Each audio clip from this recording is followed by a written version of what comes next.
Part 2. The Tedral Wars. 8.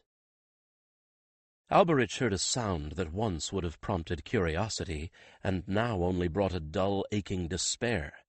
Wagons were coming up the road to the palace gates, enough of them that the rumbling noise was audible even from the practice ground outside the salle. He knew what that meant. These days there were no more fetes and celebrations at the court that needed fancy foods, wines, and decorations. The burdens these wagons bore were grimmer by far. More grievously wounded folk, soldiers and civilians alike, coming from the battlefields to the south, where the forces of Carsi grappled with those of Valdemar. People too badly hurt for their own healers to tend, who had been sent here in hopes that the masters at Healers' Collegium could make them whole, or at least mend as much as could be mended. All the fault of the Tedrals who had been set against Valdemar after all.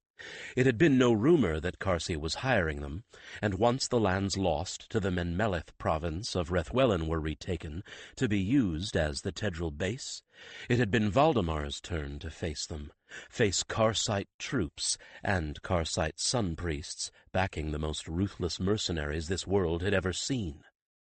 All of Valdemar, except himself, was of a single heart and mind in this situation. Everything must be done to defeat Carsi, and had the enemy been anyone other than Carsi, no doubt he would be feeling the same. But it was Carsi, and he was torn heart and soul, ripped in half between honor and desire. He wanted to go to the front lines himself, to put his considerable skill and knowledge to serve Valdemar.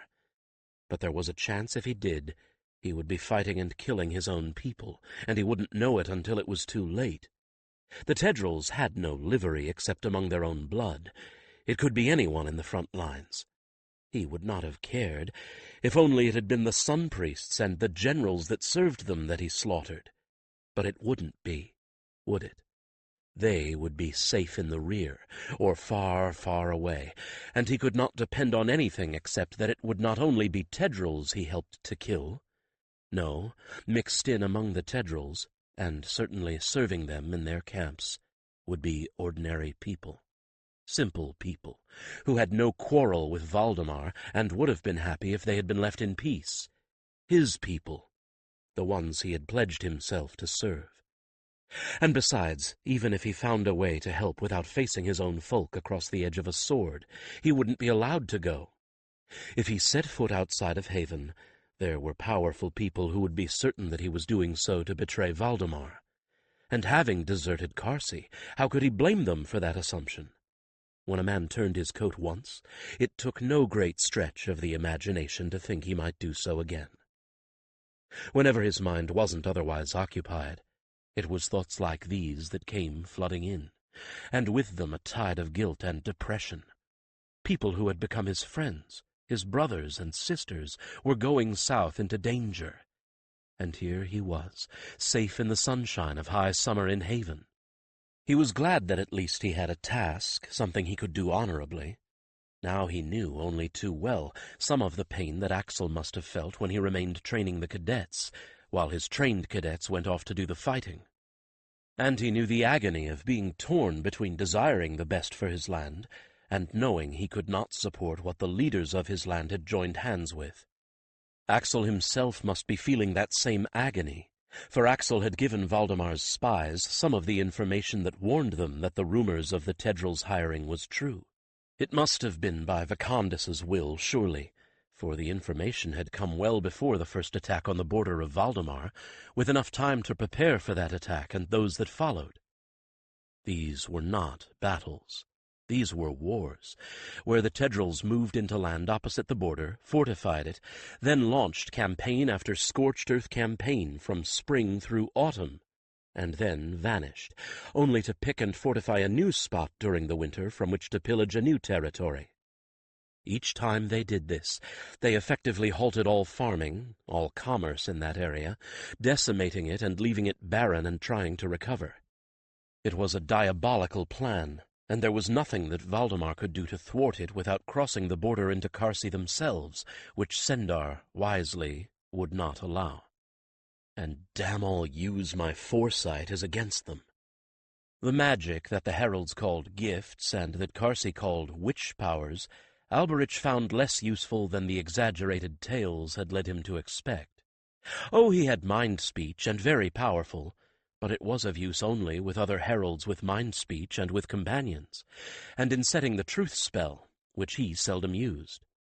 He probably could reach across the length or breadth of the country with it, but he never left the city of Haven. He was never allowed to leave.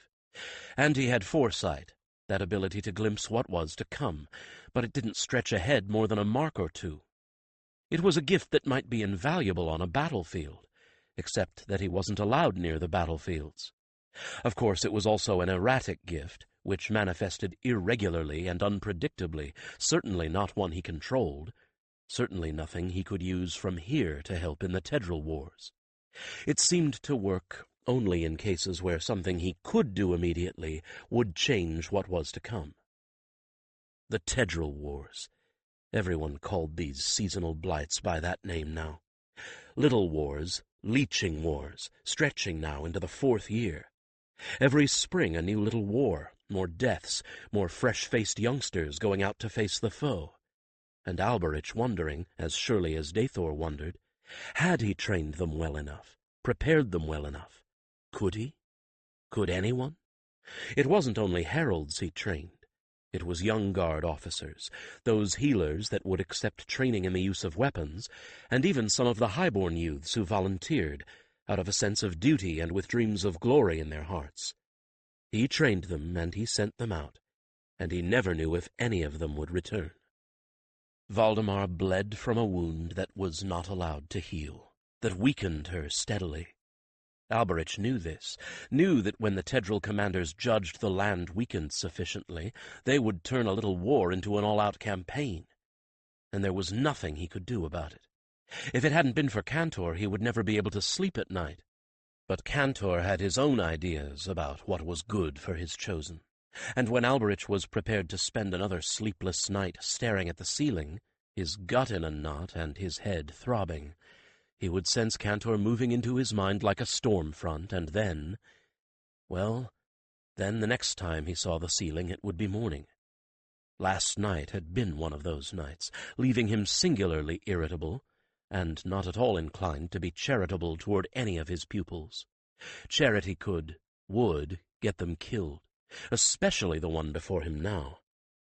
Alberich surveyed his latest pupil, and reflected that trainee Misty was at least providing one thing for him, a distraction from grief, although she was providing a little grief of her own of a different sort. The middle-aged woman looked right back at him, her hazel eyes unnaturally large behind the thick glass lenses she wore, held to her face by a frame of wood with leather straps that buckled behind her head, flattening already straight brown hair. She had a set that she normally wore that had lighter frames with side pieces of wire that hooked over her ears, but those kept flying off during any sort of exertion. This had been the best they could do for weapons practice, and it wasn't very good. Her peripheral vision was poor enough, and the frames of the lenses made it worse. And they were a handicap in another way. The first thing that an attacker would do would be to try to smash them. But she was virtually blind without them, so what could he do? Her short-sightedness was just the first in a string of handicaps that made her woefully unsuited to be a herald. He thought she looked particularly aggrieved this afternoon, but it was difficult to tell what her expression was on the other side of that wood and glass mask. Physically, she was utterly unprepossessing and looked like what she had been before she'd been chosen, a sedentary scribe and clerk. He had no idea why she, of all people, had been chosen, at a time when fighting heralds was what was needed, not clerks, and how he was going to turn her into a fighter he had no clue. He despaired, well, he didn't know for certain how she felt. Frustrated, surely, at the least. She was the single clumsiest trainee he had ever attempted to teach, bar none. He didn't think this was on purpose, though, for even though she clearly didn't want to be here, she did try until she was black and blue. Even if she'd come here as a child, she'd have been clumsy, he suspected. But this business of learning weaponcraft late in life, A task to which she was utterly unsuited must seem utter madness to her. He didn't blame her for being irritated and unhappy. What was the point of putting her in this position anyway? She couldn't see without those lenses, she would lose them in a fight, and then she would be blind, and how was he supposed to train her to overcome that?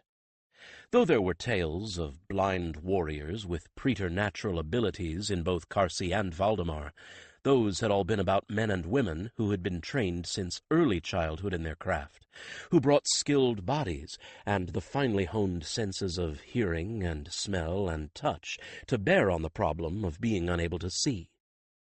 Not a middle-aged clerk who had been bent over a desk all of her life. She would arrive at the front lines only to return in days in one of those wagons, if she returned at all, which he doubted.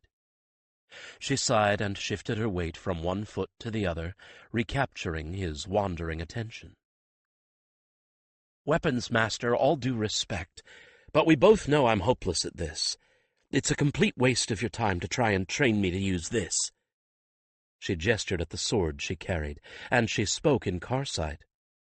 In point of fact, if it were not for the fact that she couldn't fight, couldn't shoot, and couldn't defend herself, she'd be in whites at this very moment. Self-defense was the only skill she lacked to enter her internship, for she'd known most of what a trainee learned long before she was ever chosen. There was nothing about the history of Valdemar and the heralds that she didn't know before she came here. She mastered the fine points of the law with the indifferent ease of someone who had spent years copying legal briefs. In fact, anything having to do with the written word, including no less than 4 languages, was of no difficulty to her. And she was the only person besides Alberich himself who was a fluent and natural speaker of his own tongue, learned directly from old Father Henrik, before Alberich had set foot on the soil of Valdemar. "There's a saying in Hardorn," she continued.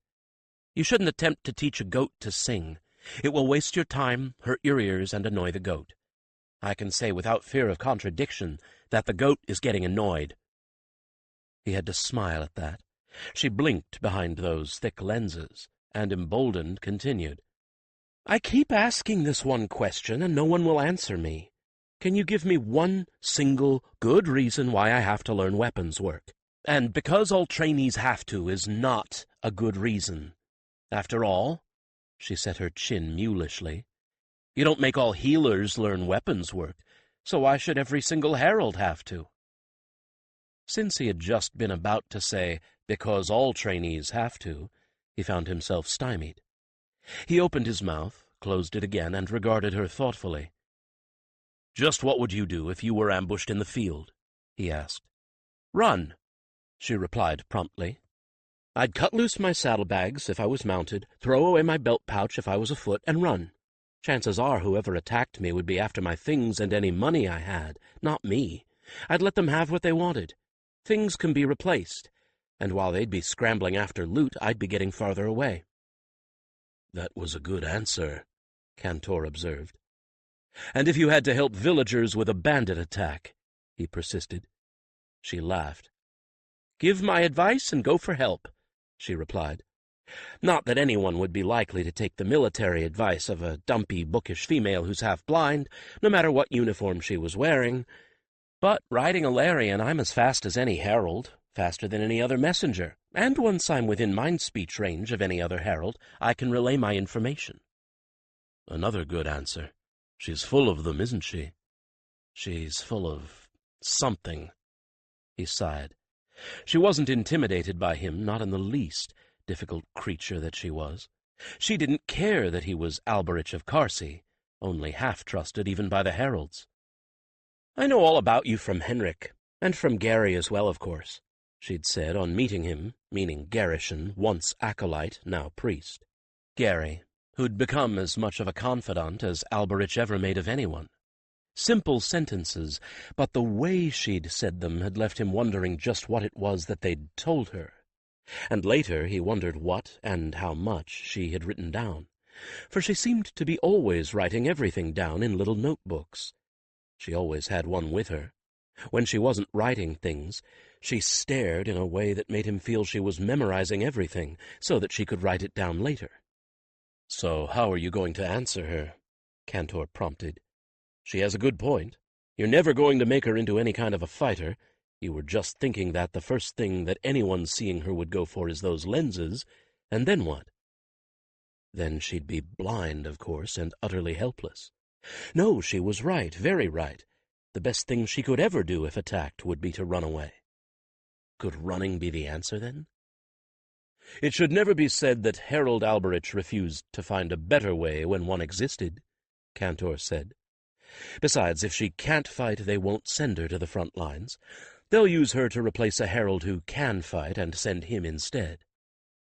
"Put that away," he said abruptly. "You're right. I would be no kind of weapons master if I could not match the weapon to the student, not the student to the weapon. And escape might be the answer, however unlikely that weapon might be. Come into the salle, into the sitting room, and we will discuss this."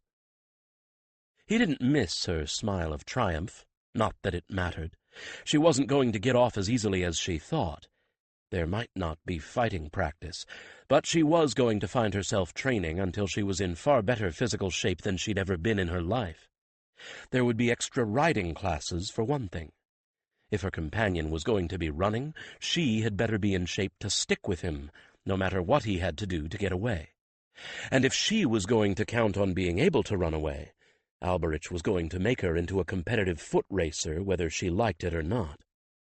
Some of that clumsiness, at least, can be trained away. She followed him into his living quarters. Dathor wasn't there at the moment. One of the healers was trying a new treatment for his swollen joints, a course of bee venom, for beekeepers swore that the stings of their charges kept the ailment away from them. By now, Dathor's bones were painful enough that he was more than willing to tolerate even the stings of angry bees in hopes of getting some relief. As a reward for his cooperation, he'd get a massage with hot stones and a treatment for his hands of hot sand afterward, something that did give him consistent relief, even if it was only temporary. Misty took one of the chairs in front of the window. Alberich sat opposite her. "We need to think," he told her.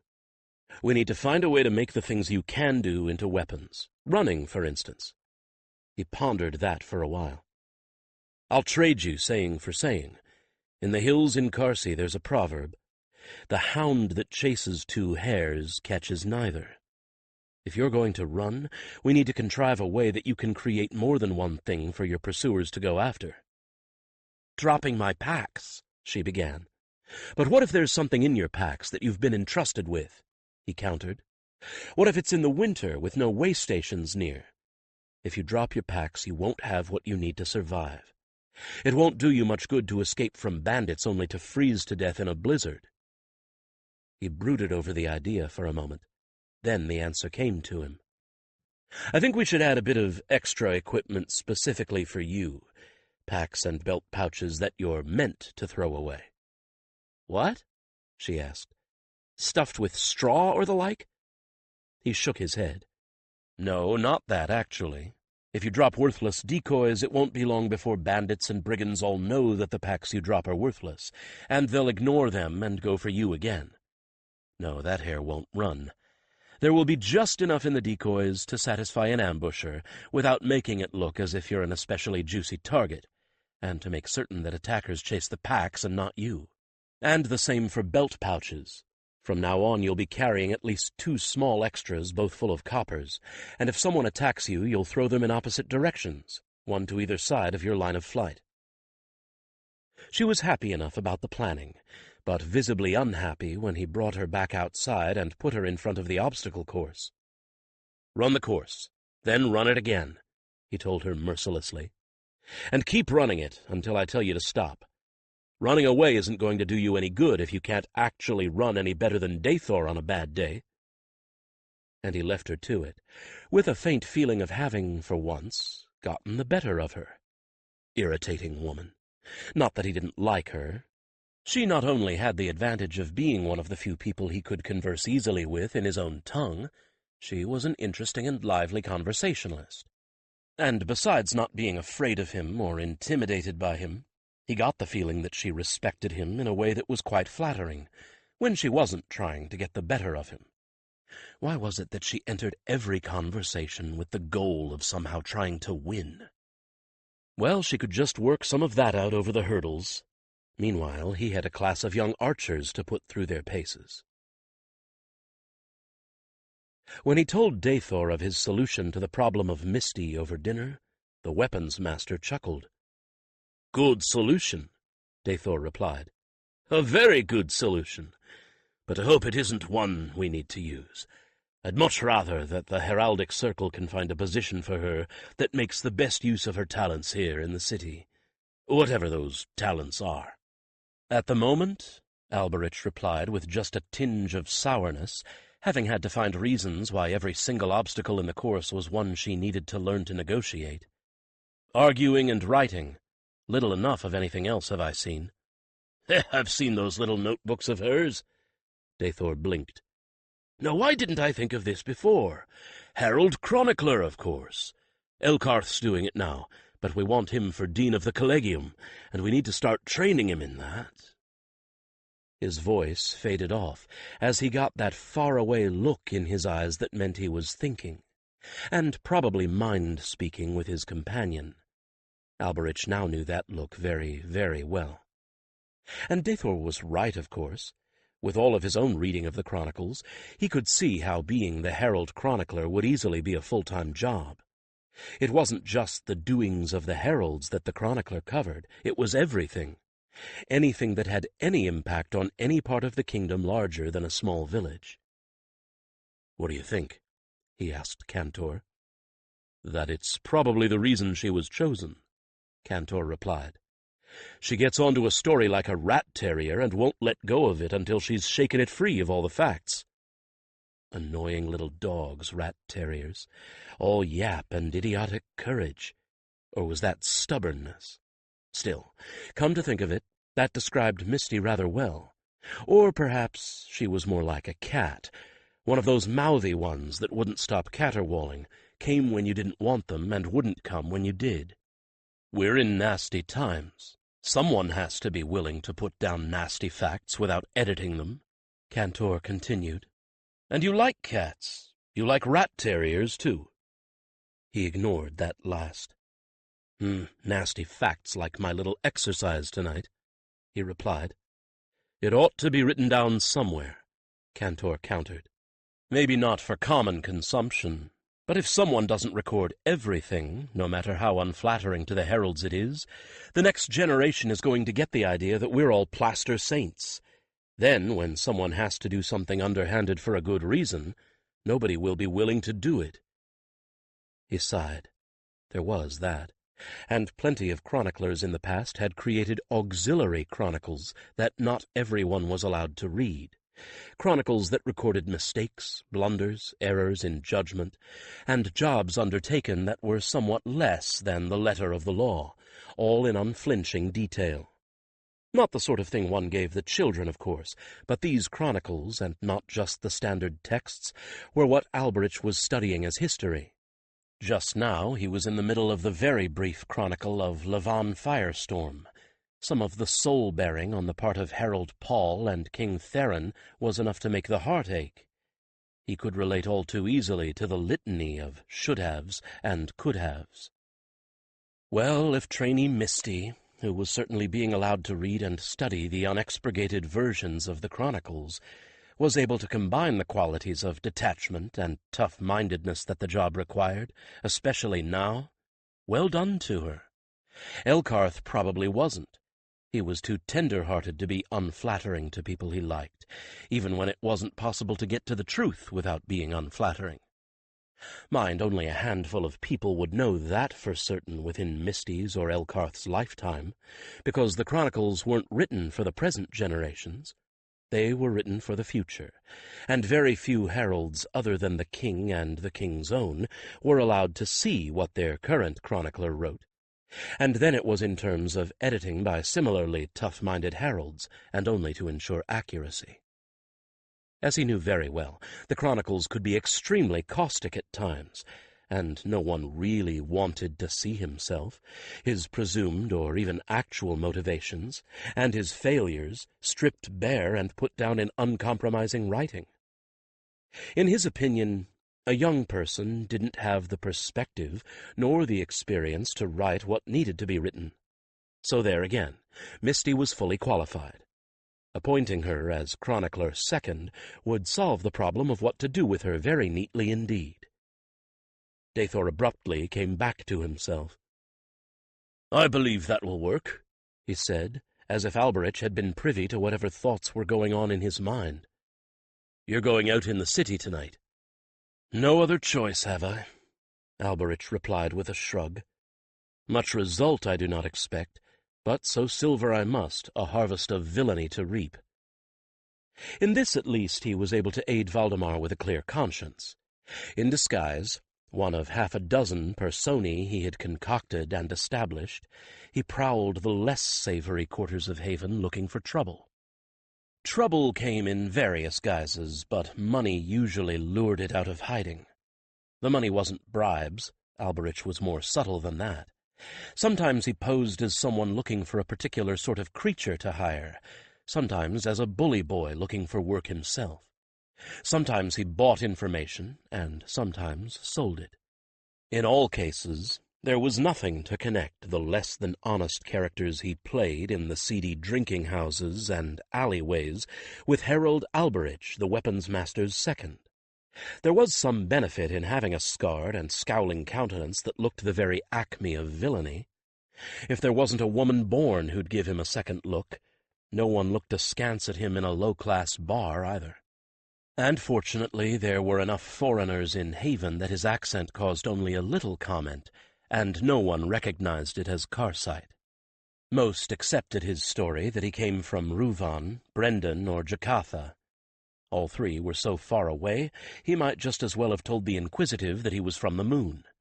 Virtually anything he claimed would be believed. The only people who might know better would be true guild mercenaries, and so far he'd never seen one of those in Haven. They weren't needed here. Valdemar fielded its own standing army of full-time soldiers called the Guard, and always had. Even guild mercenaries didn't bother to go where there was no need of them. "Well, you be careful out there tonight," Dathor said, putting down his empty tankard. Alberich automatically refilled it for him from the pitcher on the table between them and raised an eyebrow. Dathor wasn't known for having the gift of foresight, but one never knew. "A reason for the warning you have?" he asked carefully. But Dathor only shook his head. "Not really. It's just that it's been quiet, and it's usually quiet just before there's a lot of trouble." "And trouble then comes in threes," Alberich agreed gloomily. "And a full moon there is tonight. I shall walk carefully."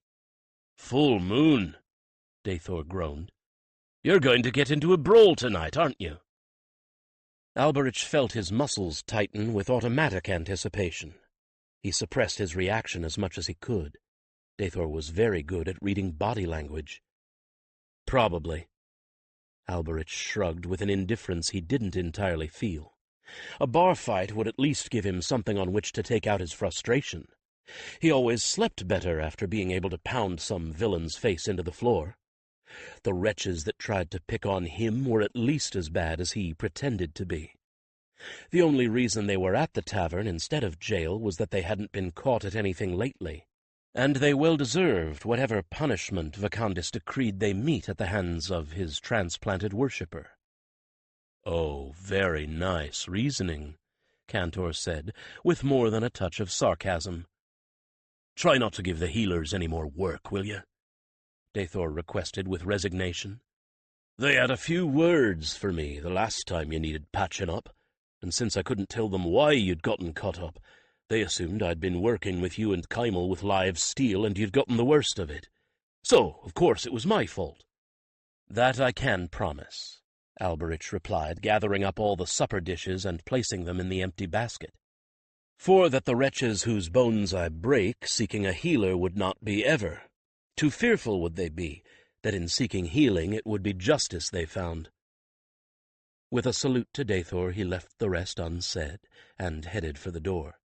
He couldn't help it. There were frustrations in him that were crying out for release. He wouldn't look for a fight, but if one came to him... He sensed Cantor's sigh. He left the basket just outside the door to their quarters for a servant to collect, and went out into the flooding light of the full moon to saddle Cantor. His companion was waiting for him at the special stable only the companions used. Just inside the door was the tack room, but Cantor's gear was all stowed on racks near his stall, just as it was for every companion who resided primarily at the collegium. On a warm summer night like this one, all the half-doors on the stalls were open to the night air, and with all of the moonlight pouring in, the lanterns weren't needed at all. They were quite alone in the stable, which suited Alberich's mood perfectly. "You've told Taver and Talamir we're going out tonight?" he asked Cantor, throwing only the plainest and most basic of saddle pads and blankets over Cantor's back. "Of course." Cantor looked back over his shoulder as Alberich tightened the girth. "We're going out the private entrance?" "Of course." Alberich swung up into the saddle, and they made their way across the field. Cantor's hooves made no sound at all on the soft grass. They moved across the silver expanse like a pair of spirits gliding over the surface of a silent sea. There was a little gate at the far end of the wall around Companion's Field that would have been a dreadful security hole had it not been closed by 3 doors, the final one of iron, cunningly cast to look exactly like the rusty brown stone that the wall itself was made of. Only Talamir, Sendar, and Dathor had held the keys to those doors, and Dathor had given his to Alberich. Furthermore, the iron one was so heavy that it required a companion's strength to haul it open from the outside, and it wasn't likely that anyone with a horse or a mule was going to be able to get along the outer wall of the palace without a challenge. And then a would-be intruder would have to get his mount to push instead of pull. Not too likely, that. It was an amazingly clever door that actually could swing in an entire 180-degree arc. But there was a spring-loaded stop on it that worked as a fairly high door sill to keep it from swinging outward, a stop that could only be dropped down level to the ground from the inside. So Cantor could push it to swing out when they were on the inside, but no one could pull it out from the outside. Locking the door released it again, and as Alberich turned his key in that final lock, he heard it smack up into place on its spring. There was no one on the road, but several times he looked up to see one of the guards keeping watch on the wall, so well hidden in the shadows that only he, who knew every hiding place along it, could have spotted them. He nodded to them and got a little hand signal in recognition. The palace guard, at least, now knew and trusted him. Of course, he'd trained a good many of them, and bouted regularly with all of them. You learned a lot about a man sparring with him. Once Kymel had accepted him, the rest had started coming around. He wasn't in whites tonight, and that would have made him instantly recognizable to the guards no matter what. He could have whites if he wanted them, but he didn't want them. He'd become accustomed to those dark gray leathers. They suited him, suited his nature, suited his wish to be something less conspicuous. "As if you could be anything other than conspicuous," Cantor scoffed. "When I'm with you, perhaps not," he acknowledged.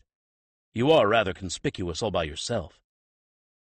By alleys and shortcuts that only he knew, he and Cantor slipped quietly among the mansions of the highborn, then through the townhouses of the wealthy, and suddenly came out on a side street in a neighborhood of inns and taverns. They were only paces away from the Companion's Bell, a respectable inn that was their intermediate goal. Alberich felt that tightening of his muscles again, and a quickening of his pulse. It was time to go to work, work that he understood, work that he and only he could do.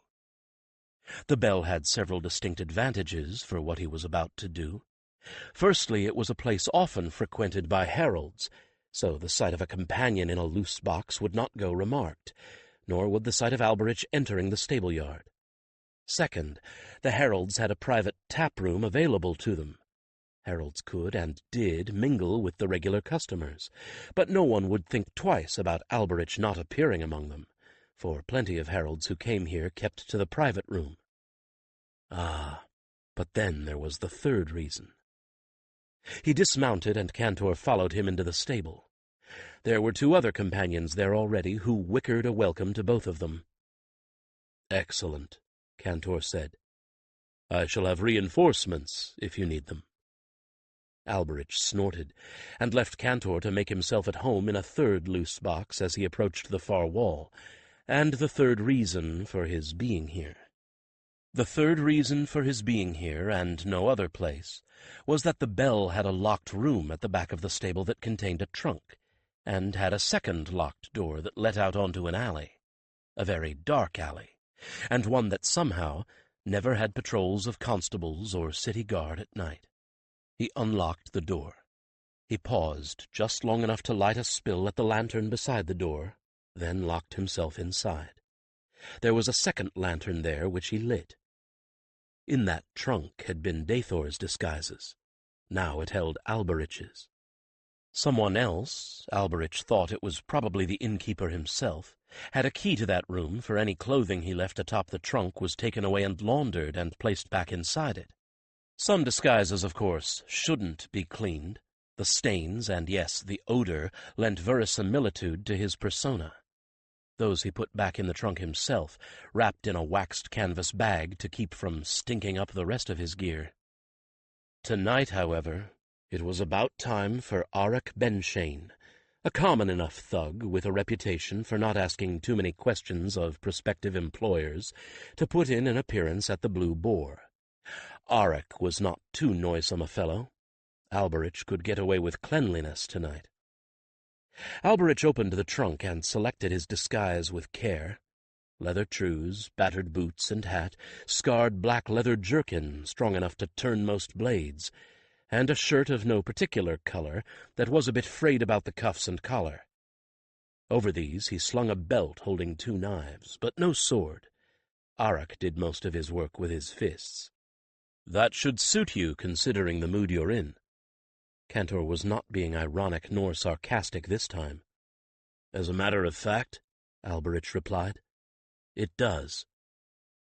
By day the tavern, that was his goal, the Boar, was a quiet enough tavern, serving manual laborers at the nearby warehouses. At night, however, it took on a rougher clientele. Some of the laborers returned to drink away their earnings, and they were joined by others for whom the warehouses were of less than legitimate interest. Arik fit right in there. He might hire himself out as a day laborer if he was inclined to do manual labor or forced into it, but he would far rather serve as the lookout for thugs who planned a little late-night looting. Alberich let himself out into the alley. It was dark back there, shadowed on both sides by tall buildings, but he knew his way around Haven even in pitchy black. He kept to the alleys for the most part, only crossing streets when he had to, and at length found himself in the warehouse area where the Boar stood. There was a lot of coming and going around a warehouse, and no one asked what was being stored there very often. And of course, warehouses were full of things that were already packed for transportation. What could be more attractive and easier for a bold gang of thieves? Alberich had been recruited by such gangs once or twice, though never out of the Blue Boar, and never as Arik. He had hopes, though, and he nursed his thin, sour beer at a table here several times a moon, waiting to see if his patient fishing would catch him another gang of thieves. He opened the door quietly. It wasn't a good idea to make any kind of an entrance into the Boar. There were always people there who would take that sort of hubris amiss. Flash of blue, a tangle of thrashing bodies on the floor. He paused just inside the door and caught himself.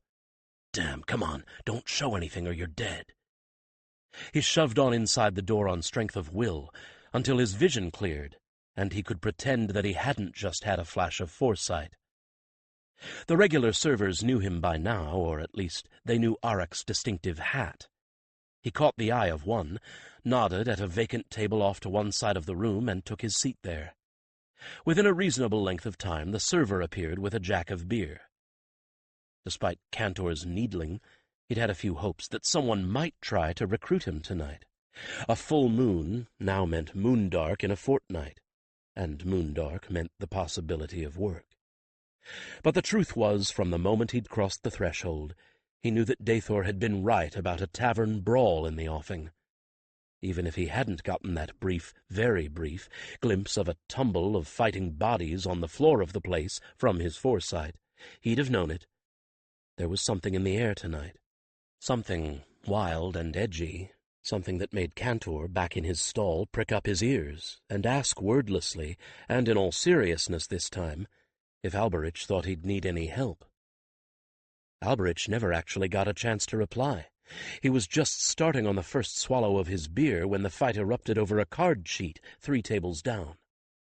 The cheater had friends, and the friends waded in, and Alberich saw... Flash of blue. The fight was only a pretext to rob the only person here with any real cash. That was the owner of the Blue Boar himself. 3 people swarming the bar as combat seemed to thrust them toward it by accident. He came to himself long enough to dodge out of the way of a tumbling body and shoved his hand into a special belt pouch he always wore as arak. It held weighted knuckle guards, his preferred weapon for brawling. He didn't like using blades in a brawl. He was there to immobilize people, not kill them. No point in killing them, when if they were what he really wanted, he wanted them alive to question. Another flash of blue, freezing him for a moment. The 3 thieves, he assumed that was what they were, waited for the fight to reach the bar and then threw themselves over it, the surprised tavern owner trying to get out of the way as they all 3 landed atop him. There were short, heavy clubs in their hands. They clubbed the tavern keeper senseless. Alberich shook his head to free it of the vision, as shouts and cries of pain marked the center of the brawl.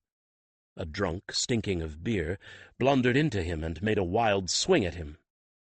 And that was just enough. Alberich sprang into motion like a mastiff held leashed and suddenly released. A savage grin with nothing of joy in it split his face. He ducked under the other's swing and gut-punched the drunk with his laden fist, stepping out of the way and shoving him to one side, to topple him before he spewed the contents of his stomach all over everything in front of him. Flash of blue, and he saw the 3 thieves vault over the bar and make off with the cash box, while a larger fight still engaged the bouncers and everyone else they could draw in. That was it. That was all his foresight showed him, but it was enough. When his eyes cleared for the 3rd time, he saw the 3 men beginning to make their way towards the bar. Ha!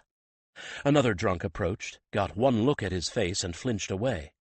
Alberich shoved him aside, straight-armed another, shouldered into a 3rd.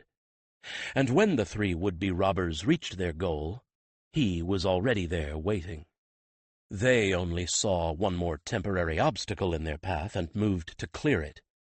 They weren't very good with their lead-weighted clubs, which was probably why the clubs were weighted in the first place, and they hadn't practiced fighting as a team either.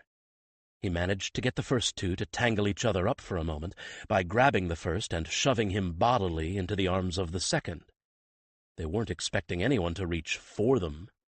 While the first 2 were shouting and tripping over each other, he stepped in toward the 3rd, came in low, and laid out his target with a brass-laden right to the point of the chin. His fist connected solidly with a satisfying impact that snapped the fellow's head back and sent him sailing across the floor to land over a table. It didn't break, of course. The tavern keeper didn't want the expense of replacing furniture every moon. The boar's tables and chairs would stand up to a charging bull, and the bull would come away second best. Now he felt it. That heady pleasure, which would be a guilty one later when he came to think about it. That rush of energy and unholy glee that only came during a fight. Fighting drunk, that was what Dathor called it, for it wasn't the berserk rage that wiped out thought and sense. On the contrary, it made him sharper, and he enjoyed it when he was fighting in a way that would make him feel a bit ashamed of himself later. But now it widened his manic grin and filled his veins with lightning. When the first 2 got clear of each other, he grabbed them both and shoved their heads together with a crack that echoed even over the noise of the brawl. One went down, the other didn't. He was stunned, though, stunned just long enough. Alberich grabbed his shoulder and spun him around to face forward, pulled back his fist, and delivered a gut punch that made the fool's eyes bug out as he toppled to the floor. He looked around for the trio's friends, the ones he'd seen in his vision, But they, seeing that the cash-snatchers were down and out, and there was no reason to continue the fight any further, began breaking free of their little knots of combat and scuttling away. He thought about pursuing. His blood was up now, and he was ready to chase down half a dozen of the young thugs. "Chosen, enough. You've ended the problem. That will do for now." Cantor's demand cut across the fire in his veins and chilled it. He shook his head and backed up out of the way against the wall. With the instigators gone, the bouncers were managing to quell the remaining belligerents without any help from him. He slipped his knuckle guards off his hand and back into his pouch. Part of him regretted that the fight was over. Most of him sighed with relief. When the last of those still trying to fight had been tossed into the street, he gave the bouncers a hand with sending the unconscious after them. The 3 he'd done for were among them, but he saw no point in saying anything about what might have happened. After all, there was no proof. He accepted a somewhat better tankard of beer as his reward for helping out, and stayed only long enough to drink it before returning to Cantor. His glee was gone. His guilt had started, and besides, nothing more was going to happen tonight. If anyone was thinking of hiring Arak, they wouldn't do it tonight. The men he'd downed might have friends watching, who would take it amiss if someone rewarded Arak with a job. The moon was down by the time Alberich got to his hiding place, and he had to feel carefully for the keyhole to let himself inside. He discovered bruises he hadn't felt when he changed back into his gray leathers. "Maybe you didn't, but I did," Cantor sniffed as he mounted. "They'll heal," he replied, sending Cantor back up the street toward the palace. He felt as he always did after a fight, weary and with emotions dulled, except for a fierce and bitter satisfaction. The weariness was welcome. He'd sleep well tonight for a change. "There was someone watching you from the corner," Cantor went on, giving him a flash of something that the companion had noted through Alberich's eyes. "I think you'll be offered a job next time you go there." The bitterness eased a little. Alberich recognized that vague glimpse. It was someone he'd been watching for some time now, a legitimate businessman who somehow seemed to have more goods in his warehouse than he'd actually purchased. Now he might find out just where those goods came from. "Good," he said aloud. "That is why we come there, isn't it?" "Not entirely," Cantor retorted. "At least you don't." Alberich started to reply, and thought better of it. Cantor was infinitely better at warring with words than he was. He let his silence speak for him, letting Cantor come to his own conclusions. Eventually the ears flattened, and out of the silence came, "I apologize." "And you are also right," Alberich acknowledged. "I do seek out fighting more often than necessary. I could go about the same business without getting involved in altercations at all. But it is what I need, right here, right now." Cantor sighed, but his head nodded. "So be it. If you need it, then we will continue to seek it, and I will say no more about it except to ask you to take care." Alberich closed his eyes for a moment. "Perhaps someday we will no longer need to go hunting trouble for trouble's own sake." It was all he could offer, but Cantor seemed to find it enough.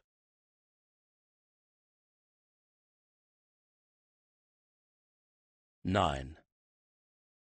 Dathor had invited Talamir to his quarters tonight, in a way that had been less invitation and more demand. Talamir was fairly certain that he wanted to discuss the current situation with his second, Alberich, the probable subject of those discussions, now officially a full herald, though he kept stubbornly to those peculiar gray leathers of his, was gone when Talamir arrived. Dathor interpreted his curious look correctly. Not a surprise, considering how well he and Talamir knew each other. There was a small fire in the fireplace, although the weather was not yet so cool in the evenings that a fire was necessary, but the weapons master seemed to crave both the extra warmth and the emotional comfort of a fire more and more often of late. Come to that, They all craved extra comfort. The wars seemed both too far away and too near. A feeling of dreadful tension underlaid everything, no matter how trivial, a frantic feeling as if whatever was being done had to be done, or enjoyed, or dealt with now, for there was no telling what the next day, or even the next Candlemark, might bring. Small comforts took on enormous importance, yet one indulged in them in a spirit of guilt, quite as if throwing on another log was somehow going to deprive the guard on the border of heat and light. Dathor had lit only 2 lanterns, one behind each of the 2 hearthside chairs. The fire provided the rest of the light in the room tonight. The weapons master's second was nowhere to be seen. "He's out, in town," Dathor said as Talamir looked inquiringly at the 3rd seat that Alberich usually used. "He won't be back for a while. I believe he's got something on the boil tonight." "He's doing good work down there," Talamir observed as dispassionately as he could, and settled himself into the padded chair opposite Dathor's. It was difficult to be dispassionate about Dathor's bland statement. Every time Alberich had something on the boil, there was usually a great deal of violence involved before it was over. Alberich was directly involved in that violence at least half of the time. If Talamir hadn't been aware of just how much he despised unnecessary force, he'd have suspected that the man was seeking out opportunities to thrash someone. But perhaps he is, and he's simply making sure that the opportunity calls for necessary violence. That wouldn't be too difficult in the neighborhoods Alberich had to prowl. "I wondered how much you'd kept track of," Dathor said. "What with everything else you've got going on." "All of it, I think," Talamir admitted. "And he's as good as you ever were in the covert work, and better, far better than I. We are perhaps too much the gentleman. He fits in down there better than we ever could, no matter how much we deluded ourselves about our acting abilities." The words hung heavily in the air, and Talamir glanced out the window of the sitting room. It was moon-dark, and a companion ghosted into and out of sight among the trees out there, a glimmer of white in the darkness. "There's too many bloody bastards taking advantage of the situation to make trouble. Or money, or both," Dathor muttered. "You cut one down, and 2 more spring up to replace him. It wasn't like that when I was doing the dirty work. It was never that vile down by Exile's gate." Talamir shrugged. They both knew that was true enough. Haven had been stripped of all but a skeleton staff of the guard. Constables and even private bodyguards had gone to join the army. The opportunities for the criminal and unscrupulous were legion. Alberich and a trusted handful of constables and the palace and city guard were accomplishing more than even the council guessed. None of it had anything to do with being a herald, of course. Other than an occasional use of the truth spell and his communication with Cantor, Alberich never did anything that could not have been done by an ordinary constable. Providing, of course, that an ordinary constable had his knack for subterfuge and covert work, which, of course, none of them did. There was only one Alberich. He couldn't rid the place of crime forever, but every time he removed a criminal from the streets, it took a while for someone else to fill the void left behind, a breathing space for the constables still at work on the street. Alberich had a real flair for working clandestinely, something he'd probably never explored back in Carsey. Talamir wondered how Alberich felt about this new skill. It didn't seem to match the persona of a simple military man. As if Alberich would ever be a simple anything. It was never that vile, because there were never that many opportunities, Talamir pointed out. And what are we to do? Demand some sort of certification of virtue from everyone who passes the gates? Haul them away and question them under truth spell as to their motives? I think not. The best we can do is what Alberich is doing, and thank the gods we have him. The fire flared, revealing Dathor's troubled expression. "You know the man's in a real mental state," Dathor said, leveling a long and accusatory look at his old friend. Talamir shifted uncomfortably, but his conscience forced him to meet Dathor's eyes. "I have the feeling that he's overworking, just so he can sleep at night. I have the feeling that he's looking for trouble just so he can work out his frustration on a legitimate object. The problem is, when you start looking for trouble, it starts looking for you." Talamir sighed, deliberately looking down at the plate of fruit on the table between their chairs. Slowly and methodically, he picked up an apple and began to peel it. "I know," he admitted. "I wish there was something that I could do about it. But even if we hadn't promised we would never ask him to do anything against Carsey—" "The council won't allow him out of Haven," Dathor snorted, and Talamir looked up from his apple with reluctance. The creases and wrinkles of Dathor's face turned his frown into something demonic, and the firelight only amplified the effect. "Damn it, Talamir. Can't you do anything about this? I know he wants to do something about the wars, and I see his face every time he watches another batch of youngsters going south. It's tearing him up." "What? Vouch for him? I have 100 times and more," Talamir replied, nettled that Dathor would even think he'd been doing less than he could for Alberich. "Then there's the little matter of what he calls his honor." "Which he's damned touchy about," Dathor growled. "Exactly so," Talamir agreed. "So what are we going to do? Truth here. I'd give both legs for a dozen Alberiches, all willing to go spying back there among his own people. Damned insular Carsites. Strangers stand out among them like a chira in a herd of sheep. Accents, mannerisms, what they know without even knowing that they know it."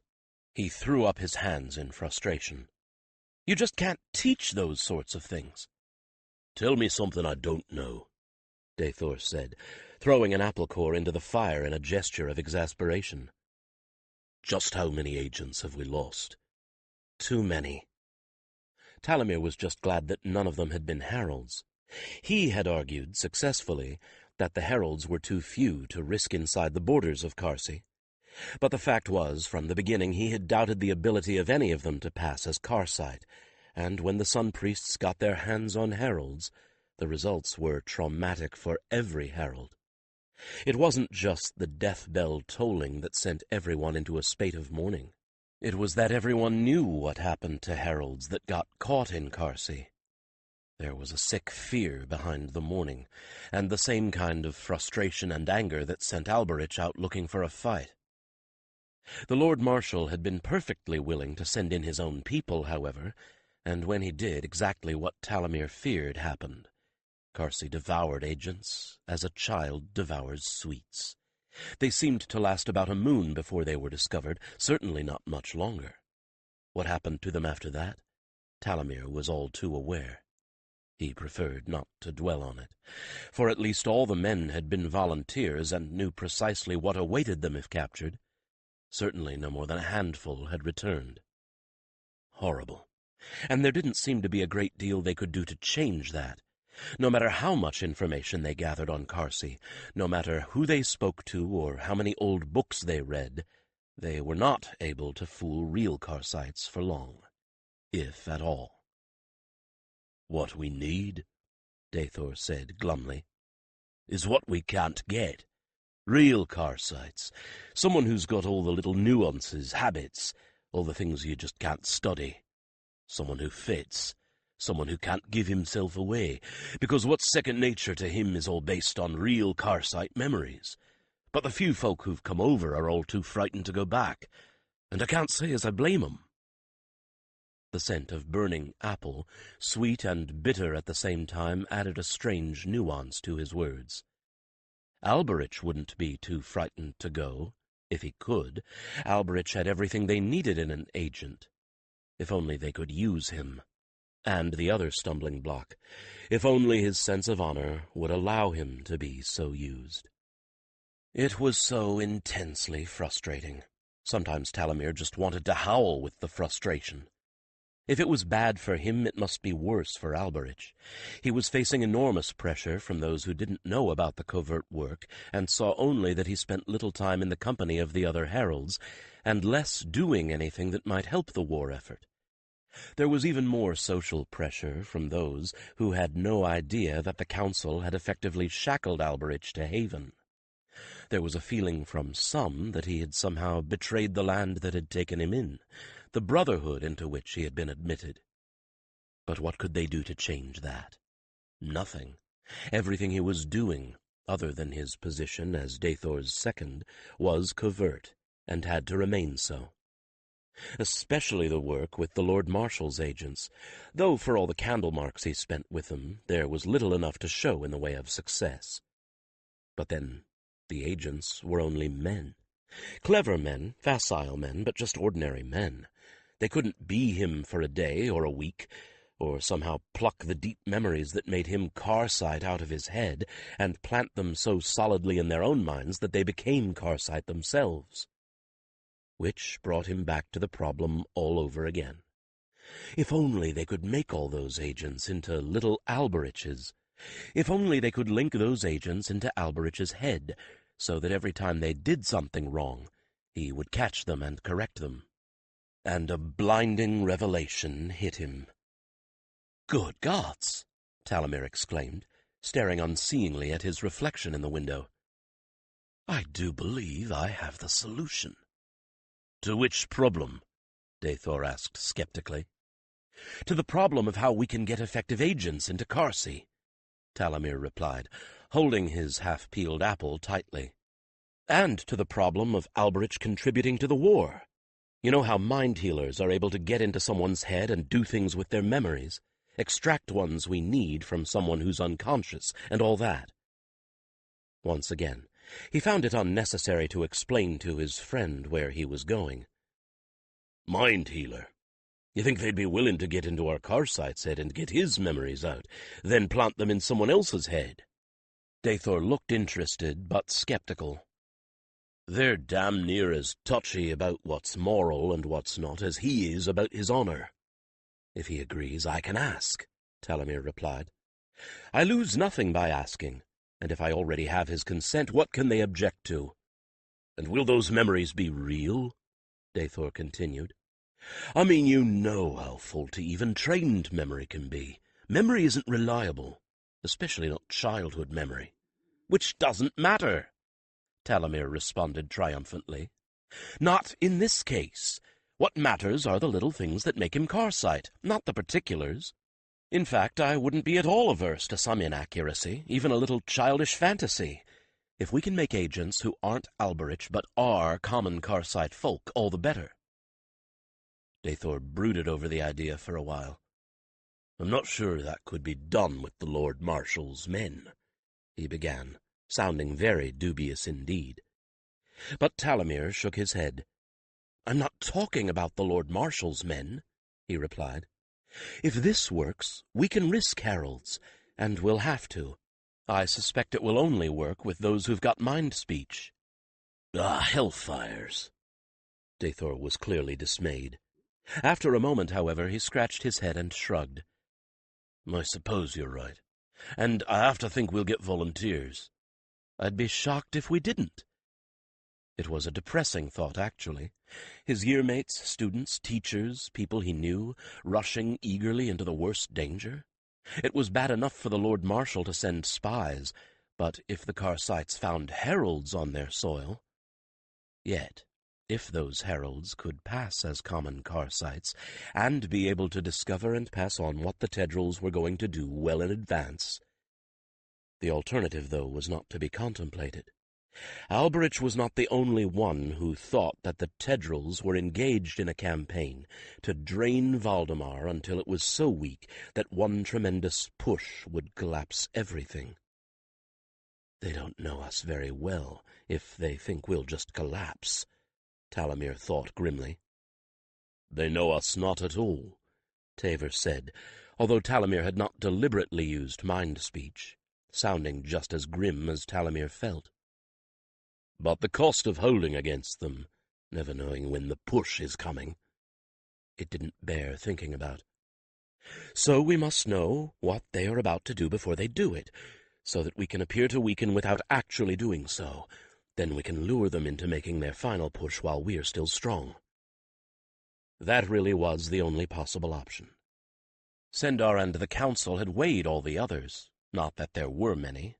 By emptying the treasury and conscripting every able-bodied man and woman in the kingdom, they might be able to mount a counter-campaign. There wasn't enough money in the entire kingdom to hire a force equivalent to the Tedrils. There is not enough money in all of Carsey twice over to hire the Tedrils, Taver reminded him. They are fighting for themselves, not Carsey. Carsey has not hired them, per se. Or at least, they offered them something more than just gold. Carsey has merely provided them with a platform from which to launch a campaign, to conquer a new homeland, and the resources to support them while they do so. "Why do the Carsites hate us so much?" Talamir asked aloud, in something like despair. "Why?" Dathor shrugged. "Religion's at the heart of it, I'd guess," he opined. "But don't ask me. Ask Alberich." Religion. What about Valdemar could possibly seem so threatening to a religion? "There is no one true way," Taver said. "That is what threatens the Sun Priests. That is what terrifies them. If you offer that to people, you offer them freedom, and you challenge those who claim ultimate authority. If you offer that, you give people options. The Sun Priests rely on being the ultimate, unchallengeable authority. Their lives depend on the very opposite of options. Their rule depends on their followers having no options, and relies on blind belief and even blind obedience." Perhaps, but how do they expect to keep their people in the dark? Short of building a wall around the country and guarding every exit point, there was no way of keeping people from finding out what was going on outside their borders. "Ah, but a war builds that wall, doesn't it?" Taver responded. "You don't need stones when you've got an enemy." "Interrupting, I hope I'm not," Alberich said from the doorway. He sounded exhausted. When he came into the light, Talamir took a good long look at him and decided that he was at least as exhausted as he sounded. Another fight?" he asked. The weapons master's second was somewhat the worse for wear. He had a bandage across his forehead and another binding his forearm, suggesting that he'd already been to the healers, bruised knuckles, and other signs that he'd been getting into trouble down in Haven. Small wonder he sounded tired. "Fruitful," was all Alberich said. "But to drink, something wholesome, if you please." He made a face. "The taste of sour beer to remove from my mouth." "I very much please, lad, and get off your feet," Dathor said quickly, and Alberich limped into the room. Dathor tilted the kettle at the hearth and poured out a mug of mulled wine, handing it to Alberich, who sat down and accepted it, draining half of it in a single go. "So, what did you net us this time?" "Smugglers," Alberich replied. "Of vile things in, of information out." He raised a weary eyebrow. "One leak less there is, and the jail full." He still looked troubled, though, and Talamir knew why. It wasn't that he hadn't done well. It was just that he was concerned that there were informants who were eluding him. Anyone that Alberich caught down in the slums of Haven would not likely be sending the most sensitive information. Not that there was any sign that there was such a leak, but they always had to assume that one could exist. Finding those leaks was Talamir's job. Alberich could not function in court circles, while Talamir could, cultivating a mild-mannered and quiet demeanor, saying little and all of that agreeable and sympathetic. He came across as unworldly and just a bit absent-minded. People confided in him a great deal, and generally had no idea how much they had told him. Nevertheless, there was no doubt in Talamir's mind that if saboteurs and couriers were to materialize in Haven, they would be living and operating in the area that Alberich was responsible for. Elsewhere, people were curious about their neighbors. In effect, each little quarter outside of the most impoverished areas was a kind of village, where everyone knew everyone else and wanted to know what they were up to.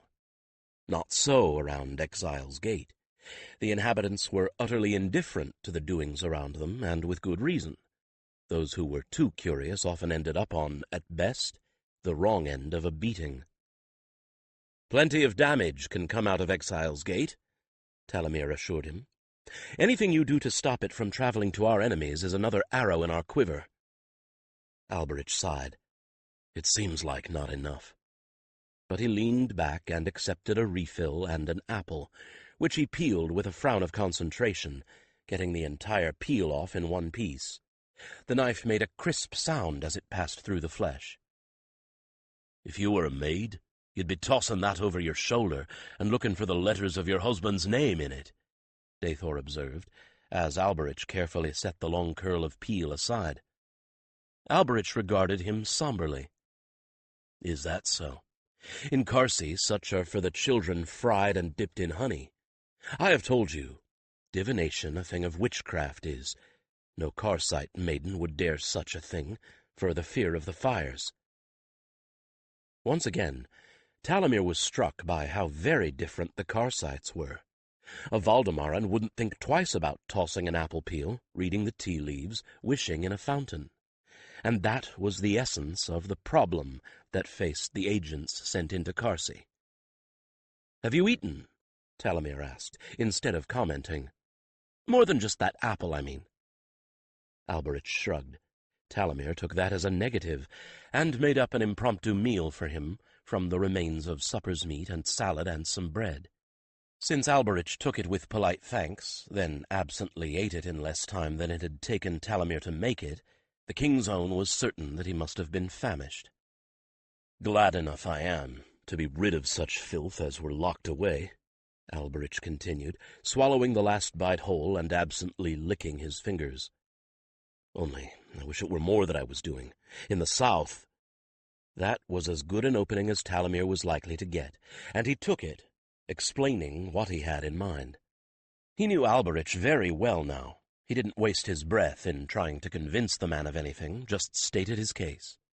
He watched as Alberich's eyes took on that curiously unfocused appearance that meant he was discussing the idea with his companion. This gave Talimir plenty of time to study Alberich, and he didn't like what he saw. Besides the bandaged forehead and forearm, not his sword arm which was telling, there was a bulge beneath the sleeve, covering the biceps of that same arm that suggested another bandage, perhaps of a previous wound. The scars left from the burns on his face were crisscrossed by others now.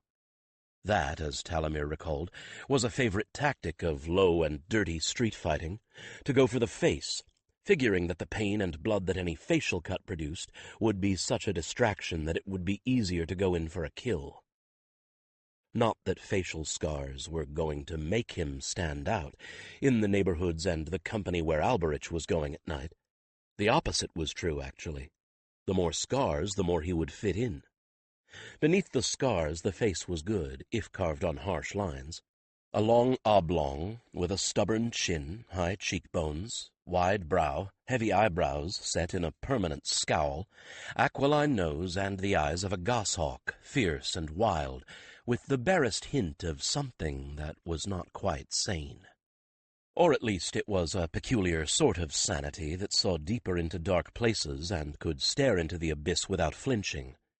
Perhaps it was the curious quality that Alberich's eyes had, of never being the same color twice in a row, varying from the gray of a threatening storm through a muddy green-brown to, as they were tonight, something close to black.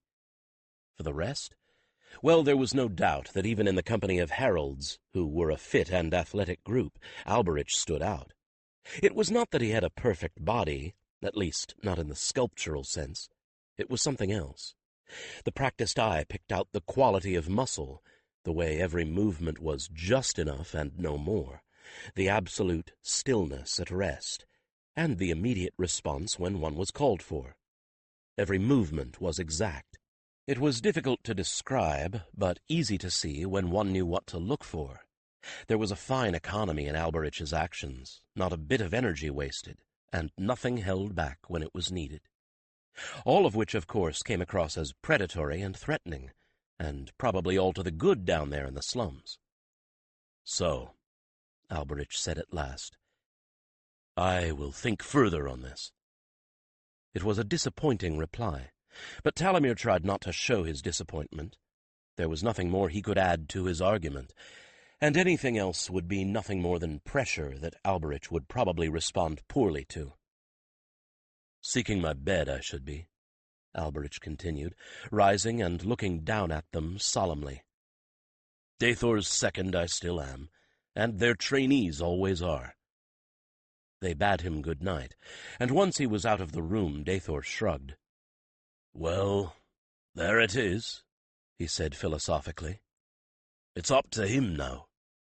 And hope he can find a straight path through all our tangles, Talamir added, wondering if he ought to begin praying to the Sun Lord just for a little help, and whether if he did, the Sun Lord would take it amiss and tangle things up even further. Alberich lay in his bed, hands tucked behind his head, staring up at the ceiling. There was no fire in his room, but a dim light from the lanterns and torches lighting the gardens came through the curtains at his window and created soft shadows, contrasting with the deeper pools of darkness among the beams. He was acutely conscious of little things, all of them so alien, so very different to the things he found ordinary. The crisp herbal scent of the sheets, not Karsite Serral, but Valdemar and lavender. The shape of the room, long and narrow rather than square. The flavors lingering on his tongue, the cadence of conversation in the next room. All these things speaking eloquently of another place than the one he called home. And his mind buzzed with activity, though his body was still. This was a pretty little quagmire that had been set at his feet. Granted, he had been helping the Lord Marshal's men, but he'd done so knowing full well, having warned them all as well, that no one not born in Carsey, or at least raised there from early childhood, could ever pass as Karsite. Now he was punished for that had been sophistry, a way of appeasing both sides of his conscience without having to compromise either, and he had known it. Now he was caught, and there could be no evasion. Either he could aid Valdemar against Carsey, or by withholding his aid help Carsey instead, knowing he was handicapping Valdemar. Such a choice, and at the moment he could see no way of acting or not acting that would not cause harm. Violate his pledged word, or effectively cripple the abilities of those who had succored and adopted him to defend themselves. Betray his home, or those who had saved him. "Talk to me, Chosen," Cantor demanded. "You've closed yourself off to me. Trust me as I trust you. Let me hear your thoughts." "You won't like them," he replied mordantly. "Perhaps not," Cantor countered. "But at least you will be talking to me about it. Perhaps we can find answers if we both look for them." He took a moment to frame his thoughts. "If I do what Talamir asks of me, I go against my oaths. And it is of no use at all to claim that the spies will work only against the Tedrils when my people are working hand in glove with them. Act against the Tedrils and Karsites will bleed." "Little doubt," Cantor agreed, as he stared at the shadowy ceiling, listening to the indistinct murmur of voices in the next room. "But how are you being true to your oaths if you withhold help that could shorten this fight?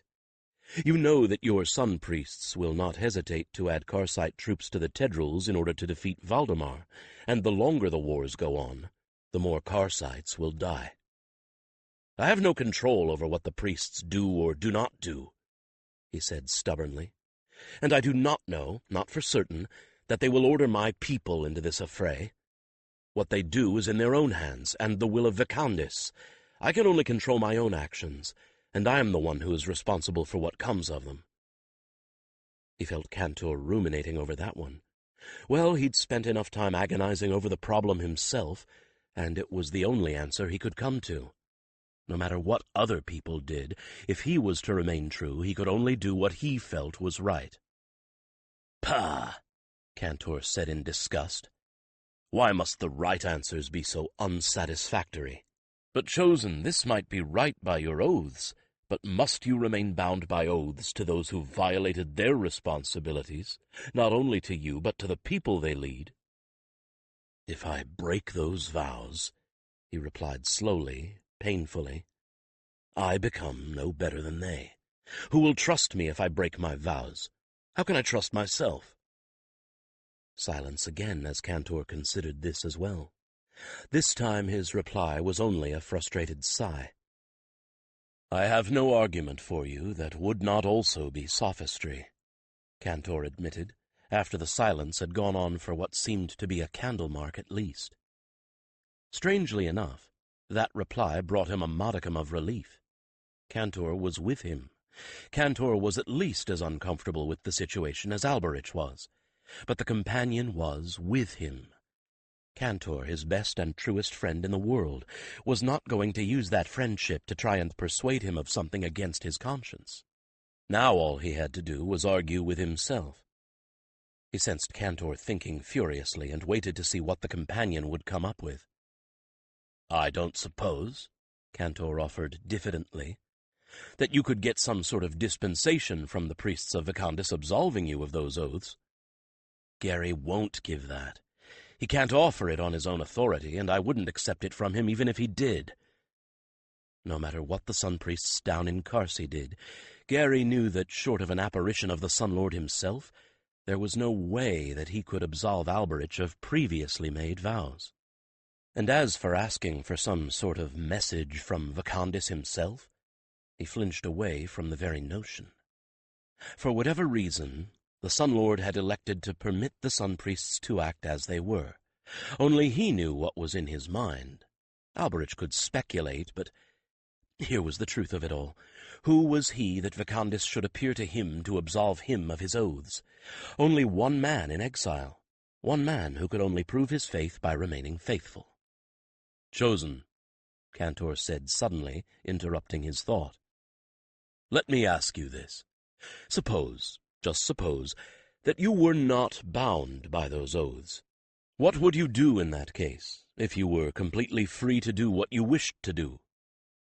What would he do? "I haven't thought about it, haven't even considered it.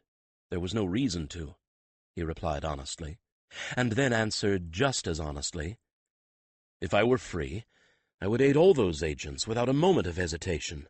I'd go myself if the council could be persuaded to trust me. In fact, I'd demand to go." "Why?" Cantor interjected. "Why would you demand to go?" That was an easy question to answer, for it was the sum of all of his turmoil. "Because no one born and raised in Valdemar could ever be so careful of the lives of the children of Carsey as I. No one but I would care enough to take the extra effort to be sure no harm came to them." Alberich was no empath, but the sudden flood of triumph that welled up from Cantor was a thing so tangible that it felt like the beams of the rising sun, reaching upward into the heavens at dawn. It so surprised him that he felt stunned, too shocked for words. But Cantor had words enough for him. "Then, Chosen, Alberich, Herald of Valdemar and Captain of Carsey, make more of you. Make them out of the heralds that Talamir brings to you. Give them not only the things that Talamir wants, but the memories, good and ill, that have made you what you are. Do that, and they will be as tender of Carsite lives as you, and you could ask for no better stewards in your absence." He lay blinking for a long moment as the sense of that penetrated. Then he closed his eyes and considered the advice from every possible angle. And he could find no flaw in it.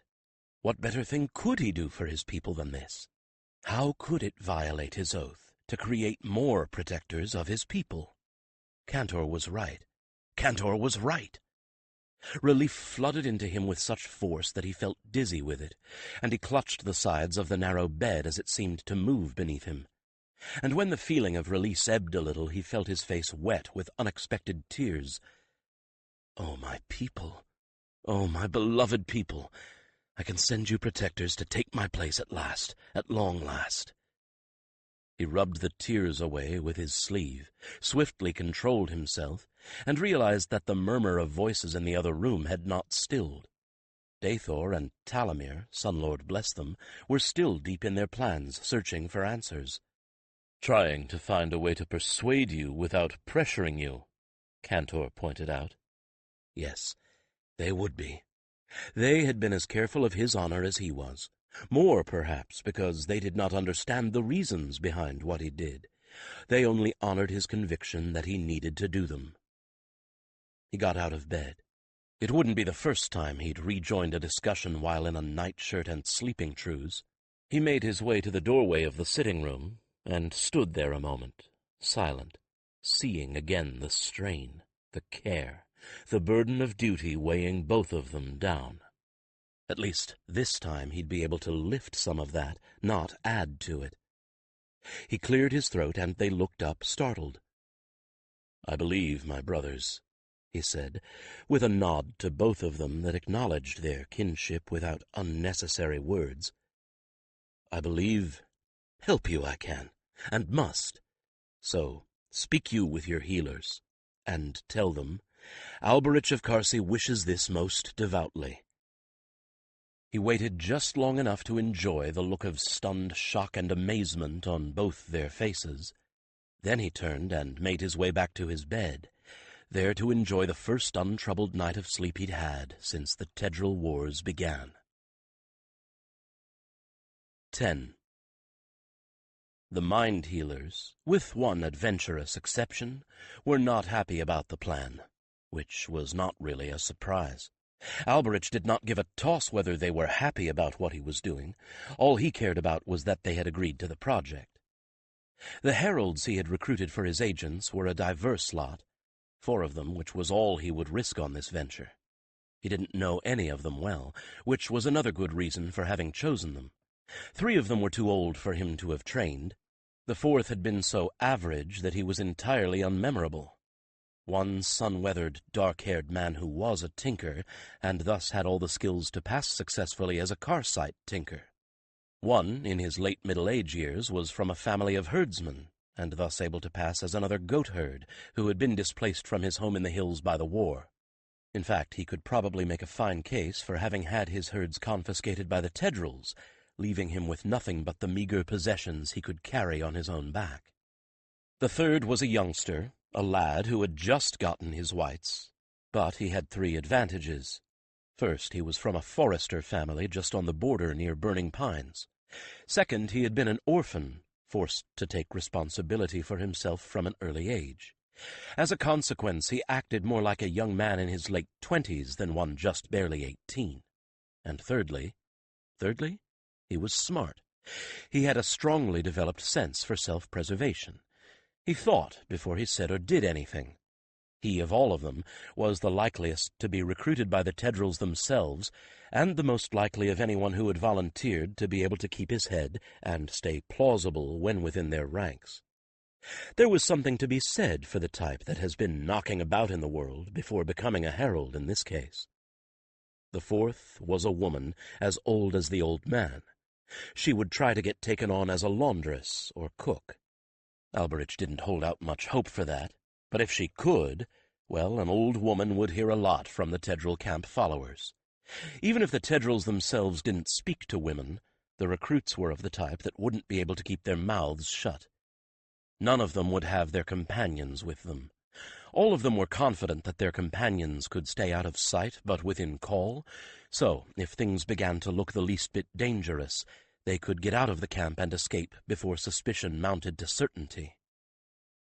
Alberich was quite certain of one thing at least. When they were done with these sessions, they would be Carcite, or he would call a halt to the whole scheme. That was how he had sold his plan to the mind healers. He had to wonder how much they really understood what he meant, but he had to take a chance somewhere. No one knew how this was going to work, but the mind healer who had agreed to mediate the experiment had some ideas of his own that he wasn't inclined to share with anyone, not even Alberich. He had only promised this much. If what he planned worked, the heralds were not going to get Alberich's memories per se, and Alberich was not going to be reliving his own memories.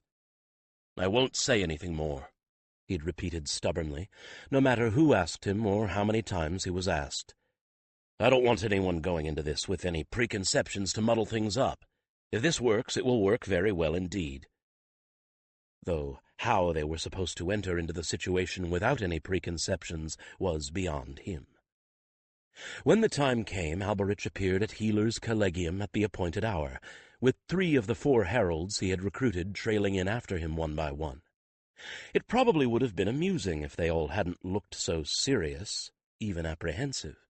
He could have been a tutor or nanny trailed by his 3 of his 4 charges. They were sent to a quiet chamber that held 2 narrow beds and a chair between them, and stood, as Alberich thought to himself, like a gaggle of useless idlers, none of them particularly wishing to take a seat either on the couches or the chair. The young man still hadn't arrived there when Healer Crathok, long and lean and sardonic, appeared in the room to which they had been sent. "Ah, good. I only need 1 of you volunteers at a time," he said, looking entirely too gleeful for Alberich's comfort. You, I think, Orvan. Take a couch. Alberich, you take the other. Try to relax and close your eyes." The former herdsman made a bit of a face, and did as he was told, taking the farther of the 2 couches. In silence Alberich did the same, taking the nearest. He closed his eyes and heard a creak as the healer sat down in the chair, felt a hand laid atop his forehead, and suppressed the urge to knock it away, and suddenly he was in Carsey. But this was not exactly a memory. He had never lived in this cob-built hut, too small to be called a cottage, though he had seen plenty like it over the years. This was a typical mountain hut of the poorest sort, yet there was a poorer state than that in Carsey, and that was to be the lowest of the kitchen or stable staff, who had not even a scrap of floor to call their own. Scullery maids, cook's boys, they slept on the kitchen floor and ate what they could scrape out of pots, never washed except what parts of them got immersed in water when they scrubbed things, never changed their clothing until it dropped from their body. He and his mother had, thank Vacandis, never been that lowly. However, in this incarnation, it appeared that the protagonists of this memory were. A little boy who was him, and was not him, about 3 years old, was watching a woman who was his mother, and was not his mother, scrubbing the floor of this hut. A floor made, as was usual in these huts, of the scrap ends of boards gathered and pieced together. She did not own this place, whereas his mother had owned, or had at least rented, their little dwelling. This woman was a servant here, the only one, sleeping on the hearth, doing the heaviest of the work, taken on by the mean old woman who owned the place only because, in her outcast state, she asked nothing but food and shelter for herself and the boy that was him, and not him. He looked through that boy's eyes, yet he did it from an adult perspective. Now he recognized the memory from the framework. If this had been his real memory, he would have been watching his mother scrubbing the floor of the inn where they lived. But this wasn't his village, it was another, in herding country, where he had served in his first year with the Sun's Guard. It wasn't an inn, for this particular village had been too small to have one. This was just one of the many little houses, with a bush above the door to show that it sold ale and food. He didn't recognize the woman. She was something like his mother, but mostly not. And although he somehow knew that Orvan was actually experiencing this episode as if he were the toddler, Alberich was watching it as a sort of dispassionate passenger in Orvan's head. This was fascinating. Living fiction. Except that Orvan was living it. Had he come from a background that was that impoverished? It could be. The mind healer could be taking both sets of experiences and melding them together in a Carsite setting. The bones of the experience were the same as his own. A group of fellows who considered themselves to be young toughs strolled past, and decided to abuse the woman because of his presence, calling her whore and worse. True, she was not married, and now had no prospect of ever wedding. True, she had not named his father to anyone but the sun priest. But his mother, and in this manufactured memory this woman, were hardly whores. They sold themselves to no man, and had been so tight-lipped about the identity of Alberich's father that nothing had ever made them reveal it, except to the priest. The boy knew none of this, nor did Orvan, who was actually living through this instead of observing it, nor had Alberich at the time. Orvan, from his childish perspective, only knew that the men were large and loud, and were making his mother unhappy. They frightened him, and he began to cry. Now all of this came with an incredible load of detail that Alberich had not even known was in his memory.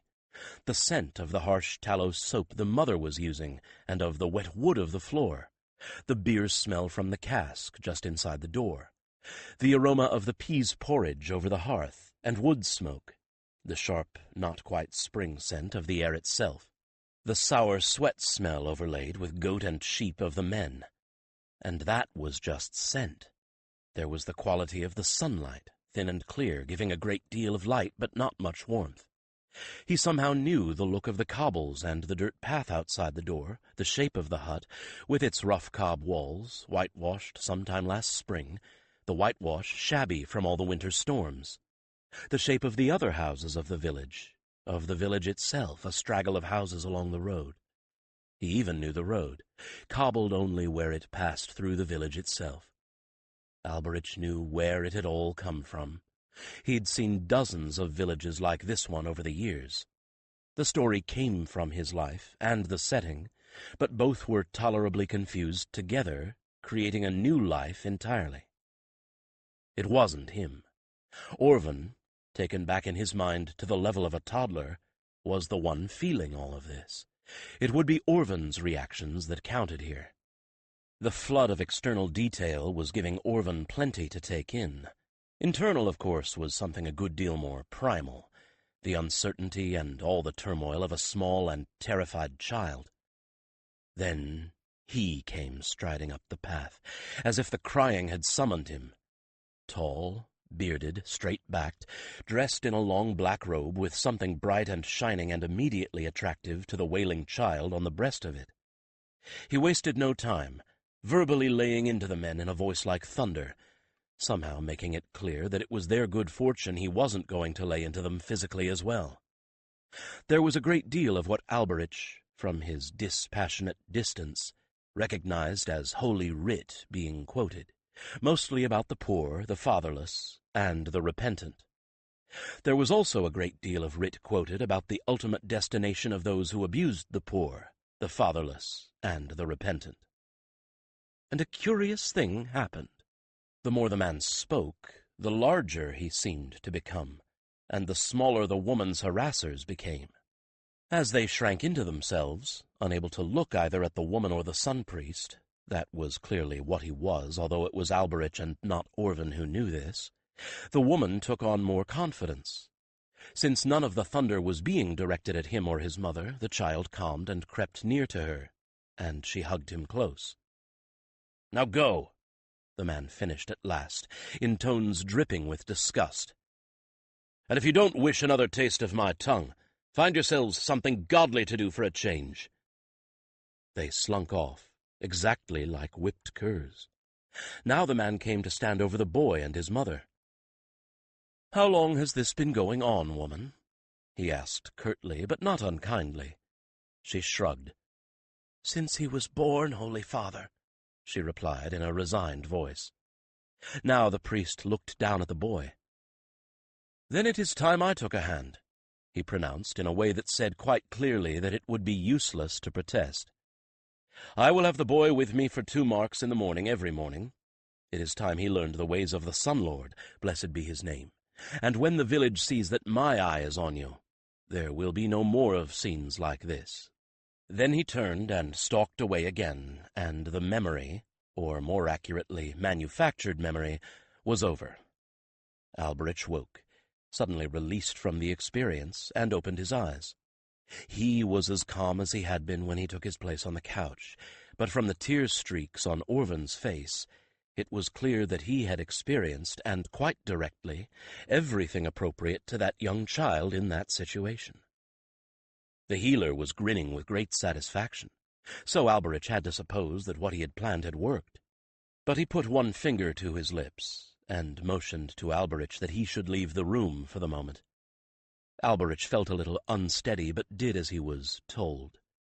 The other 3 were waiting outside, sitting on a long bench, and looked up at him expectantly when he emerged. "The healer pleased is," he said laconically, and left it at that. It was not very much later that Orvan left, looking quite composed for a man who'd been dissolved in tears only a short time ago, and the healer called in Alberich and the young man, Harold Wethies.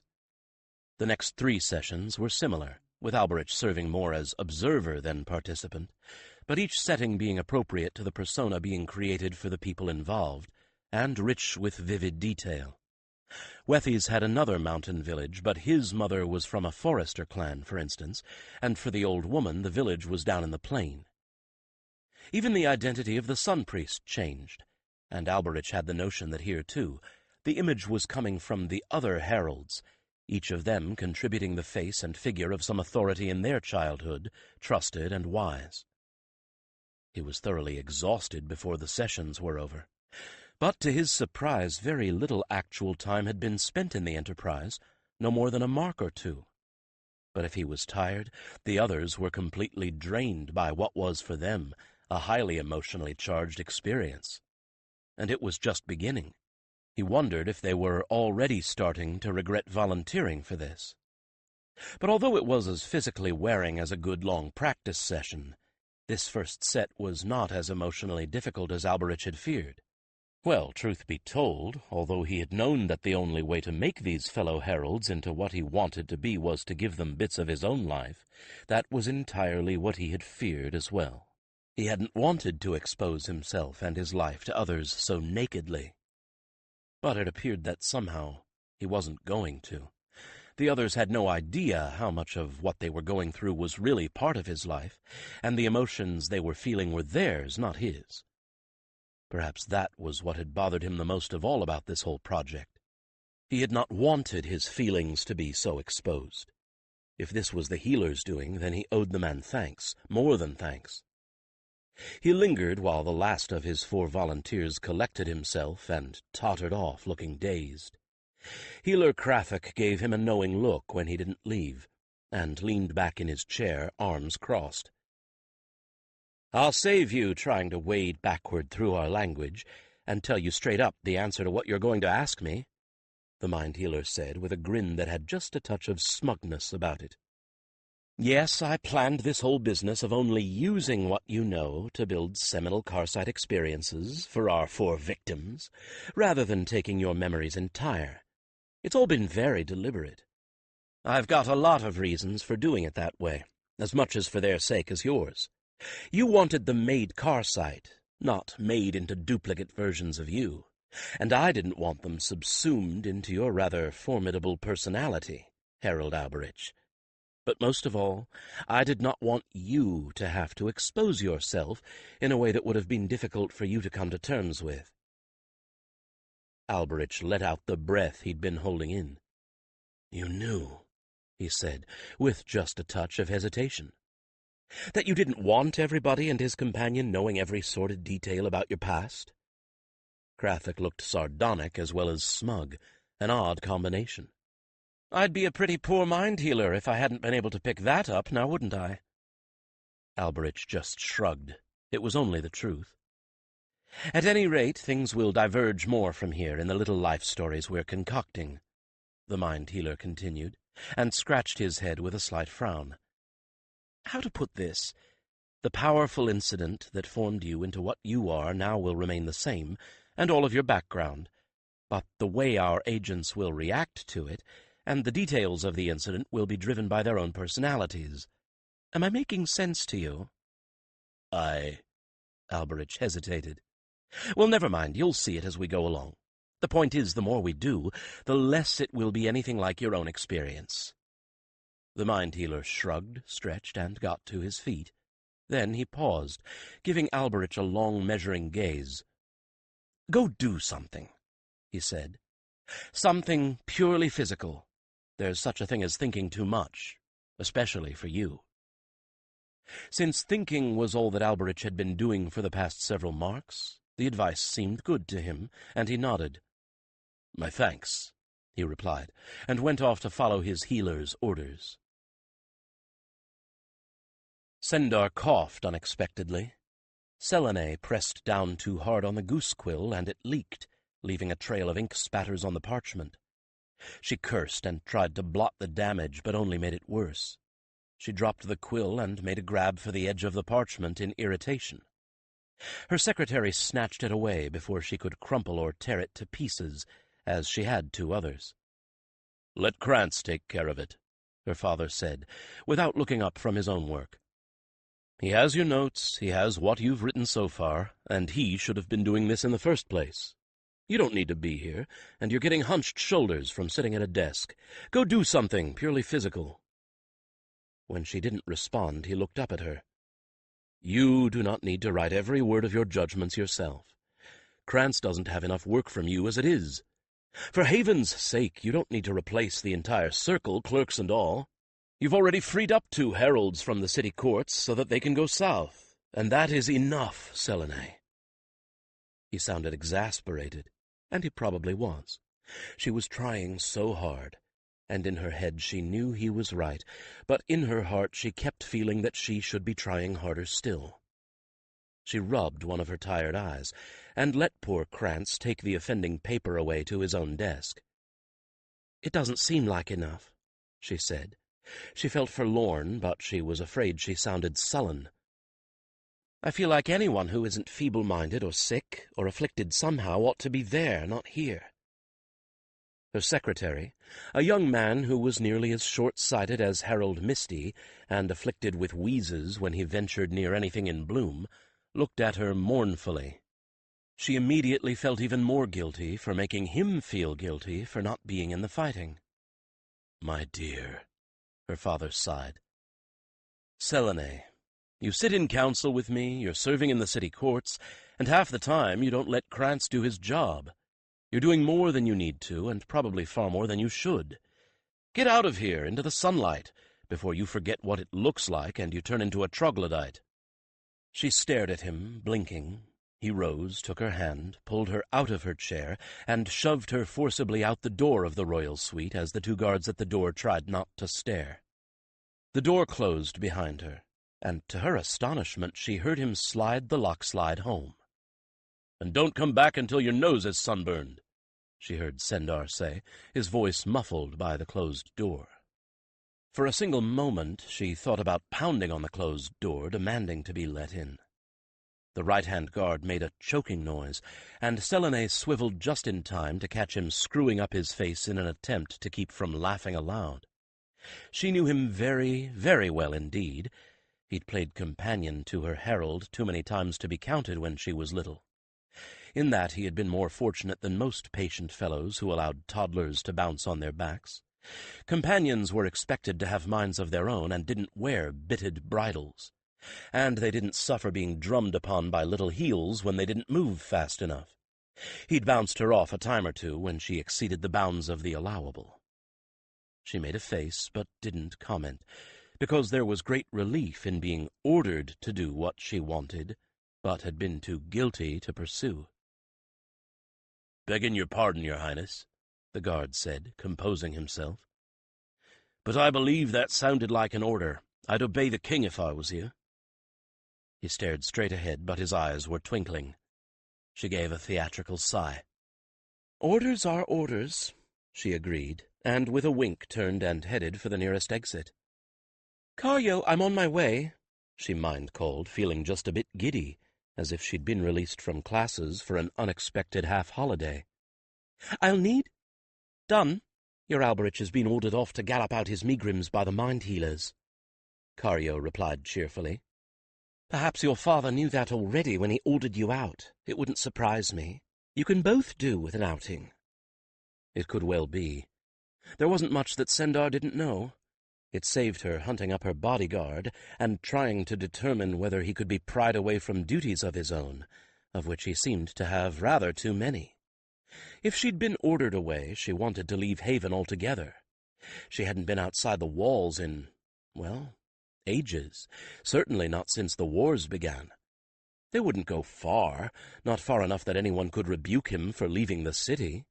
Not that he had a choice if he was guarding her, and she would point that out if anyone dared to say anything. By the time she reached the stables, Alberich was waiting with both companions saddled and bridled. As usual, it was impossible to read him, and she had long ago given up trying. "A destination you have?" he asked, though it was more statement than question. "Outside Haven, the home farms," she replied. The so-called home farms actually belonged to the 3 collegia, and supplied the needs of hearth and table. There was a separate farm, the royal farm, that took care of the palace. It wasn't much larger, but it had twice the staff, for the palace tables required something more sophisticated than the vast quantities of plainer fare devoured by the trainees. Selene was in the mood for simple, and besides, the home farms had the river flowing along beside them, and she had a notion to go fishing. After all, Sendar had told her not to come back until her nose was sunburned, and there was no better way of doing that than drowning a worm, as the old gardener who'd taught her used to say. Alberich just nodded.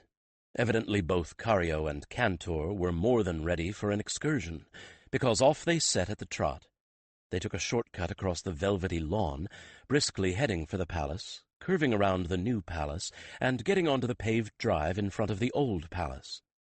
This was the side of the palace that the working heralds rarely saw, and the trainees almost never. The facade of the building was interesting, showing as it did the old fortress face of the building, with its doors meant to hold against a battering ram. But it had been softened by a planting of formal cypress trees in enormous tubs, and was fronted by a paved courtyard centered by an octagonal pool and a geometric granite fountain. And Selene had no idea what the material paving the courtyard and drive were.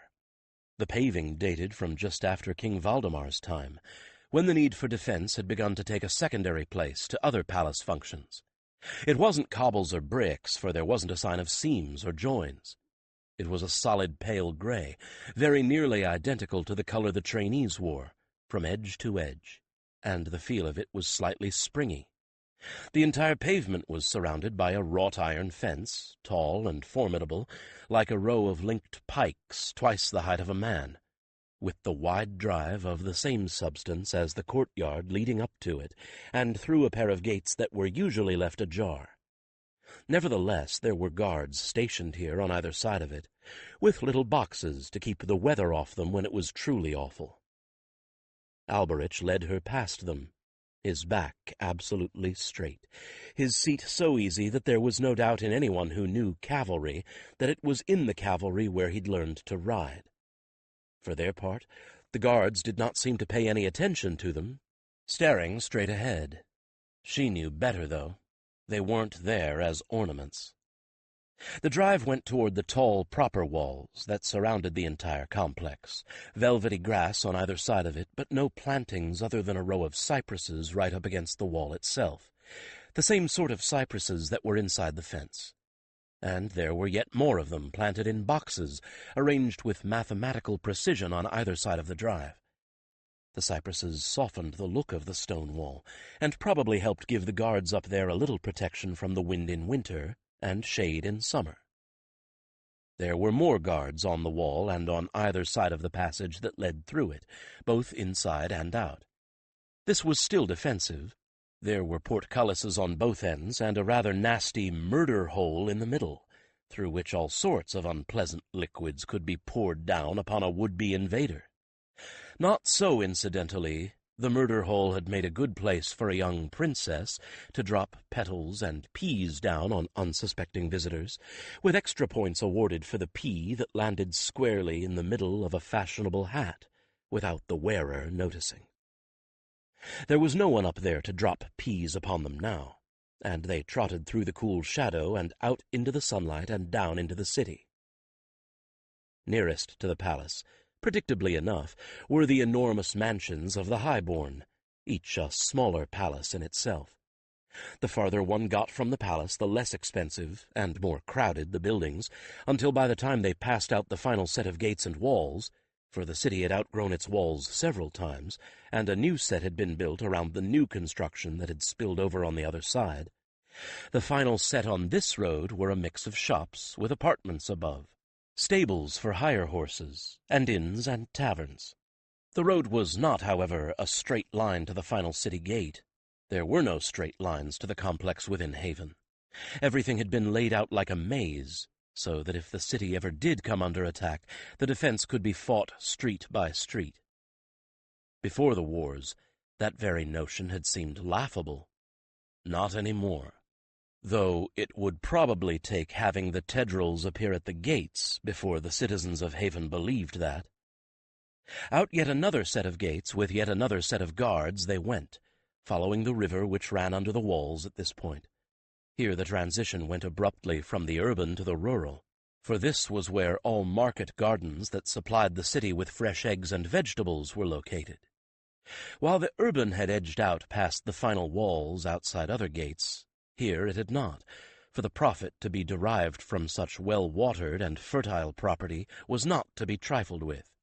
And here in the midst of market gardens suddenly loomed a true farm, the home farms, so named in the plural because they had been several smaller farms at one time. All of the buildings from each of these separate farms had been thriftily disassembled and reassembled in a central location. All of the cottages joined into one big building where the farm workers lived. All of the barns ranged around a single yard, and each allocated to one form of livestock. Even the hen houses had been moved, and were lined up in a neat little row, free-ranging chickens efficiently pecking up every bit of stray grain in nearly every weather, and cleaning up insects in summer. Here the river curved away from the main road, and the lane leading to the home farms' buildings ran alongside it. Behind the home farms, also watered directly by the river and situated on this lane, was the royal farm. But that wasn't Selene's destination. The royal farm was a showplace of its kind, the chickens segregated by meat birds and layers, kept separate to keep their breeds pure. Everything on the royal farm was a purebred, from the chickens to the plow horses. Every building was spotless and immaculate. The hothouses were there for forcing flowers, fruit, and vegetables out of season. Pens of game birds were there, and exotic food plants too difficult to grow in quantity. Ponds of delicately nurtured fish for the royal table even. Too formal for Selene today. The lane was clear, with not so much as a turtle on it, and both companions broke into a canter that took them all the way to the farmhouse. Selene found herself grinning as they pulled up with a flourish in the yard in front of the building, and even Alberich looked a little less mordant. The farm manager, an ancient fellow indeed, hobbled out to determine what they wanted, and when Selene explained her wish to fish for the benefit of the collegium tables, was happy to direct them to a shed where the fishing tackle lay. "Eels," Selene muttered to herself, selecting the appropriate tackle, knowing very well that the collegium cooks made a fine eel pie. She looked askance at Alberich, who was examining the poles dubiously. "You do know how to fish, don't you?" she asked. He turned solemn eyes on her. "No." "Doesn't mince words, does he?" Cario chuckled.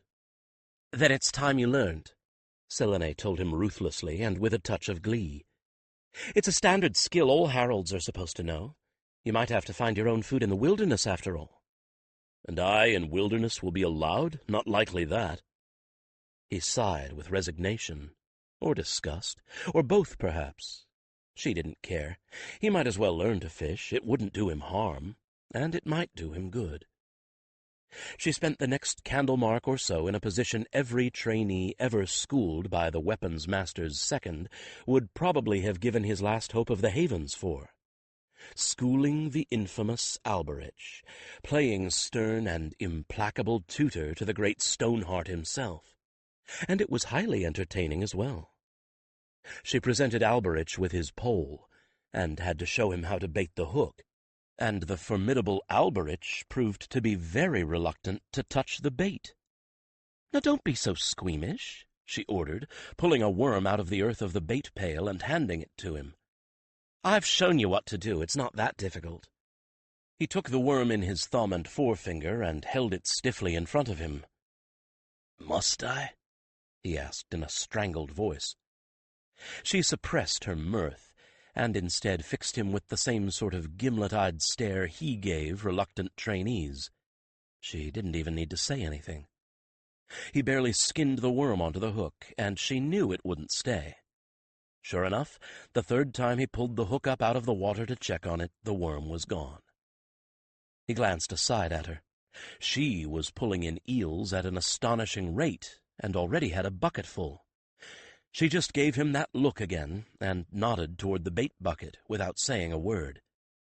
With a long-suffering expression on his face, he probed the loam with a reluctant finger for another worm. By the end of the afternoon, she was highly satisfied with her half of the expedition.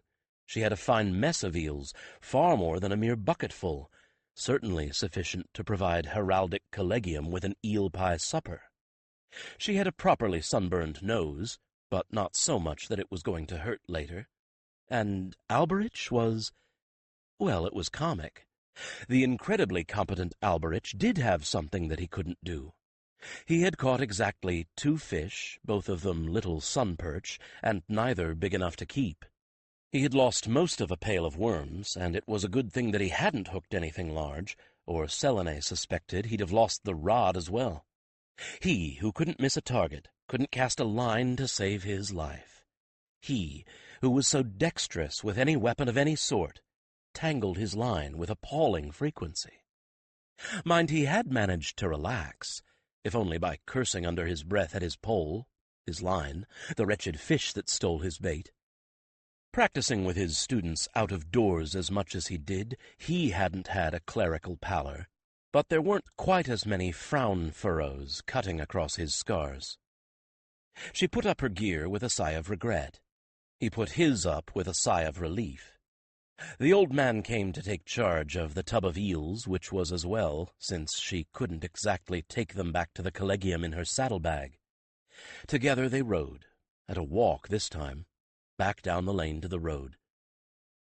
"How did you manage never to learn how to fish?" she asked him, after they rejoined the traffic on the road, heading into Haven. "I should learn where?" he asked. "When very young, helping in the inn I was. Then it was in the academy, and fishing a sport for gentlemen is, or a subsistence for the poor. No part has it in training for a cavalry officer." He must have been very young when he first began to work, then. "And very poor," Cario told her, knowing that she needn't say more.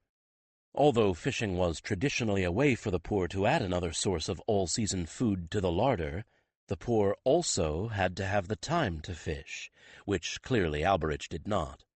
The very poor also might not have enough to spare for hook, line, and bait. "Besides," he added meditatively, "where lived I and served I, no great rivers there are. Swift streams only. Trout have I heard of, which great skill takes. Wealthy man's sport." "Well, you've got the knack now," she replied cheerfully, and was rewarded with his sour look.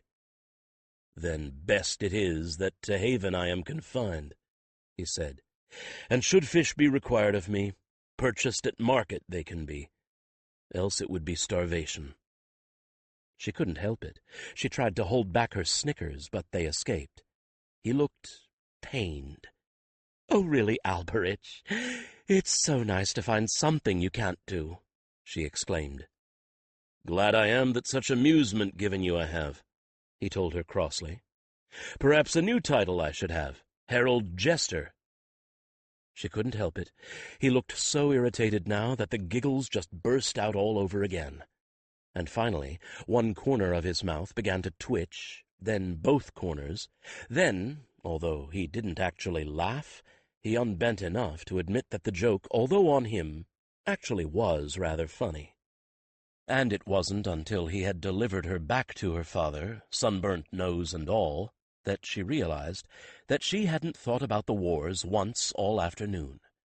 But what was truly satisfying, she also understood in a flash that in wrestling with worms and hooks and poles, that would not do what he wanted them to. Neither had Alberich. And that Sendar had sent her off to do something, at the same time that someone in authority over Alberich had evidently decided that he needed some distraction. So perhaps her father was even cleverer than she'd thought. No, there's no perhaps about it, she decided, making her way back toward the royal suite. He's much cleverer than I thought.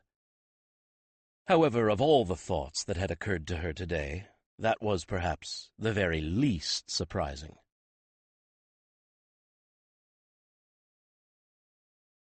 11. Outside the tavern, a storm raged, effectively ensuring that no one would be leaving or coming in any time soon. Water poured off the eaves of the tavern in sheets, like a waterfall as the gutters overflowed. The rain-spouts added to the mess, spouting like geysers, sending a torrent of water over the cobbles. It was cold out there, the temperature had plummeted, and the rain felt like ice water. Inside the tavern, those who were stuck here nursed the last dregs of their drinks and contemplated another. Or perhaps a nice pigeon pie or a good slice of mutton. The innkeeper, anticipating the needs of his customers, had started a kettle of mulled cider, even though it wasn't the season for any such thing, and the spicy scent began to drift through the inn, turning heads and sharpening appetites. It was unexpectedly cozy in here, with a small fire going, just enough to take the chill off the air, and the ambience was a million leagues away from the atmosphere in the last tavern Alberich had been in. Alberich had come out of the secret room at the back of the stables here at the Companion's Bell, only to find that the storm which had been threatening all day had finally broken. Since he was effectively trapped here and starving, he decided to make a virtue of necessity and avail himself of the little private room reserved for heralds and their guests. Of course he was starving. He'd left before supper time, and you just didn't eat what was offered in, say, the Broken Arms. Not unless you wanted to have an intimate and detailed knowledge of the inside of the privy, sooner or later, when your stomach objected to what you'd put there. Granted, the indoor water closets at the Collegium were fine things, but not as a place for an extended stay. He'd already had his fill of people watching tonight. On the whole, he'd rather just sit back on a comfortable settle alone and watch the storm. Here, once he was out of that secret room where he changed his identity from that of a herald to any one of a half a dozen personae he wore in this city, and back again to a herald, he felt almost as secure as at the Collegium itself. It wasn't only the wretched neighborhoods he prowled as a cheap thug for hire, as a ne'er-do-well of dubious reputation, as a sellsword. No, he had some respectable personae as well. He was a small merchant in imported knives. He was a votary of some obscure god whose cult was so tiny that no one had ever heard of it. For good reason, since it didn't exist. He was an honest caravan guard. But most of his time was, admittedly, spent in places most heralds never saw, but the city constables and guard were all too familiar with. And most of it was spent accomplishing very little, but waiting for one or another of his patiently laid traps to catch something. Far too much of it was spent in places that could be called taverns only because they sold alcoholic drinks.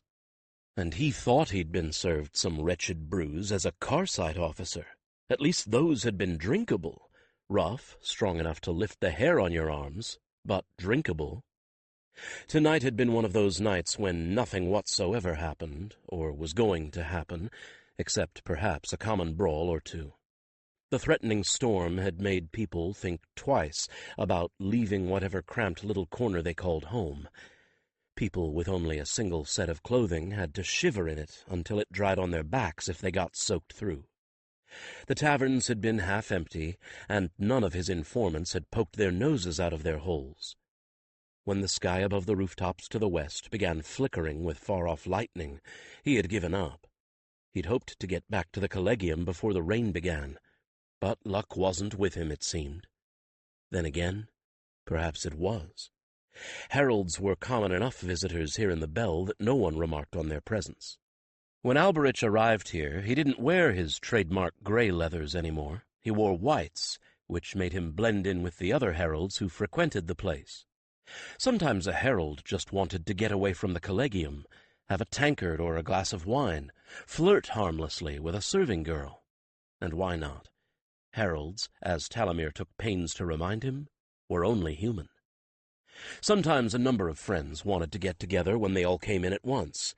There really wasn't a big enough room in the palace where 5 or more could put their feet up and talk as long and as loudly as they wanted. You could get food any time you wanted it, but it tended to be the sort of thing that could be fed to a great many people at once. And a bespoke meal, of exactly what one had a craving for, was something even heralds sometimes fancied. The innkeeper took him to the herald's parlor and showed him to a seat by a window, from which he could see, in the frequent flashes of lightning, rain pouring down as if it would never stop. A moment later a serving girl brought him hot pigeon pie of his own, and a tankard of the innkeeper's own bitter ale. It wasn't Carsight, but it was close, and unlike the harsh brews of the mountains, it was good. The high back of the settle screened him from most of the room, which in any event was empty and likely to remain so if the weather continued to be this bad. There was no closing door to this room, and a low hum like a hive of drowsy bees came from the common room, in between peals of thunder. The contrast between inside and outside was so striking. Storms like this commonly occurred in the mountains of Carsey, but this was the first time he'd ever spent one sitting in a comfortable warm seat with a hot dinner in front of him and the spicy scent of mulled cider in the air. He could remember dozens of these storms when he was a tiny child, when he'd huddled beside the smoking, struggling fire on the hearth in the middle of the room, while the roof leaked in a dozen places, and more rain dripped down through the smoke hole in the middle of the roof. The shutters would rattle with the force of the wind, and his mother would hold him close as she carefully fed the fire with the driest bits of wood to keep it alive. He didn't remember the ones when he was in the temple, though. That sturdy wooden structure never left him with the fear that at any moment the roof would blow away. But the ones when he was older, helping out at the inn, yes. He'd be in the stable, helping to calm the horses, struggling to get doors closed, running all over with buckets to catch leaks. Or he'd be out in it, tying things down, bringing them in, and never mind the lightning striking near, too near, and the cold rain soaking him through. The academy was down in the valley, in a place that didn't get storms like that. But once he was out with the cavalry, oh, he lived through plenty more of them. Most of the time out in the open. You hoped for a chance to get your tents up first, and you'd wrap every blanket you had around your shoulders and watch the rain stream down off the edges of the canvas and know it would be a cold supper again. Being caught without shelter, though, was worse. The best you could do was get down in a valley, try and find the scrubbiest, lowest stand of trees, and get under them. You'd get off your horse, because with the lightning and thunder even a trained cavalry horse could bolt. You'd use the canvas of your tent as a rain cape, and hope it kept the worst of it off you, standing with your head down, one hand holding your horse's bridle up near his nose, the other holding the canvas just under your chin, shivering, both you and the horse. Oh, this was better, much better, like so much of his life since he'd come to Valdemar. And yet it was not enough, and he was not certain if the problem was within himself or Valdemar. He was glad enough that there was no one here. It allowed him to be left alone with his thoughts. He was rarely truly alone for very long. "I understand you've lost your first fight," said someone at his elbow.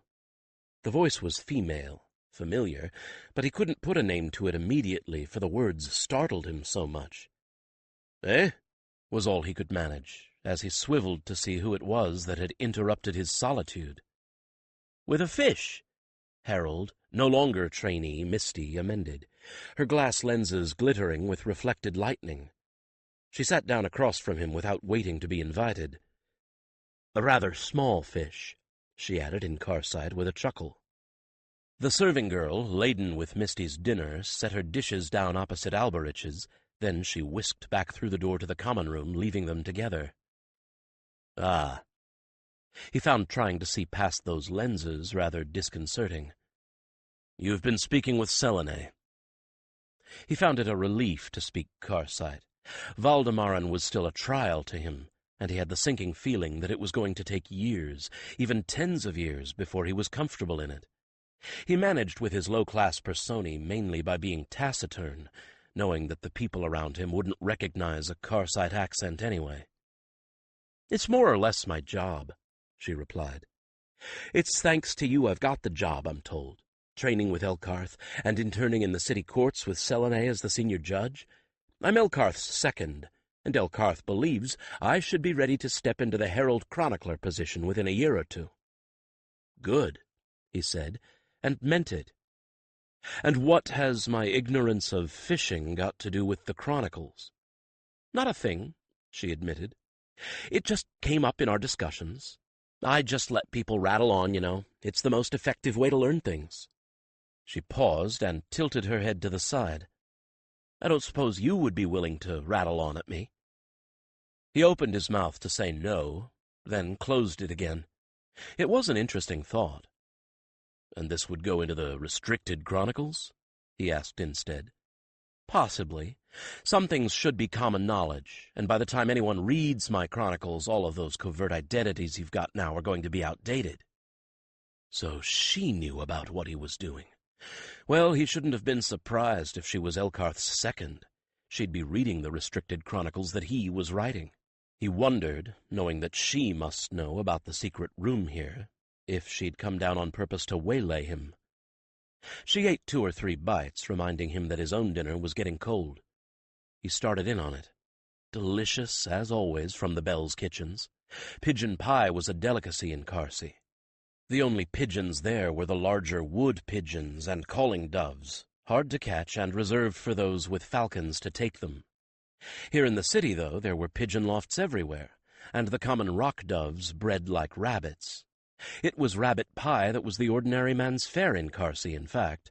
Rabbit pie, rabbit stew, rabbit half raw and half burned on a stick over the fire.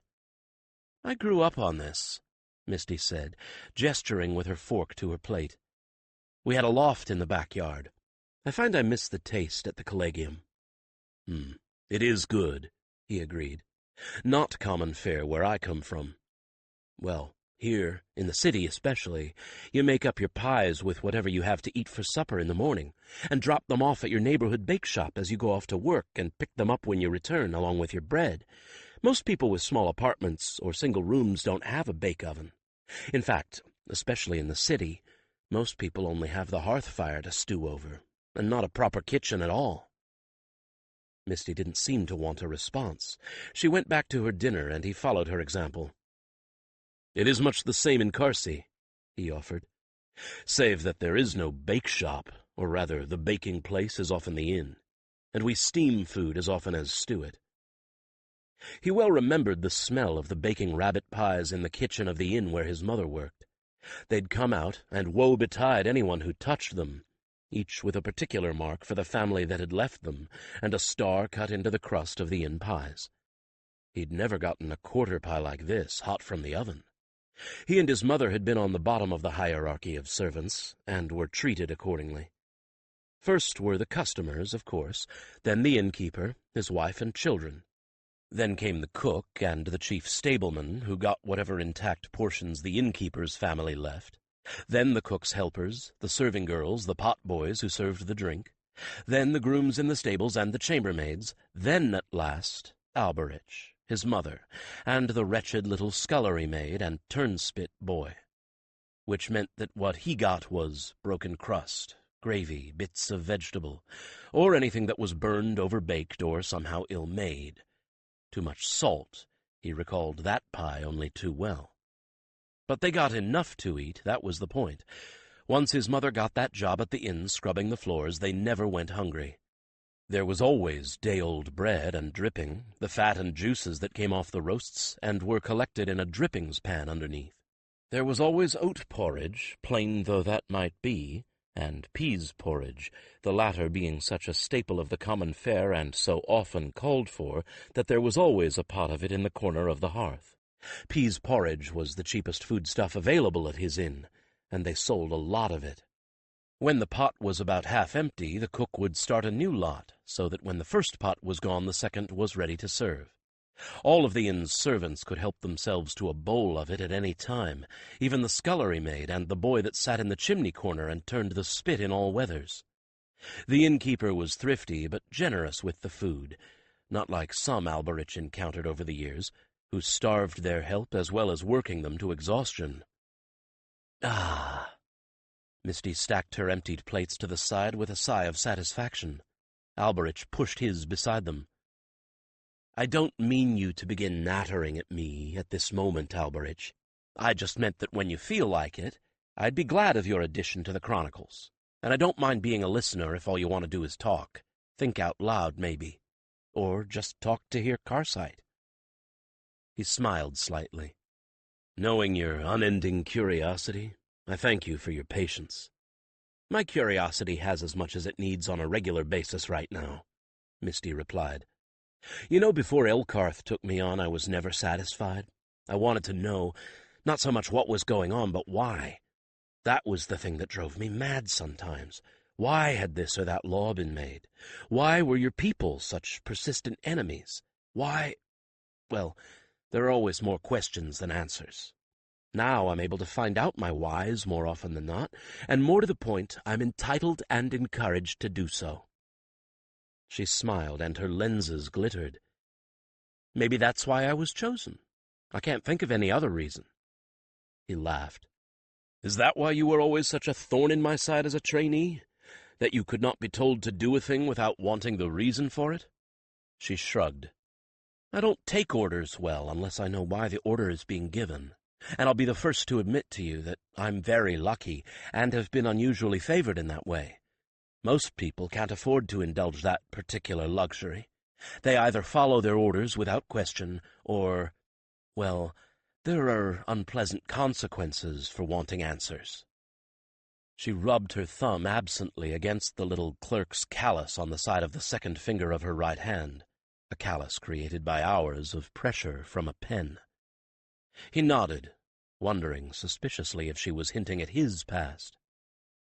The more I'm in the courts, the more I realize that, she continued. As a clerk, well, I knew why I was doing what I was doing. It was obvious. Pointless, perhaps, but obvious.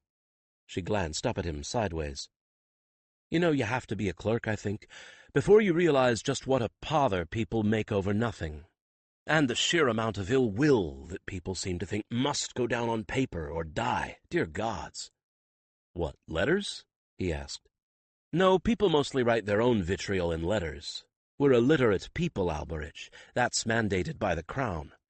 Just as Karsite children are required to go to the temple for religious instruction, ours are required to get instruction in reading, writing, and figuring. No, I meant legal documents. That's mostly what a clerk handles. At least, my sort of clerk. There are others who do things about money, but I've never had that kind of head for figures. I saw a lot of wills. She sighed. A lot of wills, and depositions, and the documents involved in lawsuits. Well, since you've been acting as bodyguard to young Selene, you've seen what happens when something gets as far as the courts. He nodded again. But it is important to them. Some people have too much leisure, if that's what's important to them, she said sourly, wrangling over dead Granny's best bed cover as if the fate of the kingdom depended on it, when all the while down there in the south— She couldn't finish. She just sat there, shaking her head. He thought back about all of the things he had observed while Selene sat, either in judgment as the principal judge, or as an assistant when she was still a trainee. I do not understand it either, he said, then added with a touch of humor. But then, I never had so many possessions that things took on a great importance to me. She burst out laughing at that. Whereas I have too many, thieving magpie that I am, so I suppose I should understand them. Then again, most of my possessions are books, so I still don't understand why people would get into such a state over a few pence or a set of silver. She looked ever so slightly superior. And if it was dead Granny's library that was in dispute? He asked shrewdly, to puncture that superiority.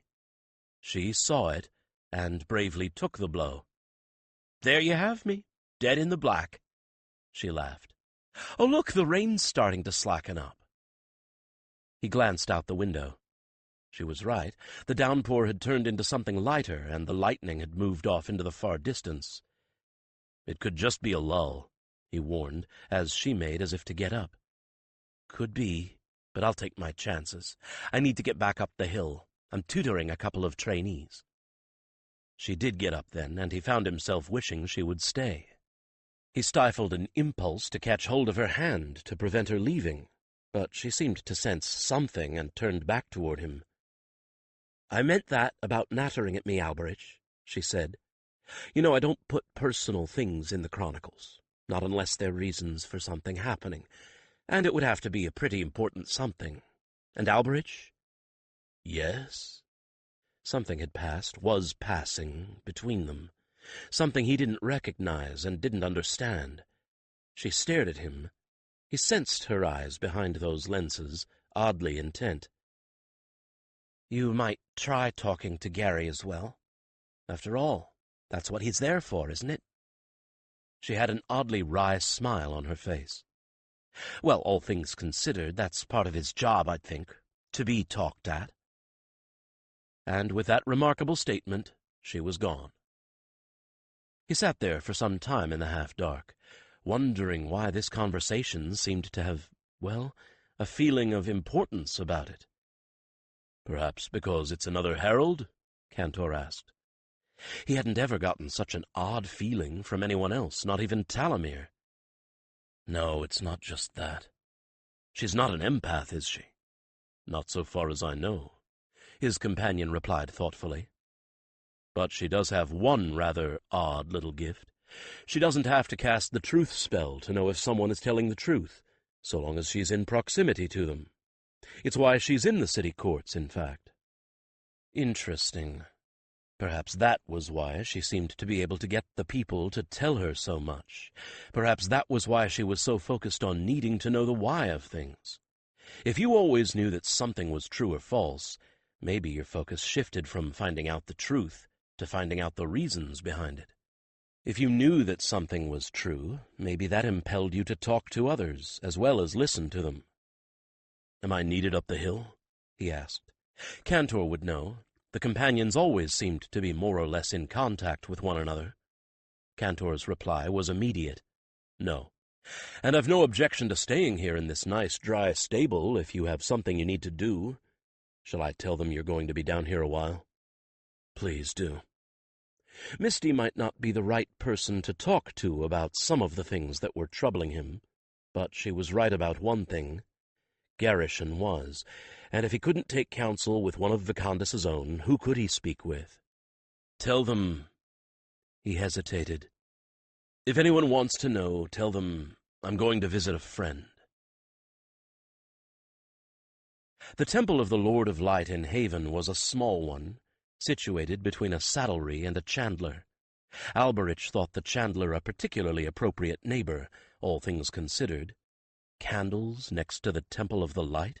He wondered if the chandler knew. He'd gone back to the secret room and donned the garb of one of his more respectable personae, in no small part because that persona was possessed of a rain cape, an article of clothing that Harold Alberich had forgotten to bring with him this evening. Besides, it wouldn't hurt for Lysander Fleet to be seen here. It was one more layer in the persona. The duties of a sun priest began at sunrise and ended at sunset, but Gary would be accessible for another couple of marks. Candle marks, he reminded himself. He had to start thinking in Valdemaran terms, or he would never get the hang of this confounded illogical tongue. The temple itself, though modest in size, did not skimp on illumination. In fact, it showed itself to be a most hospitable neighbor. At the gates of the forecourt, directly under the two large oil torches, were benches that were, in nearly every kind of weather but rain or snow, occupied by one or more of the neighbors taking advantage of the free lighting to read by. The forecourt was illuminated by 6 more torches, and there were benches beneath them as well, although normally only a member of the temple congregation was likely to venture in there to read. Or socialize. Henrik encouraged people to feel as if the temple was an extension of their household, and there were plenty who lived tightly packed into a couple of rooms with their entire family, who were happy to use the space in good weather. The forecourt was a good place for meeting friends, taking very small children to play, or just to get away from the rest of one's family. They weren't uncomfortable benches, either, of wood rather than stone, though wooden benches would have been more in keeping with Karsite custom anyway, and constructed with a subtle curve that welcomed a sitter. They glistened wetly in the rain, like great sleek river beasts looming under the torches that had been extinguished by the first of the downpour. With the torches out, the only illumination came from 2 lamps on either side of the door of the temple itself. That wasn't a lot, and Alberich cursed the invisible bumps and cobbles that made for unsteady and slightly slippery footing. He pulled open the wooden door and slipped quietly inside, trying not to disturb anyone who might be there. But the place was empty, holding nothing more but the presence flame on the altar and the sharp scent of the oils used to polish the wooden interior. The aroma sent a shiver and a pang of homesickness over him. All temples of Vakandis had this scent, since, except for the great temple in Throne City, all temples of Vakandis were made of wood. Polishing some of that wood had been one of his tasks as a child. Not that his old priest had any notion of taking him in as a novice. It was only too clear from the very beginning that Alberich had no vocation, and at any rate he would not have lasted 5 marks in the cutthroat game of politics that most sun priests played. But the scent brought back memories of his childhood, pleasant ones, in fact, which would have surprised people had they known it. Well, not his 4 agents. Thanks to his memories, they now knew what a sun priest should be like. A little stern, perhaps, but not unforgiving, a truly upright person. Gary came in after Alberich let the door fall closed again, and it did so with a hollow thud. The priest, for Garishan was a full sun priest now, just as Alberich was a full herald, peered toward the shadows enshrouding the door, and made out at least the basic form enshrouded by a rain-cape. "What can I do for you, Gary began, as Alberich threw back the hood of his cape and stepped forward, so that Gary could see who it was. "Don't call me your son, Gary," he admonished in Carsight. "You're nowhere near old enough to be my father." "Keep coming at me out of the dark like that, and my hair will soon be white enough to pass for your father," Gary replied. "Of all people, you were the last I would have expected to see tonight." A mutual friend suggested that I don't come visit nearly enough. Alberich felt himself relaxing in the familiar surroundings that said safe haven to his younger self, no matter what had happened to him later at the hands of sun priests. "Huh?" Gary raised an eyebrow, then a hand. "Well, in that case, since this is a social call, shall we take this to my quarters?" "Lead on." Alberich came up the aisle toward the altar. The sanctuary, the entire temple, in fact, was a harmonious construction of carved and shaped wood, from the vaulted roof to the parquetry floor. The bench pews were finished with finials carved in the shape of a torch flame, and the sun in glory was inlaid in very subtle parquetry behind the altar. The several woods used to create it were of shades so near in color that you had to look for the pattern and know what you were looking for in order to see it. More patterns, geometric this time, were inlaid in the backs of the bench pews, in the floor, in the altar itself, and these were anything but subtle. Every color of wood possible had been used here, and Alberich reckoned that the artisan in question was either now a very wealthy man, or else was a devoted member of the congregation doing it for the glory of the one God, for it was quality work and wouldn't have come cheaply. Gary led him in past the altar and the door behind the altar itself. This was a kind of robing room, with vestments hung up all over the walls. A door in the opposite wall led to the priest's quarters. "Here," Gary said, motioning him into a tiny kitchen. "It's warmer in here than any place else. Have a seat. Henrik's asleep, but don't worry about waking him. He could sleep through a war and a tempest combined. Do you want anything to drink? Beer? Tea?" "Tea, please," Alberich replied, and watched with interest as Gary moved efficiently about the tiny kitchen, heating water in the pot over the hearth and getting mugs for both of them. "I don't know why I haven't come here before, instead of making you come up the hill." He said that because the kitchen smelled right. Those were Carsight spices he could taste faintly in the air, and a uniquely Carsight black tea that was steeping in that kettle. There were sausages hanging up in the corner of the hearth, both for further smoking and because the smoke kept insects away. Sausages Alberich would bet tasted like the ones from the inn where he'd grown up. "So what is on your mind?" Gary asked. "A great many things," Alberich replied, now fully relaxed, with Gary's good tea on his tongue. "Tell something, though. What do you think about Misty?" "I like her, but she's deceptive. I don't mean that she lies, I mean that her appearance is deceiving. She looks and sounds harmless, but she's a hunter," Gary said instantly. "She won't let anything stand in her way once she's on a scent, though I'm not sure what quarry she's stalking. Probably a lot of things, one of them being answers." "Ah, but to what questions?" Alberich replied. "She's stalking those, too. Why do you ask?" Gary responded curiously. "I'm not sure. Now that I'm not having to browbeat her into training properly, and she's a full herald and Elkarth's second, we're peers, so we're no longer in conflict with one another. She intrigues me, I suppose. It must be that instinct, one hunter recognizing another. She's the one who sent me here tonight, in fact." He took a sip of tea and savored the flavor. It was the right flavor, the one from his childhood, although the flavor from his childhood was a diluted version of this. "I'm hunting answers myself." Gary regarded him with a somber gaze. "You, of all people, ought to know that you aren't going to find many of those here. Questions, certainly, but precious few answers. Ours is a faith, Alberich, not a map or a guide, and certainly not a set of certitudes. At least, that is the way it should be, not what it has become." He said that sadly, and once again he was back in childhood, with that kind yet stern priest who tried to show him in ways a child would understand just what the Sun Lord was and was not. "We are the mirror of Valdemar, more like the twin, or we were before things disintegrated."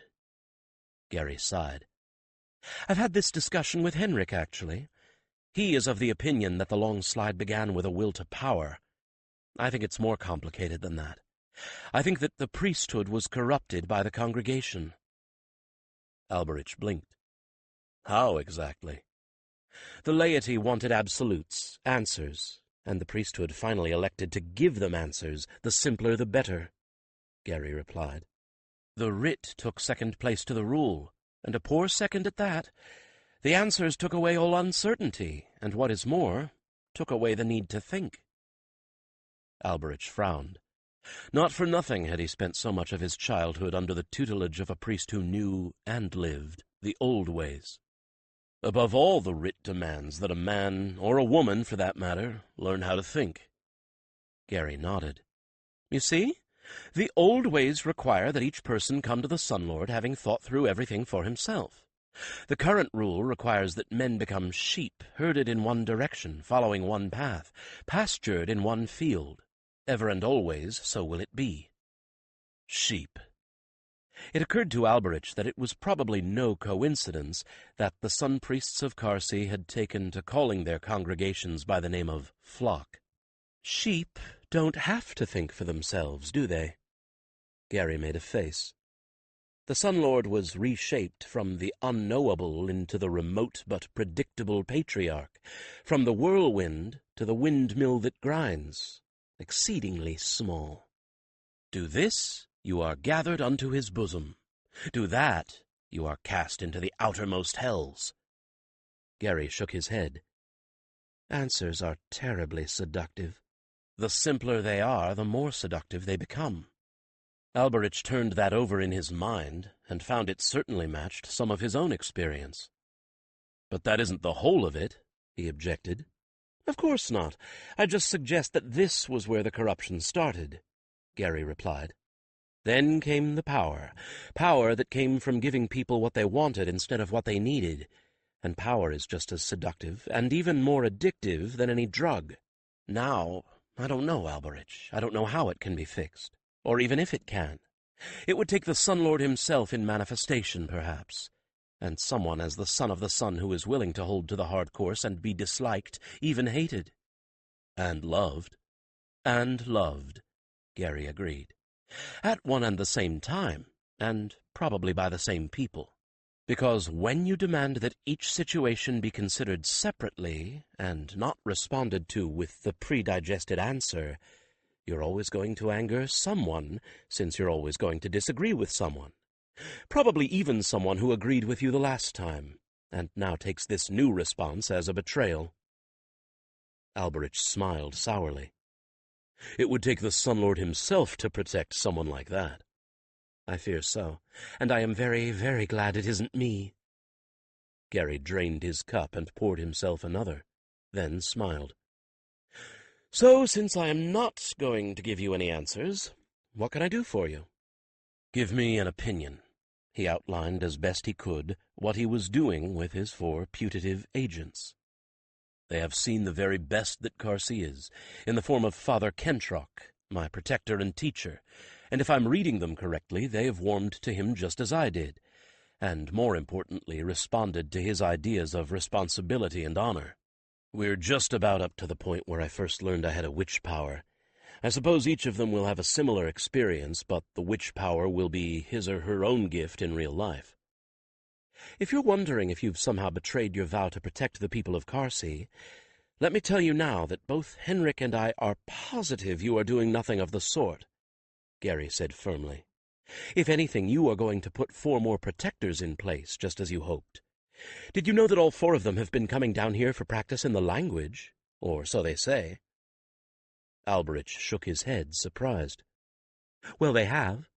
And what Henrik and I figured out after the first 2 visits was that they didn't want lessons in Carsight — their accents are impeccable, by the way — but an understanding of how our version of the Sun Lord differs from what they're going to encounter in Carsey." Something about the way he said that made Alberich stare at him. "Oh, no," he said, feeling his heart sink. "Please do not tell me that they want to convert." "We wouldn't accept them as they are now if they did," Gary said with a laugh. "No, actually, I think they're integrating their 2 personae. Then, once they know how things are now, they'll react as a Carsite who was brought up in the old ways would." Alberich felt a profound relief. The very last thing he had wanted to do was to change anyone's religion.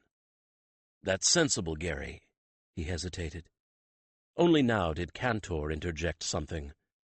"Gary is your priest? This is surely a question for your priest." "I'm torn," he said at last. "It feels as if there must be something more I can do for Valdemar. Valdemar has given me so much. What should I be doing in return?" Gary considered that question carefully. "Alberich, my friend, it is also my duty to tell you things that are true. You are doing as much as any other herald. Someone has to be helping to keep the peace here in Haven, and you are doing that. You still serve as Selene's bodyguard, and thus free someone else to go south. And in case you were wondering if you should offer your military expertise, no." "No?" That surprised him. "But my training—" "One of the things that is true is that you are not a great general. Not yet, anyway. Valdemar has great generals, and it doesn't need you in that capacity." Gary gave him a look shaded with pity and understanding. "Ah." He felt deflated. "But, well, we have the Lord Marshal with decades more experience than you. Perhaps you have the advantage of training at the academy, but we have the Collegium, which is, dare I say, just as good. It isn't only heralds who are taught here. Occasionally among the Blues there is a young military genius from the Guard, and the Lord Marshal was one of those." Ah, Gary was right then. He stared down at his cup.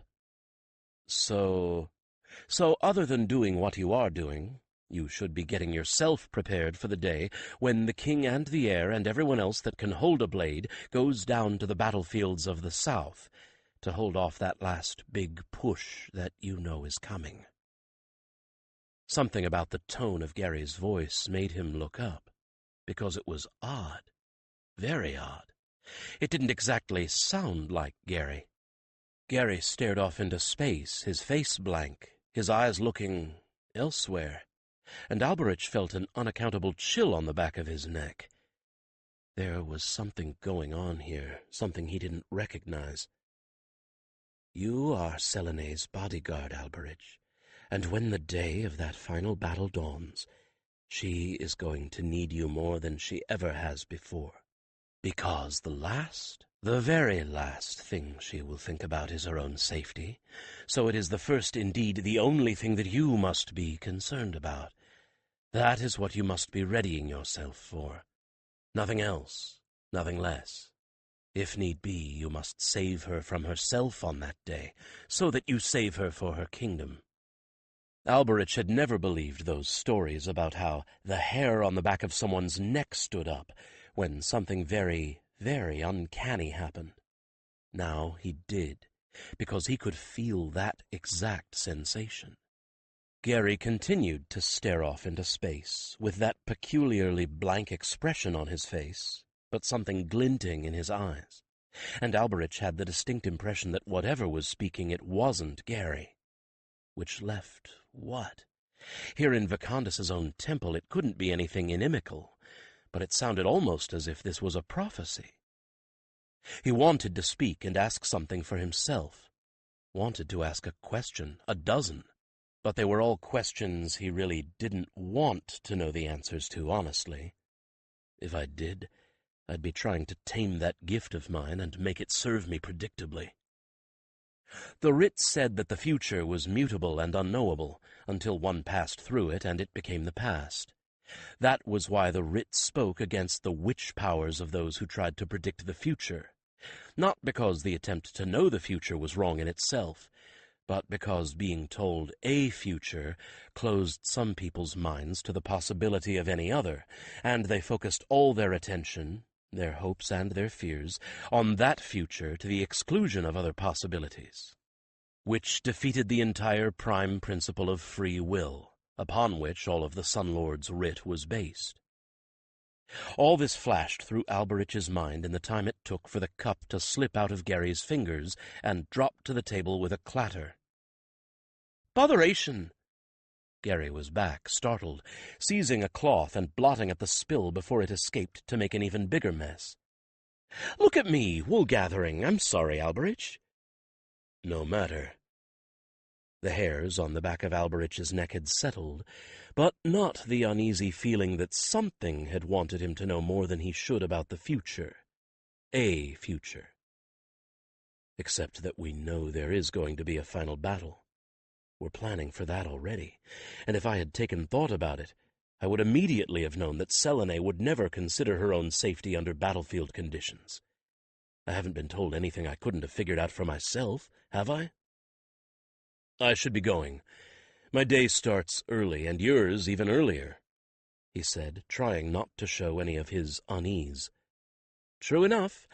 Good thing for me that I'm a real lark of the morning," Gary said cheerfully as he walked Alberich to the door. "Come by here more often, won't you?" Alberich almost prevaricated. Then he hesitated, because the writ also said that when Vicandus wished the future to be revealed, or steered, he would find a way to do so. "I will," he promised, and went back out into the cold, dark, and the rain. Ordinary things. Ordinary things. He didn't think he was going to sleep well tonight. Probably not for many more nights to come.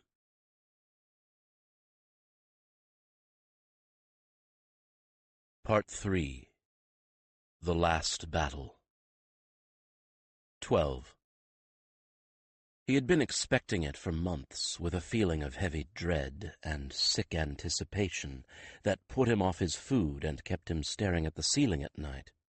All winter he'd worried and wondered, were the tendrils going to break with their pattern and attack in the winter? After that strange evening when Gary briefly spoke for something else, how could he not have felt that the storm was about to break? He'd wished for an inkling that he was doing the right thing, and he'd gotten it.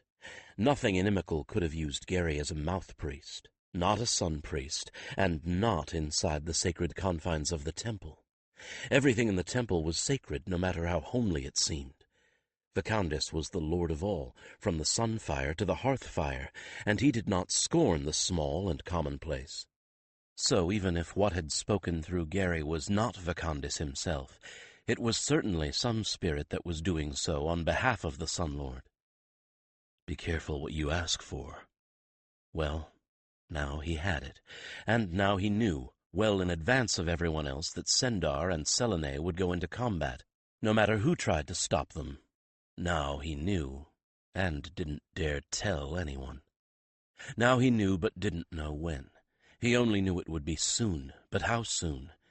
Every night he went to sleep on edge, and every morning he woke with the feeling that a storm was coming. And certainly this was what everyone, including the now successful agents, had been working toward all this time, to lure the Tedrils into thinking that the Valdemaran defenses were a hollow shell, and a single concerted drive would crack through. And thanks to the 4 that he had planted, when that time came, Valdemar would know as soon as the Karsite troops themselves did. They would know days, weeks earlier than they would have before his 4 demi-Karsites got planted successfully on the other side of the border. Yes, he was expecting it, but when the word came, it still hit him like a blow to the gut. It was Talamir who delivered the blow. That didn't make it better, but at least it was from the hand of a friend and delivered as calmly as that worthy could manage.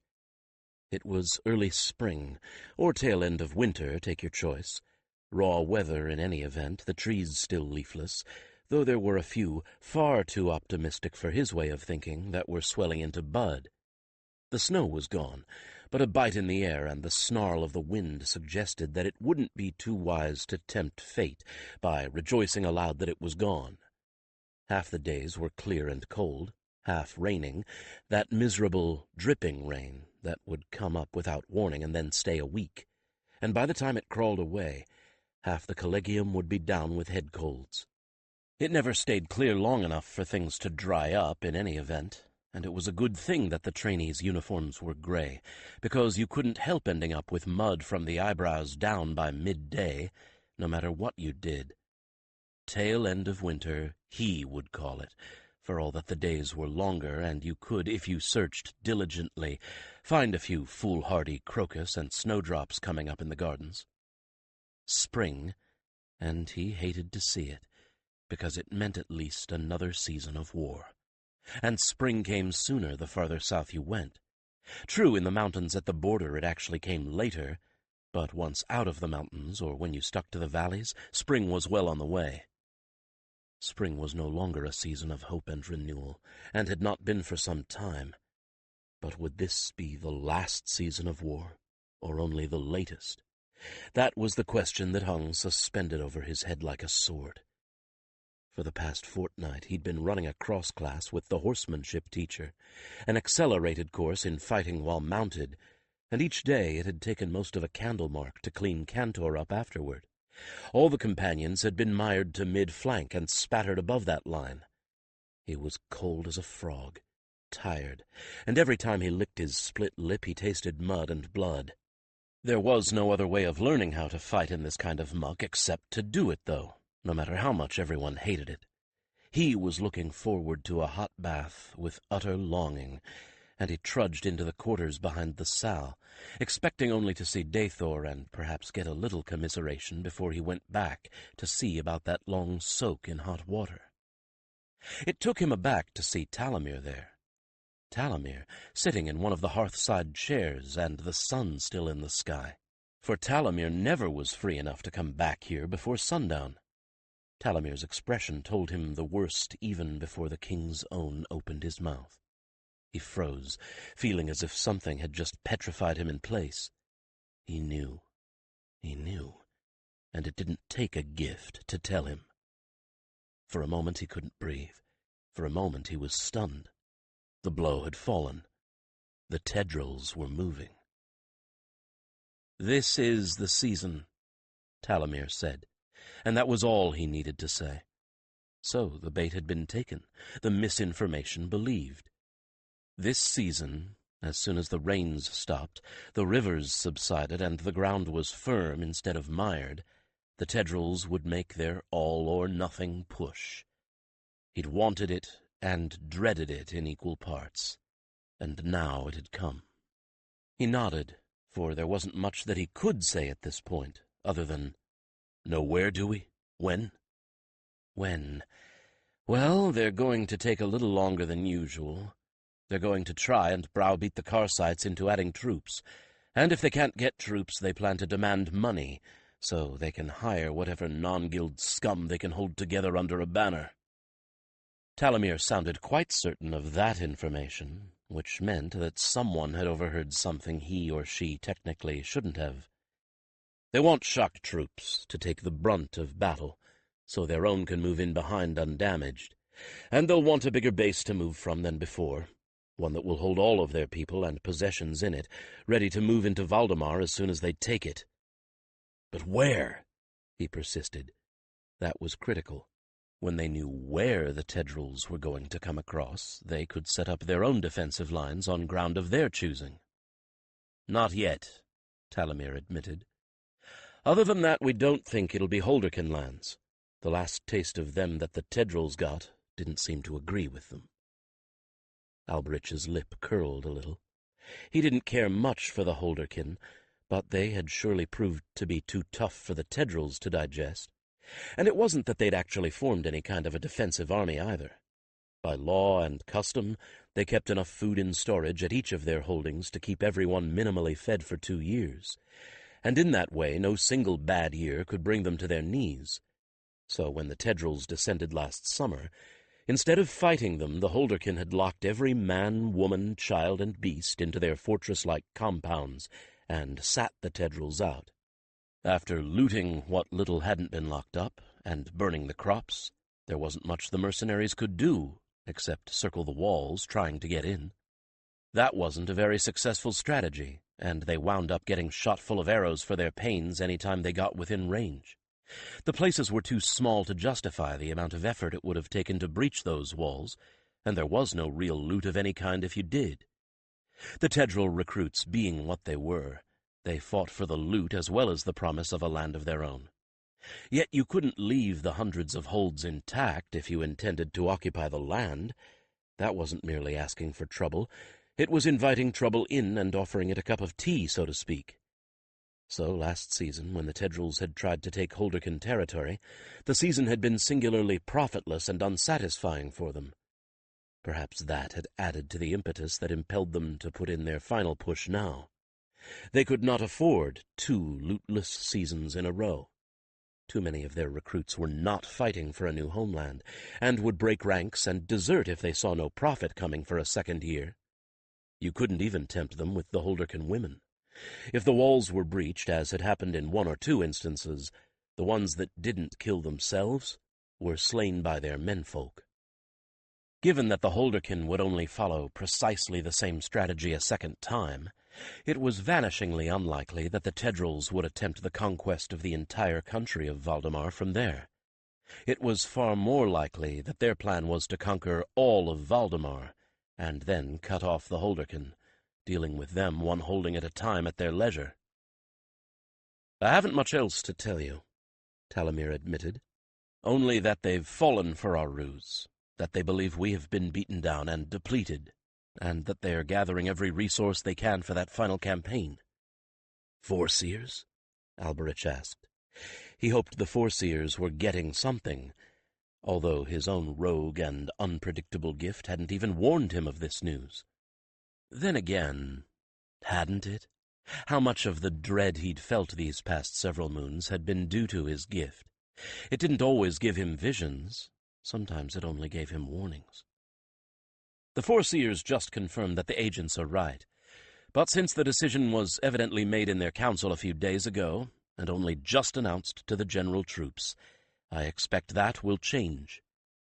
Talamir sounded confident, and he had every right to be. Mutable and unknowable future. Well, perhaps. What the writ had to say on that subject was a matter of philosophy rather than reality, meant more to keep people from closing themselves off to all of the possibilities that free will gave them. And this was particularly true when Karsite writ met Valdemaran reality, and the gift of foresight, which, often as not, showed many futures, not just one. And if Vakandis really abhorred the knowledge of the future, would he have given me that particular gift? For Alberich, like the heralds, had used it to change the future he saw for a better one.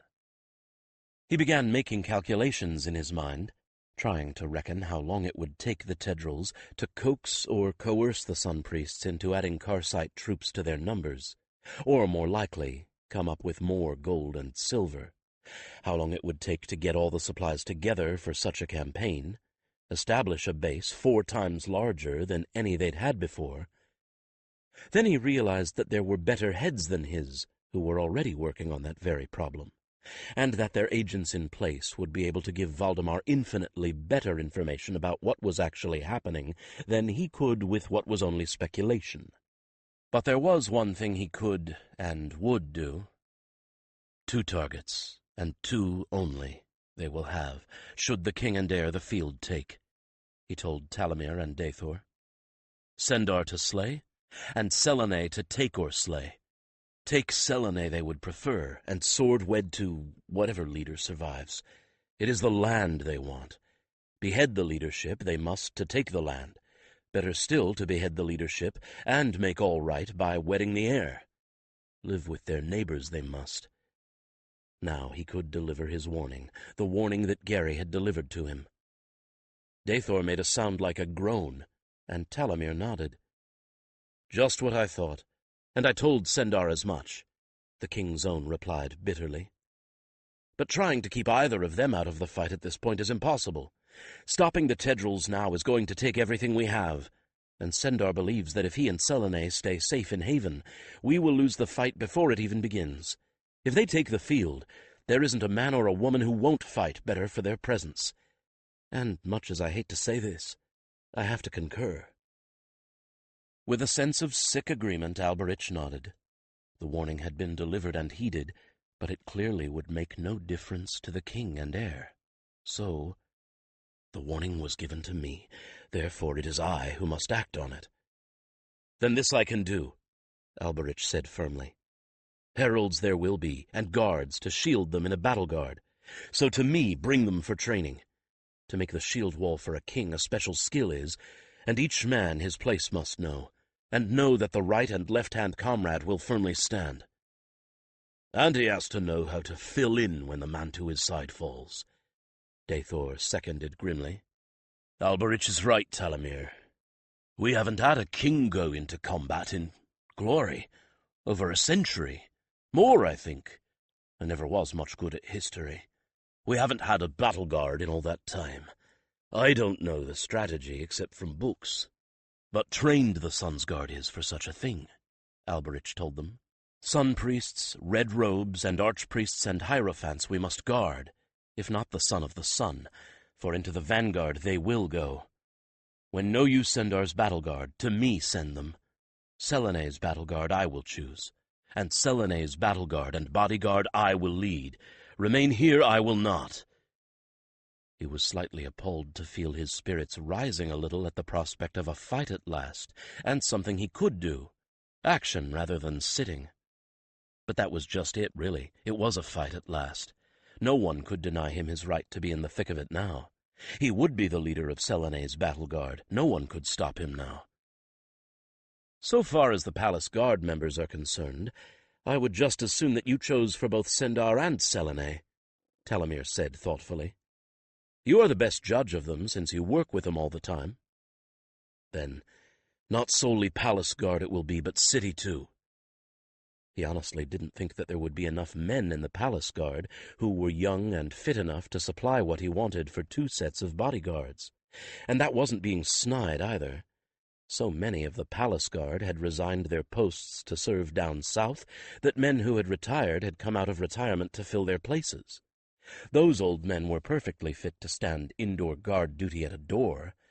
If their reflexes were a little slower than in their youth, they had a world of experience to take the place of fast reflexes. They might even be good enough to fight with the army as a whole, but they couldn't march like younger men, couldn't run like younger men, and hadn't the stamina that was needed for this job. "Whomever you want," Talamir told him. "I'll see to it that you get it, or him, or her. She-heralds and she-guards for Selene, can I get them, half and half with men?" said Alberich, and grinned fiercely to see the surprise on both their faces. "Tcha, think you! No thanks from the princess would there be for clumsy men in her tent trampling. And with her they must be sleeping, and follow her other elsewheres, that a man should not go." "You mean to guard her that closely?" Talamir asked, his face reflecting an interesting mix of shock and approval. One man with a knife all our efforts can overset, he pointed out to them. Sendar, your charge is Talamir. Selene is mine. And, say I, guarded she will be in every moment of every night and day. Battle guard there will be, but also bodyguards, will she, nill she, waking and sleeping. He did not say that he expected Sendar would rebel over being so closely watched, and would disregard anything Talamir had to say on the subject. But Selene would listen and obey his orders, once he'd explained them. Thanks be to the one God. She wouldn't like them, but she'd obey them. Unlike her father, she could not disregard orders.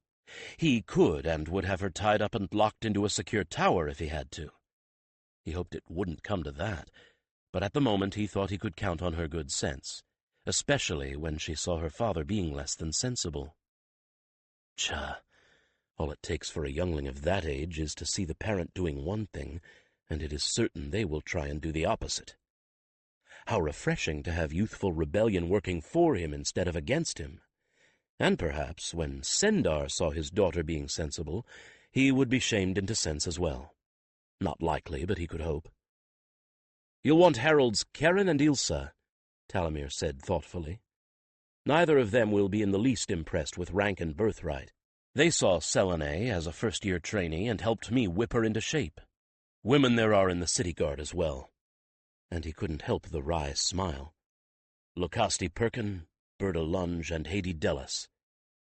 His spirit rose a little at the thought of recruiting those three to his bodyguard. Selene would have to be a deal older and craftier before she could outwit or overawe them. Dathor raised an eyebrow. Talamir chuckled. "Oh, I believe I know those names," the King's Own said, matching Alberich's smile. "They have night patrol around the Compass Rose and Virgin and Stars, don't they?" "And just last week Frog marched young Lord Raylord back to his father, then delivered a lecture to the old man that fair pinned his ears back," Dathor said with a nod. "Or so I heard." "Correctly you heard. Impressed with rank they are not either." 2 heralds, 3 city guards, that made 5, and with the addition of a palace guards woman who came to his practices who was called Lottie, if she had a surname he'd never heard it, that would give him 2 women at Selene's side at all times. That would do for close bodyguards. For battle guards and Sendars, he'd want another 10 or a dozen. 20 or 24 good fighters. He'd have to think long and hard about who. "These I need," he said, rattling off the names. Talamir nodded. "Those 6 at once. Special training will they need. The rest from Palace and City Guard, I will make a list." "Have it to me in a candle mark," Talamir said, getting to his feet. "Send it by page. I'll have Sendar sign on it. That will cut through any objections. I'll have your 6 women report in the morning, and the rest to you within the week." He would have liked it to be sooner, but that was probably the best that could be done. Replacements would have to be found, schedules juggled, and all of that took time. Time, which was now working against them. "Selene I want as well," he added. "Best it is that she learn her guards to work with." "Right," Dathor agreed. "And if we can get Sendar down here to work with his—" He stopped at the grimace that Talamir gave. "Ask for the moon and you're more like to get it," the King's Own said grimly. "If he sees his bed for more than 4 candle marks in a night now, I'll be surprised. So don't expect him to come down here for what's only a little arms practice." "Then his companion we shall have," Alberich said in a burst of inspiration. "One at least of the pair shall we train with." "Done, Chosen," Cantor said instantly. "And you'll have Taver to stand in for me, because I must be with Sendar," said Talamir in the same moment. "That way at least one half of the pairs will get some practice in this." "The sensible ones," Cantor said. Alberich was not disposed to argue with that assessment. 6 women, 2 in herald's whites, 3 in city guard blue, and 1 in the darker, near-midnight blue that marked the palace guard, stood at attention before Alberich. 3 of the 6 were older than he by 3 or 4 years, and were probably at least as tough. but there was not a jot less than honest deference in their expression, and though all 6 of them looked sober, they did not look anxious.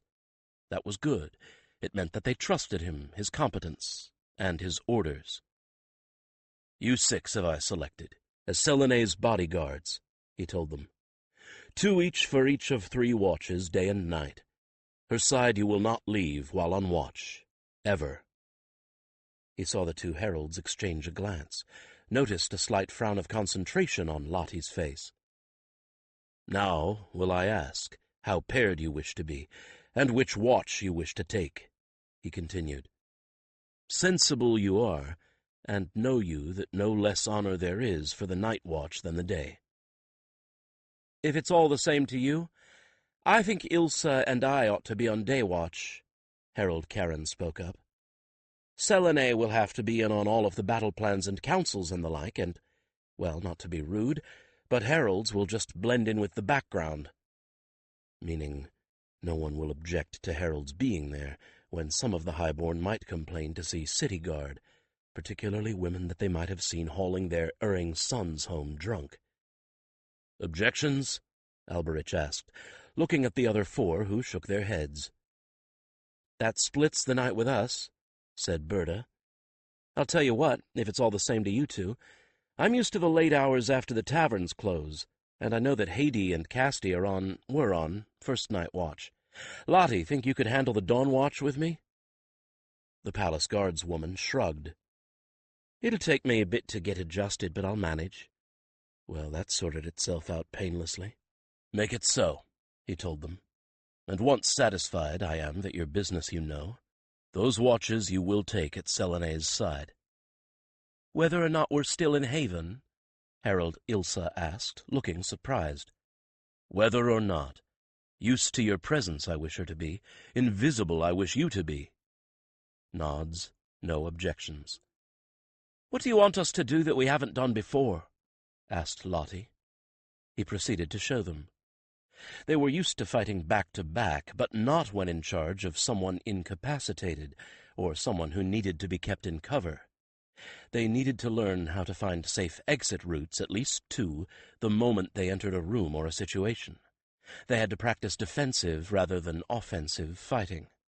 And later he would teach them quick rescue techniques, how to dash in and grab the air if someone had snatched her while she was still within reach, even if that someone had a knife to her throat. The time to get her away was not after she was in enemy territory. He hoped that at least one of each pair was a good shot.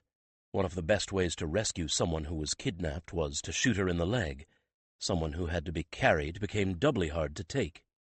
But he thought he would save that lesson for a time when Selene wasn't with them. By mid-morning, Selene had joined them. She was not at all happy about having bodyguards all the time, but she was reasonable about it. The same could not be said for her father, according to the terse report he got from Cantor.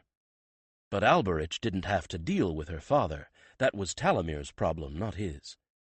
He was just pleased that his 6 women were quick studies, a little quicker than he'd hoped, actually. The 3 from the city guard were especially adept in defensive strategies, perhaps because of their riot training. Students, crowds of layabouts and troublemakers, and drunks in fair season sometimes turned into mobs, and the city guards and constables were trained to deal with a mob in every manifestation, whether cheerful and manic or surly and destructive. The 2 heralds had their own set of valuable skills, especially suited to their day watch, in no small part because they were used to letting their eyes skim over a crowd, looking for someone or something that was subtly wrong. The 2 heralds would have their companions to help, of course, and the companions made another good reason to have them on day watch. No one assassin, not even a group of 3 to 6, could get past 2 heralds and 3 companions. And the possibility of getting a group of strangers past sentries and guards and other sharp-eyed sorts by day was vanishingly small. By night? Well, it was possible, but it would have to be very well coordinated, and the number of approaches to get at Selene would be limited. So once Selene joined them, Alberich concentrated on escapes, how to get her to where her companion could reach her, for once she was mounted, she was probably safe. Safer, anyway. Her companion could get her out of reach of anything that anyone could use at night, for distance weapons would be severely limited by limited visibility. Night Watch did have a different problem, for Selene would be asleep part of the time. The 3 city guards solved that problem for him, though, because they were perfectly used to manhandling semi-conscious bodies. Even if Selene was somehow drugged and couldn't be awakened, with a little luck they'd be able to get her out of harm's way. "We won't eat or drink anything we haven't brought with us," they told him before he even asked. "And we won't eat or drink at the same time. That way, even if someone's somehow managed to get to our grub, one of us will be able to see that something's wrong." He was quite satisfied with their progress when he dismissed them at the end of the first day. The bones were there of a good set of 3 pairs of bodyguards and a first-class set of battle guards. Even Selene was impressed, and had worked as hard as they did, in a role that did not come naturally to her, that of hiding behind others and allowing someone else to take care of her. Lottie was the last to leave, and she helped him to clean up the salle before she did. As the door closed behind her, he sat down on a bench in the salle, suddenly feeling exhausted. It had been a long, long day. The salle was silent, except for the sounds he made himself. The last blue light of dusk came in through the clerestory windows up above and reflected off the mirrors behind him. He unbuckled the straps of his armor with fingers that ached from holding tightly to sword and dagger, and winced at the occasional bruise. Training the battlefield guards, that would be another question. He'd thought long and hard about it, and had decided to go with a mix of half-heralds and half-guardsmen, and had given the list to Talamir last night. He would head up the group around Selene, and Talamir would be the commander of Sendar's group.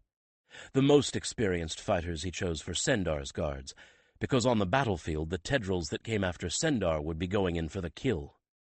The ones after Selene would be handicapped, as they would be trying to capture, not kill, so they would hold back somewhat. His people would have no such compunction against them. And he rather expected that Selene, once she saw fighting, would be eager to stay out of it. Not that he doubted her courage, but she was a young and sensitive person, and battlefields were horrors. He was sickened by them, and he was hardened to the death and carnage. Once she got her first taste of real fighting, she should be perfectly willing to stay at the rear of the battle lines with the commanders. Alberich was not as sanguine about keeping Sendar out of the thick of the fighting, but then again that was not his job. It was Talamir's, and if the King's Own couldn't manage it, no one could. Certainly not Alberich, the foreigner, for to some, perhaps unconsciously even to the king, that was an issue. No matter how people felt about him consciously, somewhere down deep inside, the moment he opened his mouth. "Perhaps if you worked on your grammar," Cantor suggested. "Indeed, in my infinite leisure time," he retorted as he pulled off the armor he'd worn to protect himself. He had been the assassin for all of this practice, and as such had worked harder than all of them combined. He was in good condition, as good as he'd ever been, but, it had been a hard day, as well as a long one. At least he'd been too busy to think, too busy to worry.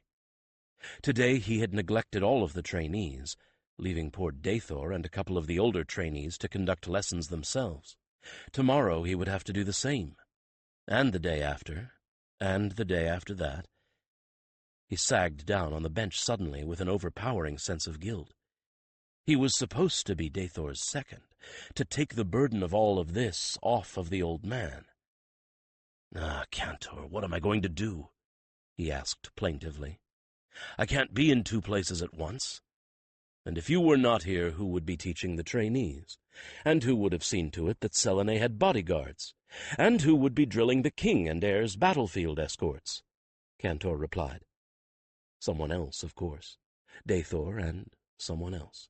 Someone who wouldn't have Alberich's experience. Someone else. If he could figure out who that someone else might have been, maybe he could recruit him, her, to train the trainees. "This last lot of trainees won't see fighting," he said after a moment. "We've put everyone who's even remotely ready into Whites by now, but they're still the ones that are a year away from becoming full heralds. There must be a dozen of them, and I've personally taught all of them from the time they came in as trainees. I can put them to teaching the younglings while Dathor supervises." "Good answer," Cantor approved. "And I can see to it that Dathor stays here, no matter how much he wants to go south with the full army," he decided, clenching his jaw. "He'll fight me on it, but if the king orders him to stay, then no matter what happens to me, there will still be a weapons master at the Collegium.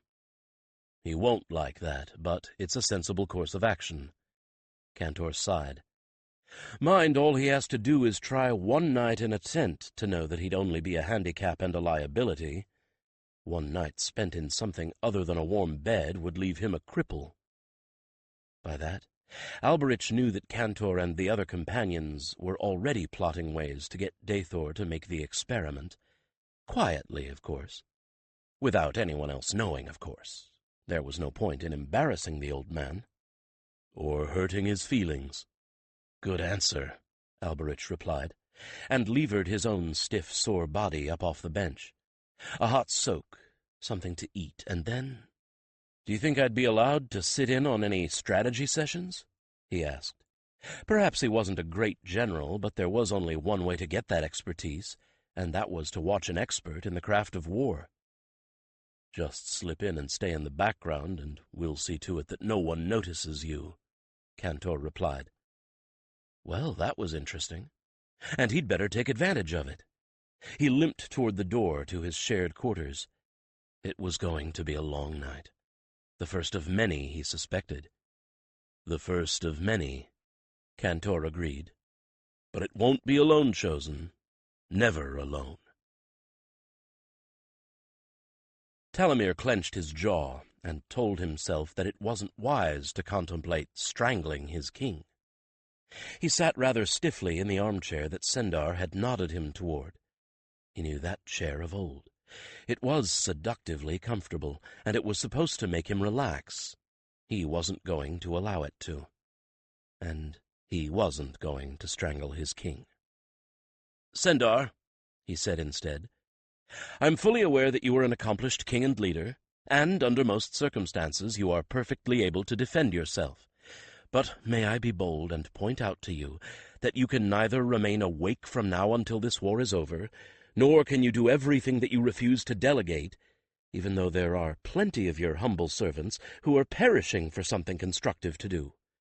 Therefore you can resign yourself to the fact that you will have to sleep now and again, and will require bodyguards while you do so, and you will have to learn how to delegate." He took a deep breath and waited for the inevitable reaction. The king growled under his breath, something inaudible, but it sounded unflattering. "Furthermore," Talamir persisted, "if you intend to persuade your daughter to put up with her bodyguards, you are going to have to set her a good example." "That," Sendar said, clearly and distinctly, "is blackmail." "The blackest," Talamir agreed. "It's also the truth." He neglected to tell the king that he had pointed out the converse to his heir. If each of them thought that the good example she or he was setting was the reason for the other behaving in a sensible fashion, it would make everyone's job much easier. Although Sendar looked sullenly at him, recalling to Talamir's mind the rebellious adolescent that he'd been as a trainee, he nodded. "All right, I'll accept the bodyguards, but I want to train with them," he said stubbornly. "I don't think you're going to have a choice in the matter. I believe Alberich was going to insist on it." Talamir had the satisfaction of seeing surprise on the king's face. He's a very thorough fellow, is Alberich. He realized immediately that having a bodyguard doesn't do you a great deal of good if someone attacks you, and you don't know what to do, but they do. The wrong move could put you in as much danger as if you didn't have them at all. "Selene," Sendar began, and was interrupted by his daughter walking into the room. "Selene has been training with her bodyguards," she said, flinging herself down into a chair with a groan and a wince. Talamir noticed that her hair was wet. She must have just come from the bathing room. 6 of them! And the so gentle Alberich promises that it's going to get harder from here. I have, in the course of the afternoon, been thrown to the ground, thrown on to Cario's back, hauled about like a sack of wheat, and taught how to dive for all manner of cover. Not to mention done just a trifle of fighting practice myself. I'm quite looking forward to facing the Tedrils. They can't be worse than this. Talamir decided not to disabuse her of that notion. He just caught Sendar's eye and nodded. Sendar grimaced. "Well, I'll be doing the same tomorrow," the king said, to Talamir's pleasure. "Though how I'm to squeeze more hours into the day I do not know. I've already told you, and done so repeatedly, by putting the council meetings and any other business that is not directly concerned with the war into the hands of your seneschal," Talamir told him with a little heat, because he had been advising this very move for months now. "That is what he is there for. You can't be 2 places at once, and if we don't win this thing, there won't be a Valdemar for you to reign over. Your seneschal is competent, unflappable, and far better at obfuscation than you are. If it's something he can't do, he is supremely good at stalling things until you have the leisure to deal with it. And what is more, he knows to a nicety what he can and cannot do. Delegate, Sendar. How many times do I have to repeat that?" Sendar shook his head. "I don't—" he began, then shrugged. "I will, but—" "And don't tell me that you don't like it," Talamir snapped, deciding to show his king and friend the edge of his anger. After all, Sendar wasn't the only person in the kingdom who was doing things he didn't like. "I won't," Sendar replied, in a way that told Talamir that this was exactly what he had been going to say. "What else do you want me to put on my plate?" "A speech. You're going to have to tell the people, of Haven at least, what's coming. And I've never been the speech-maker that you are." That was certainly something that needed doing that only Sendar could handle. "I can't write it, and I certainly can't deliver it." "A speech," Sendar sighed. "Yes, that will have to be me. Selene, I advise you that when you take the throne, find someone else to write the speeches for you." "I think not," she replied, so somberly that both Talamir and her father shot a look at her. "Speeches aren't just something that we deliver, as if we were mere actors. They have to come from our hearts, Father, and there has to be truth in them. If they don't resonate from inside us, and they don't have truth behind them, how can we ever expect people to believe in us and what we say?" They both focused on her at once. It wasn't so much with astonishment as unanticipated pleasure. She sounded like an adult. She was an adult, and she sounded like someone who had learned all the right lessons from her father. She returned their looks gravely. "Platitudes might satisfy for a short time, Father, but soon or late the people will realize they are being fed form without substance. What I tell them must be the truth, and I must believe it, and I must hold to it. That is what you have taught me. I have learned far more from you than that, but that is one of the important things you have taught me by your example." He nodded, and so did Talamir. "She knows. We've done our job, haven't we?" he asked Taver. "We have. She may not yet have all the skills, but she has the spirit and the heart. Skill will come with time. Now, if they could just be certain of having the time."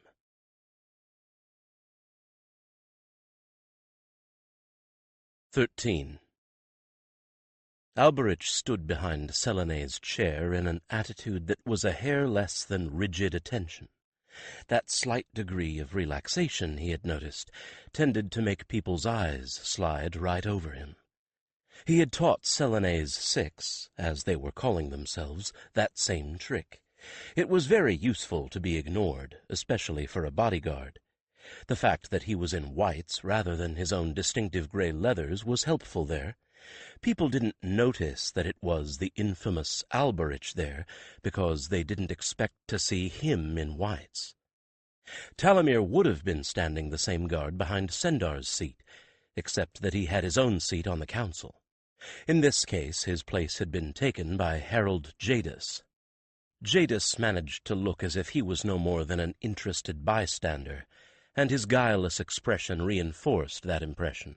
If one didn't know better, and only a few people did, one might well assume that was the case. Jadis was something of a surprise to Alberich. He would have expected the bard-turned-herald to be one of the lot remaining behind at the Collegium, not skilled enough in warfare to be of any use in the coming fight. He would never have guessed that Jadis was as grimly determined to strike his own blow against the enemies of Valdemar as any guardsman, nor suspected that Jadis was a deadly swordsman. His skill with a blade was not something that had come to light until recently, as he had been out on circuit all this time. Dathor had remembered it since he had trained Jadis himself. He was the one who had recommended Jadis as one of Sendar's bodyguards. There was an interesting twist to his talent with a blade. Jadis fought with a light rapier rather than the commoner broadsword, but such a weapon was much more useful in a situation of close combat. Useful, too, within four walls or any other crowded situation. Dathor had called Jadis in to work with Alberich, and both of them had immediately suggested that Talimir assign Jadis as one of the king's 6 personal guards. The more heralds they had in those positions, the better. Sendar was more likely to listen to a herald than a guardsman. Not that the king was likely to listen to anyone if their advice went against something he felt strongly about, but a herald was more likely than anyone else to get him to stop and think before he acted. But Jadis was not the only surprise. Another of Sendar's bodyguards was a healer. In fact, it was the same mind healer, Krafik, who had mediated the transfer of all of those memories from Alberich to the 4 spies. Krafik was also a wicked bladesman, although he favored a 2-handed style with knives instead of longer weapons, and his skill was such that he had been able to teach Alberich a trick or two. He came to Alberich himself to demonstrate his skills, and volunteer his services at something besides healing. "You don't want a healer angry at you," he'd said when Alberich questioned him on whether he could bring himself to kill with those knives. "A healer knows how you're put together, and what will hurt the most. I've been working with the severely wounded ever since all this started." His eyes had glinted. "And this healer is very, very angry at the Tedrils." Alberich often wondered just what had made Krafik, a healer, into someone who could say that and look Alberich straight in the eyes while doing so. But he, of all people, understood a wish to keep one's past private, and unless Krafik volunteered the information, he was not going to ask. He probably hadn't expected to be made one of the king's personal bodyguards, but he adapted immediately. And Alberich was not at all unhappy about having someone who was also a healer serving as a bodyguard, especially a mind healer who had ways of dealing with a king who was reluctant to rest when he needed to. It was a convenient assignment to have the healer taking the latest of the 2 night watches, along with one of Sendar's former squires, knighted just after Alberich had come to the Collegium. The lad had then been sent by his father on some mission or other, and hadn't come back to Haven until a few moons ago. Alberich had anticipated a certain amount of trouble from that one, but all he'd gotten was respect. Evidently the young buck had gotten some of the arrogance knocked out of him. Just as well. Any arrogance the young bucks of Valdemar still had was about to get knocked out of all of them, and for some of them, the experience would be fatal. The less arrogance, the better the chance at surviving until all this was over. What Sendar and Talimir and the Lord Marshal were doing at this meeting was to give the rest of the council a thorough briefing on absolutely everything that they had all learned, from spies, farseers, foreseers, and anyone else whose word they thought was trustworthy.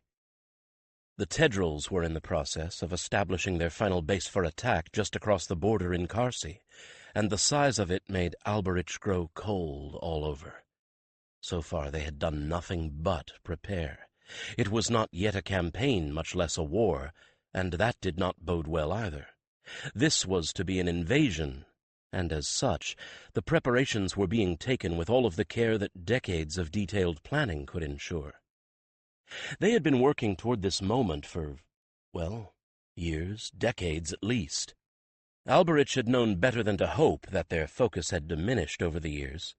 Their shock troops might be a combination of the dregs of the mercenary trade, criminals who sought sanctuary in their ranks, and whatever young men they could recruit with promises of adventure, excitement, and easy money. But the core was the Tedral nation, whose longing for a new homeland had only strengthened the longer that they went without a home. If anything, the increase had been exponential with the land of Valdemar in their sight. The bitterness of those thrown out of their homeland by their enemies had been distilled by the years. Now it was as much of a weapon as the swords, spears, and arrows in the hands of the army. And they had done something very clever this final season. Carsey was used to their strategy of making a base from which they could strike into Valdemar, and didn't think twice about it when, once again, the Tedral commanders had set about establishing yet another. But this time, with the Carsites lulled into complacency, they had built up their own troops and established a base that could be used equally well to strike at Valdemar or Carsey, then made it clear to their erstwhile allies that they did not particularly care if further aid was delivered voluntarily or wrested from the Sun Priests by force. The Sun Priests must have been shocked to discover the monster they themselves had created sitting on their doorstep, not to be budged, reasoned with, or countered, demanding that it be fed, and fed royally. That much Alberich and the others knew from the spies, and although he could not know this for certain, he was fairly sure that the Karsite treasury had been emptied, literally and completely, into the Tedral coffers, until even the rapacious maw of their army was sated. Shocked and dismayed, utterly undone and perhaps in a panic when they realized the position they had put themselves in, their first thought would be of self-defense. The coffers could be refilled, but if the Tedrals came in force to take what they wanted, they probably wouldn't stop with taking the gold and silver in the treasury. They would go on to help themselves to the personal treasures of the high-ranking priests, at the very least. Supplies, the lifeblood of an army, were pouring in, and the means to transport those supplies, just as important, were not lacking either. If there was a cart or a beast in all of Carsey that was not in the hands of the Tedrals, it was not for lack of money or effort. Trade had slowed to a crawl as carters, draymen, and teamsters flocked to make a small army of their own in the ranks of the Tedrals. Merchants couldn't find anyone to carry their goods. Farmers were having to transport their own foodstuffs to market.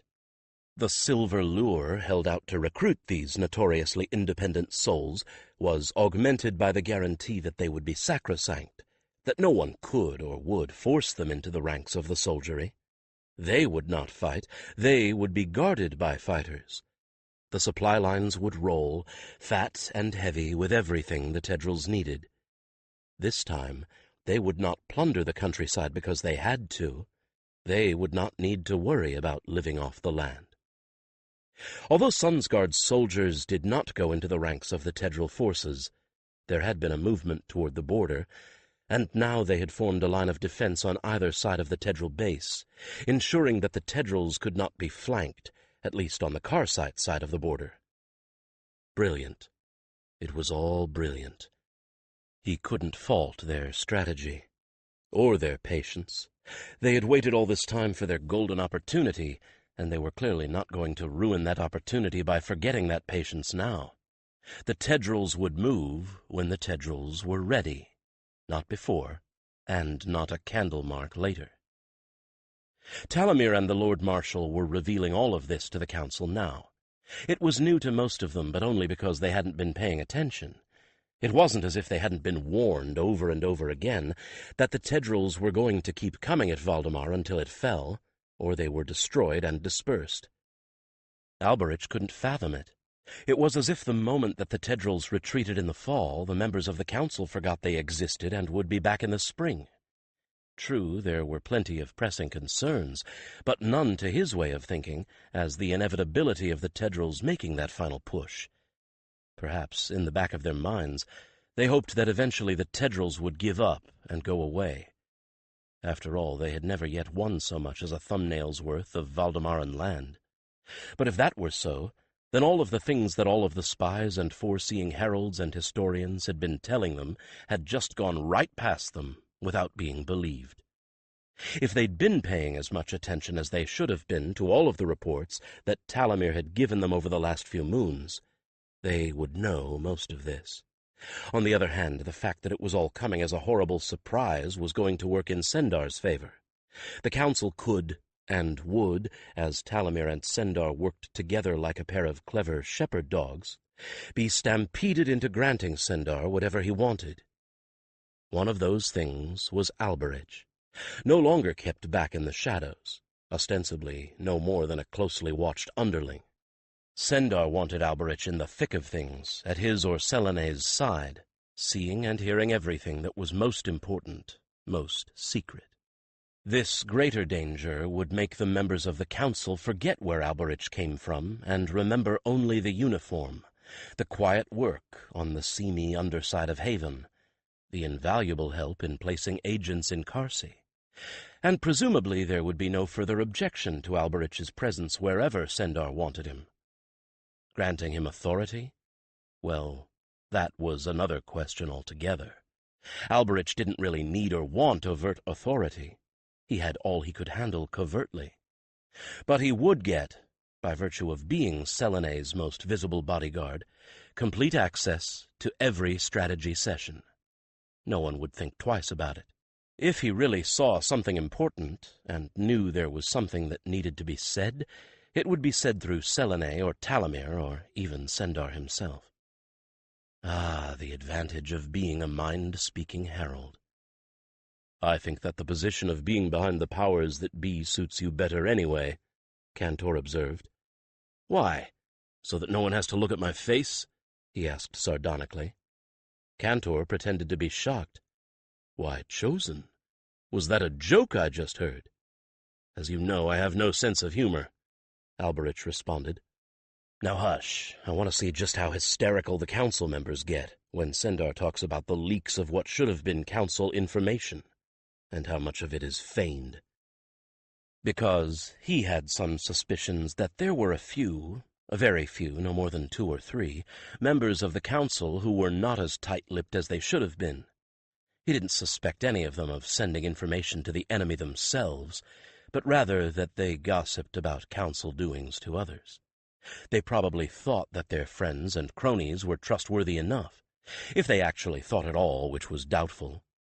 These high-born Valdemarans seemed to take it as read that none of their friends, or their friends' friends, could possibly be untrustworthy, and never mind heaps of evidence to the contrary, and never mind all of the political infighting that went on between factions. That was probably where leaks were happening, and not an overt traitor. Of course, all of this chattering made them feel very important and in the know, and their friends would be feeding them information back so that in their turn they could impress the rest of the council members with their knowledge and insight. They thought it was harmless, and in any other situation than the one they all found themselves in now, it would have been. But now, such loose-lipped behavior was nothing like harmless. Even without the Tedrils on the border, there were other hazards, outside and inside of Valdemar, that could, and probably did, use this information to the detriment of poor ordinary folk. So Alberich was paying very close attention to the reactions of the councillors, and he wasn't at all happy with what he saw. Lord Garthazer. He was, so very concerned, shocked, dismayed, and he was acting, Alberich was certain of it. Garthazer headed up a faction that had been particularly nasty about Alberich's presence among the heralds, but Alberich wouldn't have held a grudge if they hadn't been so underhanded about their opposition. Still, he'd have given Garthazer the benefit of the doubt. Not with that bit of overacting. Garthazer was up to something. Garthazer knew more than he should. And where had he gotten that information? Unfortunately, Sendar's old playfellow, Orthalan, is in Garthazer's coterie. That was Cantor, who actually knew far more about these people than Alberich did, which was saying a great deal. The companions had their own information tree, which was as flourishing as any gossip vine in the court, and was far more accurate. Alberich suppressed a grimace. That wasn't good. Lord Orthalon, a few years older than Sendar, had been kind to Sendar when the king was a lonely child in the court before he'd been chosen. Now Alberich was fairly well certain that the only reason the adolescent Orthalon had been kind to and protective of the grubby little child Sendar had once been was because he'd had an eye to the main chance even then. But you couldn't persuade Sendar of that. And as a consequence, as a child, he had made Orthalon into his hero, and as an adult, his close friend and compatriot. Orthalon had extraordinary access to the royals for someone who wasn't a herald. In fact, it was virtually a certain thing that Orthalon was going to get the council seat soon to be vacated by Lord Tholinar. Alberich liked Orthalon even less than Garthazer. Lord Garthazer was just pig-headed and prejudiced and interfering. He wanted things his way. He didn't trust anyone who wasn't high-born, and he wasn't entirely certain even of those jumped-up commoner heralds. But although he despised Alberich, he didn't mean any harm, and though he probably had friends who were not at all trustworthy, there was no way yet to prove that to him. To give him the benefit of the doubt, Alberich was fairly certain that if anyone could bring Garthazer proof of his friend's iniquity, there was no doubt that he would drop them without hesitation. Orthalon, on the other hand, well, Alberich had no real evidence against the man, other than the evidence of his feelings, or perhaps his gift. Either way, there was something about Orthalon that put his back up, like a cat scenting a snake. He had no evidence against the man, and nothing other than his instincts to go on, but I agree with you. There is something altogether ruthless about my Lord Orthalon, as if he doesn't care who or what is ruined, so long as he comes out with what he wants. Now that was an interesting observation, coming from a companion. Was this purely Cantor's feeling, or did he have some other source of information? What if you hooved fellows conspire to keep Orthalon safely occupied with something else? Do you think you could organize that? I can try, but I'm no miracle worker. The most difficult part is that no one seems to see anything wrong with Orthalon but me and thee. Cantor sounded discouraged, as well he should. My fellow companions don't like him either, but that could be only because he doesn't really like our chosen. Then thee and me will have to do what we can, among 1,000 other things. He pulled his attention back to the council meeting, and was pleasantly surprised to see that the council members, after their initial shock, were actually pulling things together. Surprised? No, astonished. He truly hadn't thought they would bury their differences and get straight down to working together, burying feuds and sparring and jockeying for power so quickly. But they were. The horseshoe-shaped table buzzed with 6 overlapping conversations as the councillors dropped their political differences and settled down to the task at hand. Sendar somehow kept track of it all. Selene just kept track of who was in need of a page, of writing materials, or just another pitcher of drink. As the time candles burned down, Selene sent more pages for food and drink, while the council organized and coordinated the resources of their territories, guilds, crafts, and associations. They were tallying up what could be brought down south immediately, what could be collected in a fortnight or a moon, what could be spared, and how much could be done and still leave just enough left to keep everyone from starving to death over winter, and no more. Because now, finally, they all realized that even if the entire kingdom was left impoverished, that ruthless stripping of resources still had to be done, in the face of the enormous threat that the Tedrils posed. Finally, they understood. And at least now that they understood, they were prepared to act, and act swiftly with no argument. The shock over, they were showing their mettle.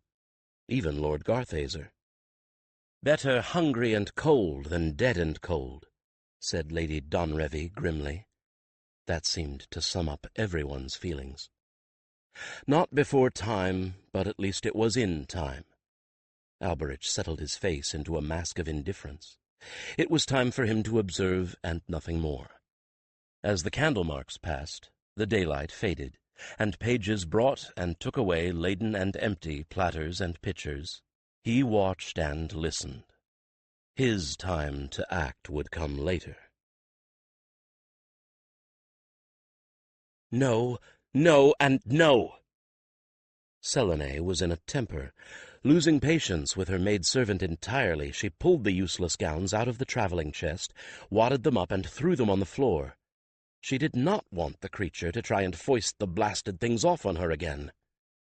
"I will not take those gowns, or these gowns, or any gowns at all," she snapped, as the maid snatched the dresses up with an expression of shock and offence, and smoothed them hastily. Selene felt a pang of guilt over the crumpled and wrinkled state of the delicate white silks and satins, raiment and linens, but not enough to show that she felt any guilt. "How many times must I tell you? I'm going to a battlefield, not a fete, a ball, a state visit, or a festival." "But, Highness, you will be surrounded by high-born young men," the maid protested indignantly. "Your Highness cannot possibly wish to appear the hoyden." Great good gods! What part of battlefield doesn't she understand? Selene suppressed a groan, and wondered what demon had possessed her to accept this foolish woman as her personal servant. "Because Uncle Lord Orthallan sent her to me, of course. And now I can't dismiss her because he'd feel as if he'd let me down. And I did need a proper lady's maid, one that knows about hairdressing and all that sort of thing." Unfortunately, the creature did not know about heralds, nor did she care. She cared only about the trappings of rank, the care of gowns, the importance of self-importance, and she could not seem to fathom that there was another set of duties of the princess and heir that went far beyond looking handsome, finding a husband of suitable rank, and following the appropriate court etiquette. Yes, she was sheer genius when it came to dressing well and looking exquisite, but that was all she was good for. On the whole, the woman was far more hindrance than help, especially now, and finally Selene sent her on a fool's errand into the attics just to get rid of her, knowing that she would be packed and gone long before the woman got back. Then she did something she would normally never have done. She pulled out everything the maid had packed and tossed it out, all over the furniture, the floor, wherever it happened to fall when she dumped the packs. The maid could do something useful for a change when she returned. She could pick it all up, see that the gowns were pressed and brushed, sort out all the hairdressing nonsense and cosmetics, and put it all away. Selene could braid her hair by herself very well, and the only cosmetic she was likely to use out there was soap. With the maid out of the way, it took just over a quarter of a candlemark for Selene to pack. It wasn't difficult. She'd learned how to pack for the field long ago, and had watched her friends as they packed up to go out countless times. Wistfully, she had watched them then. She had known it wasn't possible for her to go, but she had wanted to, so badly. Well, now she was going, and she didn't want to. Alberich probably thought that she would be excited about being in the front lines, and anticipate being in the thick of fighting, right up until she got her first real look at it, and only then would she lose her taste for war. He was wrong. She had already lost her taste for war, and she knew far more about it than she thought he realized. She had been making it her business to visit the wounded in the House of Healing ever since this all began, to thank them. They seemed to appreciate her attention, though why she couldn't imagine. Maybe it was just that for most of them it was their first, and probably last, close-up look at one of the royals. Well, she knew firsthand what war really meant, and she was absolutely terrified, and was not under any circumstances going to show it. She rang for a servant to help her with her trunks, but carried 2 of her packs herself, and she outdistanced the poor servants in her haste to get down to the stables. Probably she should have waited for an escort of guardsmen, but she didn't have time, and if she wasn't safe at this moment, with the palace and grounds alive with guards, heralds, and the last of the regiments to leave Haven, she would never be safe anywhere. She popped out of the nearest door onto the courtyard in front of the palace, a place that was normally quiet and empty at this time of the morning. Not this morning. The sun was just above the horizon, a sliver of red in a dusky sky. The air was a little damp, with dew slicking the cobbles rimming the pavement, and birds filling the air with their morning calls. It seemed too beautiful a morning to be riding out to war.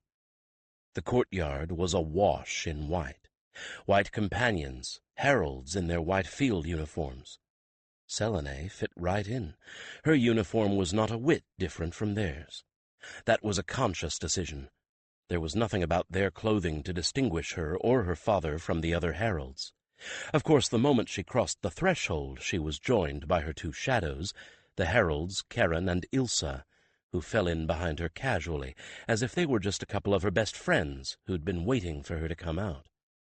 She greeted them with a tense smile, and then spotted Cario, already saddled and bridled with field tack, waiting with Karen and Ilsa's companions, who were completely ready, saddle-packs and all. Her father was already in the saddle, but she saw with a touch of relief that she was by no means the last to arrive. It didn't take long for her to sling her basic field packs across Cario's rump and fasten them in place. Less time to get into the saddle herself. Her remaining packs and trunks would go on the wagons carrying the rest of the supplies with her tent and her father's. Cario, with Selene's two shadows in close but unobtrusive attendance, moved to Sendar's side without prompting. The king nodded an acknowledgment to his daughter, but didn't stop reading the dispatch he'd just been handed. He held out his hand, and a page on horseback slapped a graphite stick into it. He scrawled a reply on the same paper and held out his hand again. The page slapped a pre-inked seal stamp into it, which he impressed across his signature. He blew on the ink to dry it and rolled it up. This time he handed it to the dark-haired, somber-faced herald who'd brought it to him, who in turn slipped it into a message tube. Then the herald held the tube up at eye level, frowning at it. One moment he held the tube, the next his hands were empty. He looked a bit pale for a moment, but recovered quickly. Sendar slapped him on the shoulder.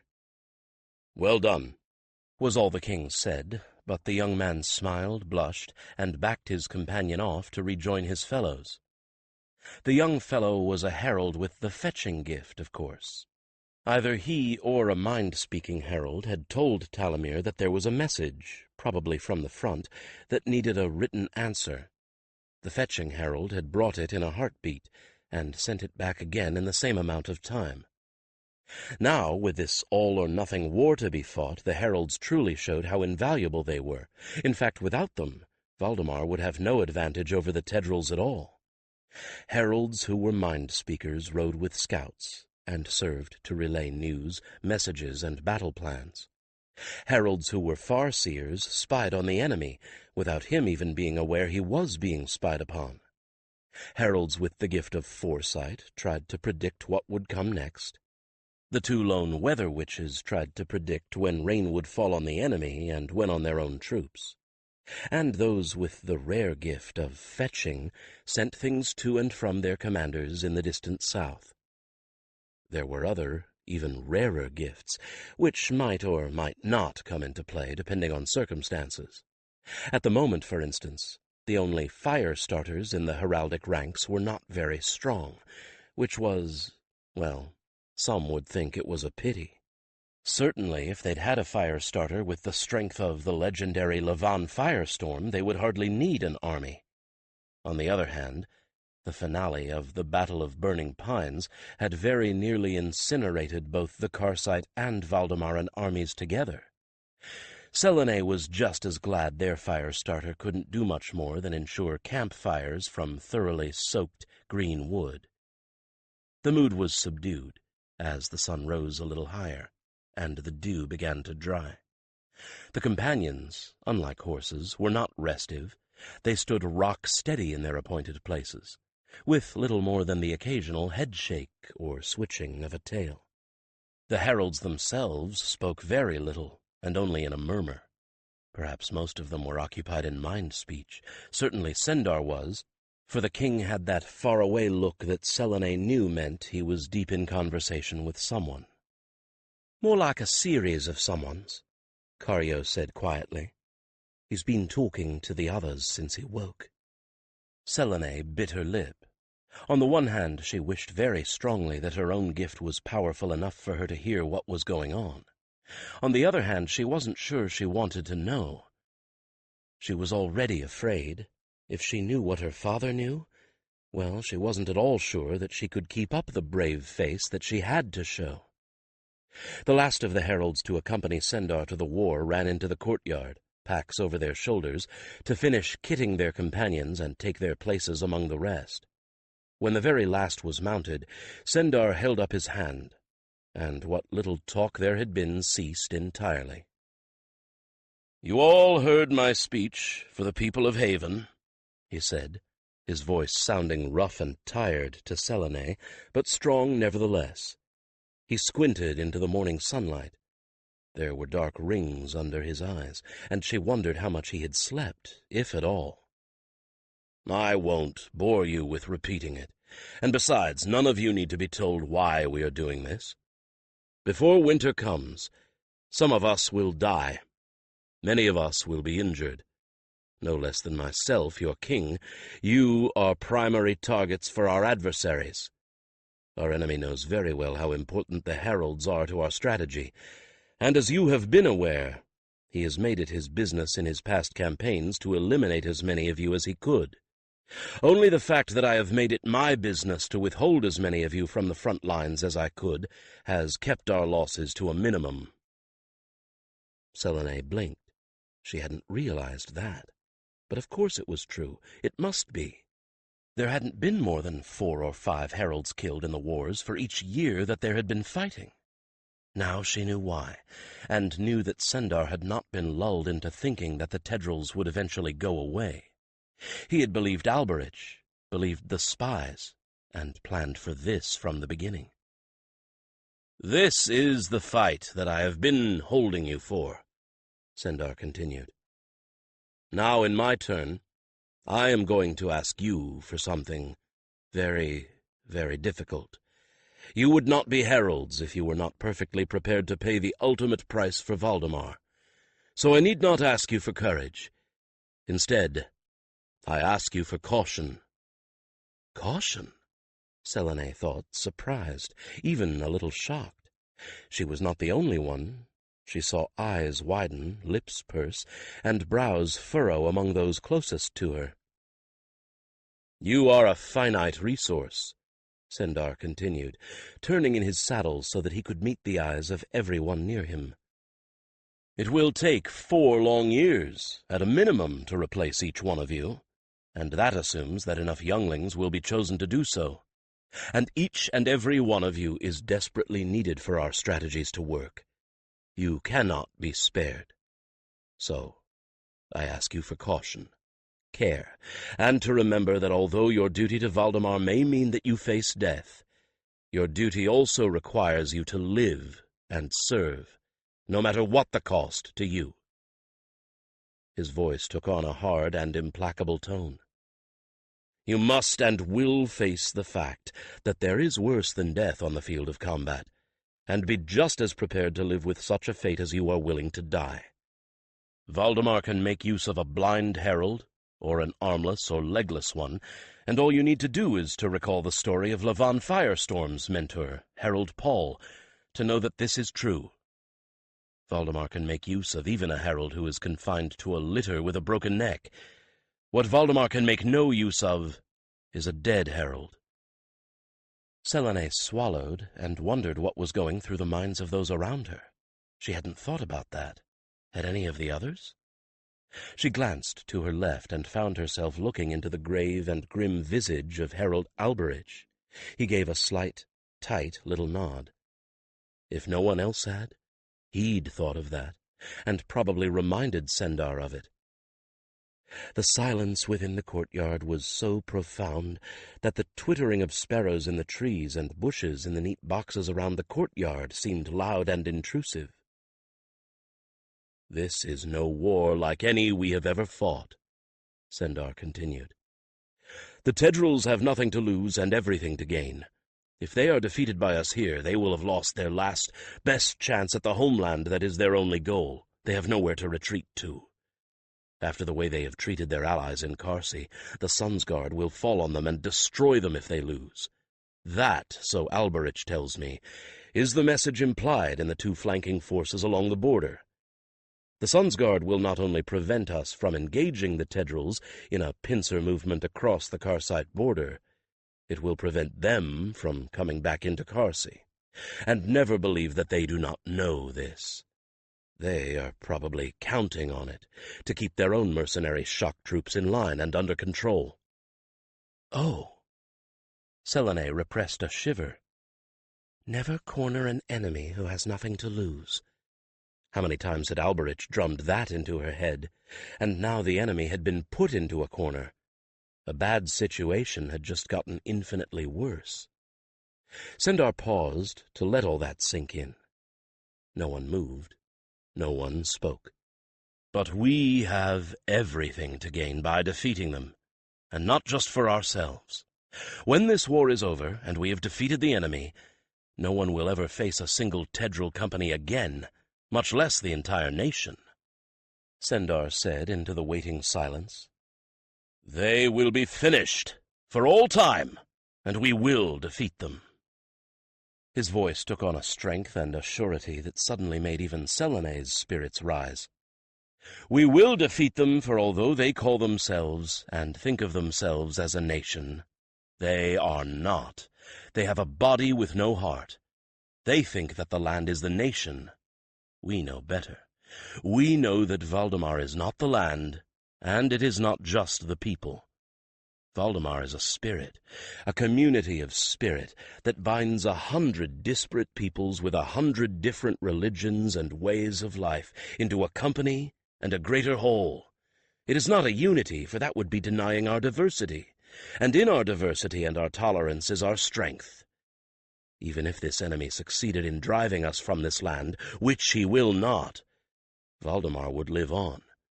If he slew all of us, which he will not, Valdemar would live on. That spirit is what you fight for, and will live for, heralds of Valdemar, for you are at the heart of that spirit. A spirit of tolerance, compassion, understanding, and care, all things that our enemy cannot and will never understand, and in the name of that spirit, we ride! The cheer that rose was as spontaneous as it was heartfelt. Even Selene felt a cheer bursting out of her throat, and she was so used to the effect that the king's speeches had on people that she had thought herself immune by now. Even grim-faced Alberich was cheering, and his expression had as much of hope in it as she had ever seen. Karen and Ilsa cheered with tears running down their faces, and they weren't the only ones. Sendar and his companion surged forward, down the drive that led out the palace gates, buoyed on the wave of sound, and the rest of the heralds followed. And Selene with them, for once nothing more than another herald, another weapon, to serve Valdemar to the last of her strength, and even beyond. 14. The king and his company of heralds and bodyguards swiftly outdistanced the baggage train, those council members who elected to go to the front lines, and the royal regiment. They would have outdistanced anything, as Alberich soon discovered, because they were all mounted on companions, even the bodyguards, who were being carried as a matter of courtesy by unpartnered companions. Carried, just like sets of cooperative baggage, because these companions would not tolerate even the excuse for a bridle that the partnered ones wore. Alberich had known as a matter of theory just how swiftly the companions could cover ground.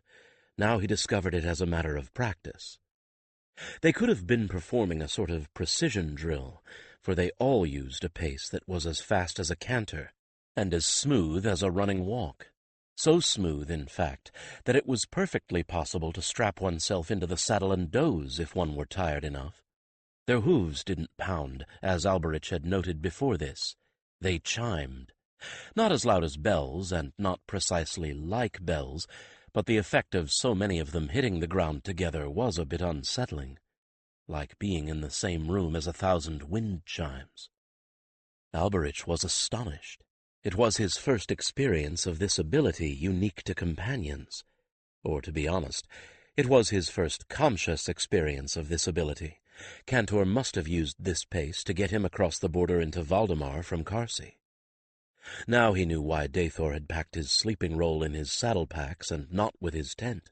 He wouldn't see his tent, or anything else in the baggage train, for days or weeks. Neither would anyone else in this group.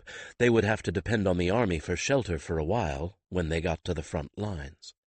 And he supposed that they would have to hope that the weather stayed good on the way. It didn't matter. Dathor had overseen his packing, and everything he truly needed was with him.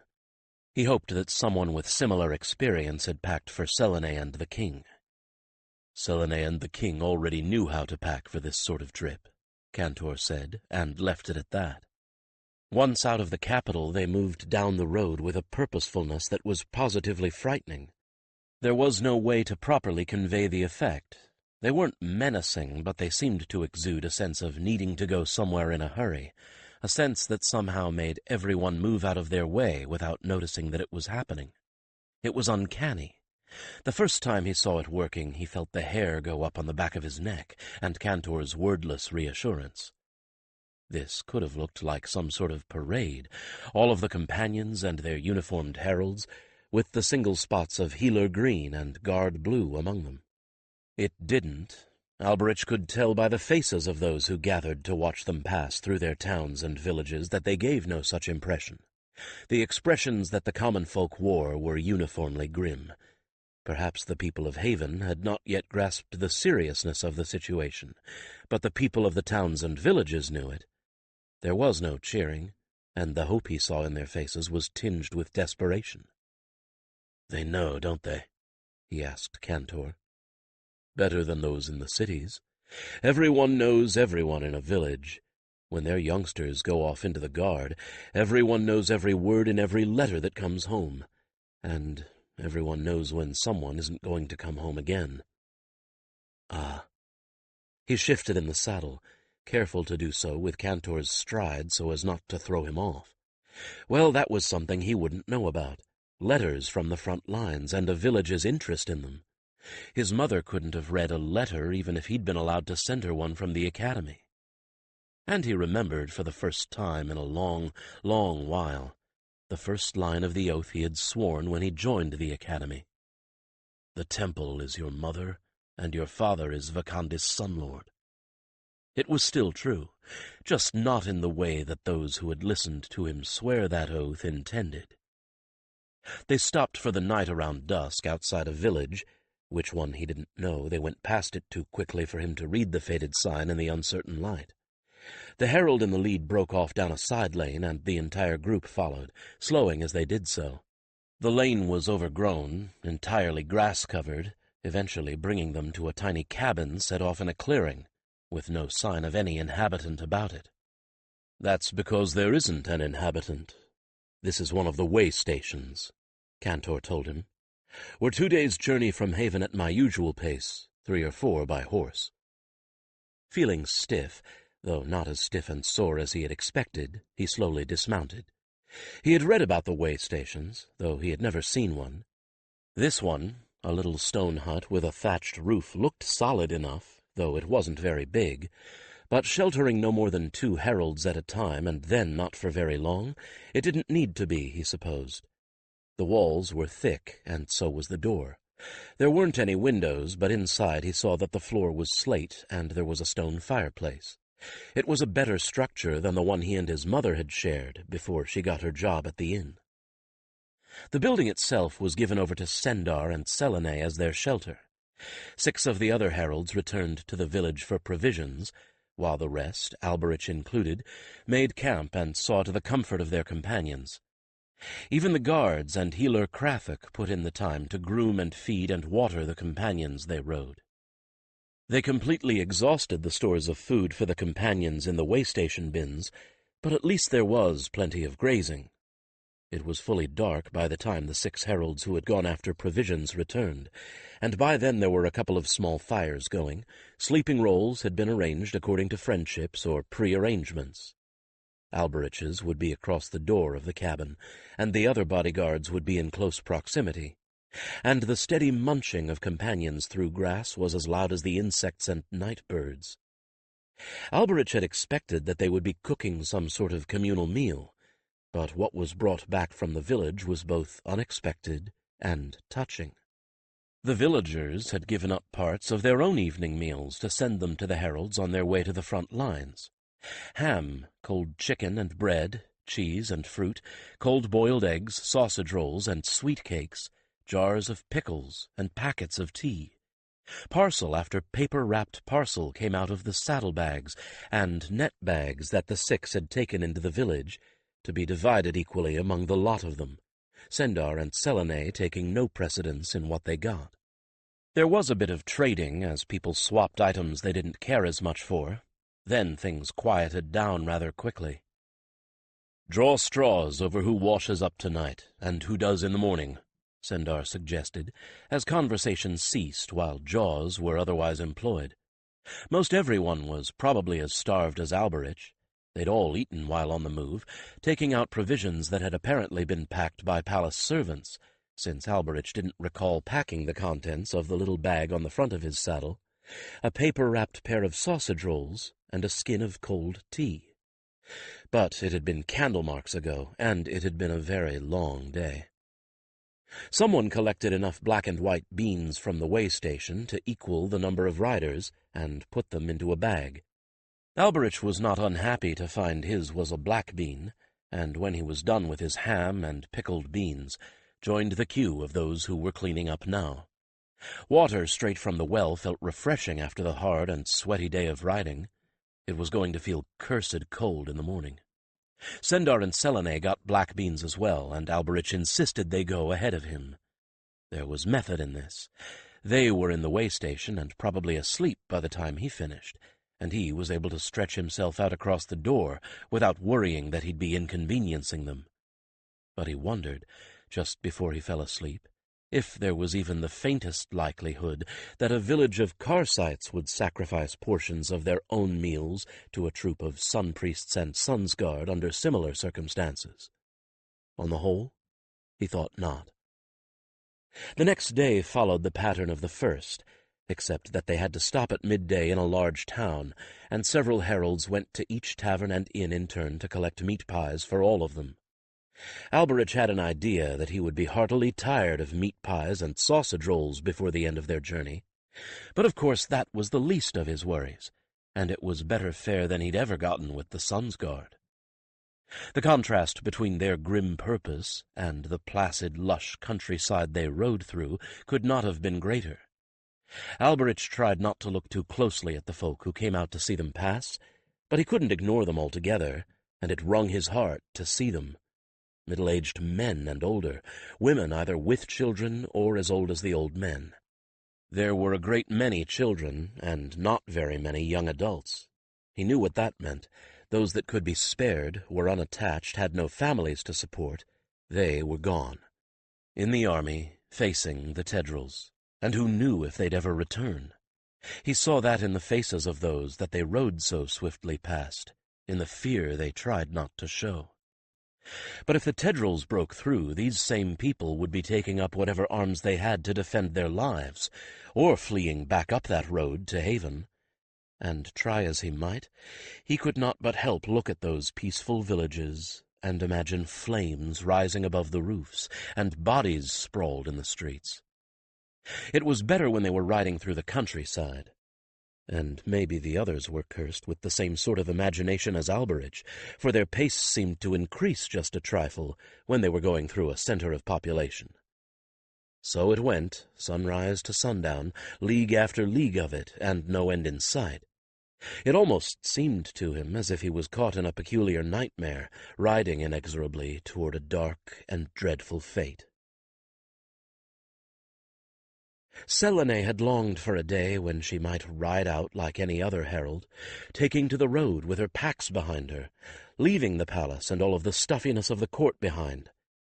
Now that day had come, and she thought, often, that it might have been a good idea if she had never made that particular wish. She would rather have to suffer being laced into a tight gown and listen to dull speeches every day for the rest of her life than face the Tedrils. And it didn't matter that there would be an army between them and her. She was as much afraid for the people she knew, her friends, the people she'd been with as a trainee, who would be in that army, as she was for herself. What was more, the reason why Alberich had assigned bodyguards to her for day and night was real now. She understood that her life was in genuine, serious danger, and worse than just her life.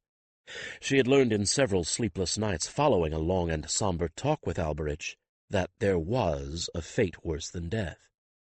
The Tedrils had every reason to want to take her alive, and many more reasons to want to make sure that she was alive and outwardly well, but not in possession of her wits anymore. And there were a great many ways to ensure that she wasn't sane once they got hold of her, the most obvious being to murder Cario. She was used to a Valdemar where the king could walk unguarded among his people, but her father wasn't going anywhere without his 6 shadows either, and that shook her to the core. He no longer trusted his own people, or at least no longer trusted the ones he didn't personally know. It would have made her weep if she hadn't been too frightened to cry. The heavy, leaden feeling of fear increased day by day. It hung over all of them, making conversation stilted and unnatural, punctuating the silences, and making it impossible to enjoy the fragrant, picturesque countryside through which they rode. The enforced close presence of her father, quiet and grave with worry, or absent altogether as he mind-spoke with the heralds, relaying a moment-by-moment summary of what was going on with the enemy and with their own forces, was a greater burden than she allowed him to guess. She couldn't lean on him for comfort, for Alberich and Talamir were right. He was already taking on more than he should. She could only thank all the gods that ever were for Cario. At least she had someone to turn to, even if that someone couldn't actually do any more than she could. It helped immeasurably when in the dark of some way station, unable to sleep, she could unburden her heart to another who would understand. And in moments when she could steal away a little, with Karen or Ilsa pointedly not looking at her, that she could pretend to groom Cario and cry into her soft shoulder. There were times when Selene wondered if they would ever reach the army, but more times when she hoped they never would. So long as they rode, she could put off the day when everything would change. So long as they rode, she was safe, safe as only a herald in the company of heralds could be. So long as they rode, the army had not yet met the enemy, and she could pretend that they never would. Nevertheless, the companions, even her beloved friend, carried them inexorably to that confrontation, and it was almost a relief when that day did come. Almost. The waiting might be over, but now she was here. She heard the army long before she saw it, the hum of a city many times the size of Haven transported to the rolling hills of the Southland. And long before she heard it, there were other signs of it. Provisioning wagons going toward it full and away from it empty, messengers pounding up or down the road. There were other signs, more ominous signs. The countryside was empty. It was empty because insofar as it was possible to get the people to leave, it had been evacuated. There wasn't a sheep on the hillsides or a farmer in the fields. The fields that no longer held sheep did hold something else, grazing on the rich emerald grass, grass that the Tedrils desired for their own herds. The horses, the oxen, the mules of the army grazed there. Not the horses of the cavalry, which were kept within the camp, but the horses that drew the carts that supplied the army, the horses that carried messengers when the message was not urgent enough for a herald. Common horses, but for the most part better by far than any that these hills had seen before.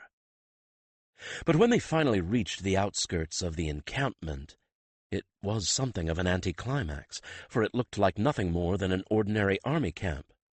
They topped a hill and saw the edge of the camp below them, across the slow river that split the valley in half on the other side of a stone bridge.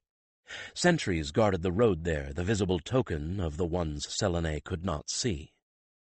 Beyond the sentries, rows of pale canvas tents, rows of tents that were as even as furrows in the soil, that marched up the other slope and crowned the top of the hill, a strange and martial crop of spears and pikes planted in stands beside them.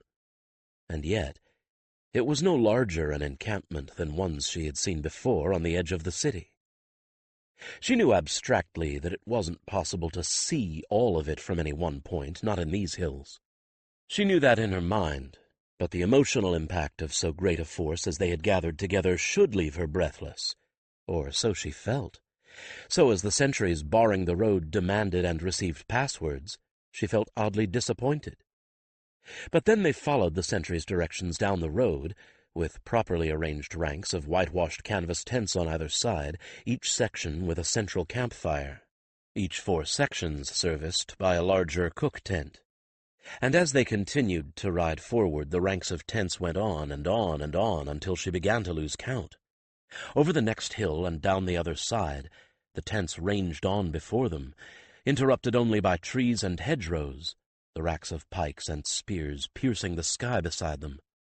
Then the tents were interrupted by a drill ground full of guardsmen at practice, followed by another hill, another little valley, and yet more tents and another drill ground. Then a farmhouse, taken over by officers, full of comings and goings, with the yard crowded with horses, snorting and switching their tails at flies. And when they didn't stop there, at what she had thought was the command post, that was when it hit her, just how big their army was.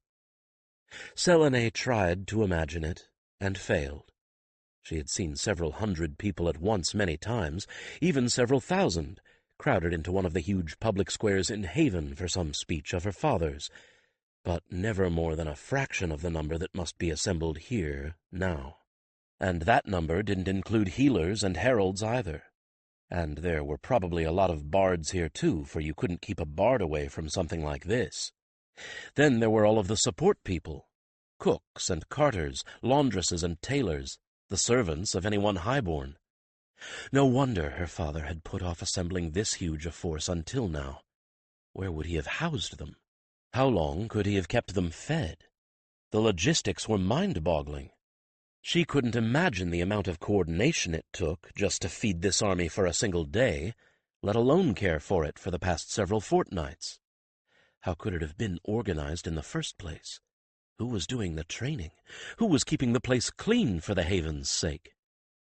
No wonder Talamir kept telling her father to delegate more. Now she knew why Alberich couldn't be jollied into a better humor. He knew this was coming, of course. Well, so had she, but unlike her, Alberich had known very well how large a force the Tedrils had when they decided to commit all of it. For their army was just equal to the one that the Tedrils were fielding, and only just. Her heart went cold, and she was suddenly, desperately, urgently wanting to run away, to turn Cario and go so far north that not even the Tedrils would find her. There were places up there, the Forest of Sorrows for one, where you could lose an entire regiment of cavalry and not find them for years. One girl on a single companion could stay hidden until the rivers ceased to flow. The truth of it was, she could do that, and no one would blame her if she did. Some people would even applaud her wisdom in giving the Tedrils one less available target. But if she did that, some people would lose heart, and she had no way of knowing how many. It might be enough to make a difference, and she could not take that chance. She could not do much here but this, by her very presence, one slim girl facing down the enemy, daring him to try and take her. She might give heart to those who were actually doing the fighting, and she could take some of the burden, not much, but some, from her father. So she couldn't run away, and she dared not show how afraid she was. But she was very glad that she had reins to hold. They kept her hands from shaking. She had thought that they would stop at that farmhouse, but no, they went on past more tents, more drill grounds, until she wondered if they would ever make an end. The practice grounds were all in use. No slacking going on in this army, and well-drilled these fellows were, too. Alberich's practiced eye ran over the troops, and he was pleased with what he saw. "Better than anything in Carsi, eh, Chosen?" Cantor asked smugly as the men lunged and recovered in time to their leader's chants. Spears this lot had, with cross braces like on a boar spear that kept the enemy from coming at you once you'd stuck him. It made them a little awkward to handle in a group, but that was what practice was for. "Not better trained, but better motivated," he admitted. "That's as important a factor as food and weapons." The trouble was, of course, that the core troops of the Tedrils were just as highly motivated, but not the shock troops, and that just might make the difference. The shock troops, the ones meant to take the brunt of the attacking, were the flotsam that the Tedrils had lured to their ranks with promises of loot and blood. Once it was their blood that got shed, the question was how well they'd stick. Valdemar had that working in their favor. In numbers, if all of their foreseers and spies were right, Valdemar and the Tedrils were evenly matched, but not, perhaps, in motivation. "Greed might be motivation enough," Cantor said soberingly. "Don't count on them to turn once the fighting gets bloody. Most of them have seen plenty of fighting. It's not as if they were a lot of sheep-herders dragged in by fast-talking drummers." His eye lingered on a group of spearmen and pikemen training, spears in the first 2 ranks, pikes in the next 2. Pikemen were traditionally the positions of the least trained. Although there was some skill involved in handling a pike, it was not much different from handling a boar spear, and involved more following orders than thinking. There was some clumsiness, but not enough to make him think that they were entirely fresh. There was a great deal of determination. Their clothing, beneath their Valdemaran tabards, told him that they were farmers. Other men might deride farmers-turned-soldiers. Not he. Farmers knew what they were fighting for. Farmers were used to death and killing, for they did it every autumn when they killed the cattle and swine that would feed them through the winter. The average city dweller might never see meat that was not already rendered into its component parts. The farmer had raised that meat from a baby, and had resisted his children's efforts to name it and make a pet of it. Killing a cow was easier than killing a man? Not when the farmer had delivered the cow as a calf, had agonized over its illnesses, had called it to its food every day for all of its life, brought it all unaware into the killing shed, and stared into its eyes before killing it. Whereas the man he faced was a stranger, was hidden in his helm, and wanted to kill him. Then wanted to take his land, his goods, and his women. A farmer would have no difficulty in making the decision to kill a man. No, he was happy to see farmers here. It was the city dwellers, the craftsmen, that he was concerned about. It was one thing to train and look proficient. It was quite another thing to hold yourself together in combat. He glanced at his charge. Selene was looking white about the lips. He wondered why. "She understands now what we're facing," Cantor replied. "It's hit her in her gut, in her heart, just how big our army is, and by extension, how big theirs is, and all that this implies." Ah. Well, he felt sorry for her, but better now than later. Better now, when she would have time to gather the courage he knew she had and compose herself before the eyes of those who would fight for her sake. "For the sake of Valdemar," Cantor corrected. "It is the same," he countered, as he spotted the convocation of larger, fancier tents that marked the center of the army, and the seat of its leadership. What with bodyguards, sentries, servants, and all, it had been too big a convocation to house in any farmhouse. "A philosophical difference, perhaps," Cantor replied. "To you. A real one to us." They reached the periphery of the tents, a boundary marked by another set of sentries stationed every few paces around the edge. The edge was defined by what appeared to be ornamental swags of rope hung between stakes. It wasn't ornamental, and it was a device suggested by Alberich. Hidden amid the fringe and bullion were bells, very loud bells, and anyone who so much as brushed against those ropes would raise a very audible alarm. One couldn't climb over it or crawl under it. A small thing, but one more barrier between his charges and harm. The Lord Marshal was taking no chances. It was the Lord Marshal who had suggested the second innovation, a layer of black felt lining the inside of the tents, so no one would be silhouetted against the canvas by lights within. Another small thing, but it would make the king, his heir, and the officers less of a set of targets once night fell. Unless a spy was able to watch them closely, one wouldn't even know when they were in their tents. The Lord Marshal himself was there to greet them, and Alberich moved closer to Selene as they all dismounted. This would be another good time to strike at her, in the moment when everyone was a trifle relaxed at the end of the journey. But Cantor had made a statement that needed to be answered. "She is not Valdemar? Then let her become Valdemar," he said fiercely. "Men fight better when the symbol of what they fight for is before them. Why do you think we carry a shrine of Vacandis before us when we wage war?" He actually took Cantor aback for a moment. "An interesting observation," the companion replied, and left it at that. It was well that he did, for Alberich's attention was elsewhere now, scanning every face and every body around them, especially among the servants of the Highborn. That was the place for a traitor to slip in among the servants. He watched without seeming to watch, a good trick he had acquired in the taverns of the worst part of Haven. There were a great many tricks he had acquired there, or learned from Dathor, and he had taught most of them to Selene's 6 and Sendar's 2, or at least as many as he could impart to them in the short time he had to school them.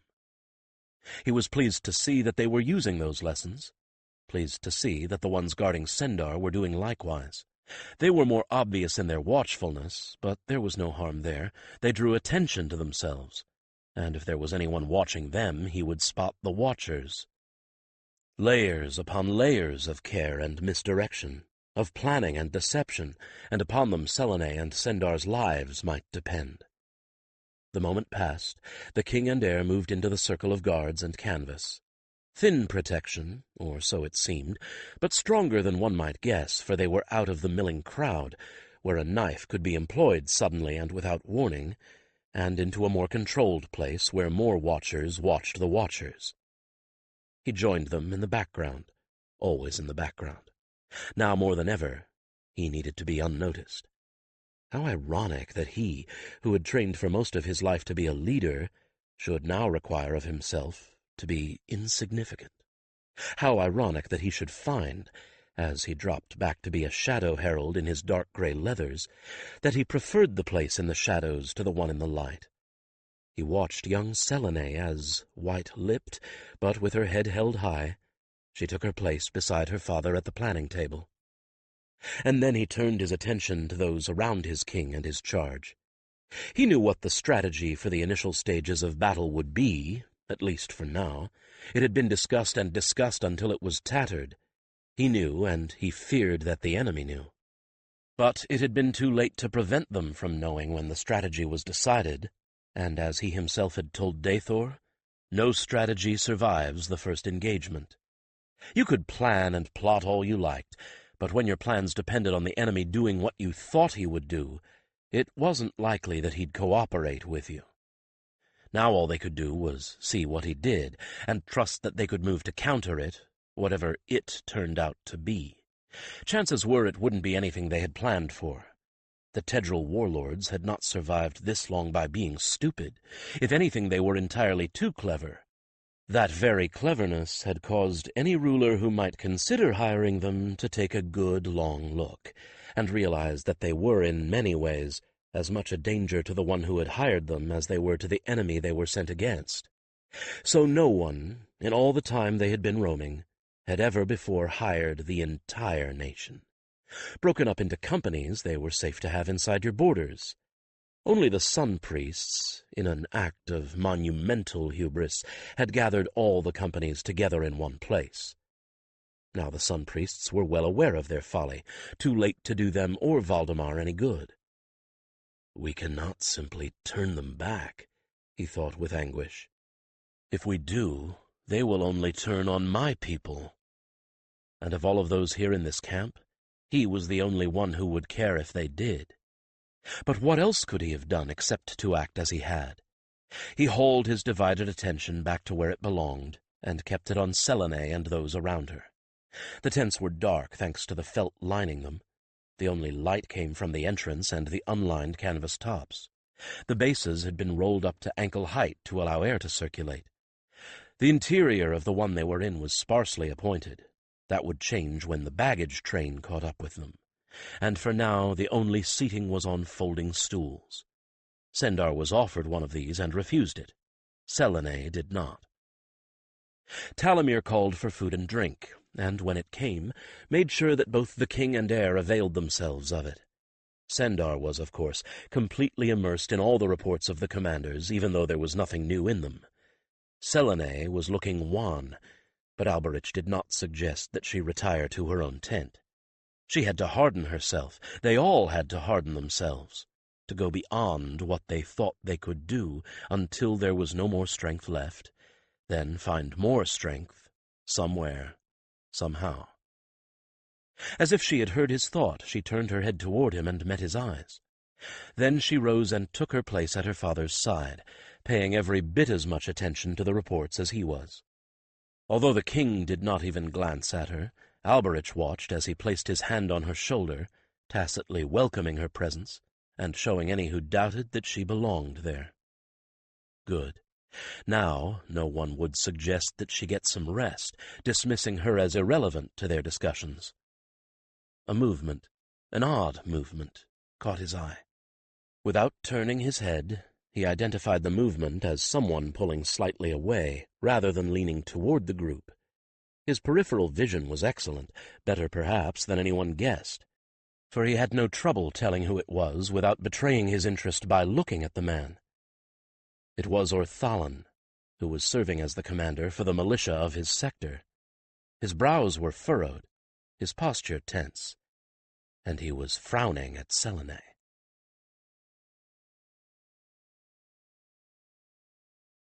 "15. Orthalan. There were some singular holes in Alberich's intelligence regarding Orthalan. At that moment Alberich wished that he'd spent a little more time trying to fill them. But in the very next instant Orthalan's frown vanished, to be replaced by his usual affable expression, apparently leavened by worry. And if Alberich hadn't seen the transformation, he would have thought that the expression was genuine. Now, however, he was aware that it was a mask, one that Orthalan could don in the blink of an eye, and very seldom dropped. A mask over what, one wonders? Alberich forced himself to be charitable. All he saw was a frown, which might have been occasioned by anything. That Orthalan didn't approve of anyone as young as Selene being privy to every bit of war planning going on. That Orthalan didn't like the prospect of a queen instead of a king. That Orthalan didn't approve of a female being involved in war planning. That Orthalan had indigestion. Perhaps not that last, although being on the doorstep of the final campaign of a nasty war was enough to give anyone worse than indigestion. The likeliest was that Orthalan had suddenly been confronted with the fact that he would one day be serving a queen instead of a king, and given the urgency of the current situation, one day might be a great deal closer than he thought, and he didn't like the prospect. It had been some time since Valdemar had had a queen. There wasn't anyone now alive who remembered the last one. It had been a good long time, after all, and she had been a co-consort, ruling with her king, Sendar's grandfather. Sendar's queen, who'd had no interest in being co-consort, had died when Selene was a mere infant, and Orthalan had a good reason to be wary of the problems associated with a female ruler. Women did die in childbirth, and even if Selene wedded someone chosen who could be a co-consort, there could be trouble if she died. The kingdom had been left to the council to rule, while Sendar had gotten over his beloved wife's death. If that had happened when there was a crisis like this one looming, the result could have been a disaster. Could have been, but would not have been. Perhaps Orthalan couldn't understand that. He wasn't a herald, he didn't know what deep wells of comfort the companions were, and he might not understand just how totally heralds were driven by duty. If Sendar had had to deal with a crisis, even in the moment of his beloved's death, he would have. That he gave himself over to mourning was only because he knew he had the luxury of doing so. Nevertheless, Alberich did not like that frown on Orthalan's face. There was something about Orthalan's expression that he couldn't pin down, and his instincts said it was more than just one older man concerned about the possibilities that a young woman heir represented. It must have come as a distinct shock to him, seeing her here, seeing her being briefed instead of being sent to a tent to rest. It's one thing to see the child sitting at a council table. It's quite a different thing to see her sitting here. After all, just because Selene had a council seat, it didn't follow that she was truly a part of the council's deliberations. The seat could have been nothing more than show, for certainly Selene's vote went with her father's every time. Given Orthalan's patronizing attitude toward the heir, the shock of realizing that she was a power to be reckoned with and had a mind of her own must have been unpleasant.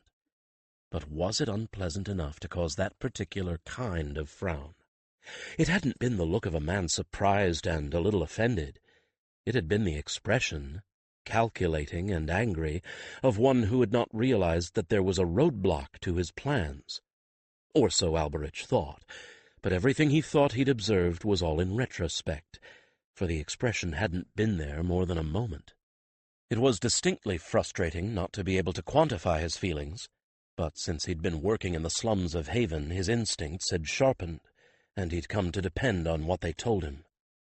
Therefore, he would keep an eye on Lord Orthalan. So he delegated a portion of his mind to doing just that, and turned the rest of his attention back to the briefing that Sendar was getting. The Lord Marshal and his herald Joyeuse were getting to the end of things Alberich already knew, and they looked as if there was more to say, a great deal more, and that it was bad news. "The Foreseers are reporting difficulty, Majesty, as are the Farseers," Herald Joyeuse said. Her thin face was set in an expression of solemn thoughtfulness, for this development was something new, though not unexpected at least, not to Alberich. The fact was he was surprised that it had taken so long for the Tedrils to block attempts to far-see what they were doing. Possibly they had not realized that the heralds could do such a thing with the amount of accuracy they had. Possibly they had been blocking attempts to scry magically, and had not until now reckoned on the gifts. Possibly they had been saving their mages for this moment. Or possibly it had taken them this long to buy or coerce magical expertise. It seemed to take the rest by surprise, though, all but the Lord Marshal, who looked grim. "Exactly what do you mean by difficulty, Joyeuse?" Sendar asked. Joyeuse's mask didn't slip, but Alberich didn't have to be an empath to know that she was very worried. "As you know, Majesty, my own strongest gift is far-seeing, and although when I look elsewhere I have no difficulties, when I look across the border I might as well be looking into fog. In concert with 2 others I made further attempts, but we managed no more than glimpses, which were confusing at best. The Foreseers tell me that they are unable to see anything when they attempt to scry into the future." "But as we all know, foreseeing is chancy at best," Sendar finished for her. "The most probable answer to that is that there are so many possibilities branching from this moment that they are unable to see even one clearly. I'm more concerned by the report from the Farseers. Can far-seeing be blocked?" Officers and counselors began murmuring nervously among themselves and shifting their weight. Alberich pulled at his collar, feeling stifled suddenly, and wondering if he was the only one who found the rising tension in the tent to be edging close to panic. Joyeuse hesitated. Alberich was astonished that she did so. How could she not know that it could be blocked? How could she not have expected that enemy mages would do so? And yet, from the way she looked, and the way Sendar acted, it seemed that the possibility had never even occurred to them. Alberich didn't want to step out of the shadows and draw attention to himself, but he didn't seem to have a choice. No one else saw the blindingly obvious. He cleared his throat. The sound was shocking in the silence that had followed Sendar's question.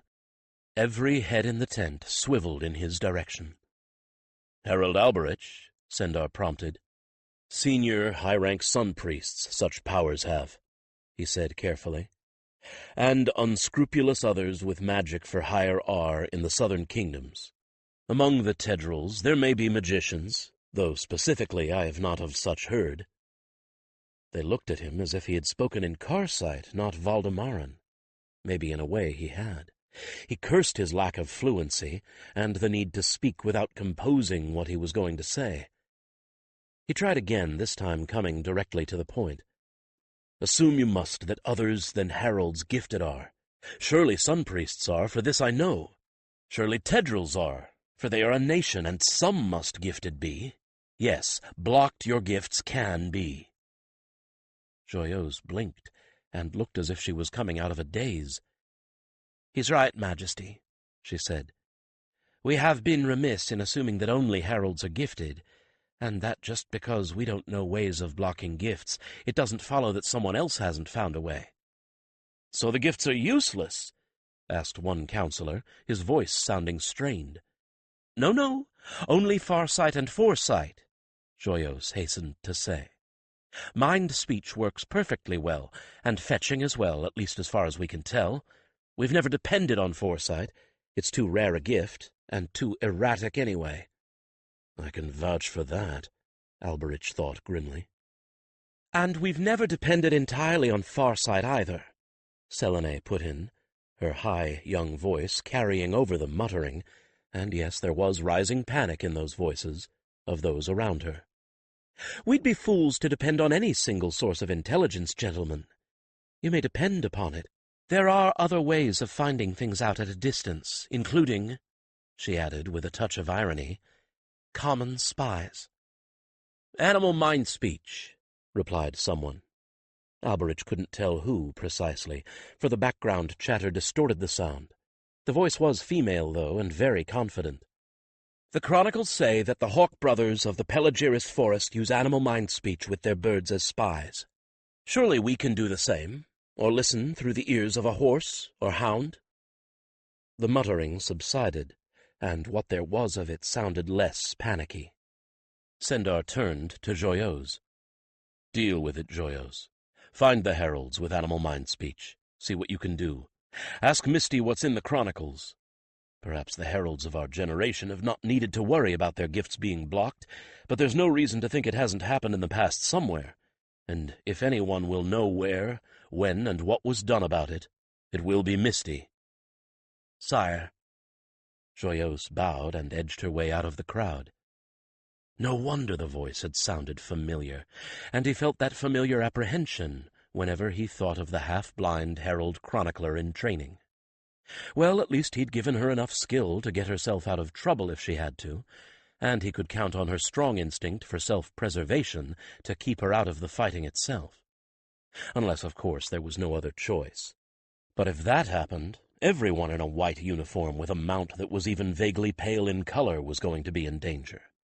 The tendrils knew better than to let a single herald escape alive. It has to be sun priests that are helping them, though. No mage worth the name would serve the Karsi or the tendrils.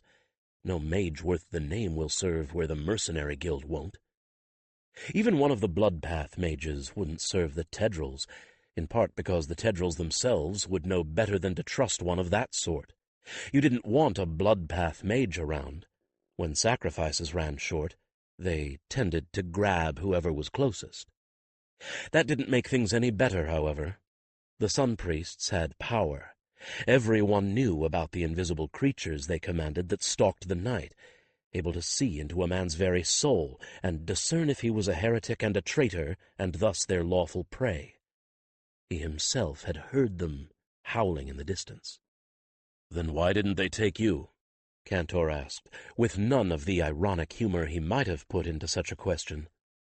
"Because I am no heretic," he replied, with none of the sharpness he might have put into a reply, because Cantor was not teasing him and deserved candor. "I follow the writ as well as I may, and though I often fail, failure does not make a heretic. Blasphemy does. They hunt those who would defy Vicandis, not the sinner. If they hunted sinners, there would be no man or woman safe in Karsi, and precious few children. And as for their other prey, I am no traitor to Karsi or my people." There was heat in his last sentence, though. He couldn't help himself, and Cantor reacted to it. "Peace. I only asked to see what it was that these creatures that haunt your darkness might seek," he said soothingly. "I suspect in part it is a feeling of guilt, and in part the fear that such guilt would cause, especially in those who think that such creatures can read their souls, and know that the sun priests would not approve of what is there. Well, that was a novel suggestion, and it was one he would think about in depth, and perhaps discuss with Misty since she was here. But later. For now, since the mere mention of the fact that other peoples had as much or more magic at their disposals as the heralds did seemed to cause Sendar and the others to act as if they were momentarily stunned, he had other things to worry about. Take it as read, you and the other companions, that the Sun Priests are going to try to block whatever gifts we use, he advised. I don't know how well Sendar and Joyeuse understood what I was trying to tell them, and even now he truly didn't understand how the possibility hadn't even occurred to them. We probably can't do anything about Farsight and Foresight, but I defy them to block mind speech with the companions boosting it, Cantor said with determination. And we might even be able to boost the other gifts on an irregular basis. Good enough. Now for the rest. He waited until there was a gap in Sendar's orders and interrupted. Majesty, he said clearly, with a touch of sharpness. If blocking Farsight the enemy suddenly is, when until now he has not, then is it not that he does not want to be seen, and steps is taking of that to be certain, and that would be why? Sendar stared at him a moment, his brow furrowed, and again Alberich cursed his lack of expertise in Valdemaran. But it would have taken him a quarter candlemark to work out how to say it clearly, and they didn't have the time. The others just stared at him, probably trying to untangle his mangled syntax as well. Selene, who was far more used to the way he spoke, uttered an oath that would have made one of the muleteers blush. "They're moving," she said. No, shouted, before her father could rebuke her for her language. "Father, the Tedrils! They knew we'd be watching them. They didn't care until this moment, since all we'd see is their troops building. But now they don't want us to see them because they're moving." Sendar swore, in language even stronger than Selene's, and there was no doubt in Alberich's mind where she'd learned to curse so fluently. But he put up his hand to quell the raised voices around him, stilling an incipient panic with a single gesture. Alberich hoped that Selene was taking note. This was the sort of thing a monarch needed to be able to do by sheer force of personality. "Even if they could fly, which they cannot, they could not be at our border before 3 days have elapsed," Sendar pointed out. "Since they must move on their feet and those of their horses, it will be longer than that. We have a dual task, to find another way to gain the intelligence that Farsight would have given us, and to prepare the army to meet them. The former is in the hands of Joyeuse and Misty, and if any two heralds can find what is needed in the past, they can. So, my friends, let us bend our minds to the latter, for it is time to finish our strategies. That is what we can do." Alberich withdrew a little, for at the moment he was best as an observer. No battle plan survives the first encounter with the enemy, he reminded himself. He'd reminded Misty of that truism often enough as well. With luck, she'd remember it, and she and Joyeuse would add several more layers to their plotting. And if he paid a little more attention to Orthallan than the rest, well, that was also part of his responsibility. It was not only an enemy that could do damage. Sometimes the danger came from within, and the one who brought it could even have all of the best intentions in the world. It was a very small tent, more like a pavilion, actually, showing old and much faded colors on its canvas, pitched among the slightly untidy cluster of those belonging to heralds assigned to the king and his officers. No two of these tents were alike, taken as they were from whatever was available after the guard. The officers, the king and his servants, were done picking over the available canvas. But this one stood out for both its inconvenient size and its shabby state. As the sun dropped toward the horizon, Alberich looked at it askance. Surely not.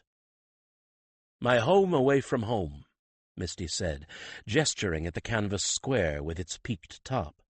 She held the flap open to let him in. "This must be the oddest campaign tent I've ever seen," Alberich remarked, as he squeezed himself into the tent that Misty had taken, ducking his head to avoid the low crossbeams. "It's certainly the smallest." Misty shrugged. "That's probably why no one else was particularly eager to take it. I think it must have been cut down after the canvas around the bottom started to rot and stitched together with replacements, because the floor is newer than the sides and top." He had expected something entirely different, a tent that was more a semi-portable library. Well, there were books, but nowhere near as many as he'd expected. His glance at the neat packing case that served as a bookcase as soon as the cover was unstrapped made her smile. "I brought copies of the War Chronicles and some odd bits, and nothing more than would fit in that case," she said. "Only copies. If the army retreats and I have to flee with nothing more than the uniform on my back, may the Tedrils have joy of them." He didn't tell her what he thought the Tedrils would use the paper for. He just folded his legs under him and sat on the canvas floor. "And this is interesting." He pointed at the arrangement where anyone else would have had a cot or a bedroll. He thought there might be a cot under there, but 1/3 was propped up to serve as a chair back and the opposite end dropped down, and the rest had a strange tray raised over it on some sort of folding legs, with everything needed for writing arranged atop it. A brazier no bigger than the palm of his hand, stacks of very cheap wood-pulp paper, graphite sticks, and pen and ink, and a lantern she could hang on the tent pole overhead, which she did at that very moment, raising the chimney after it was hung to light it with a coal from the tiny brazier. And a moment later she sprinkled the coal with a powder that sent up a haze of insect-repelling incense. She grinned as she saw what he was looking so closely at. "That's my invention. Bed, chair, and table in one, and it all comes apart and fits together. It even makes part of its own case. My clothes and bits are packed in the back half under the cot, and the desk is the top. And since we've got messengers going to Haven twice a day anyway, they take what I've written with them whenever they go. No matter what happens, we won't lose more than half a day's rough notes from meetings and anything else I know about. And if everything goes pear-shaped, Elkarth will at least have a record of what led up to it." She swung the desk away on a pivoting arm and sat down. He hoped that losing a half-day's rough draft would remain her only concern. For all that the bed thing was amazingly compact, there wasn't much room left in her tent. He'd seen her rooms at the Collegium. She was a woman addicted to clutter and a collector of things. This sparse minimalism was totally unlike the Misty he knew. She gave him a side glance as if she guessed what he was thinking, and a half-smile, which swiftly sobered. "Joy and I have had our little conference, and we have some plans. And you were right, there have been times when gifts have been blocked. And, oh, do hold back your surprised look. Buy car sites. But there are things we can do, and they have never managed to block mind speech on our side of the border, or battle line, whichever came first. Another point of interest, if you will, is that since Levon Firestorm's time, apparently they've been unable to coax those night-stalking things you were talking about anywhere near the border because they haven't appeared at all over here. Now, can I count on that continuing, do you think?" Alberich chewed on his lower lip and considered what he knew. He had only heard the things in the distance and had never asked any sun priest about them. But then one didn't ask them. Interest in what they sent out might cause them to suspect guilt, or worse, heresy. But it did occur to him that although he had never heard them too near the border, the reason for that was probably less than arcane. The sun priests would not risk themselves anywhere near the border, and they probably had to be within a certain proximity to their charges to control them. And if the Tedrils were providing a screen of bodies, they wouldn't hesitate to follow. However, the situation at the moment suggested that the sun priests had a great deal more to concern themselves over than their ancient enemies. I think perhaps that even if the sun priests could send their servants across the border, at this point they wouldn't.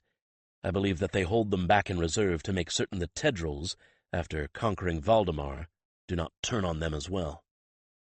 He raised an eyebrow. "Consider, if you will, the troops we know are flanking the Tedrils, the ones my spies said are not to cross the border.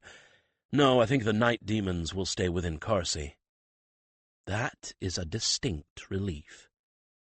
She made a note amid the rest on the desk at her side, then closed her eyes for a moment. She looked tired, and he wondered how long she had been here, for he hadn't noticed her among the heralds around the king. "It is one small blessing," he replied.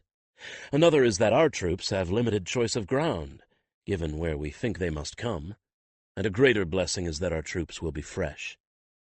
All they have to do is stop overnight. Their troops will be just as fresh as ours," she pointed out.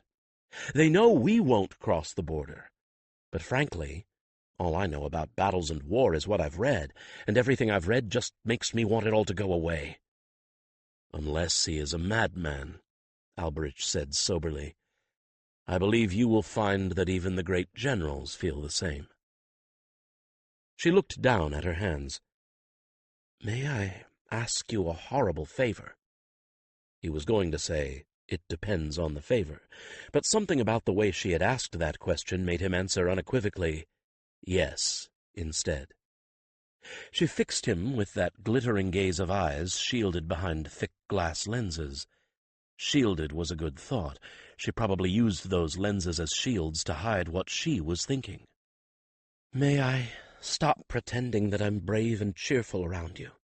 I feel as if I can trust you, more even than the rest of the heralds. I mean, you've seen me at my worst, I suppose, and you seem to know, somehow, why I have to be here." She shrugged helplessly. "And I do. It's important that a chronicler be here, and it can't be Elkarth, since he can't make himself detached enough. But it's also important that someone be here who knows history, because things that have been done in the past are likely to solve a problem now. I daren't pretend I'm anything other than insanely optimistic around anyone else. Joy is not entirely certain I should even be here, or at least she wasn't until this afternoon. And if they have any idea how terrified I am, they'll be certain I'll freeze up at the worst moment and try to send me back." He felt his expression softening, and for once he let it. How odd to see her looking vulnerable. It wasn't that she ever attempted to look warrior tough, but she wore this facade of cool indifference even when he'd been training her, when she wasn't wearing an aura of annoyed irritation. He didn't think he had ever seen her look so helpless, much less on the verge of tears. He held up his hand to stop her. "Of course you can," he said, with sympathy that surprised even him. "And although I did not expect to see you here, I understand what you can do that no one else can. The amount of information you must carry about in your mind is astonishing. Not so much that, as I know where to look for things. I can ask Elkarth to find what I need, and he can fetch handwritten notes down here." She shook her head. "I can't do that from up there in Haven. It depends on being in a meeting and seeing a problem and knowing where to look for an answer, and telling people that there is an answer right then before they get hysterical. You have to be there to know what priority to put on the problem. Reports don't tell you that. But nobody wants me here. They look at me and see a half-blind, clumsy liability who's likely to be in the way, or worse, need rescuing. So I have to put up a facade so they don't find another reason to send me back." He hesitated. "As the weapons master, I'm concerned that you are the person least able to defend herself here." "Which is why I'm petrified," she replied, in a very small voice. "And I want to go home. But I can't and I won't ask anyone else to look out for me." "I never thought for a moment that you would." The tent was so small, he could easily reach over and pat her shoulder, which he did, awkwardly. Her face crumpled, but she didn't cry. Just as well. Women in tears unnerved him.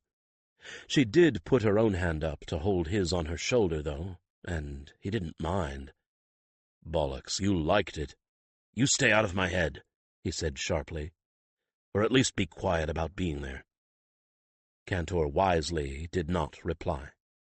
"Don't think I want you to take care of me either," she continued, even though she was shaking. "I don't. I can take care of myself, even if I'm not a good fighter. I won't freeze up, and will be sensible and be the first to run away if the time comes to retreat. I didn't think you would ask, not for a moment. As your weapons master, although I am concerned, I am certain that I have trained you well, and I trust you to be intelligent enough to do what you must." He tightened his hand on her shoulder.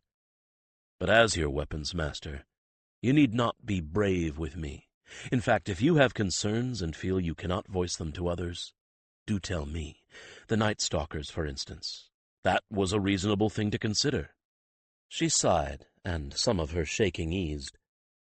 "I'm not a brave person," she said reluctantly. "Actually, I'm rather a coward. I'm afraid of so much, it's easier to say what I'm not afraid of. I think about what can go wrong all the time. It keeps me awake at night, and it makes me want to dig a hole and hide in it. And even if things don't go wrong, it's still going to be horrible. People dying and blood and pain. It's one thing to read about battles, but it's something else to have one happening around you." There were so many things he could have said. That she was right to be afraid. That she would be less afraid if she stopped thinking so constantly about all the dire possibilities. He said none of them, for none of them seemed quite right. And after a moment she let go of his hand, and he took it back, with a touch of reluctance, which felt a bit odd. "Because you don't know how to act around a woman who might be more than a friend, but isn't either out of bounds or a whore," Cantor said bluntly. Well, that was true enough. But this was no time to try and learn how. Later, perhaps, if there was a later. And now who's dwelling on the dire possibilities? She took a deep breath, squared her shoulders, and turned those glittery lenses in his direction with a wan smile. "Thank you for being my friend, as well as my weapons master and fellow herald, Alberich. It helps to have someone human I can be at ease with." He nodded. "As you help me. Think of the relief I feel, not only to drop my mask, but to have someone with whom I can speak my native tongue." He managed a wry smile. "Perhaps you can help me with my Valdemaran, so we don't have a repetition of that scene in Sendar's tent. Only Selene understood me." Misty shook her head. "At least it made her look very competent, and gave her credit a strong boost. Poor little Selene. I hope she can find someone to take her mask off with. If no one else, it will be me," he promised, reading the request for exactly what it was. Then he deemed it time for a change of subject. "Now what else have you found in those chronicles?" "All the routes that your people have ever used to come at us." She reached under her cot and pulled out a roll which proved to be a map. "I traced them all on this." "Very useful." The hilly, sometimes mountainous terrain along the border only permitted so many practical routes for an invading force, and here they all were, or at least as much about them as the Valdemarans knew, since most of Carsi was unknown land to them. But he knew the border, if not as well as he'd like, certainly better than anyone here, and perhaps with the help of some of the far-seeing heralds, or the ones with animal mind-speech who could see through the eyes of a high-soaring hawk, he would be able to fill in the terrain on the other side a bit, and they'd know which paths and passes to watch. "Misty, I shall be sure and let it be known that you are monumentally useful," he said, and he was rewarded with a genuine smile. "Now I shall go and present this to Sendar so that I can do it. And I shall write up the next lot of notes to dispatch." She tucked her legs under the tray and pulled it toward her, and that was how he left her, head down, lamplight shining down on it, an island of peace in the midst of frantic preparations for war. But his night was not yet over. He went to Selene's tent and found her toying with the remains of her dinner, a dinner which for the most part looked uneaten. Her 2 guardians were right with her, and her tent was ringed with regular guardsmen. He nodded with satisfaction as they challenged him, then sent one of their number to fetch someone from Selene's bodyguards who could verify his identity. That was quite right. They should never assume that someone was who he said he was if they didn't know him on sight. One of the 2 bodyguards recognized him the moment she put her head out of the tent, of course. Only then was he allowed inside the perimeter they had established. Selene gladly put aside the plate at his entrance. There were several lamps suspended overhead here, which didn't matter, since the felt lining the walls made it impossible for anyone to see silhouettes on the canvas. He noted the arrangement of the cot in the middle of the tent, now folded, with approval. "Is there any news?" she asked, her expression somber and a little pinched. He shook his head. "That I have heard, nothing. But for you, a task I have." She actually brightened at that. "Good. I feel as if there is something I should do, but I can't think of anything." She reached up and tucked a strand of hair self-consciously behind her ear. "I don't think there are many people besides you and Father who think I should even be here." He regarded her gravely. "Come. Among the troops we must walk. Speak to them you shall this night and every night. Of their homes and families must you ask. Speak you must, as your heart tells you, to put heart in them, to put a face, your face, on Valdemar." "You mean make myself some kind of mascot?" she asked, as he gestured to her guardians to take up their weapons and follow. "Create a symbol?" "Of a sort. Speak of Valdemar you must, not just of the evil that comes to tear her, not of fear alone, but of hope." Hope. He hoped she was up to this. Sendar would likely be making his own forays among the troops, but there was a limit to his time. Selene had more of that available to her, and Selene was a handsome young girl, golden blonde and fresh-faced, and not unlike the pretty girls the men and women wearing the uniformed tabards of the Valdemaran army would see at home. He wanted to put that face on the abstract notion of my land, Valdemar. He wanted them to see that their leaders served them, as much as they served their leaders. When they saw their leaders, remote and at a distance, he wanted them to remember the night this one walked and talked with them. "But what should I say?" she asked, sounding a little desperate as they left her tent. He motioned to the sentries to stay in place. Mounted on companions, they were as safe as they would be in a knot of guards. Cantor waited for them. Cario came out of her lean-to, and Alberich helped Selene throw her saddle on her. "Ask first. Ask of home and family. Ask of their welfare. Then think, and as your father would, speak." She had spent all of her life listening to her father's speeches. It was time she learned to make some of her own. In fact, there was very little she could say that would be wrong. Her mere presence out here with the troops, asking after their well-being and their background, would be enough. She would be showing the concern of their monarch, putting a face and a voice under the crown, and word of that would spread. They rode down the torch-lit paths between the tents at a walk, so that the two bodyguards could keep pace afoot, until they came to the first campfire of common foot soldiers. As fighters did the world around, they had gathered around their common fire, and there was talk, some rough joking, a small cask of beer to be shared. It all stopped when two companions loomed up out of the darkness. It ceased altogether when they dismounted.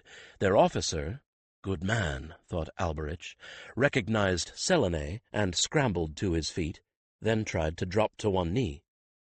"Highness," he stammered, as Selene prevented him from going down by taking his elbow and keeping him erect. "Just Selene, Lieutenant?" she replied, her cheeks going pink. "Lieutenant Choran, ma'am," he said, his cheeks pinker than hers, his eyes anxious under an unruly thatch of dark hair.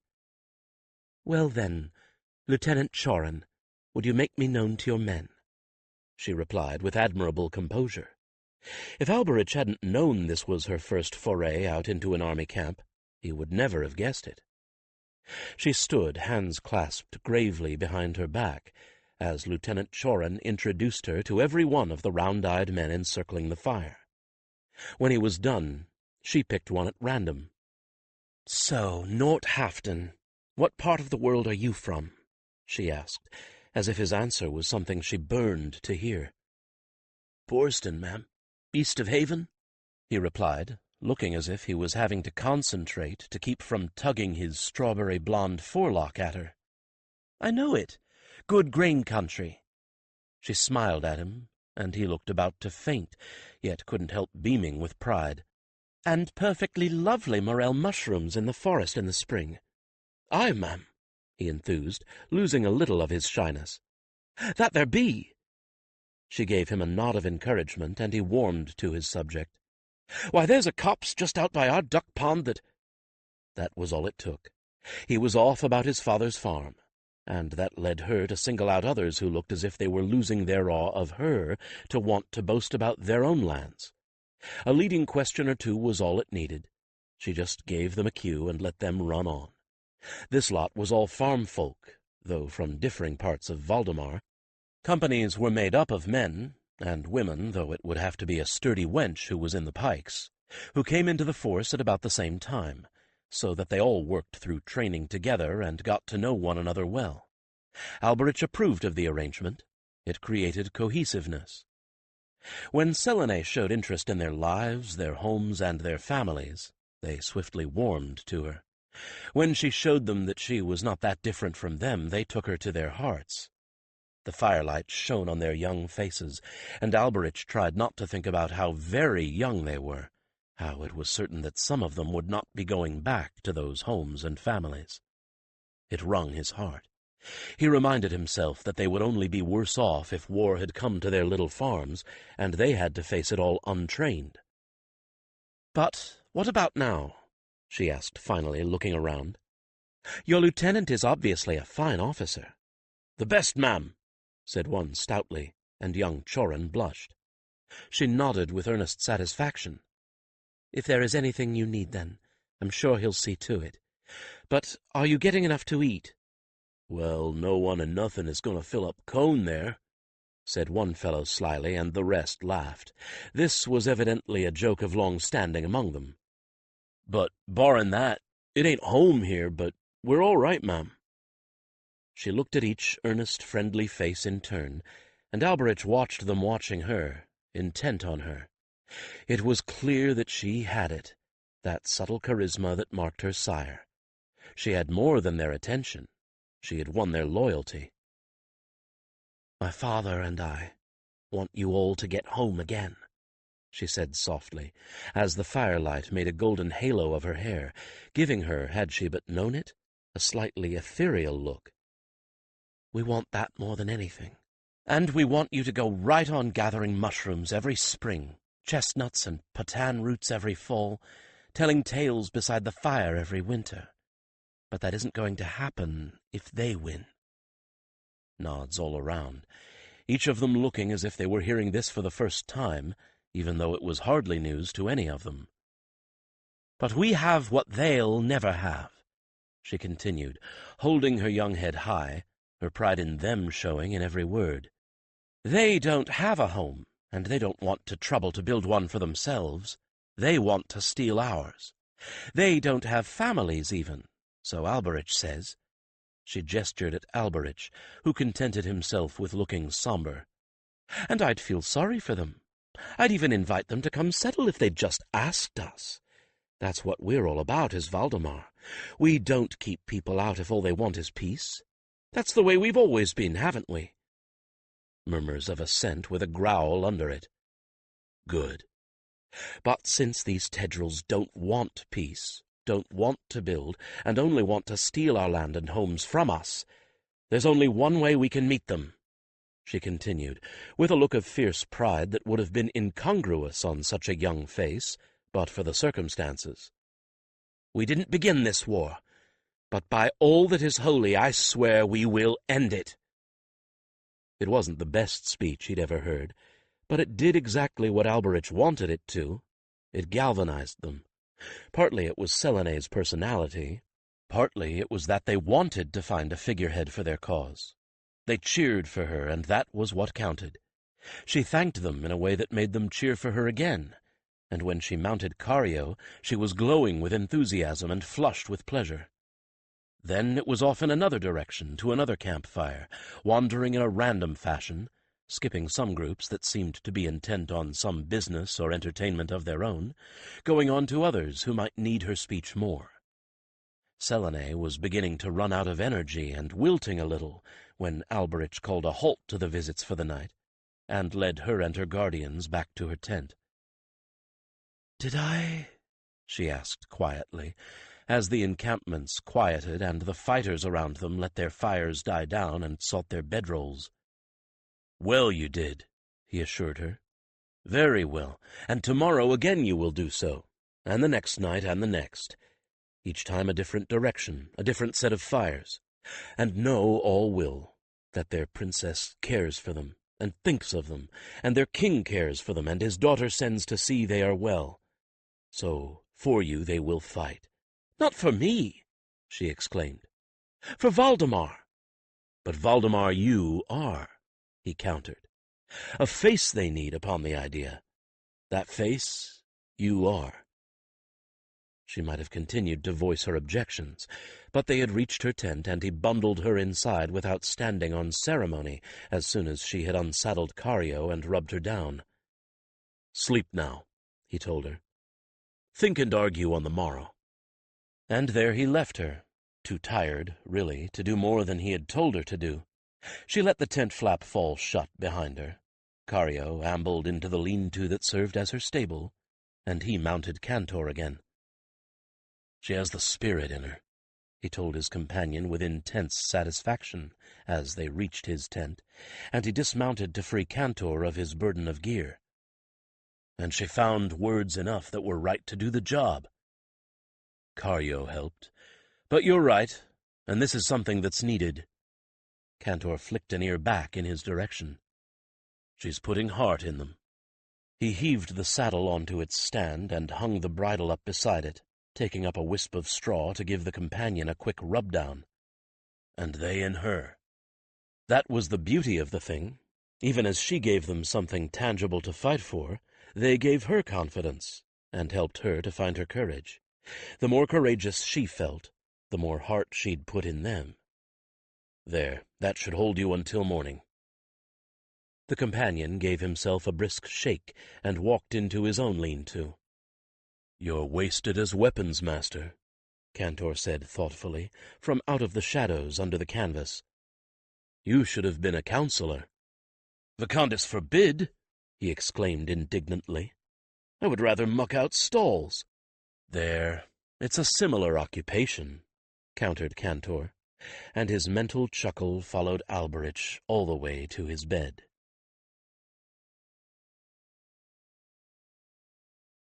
16. For days there had been nothing but drill and drill for the men, plan and replan in the commander's tent. Every day Selene sat at her father's side and listened, putting in a word or two that was always apt, always to the point. Every night she and Alberich and her bodyguards went out to another set of campfires, talking to another set of fighters. He tried to see to it that she had words with every sort, from the young knights of the heavy cavalry to the archers and pikemen, from the half-wild hill folk serving as scouts to the massive brutes of the heavy foot. He had his own ears to the ground, and he was satisfied with what he heard. As he'd hoped, the men and women she spoke with talked, and soon it spread like wildfire across the entire army that the king and his pretty daughter were right folk worth fighting for, who knew their people and cared for their people and would be right in there slogging it out with their people when the day came.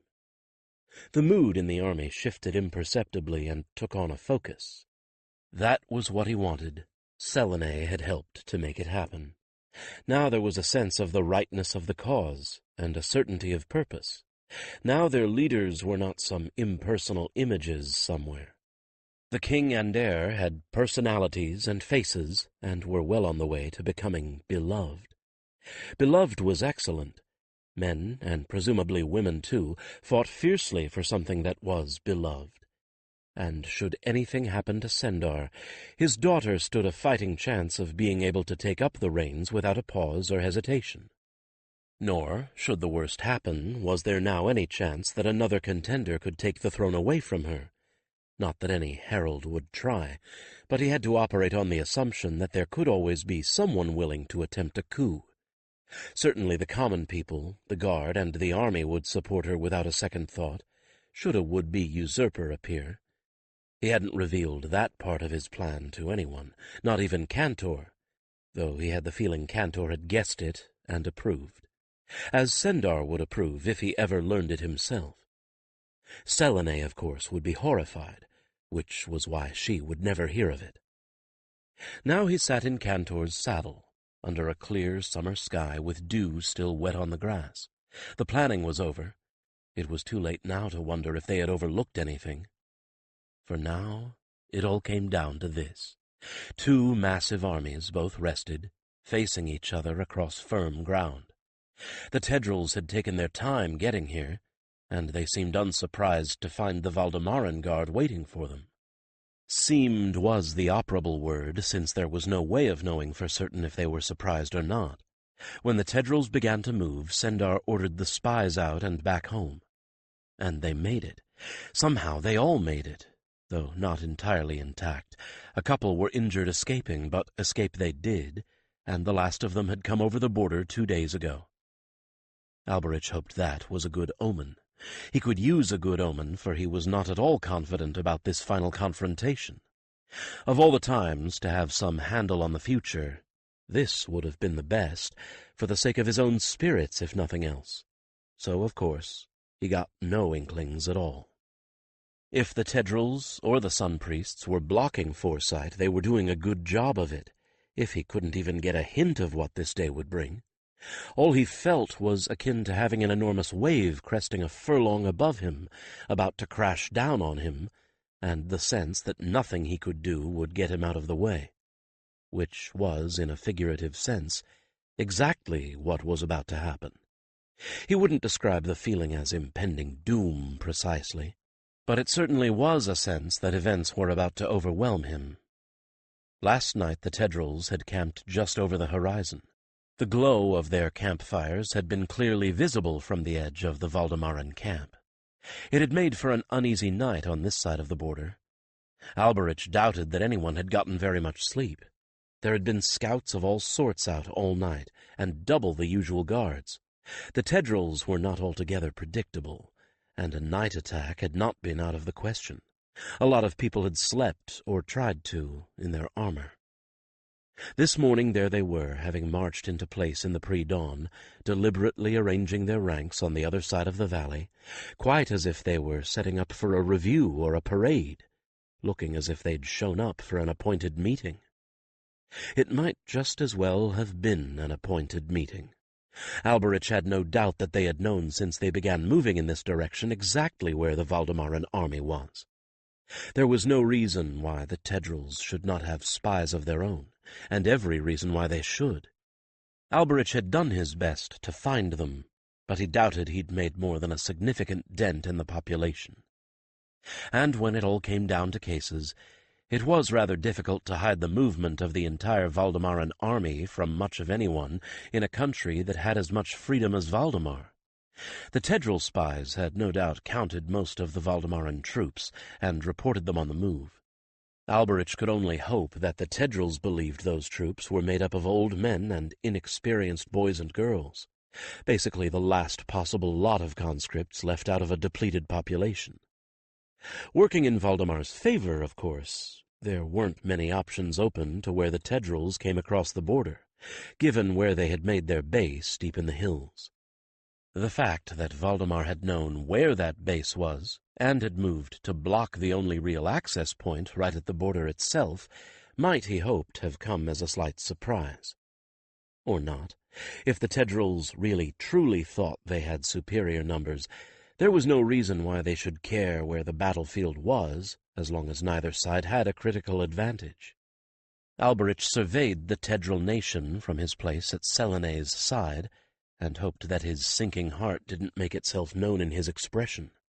They filled their side of the battlefield from one side of the valley to the other, and there seemed no end to them. 100,000? 200,000? More? Surely not more.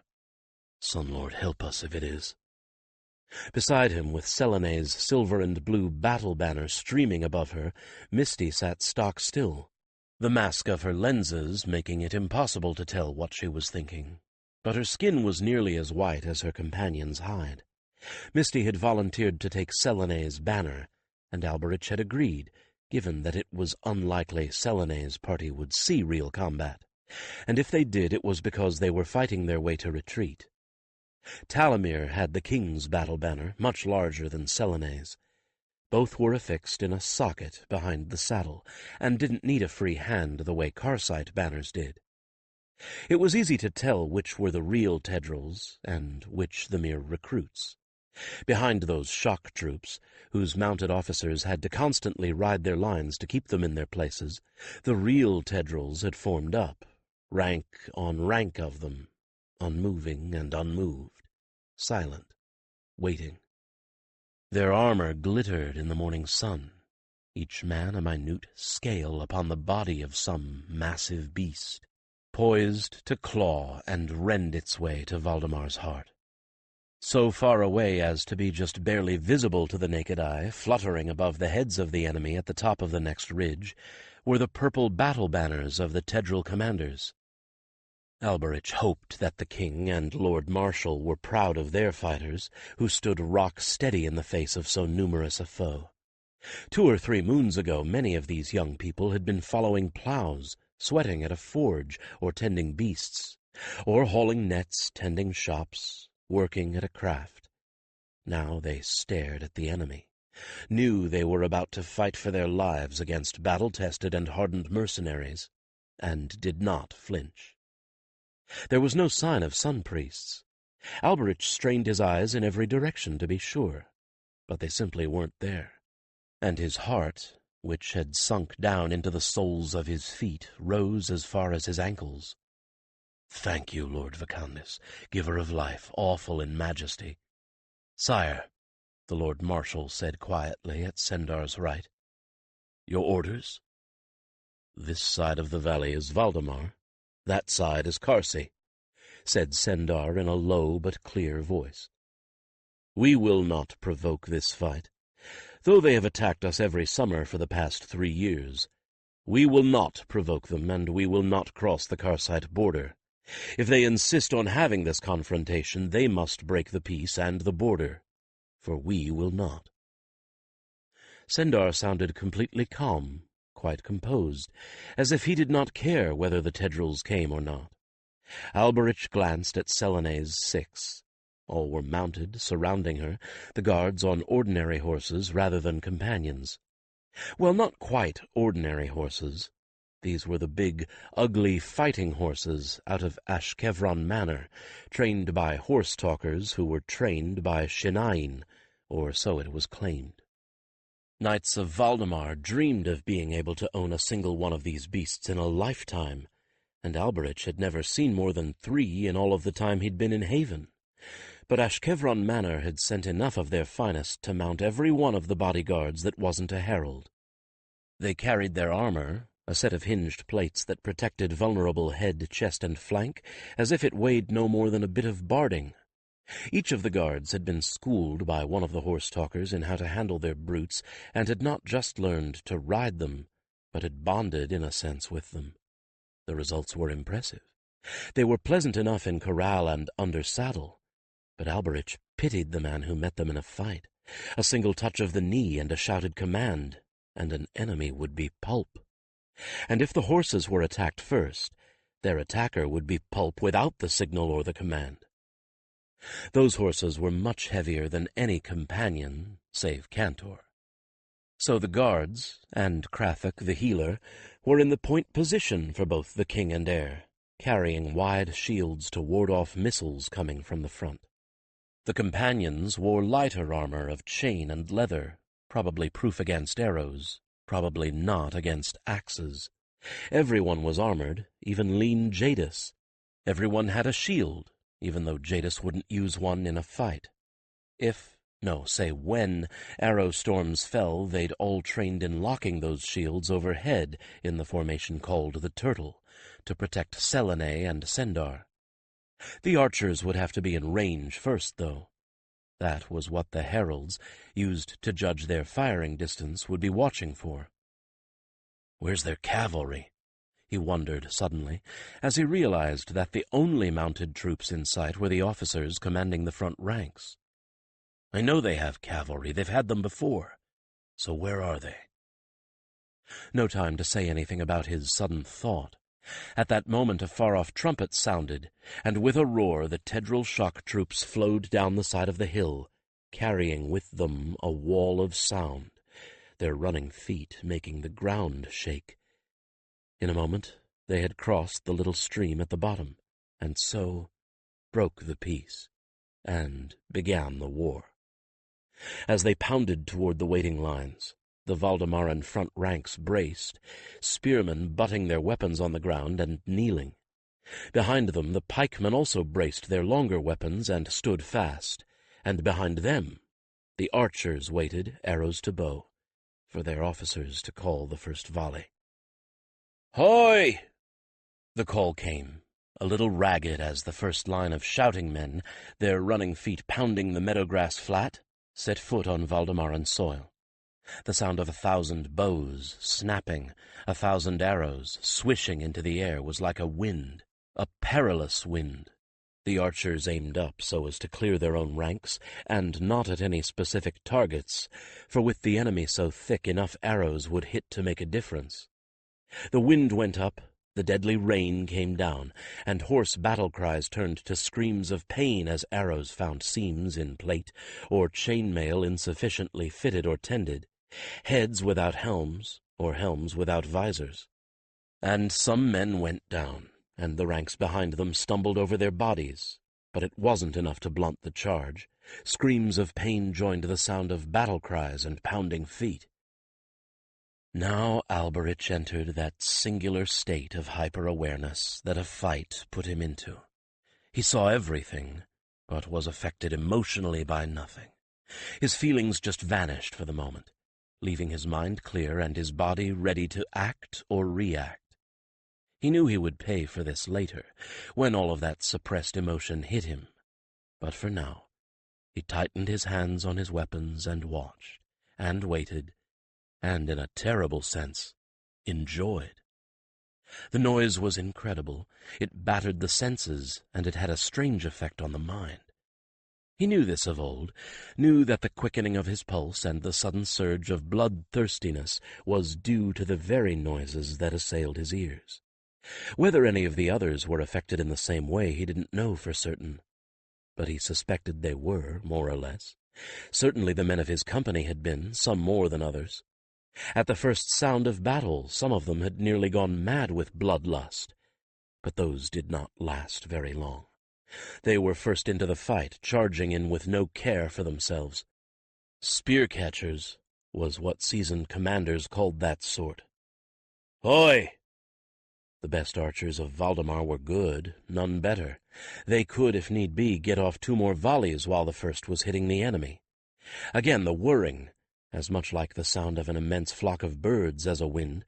Again the death-dealing rain rattled down. And still they fell. And still they came. Behind the ranks of charging men their archers walked in slowly, and now it was their turn to come into play. The spearmen and pikemen were protected by their armor and helms and stood fast.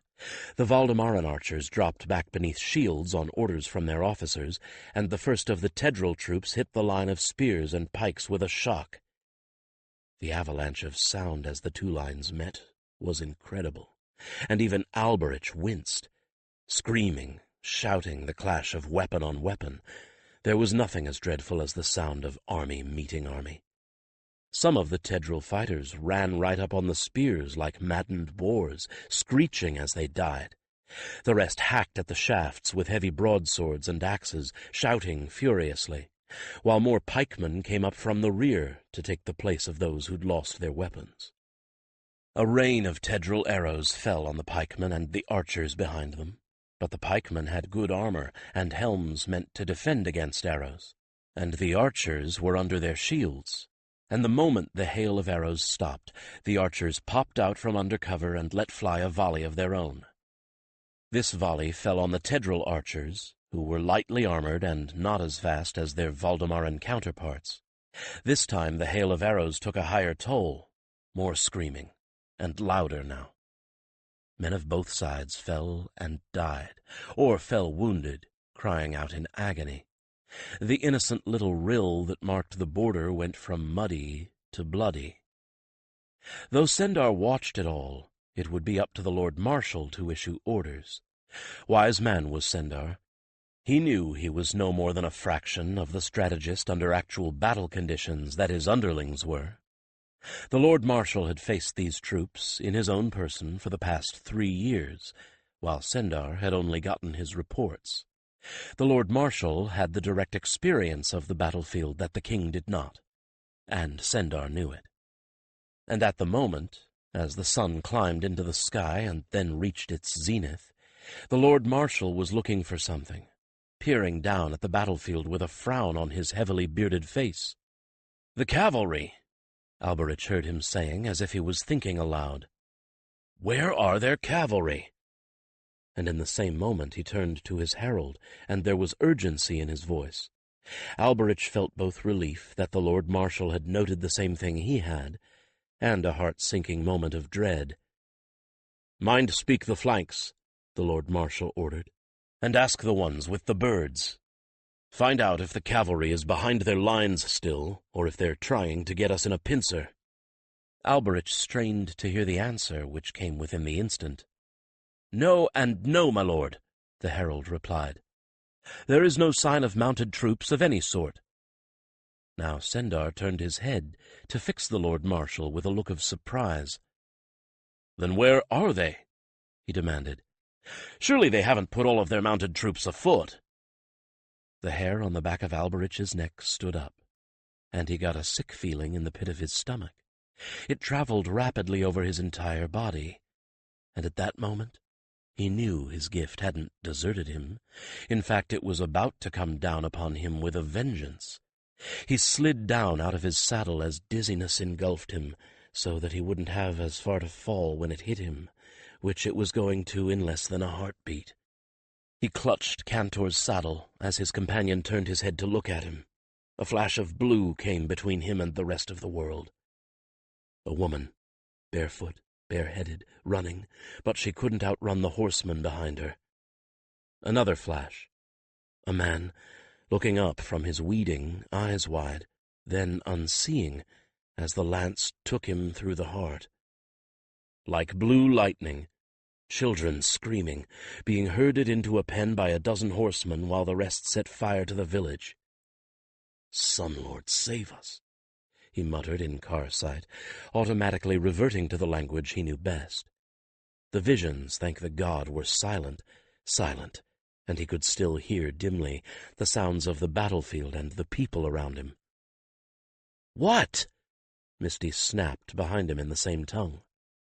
Thank the god she did. He wasn't sure he could even understand Valdemaran at this moment, much less respond in it. The visions shook him like a terrier with a rat.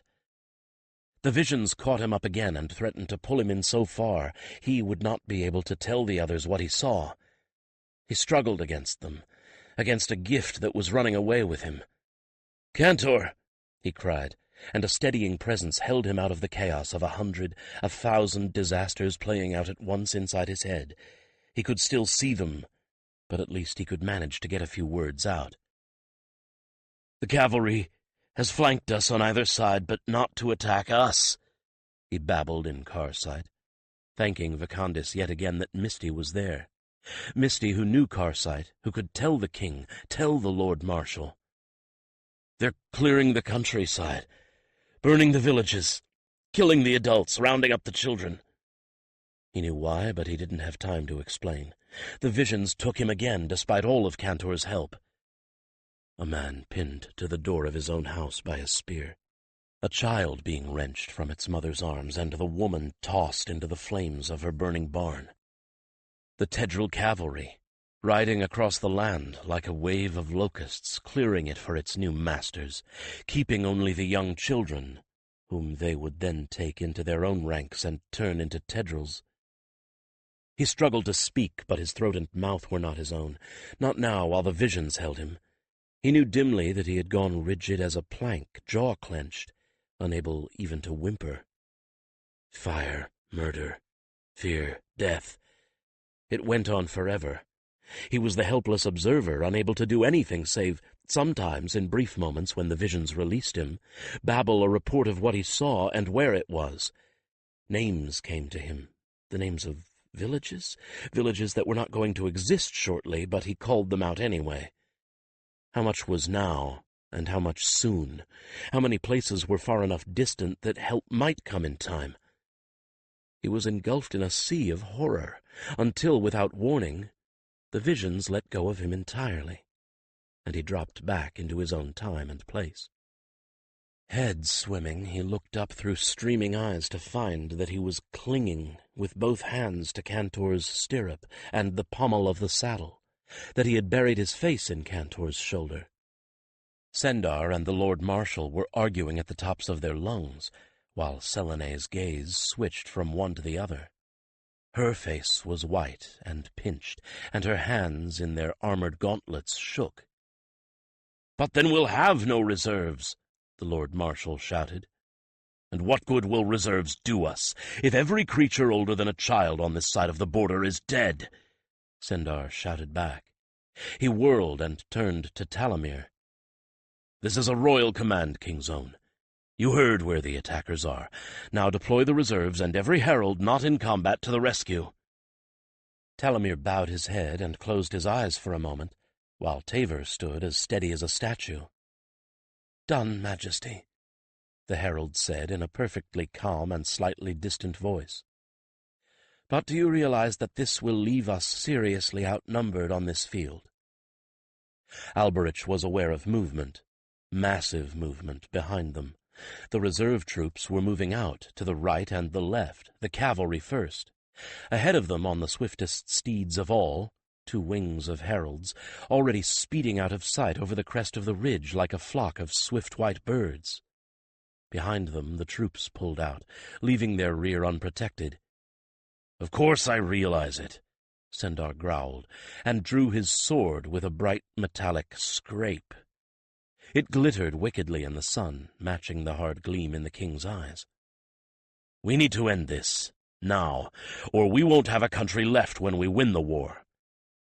There was something wild in the king's eyes that Alberich recognized, something he had felt himself down in the taverns of Haven. That feral look matched the savageness that he felt when he let himself work out his frustration on the bodies of those 2-legged beasts that populated Haven's criminal underground. But he was only one Karsite herald, and replaceable. Not easily, perhaps, but replaceable.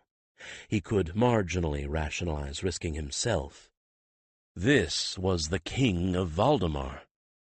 "He's not," Alberich thought with sudden terror. "He is," said Cantor grimly. "No!" Sendar couldn't. Someone had to stop him.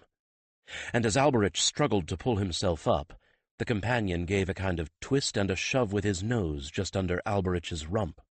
That got Alberich most of the way into the saddle, and a gut-wrenching effort of arms and legs got him seated securely enough to turn and try to stop Sendar before he could move. But the king was already gone, halfway down the hill, though Alberich had no idea how he could have gotten that far in so short a time. Too late. He could do nothing for Sendar. But Sendar was Talamir's responsibility. Alberich had another. "Stay here," he roared to Selene and her bodyguards, who were only just starting to react. The king's 6 had, Vacandes be thanked, acted in concert with the king. They must have realized the moment he drew his blade what he intended to do. They rode with him knee and knee, with Talamir at Sendar's right and Jadis at his left, a flying wedge that penetrated the ranks of those between them and the struggling front lines. A roar went up as the king, his banner-bearer, and his escort of heralds and guards, and healer, entered the zone of fighting. Alberich and Misty imposed themselves as a barrier between Selene and the path to her father's side. The rest of her escort crowded in, hemming her and Cario in among them. "Stay here," he bellowed at her, trying to get her attention. "Selene, heed me!" She had no intention of doing any such thing. He could see it in her eyes, wild with fear and grief beneath her light helm. She hit out at them with mailed fists, flailing at them as she sobbed and cursed. She sawed at Cario's reins. She even tried to fling herself off Cario's back and follow on foot, But there were no divided loyalties among those who were protecting her.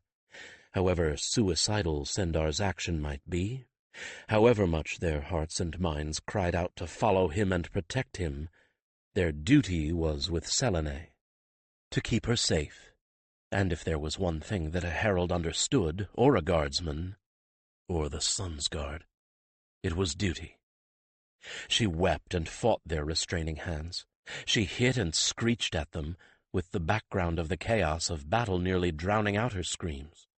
She actually caught Alberich a glancing blow across his chin, and Harold Karen a direct hit that would leave her with a black eye soon.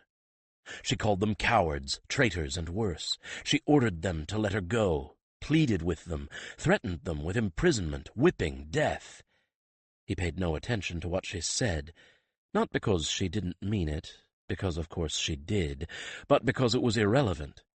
No matter how much she cursed them now or hated them later, they would keep her here, out of the fighting. Satisfied that her bodyguards had her pinned, if not under control, he edged Cantor out of the tangle and let Misty take his place.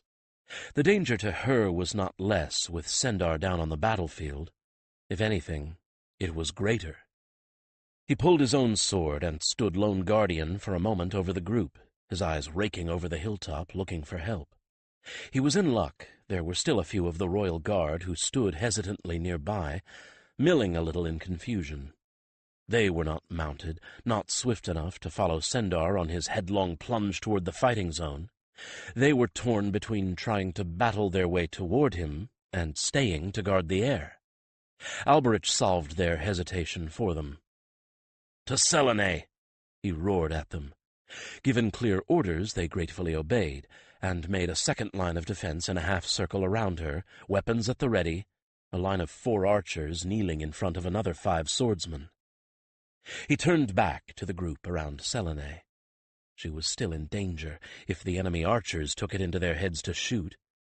Perhaps only the fact that the Tedral commanders wanted her alive had kept them safe so far, for they were the only members of the command group still on the ridge. Everyone else, the Lord Marshal included, had followed Sendar.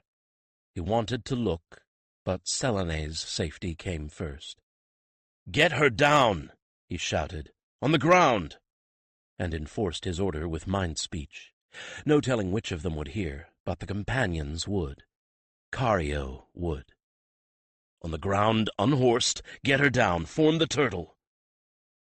The others fell back a little, as Misty half lunged and half fell off her companion, taking Selene and the banner with her, while Cario helped by giving a buck and a twist to dislodge her rider. Misty and Selene disappeared as Karen and Ilsa slipped off their mounts and formed the turtle over them with their shields. The guardswomen looked uncertain for a moment. "You 4 a horse stay. Help me," he shouted at them, and they stayed mounted. "Cantor, I want the companions and us between the enemy and Selene, but behind the royal guard. Make a circle." "Right." The companions, now without riders, made a square of their bodies around the turtle. "Yourselves space out," Alberich ordered. "Bunch not, but neat a flank go. Companion guard companion." Garbled and heavily accented as his words were, they evidently figured out what he wanted. With riderless companions between them, they wedged themselves into the circle facing outward. Under the turtle of shields, there was still a lot of movement and raised voices, but nothing was coming out, so Alberich dismissed the struggle from his mind. He looked sharply toward the battlefield. In the middle of the fighting, where it was at its most heated, the king's banner still waved, but their lines were now on the verge of the little stream, not behind it. Sendar's charge had carried the entire line of battle forward. Insane as the move had been, it looked as if it might have had the desired effect. He saw the faint movement above the heads of the milling fighters on the other side of the stream, behind the Tedral lines, and acted on instinct. "Shields up!" he shouted, and put his over his head as example. The others did the same, just in time. Arrows clattered down on them, force in no wise spent by their long journey. The movement he'd seen had been the arrows arcing up to clear the battle lines from the Tedral side. The arrows fell harmlessly thanks to his instincts. The shields, their armor, their mount's armor, kept anyone from being hurt. And under the turtle, Selene was completely safe. It sounded like being caught in a terrible hailstorm, however, and the first volley was followed within a moment by a second, a third. "She's stopped fighting. I think the arrows have scared her," said Cantor. "Good, one less thing to worry about." "The turtle stay under! Shields up!" he ordered, as another rain of arrows clattered onto the upheld shields. He did not look behind him to see if he was being obeyed. He knew that even if Selene rebelled, the heralds would make sure she stayed put. Misty would sit on her to make certain of that. An unfamiliar mind voice touched his inward ear. For once being clumsy paid off. If I'd tried to hang on to her and pull her onto my saddle, she'd probably have gotten away from me. But she couldn't do anything about my falling off with her. Misty? He was astonished. She'd never tried to mind-speak to him before. "Don't worry, she can't get away from me now. I outweigh her by quite a bit. She might be a little squashed, but she can't get me off of her." Although he was nothing like an empath, he was astonished by the complex emotional overtones that came with her words. Amusement at her own expense, pain, anger, grief, frantic worry for herself, more worry about Selene and Sendar, and overall, terror held rigidly in check. And yet her thoughts were so clear he could hardly believe it. "Even if they get this far, they'll have to get through me to touch her, and there's a lot of me to act as a shield." He didn't ask if she was all right. She wasn't. None of them were. "Are you hurt?" "My lenses are broken, and I think I broke my ankle. But that's the least of our worries. Don't call anyone, and don't try and get me out of here for now. I won't be moving anyway until this is over, or until you have to haul her out of here and run for it. Promise me, though, if that happens, make sure I get back in my saddle. I'm curious about these tendrils, but not that curious." "You have my word." He wanted to try and summon a healer for her, for she must be in excruciating pain. But she was right, and with luck her armored boot would hold her ankle well enough in place that no further damage would occur until they had the luxury of worrying about it. Given the kinds of terrible wounds being inflicted out there in the zone of fighting, a broken ankle counted as minor.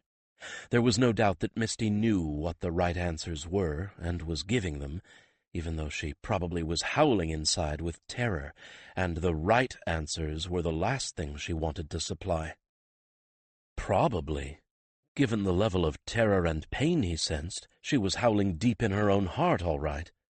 Years ago, when she refused to learn weapons work, this was the last thing he would have expected out of trainee Misty. And in that, he had done her a tremendous disservice. "And I'll make it up if we live." He turned his attention back to the battlefield, and for the first time felt his heart rise just a little. The tide of battle was turning. Sendar's charge had paid off in unexpected ways. The Tendrils had given up whatever battle plan they'd originally had and were concentrating on trying to take him down. This had the effect of concentrating all of their attention on the center of the line, and gathering in fighters from the rest of the field, as they all tried to be the one to take the king. Those who had been hired or recruited were the worst, for their motive was profit, not the gain of a new homeland. Even if the true Tendril commanders had not put a price on King Sendar's head, these men would think there was, and anticipate a golden reward for killing him. In the meantime, pulling away toward the center meant that the Valdemaran forces were able to draw in to enclose the Tendrils on 3 sides. The thick press of Tendrils toward the king gave the Valdemaran archers somewhere to aim for, and they were taking advantage of that, those that were not already aiming for the Tendril archers. When the enemy is in range, so are you. And there was only so much room in the king's immediate vicinity. The vast majority of those struggling to get at him could not actually fight anyone because of the press of their fellow fighters. They were tied up without being of any use. But the long Valdemaran pikes could reach them, and so could the spearmen, the archers, and the warhammers. The sight of their king in danger was enough to put extra strength in the arms of Valdemaran fighters. The sight of the king within reach had drawn the Tedral leaders down off their hill. And when you are in range, so is the enemy. The Lord Marshal was in the thick of the fighting, and so was Talamir. There was no one to ask permission of. He hesitated, but only for a moment. To the hells with permission. I'll apologize later. Are there any heralds with bows and the fetching gift left here? He asked Cantor, with an idea so impossible it just might be able to work. Cantor paused. It was going to take a lot longer for companion to speak to companion in all of this mess. And he didn't want to distract anyone who was right in the middle of the melee either. He waited, watching the line of fighting swaying slowly like a sluggish snake, retreating a little there, bulging a little there. 4. And they've pulled out of combat for the moment. Have them shoot for the Tedral commanders and put fetching gift behind it. Whether they could even do that, he had no idea. But if they could, it would be something no sun priest would think of guarding against, if it even could be guarded against. If there are any sun priests still helping them. He had to wonder in the back of his mind if the reason his gift had suddenly broken through was because the Karsite sun priests had abandoned their erstwhile allies as soon as the Tedrals were fully occupied with Valdemar. He hoped so. If the priests decided to mix in with this, it would make things so much worse. At this distance he couldn't see anything other than the dark purple blot under the purple Tedral battle banners. He couldn't make out individual arrows, and he wouldn't see anyone fall if they were hit, so he didn't even trouble to try to watch for it. He would know if anything happened by the tide of battle. If there are any animal mind speakers still here, ask if they can spook the Tedral horses. One more bit of damage. The officers were all a horse, and even if his arrow trick didn't work, if he could drive them off, there would be less control on the battlefield. He didn't want to interfere anymore. The rest of the heralds were the only way the various parts of the Valdemaran army had to communicate with one another.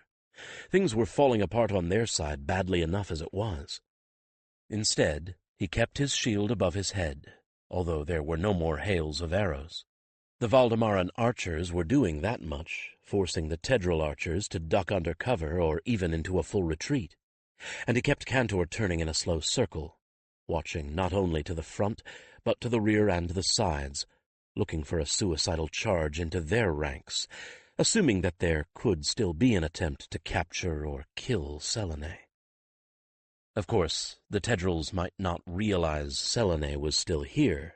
Her battle banner was on the ground, dropped when Misty lunged for her, and the only white uniform on this hilltop was Alberich's. All the more reason to keep the 4 of them on the ground. Then it came, a flash of blue. On the left, attackers, fresh, unwounded, and seasoned, hidden in a ditch full of bushes and about to emerge. It wasn't much warning, but it was enough. He turned to the left, spotted movement, and shouted, pointing with his sword to get the attention of Selene's guards. And they just popped up out of nowhere. A band of 20, 30, 40? More? Suddenly materializing as if conjured. But they hadn't been, of course. They'd found cover and slipped through the lines, avoiding detection by avoiding fighting. It was a trick he'd used himself, and so had the bandits he'd fought. And now, at last, he had something he could vent his own anger and fear against. His blood pounding in his ears, he howled a curse at them. Cantor didn't need the touch of a heel.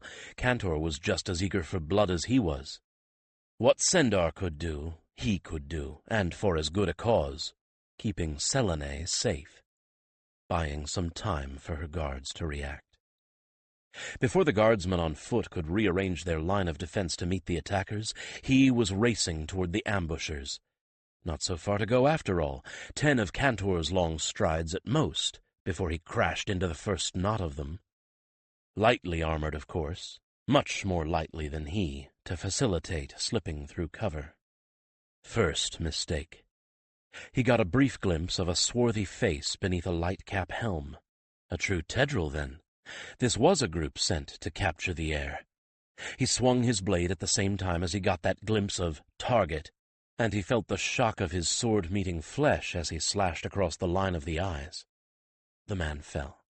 Cantor made a ferret-quick turn to trample him. Then he and Cantor were among them, and for the first time he learned what it was like to fight with a companion as a partner. He gave himself up to it. In fact, he gave himself up totally to it, to the terrible joy of killing for the first time in his life. He would probably be sick later, but now, these beasts, these fiends, were here to murder his friends, his brothers and sisters, to enslave his country. They were going to take or murder that sweet, cheerful girl he'd come to admire so much, who was so very old for her few years, and yet so charmingly young. They, and others like them, were killing innocent, ordinary farmers like those boys and girls he and Selene had met around the fires, old men like Dathor, and women like Misty, mothers like his. Now he and Cantor would kill them. He felt Cantor's rage along with his own. Cantor reveled in the shock that traveled up his arm with every good blow. He rejoiced in the impact of Cantor's hooves on flesh. They moved as one in an awful and glorious dance of death, as Cantor's white hide and his white uniform and armor were spattered, splattered, drenched in red, as red blood ran down his sword arm and soaked into Cantor's legs. Cantor danced on bodies that crunched and screamed. He reared and kicked, hooves connecting with heads and bodies, before and behind. They were surrounded. Alberich didn't care. Let them waste their force on him. He was expendable. Selene was not. He used his shield as a weapon as well as protection, the heavy metal frame as a club. And his sword made short work of those two light cap-helms when he struck them at all. Mostly he went for the faces, the eyes, those dark and fierce eyes that held no pity and no remorse, only a flicker of terror when the blade came at them. He reveled in the terror. He wanted more of it. He howled in protest when they slashed at Cantor's rump. Cantor screamed in rage as they cut through his armor into his leg. They fought as he had never before fought in his life, without effort, with endless strength and energy, and in a white heat of rage that slowed time and sped his reactions. And still they fought, and continued to fight. The briefest possible flicker of blue hazed his vision for a moment, but not even his gift could conquer this unbridled rage. But something was going to happen. Something awful was going to happen. Then a sickening blow to the soul that should have sent him to his knees, told them both that Sendar, his patron, Sendar his king. For a moment, just a moment, he leaped skyward out of his body and found himself looking down on the field of battle where tiny creatures fought and died. There he was, the sole target of a circle of Tedral elite who had forgotten their primary mission in the face of his attack. He continued to fight like a night fiend, despite the fact that he wasn't there anymore. Another blow, nauseating and disorienting, struck him. His attention snapped to the battle line. Sendar was cut off from the rest of the Valdemaran forces, with only his bodyguards for protection. He fought like a demon, and so did they. But even as Alberich realized what peril they were in, 3 of the bodyguards went down, leaving only Krathuk, Jadis, and Talamir to fight with him. There was a blur of motion just under the noses of the companions, a shriek of pain that came up from the soul of Taver as well as the body, and Taver flung up his head. Then a burly hulk with an axe swung at Talamir. No, not at Talamir, at Taver, at the exposed neck of the king's own companion. Nothing could have survived that blow to the neck, no matter how heavily armored. Taver went down, blood gushing from the severed throat, neck snapped, Talamir with him, leaving the king's right flank open. No! Alberich howled in protest, uselessly, silently. But suddenly Jadis was there between the king and the axeman, and the axe came down. This time not across a companion's neck, but across Jadis's leg. The companion, reacting to his chosen's agony, shied sideways, leaving Sendar unprotected. As if in a nightmare where time slowed to a crawl, yet nothing could be done to stop what was happening, Alberich saw 100 fighters moving at the same time, saw the mob close in, like a pack of rabid dogs, shoving Krafik into Sendar's side, hemming in the horse and companion so that neither could move. Watched as too many weapons to count pierced first Sendar's companion, then Sendar. Flicker of blue, and a wave of sickening horror smashed him back into his body. But he knew what he had seen was real. Sendar, the king of Valdemar, was dead. That was when a shriek of berserk rage tore the throat of every man and woman in the army, and sent them against their foes in a killing frenzy, such as no Valdemaran had experienced in 3 centuries or more. He and Cantor rode that wave of bitter, mindless hatred, rode it and used it and let it use them until it ran out, and the foes ran out, and left them, like every other surviving fighter on the Valdemar side, exhausted and sickened, blinking at the carnage around them, peering at death through eyes that streamed with agonized tears, in grief and mourning that would never entirely be healed.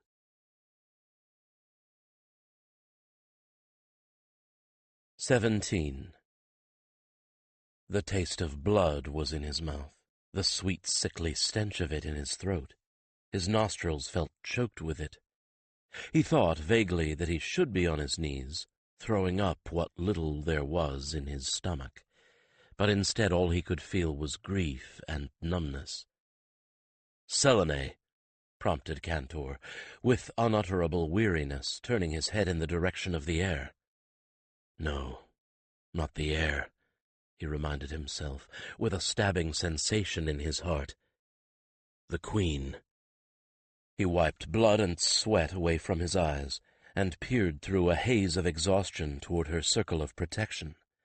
He hadn't prevented all of the Tedrils from getting to her and her guardians after all, just a great many of them.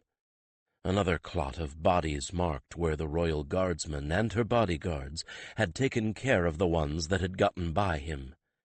4 of the royal guardsmen were dead, the rest wounded. 2 of the 4 mounted bodyguards were down. Cantor stumbled to them. He half fell out of the saddle. His leg slash and half a dozen other wounds burned with a fire of their own, but he knew from the way they felt that though they hurt like demons were poking him, they were relatively minor. He wasn't going to bleed to death any time soon, and his injuries weren't going to incapacitate him. Therefore, as he had countless times when he was injured, he would carry on if need be until he dropped. Berta and Lokasti were on the ground with their great-hearted horses standing over them like guard dogs. Lokasti sat up just as he got there, holding her head in both hands. A dented helm told him what had happened to her. It was a good helm, that, double-walled with extra space between the inner and outer wall on the top of the head. A helm inside a helm, so to speak. Good job it was built that well. It had saved her from a cracked skull, or worse. Berta rolled over on her side, moaning, and Lottie slid down off her mount to help her. Blood spewed from the knee joint of her armor.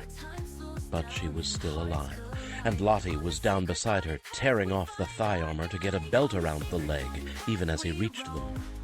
Lottie had a slash of her own down her arm that she didn't seem to notice, or else she didn't care, knowing that it was minor compared to that leg wound. She's going to lose that leg, he thought dispassionately, looking at the joint laid half open. Better that than her life. Much better that than losing Selene. "They're telling me all over the field that what's left of the Tedrils are routed," said Misty into his mind, with a deceptive calm that overlaid hysteria. "The others are telling me that they're disengaging and scattering to the 4 winds, and our reserves have caught up with their cavalry, and they're cutting them to finely chopped bits. I think we can get up now." That was when he realized that she was mind-speaking Karen and Ilsa, and the companions, as well as himself. The companions spread out, and the little armored shell at the heart of their circle opened up. "Your guard drop not," he croaked as Karen and Ilsa stood up, Ilsa hauling a weeping Selene up by main force. Misty stayed where she was. "We don't intend to," Karen said grimly, and put her back to Selene, shield up, facing out. Alberich dropped heavily to one knee before the queen, who stared at him without comprehension, her face contorted with grief, tears pouring down her cheeks. Perhaps it was without recognition as well. His whites were saturated with drying blood, the white leather and plate armor over it blood-streaked and crusting. He must look like something out of a nightmare. "Majesty," he said in a harsh voice from a throat made raw with screaming. "Dear people, you must show yourself, now. Your banner must fly. No, they have a queen, they must." He really, truly didn't expect her to understand him. He didn't think she would even hear him, much less realize what he had just said. But as Ilsa's armored hand fell on her shoulder in a gesture as much of comfort as a hand in a gauntlet could convey, he watched sense come into her eyes, watched with awe and wonder as she somehow, out of what reserves he could not even begin to imagine, pulled herself together. She pulled off her gauntlet and wiped her streaming eyes with the back of her hand, then straightened. "You're right, of course," she said in a flat voice. "Misty?" "Working on it." He saw that Misty had hauled herself to her feet. No, foot, for the other one was held clear off the ground, and her companion was lying down on the ground so she could get into the saddle. She did so with a grunt of pain, leaned over and picked up the bloody, muddy battle banner by a corner of the fabric. Her companion heaved herself to her feet, rider and all, and Misty manhandled the banner back into its socket. In the next moment Selene mounted Cario and pulled off her helm so that her golden hair shone in the westering sunlight. "Heralds of Valdemar," Misty mind-called, the voice echoing painfully in Alberich's skull. That was a strong mind-call. "Behold, your queen." "Alert remain," Alberich growled to the remaining bodyguards, and dragged himself back up into the saddle, though a gray film of exhaustion seemed to fog everything. He made a trumpet of his hands, and shouted what Misty had called out to those with mind-speech. He was used to bellowing battlefield orders. He put every bit of that into his shout. "Valdemar, behold, your queen." From that vantage he watched as slowly heads turned toward them, in a wave of motion starting from those nearest the group on the hill until it reached even to where there were knots of fighting still going on. Misty was right, though. From where he sat there was more fleeing than fighting, and as combat broke off, those who could still move took advantage of the momentary distraction of their opponents to escape. There was still a pool of purple between the Valdemaran lines and the hilltop, but it wasn't moving, and the battle banners were nowhere to be seen. Could the Tedral High Command actually be dead? "I think so," Cantor told him after a moment. "Yes. Your idea worked. The fetching heralds did it when Sendar died." He winced. For a moment he had difficulty breathing. If only they could have done it before. So many if-onlys. Never had a victory felt so much like a defeat. "The Lord Marshal?" he asked Cantor. "Coming." A strange silence fell over the battlefield. The sunlight glittered on helms, but there wasn't a single raised sword or spear point to be seen. The pressure of thousands of eyes was a palpable force that even Alberich, in his exhaustion, felt. Then it began, weakly at first, but gathering strength, a sound, a cheer. Wordless, inarticulate, torn from the throats of exhausted men and women, grew and grew from a thread to a river, from a river to a torrent, to a wall of sound that surrounded them. They came, walking, then running, sometimes dropping weapons, but all cheering. Some weeping while they cheered, but all of them saluting her, their queen, Valdemar incarnate. And when they reached her, they reached for her, hands outstretched to touch her, touch Cario, assure themselves that she was alive, was real. She reached out to them, touching hands, faces, and as each one of them got that assurance, he made way so that others could discover for themselves that their hope still lived. Cario began to move forward, one slow and infinitely careful step at a time, taking her through the sea of upturned faces and reaching hands. Alberich and her remaining 4 bodyguards followed, though what they could do in this press of bodies, if anything happened— "Let anyone so much as breathe harm on her, and the army will tear him to pieces," Cantor said. "She's safer now than she has ever been." The Lord Marshal's horse swam through the river of humanity to meet them, and Alberich was immensely grateful to see him. Alberich knew nothing of courts and politics, and without missing a beat, he and Cantor dropped back to ride just behind and to her right, as the Lord Marshal took the place on her left. He wasn't sure where they were going, except farther into the battlefield, until they got there, and he was having enough trouble staying alert and concentrating on Selene's back to think about it. It was slow going, wading through that surging sea of humanity. It must have taken at least a candle mark to get from where they'd been to where they were going, and by that time the handful of men and women who had not been pressing toward the young queen had accomplished a great deal. They passed through a protective ring of guardsmen into a clear space. The men working there among the fallen stopped what they were doing and respectfully dropped to their knees. There was another pile of Tedral bodies laid to one side, a very large pile. The bodies of several guardsmen had been laid out respectfully in a neat row, their weapons in their dead hands clasped onto their chests, and the blood-drenched white bodies of 2 companions. Idiot. Of course she'd come here first. Selene slid from Cario's back to kneel at her dead father's side. They'd already laid him on a stretcher, with his banner draped as a pall across his body. She pulled the fabric down to reveal his face. Alberich couldn't watch. He felt as if he was intruding on what should have been a private moment. He wondered if she hated him for keeping her away from her father's side, if she would ever forgive him for keeping her safe at the moment. But as he turned away, he caught sight of healer Krafik sitting on the churned-up, bloody ground, with Talamir's head in his lap, both hands resting on the herald's forehead. Cantor stepped carefully to the side to stand over them. Krafik looked up as if he had felt Alberich's gaze on him. His eyes were haunted, but fierce. "He wants to die," Krafik said in a low voice, hoarse with shouting, screaming, and weeping. "He wants to follow Taver, but I won't let him, not now. Selene needs him. We can't afford an untrained Queen's Own, not now. She needs someone with every bit of international, court, and political experience possible." "Hold to him, then," Alberich agreed. "Jadis?" "They've already taken him to the healer's tent. There's nothing left of his leg to save, but he'll live," Krafik growled. "Bloody hell! Those bastards knew exactly what to do at the worst possible time. We were holding our own until they got us too crowded together for the hooves to come into play, then sent a man in to hamstring the companions." Alberich bit back an oath.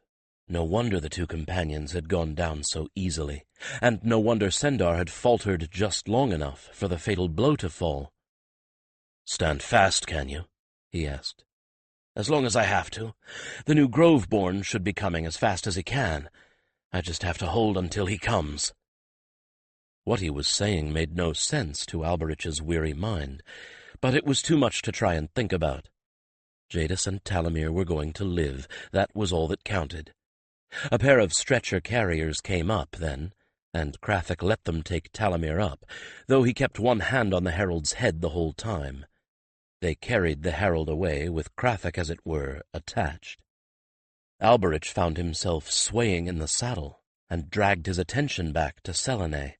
She had drawn the fabric over her father's face again, and now she stood up. "Gently bear him away, and prepare him for his journey," was all she said. But there was a rush of volunteers, most of them still weeping, And when the stretcher was picked up, there was not a finger's width of it that did not have an eager hand supporting it.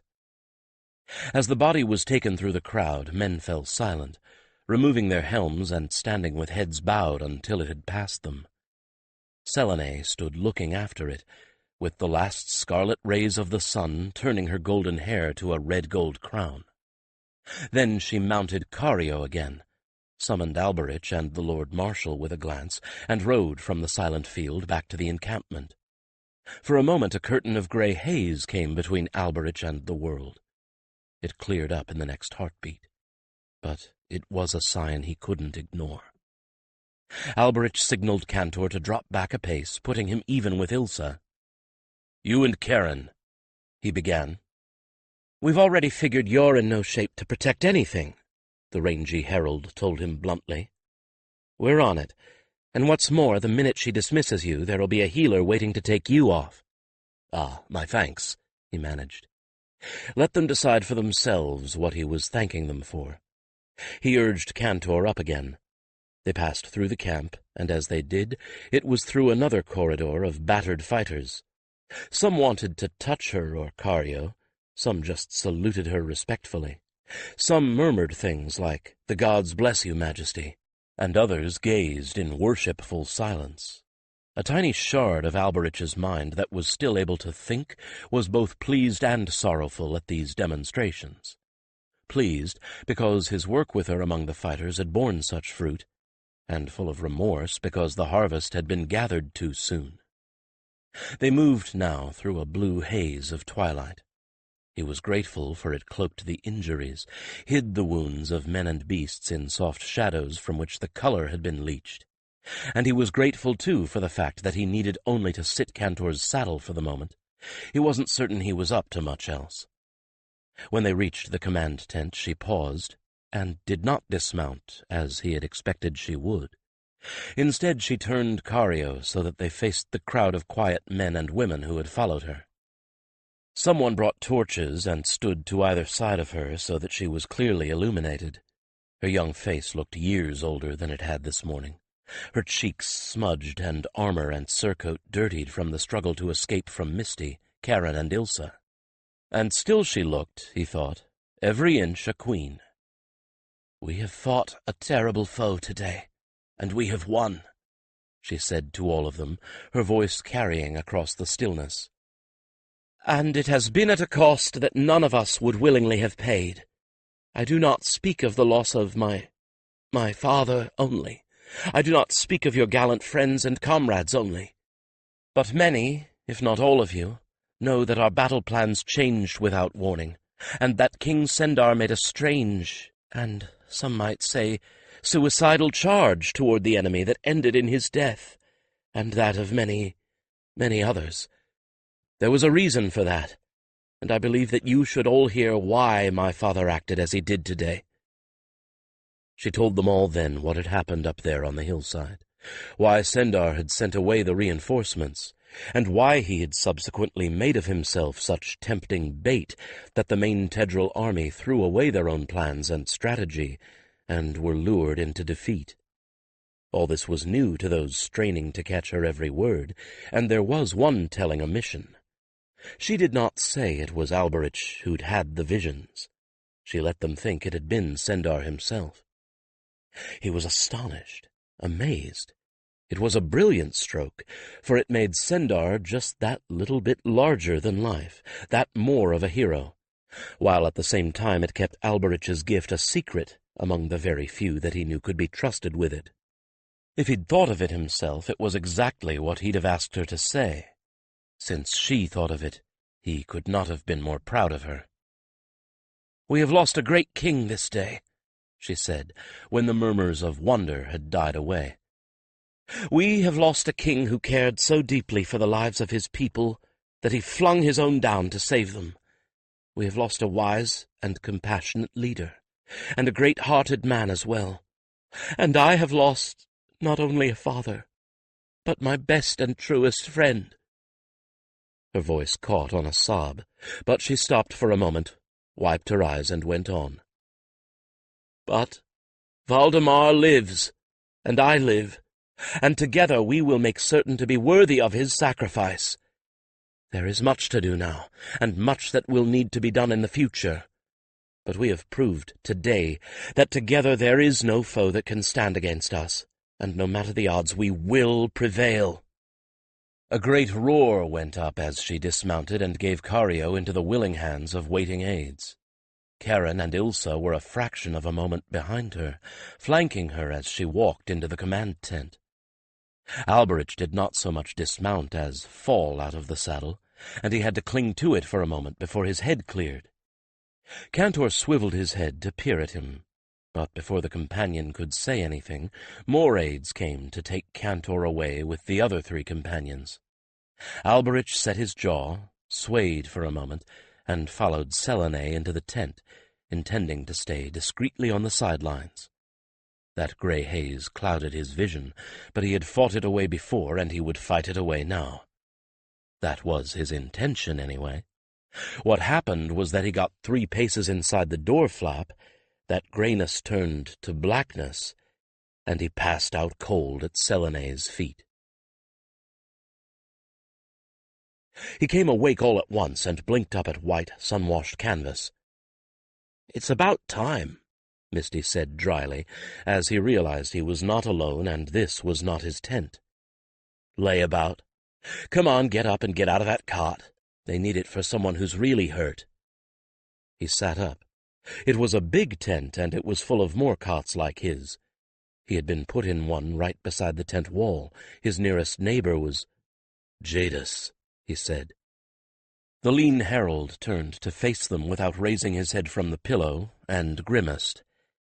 "In the flesh, most of it. They had to take the leg." Jadis's eyes had that half-focused look of someone powerfully drugged. Alberich was surprised he could speak at all. "The saying should be, better the leg than the life." He shouldn't have said that. He knew it as soon as the words were out of his mouth. Too late. "Better mine than his," Jadis replied, voice thick with sorrow. "But I didn't get to make a choice." "Seldom does anyone." Alberich reached across and put one hand on Jadis's arm.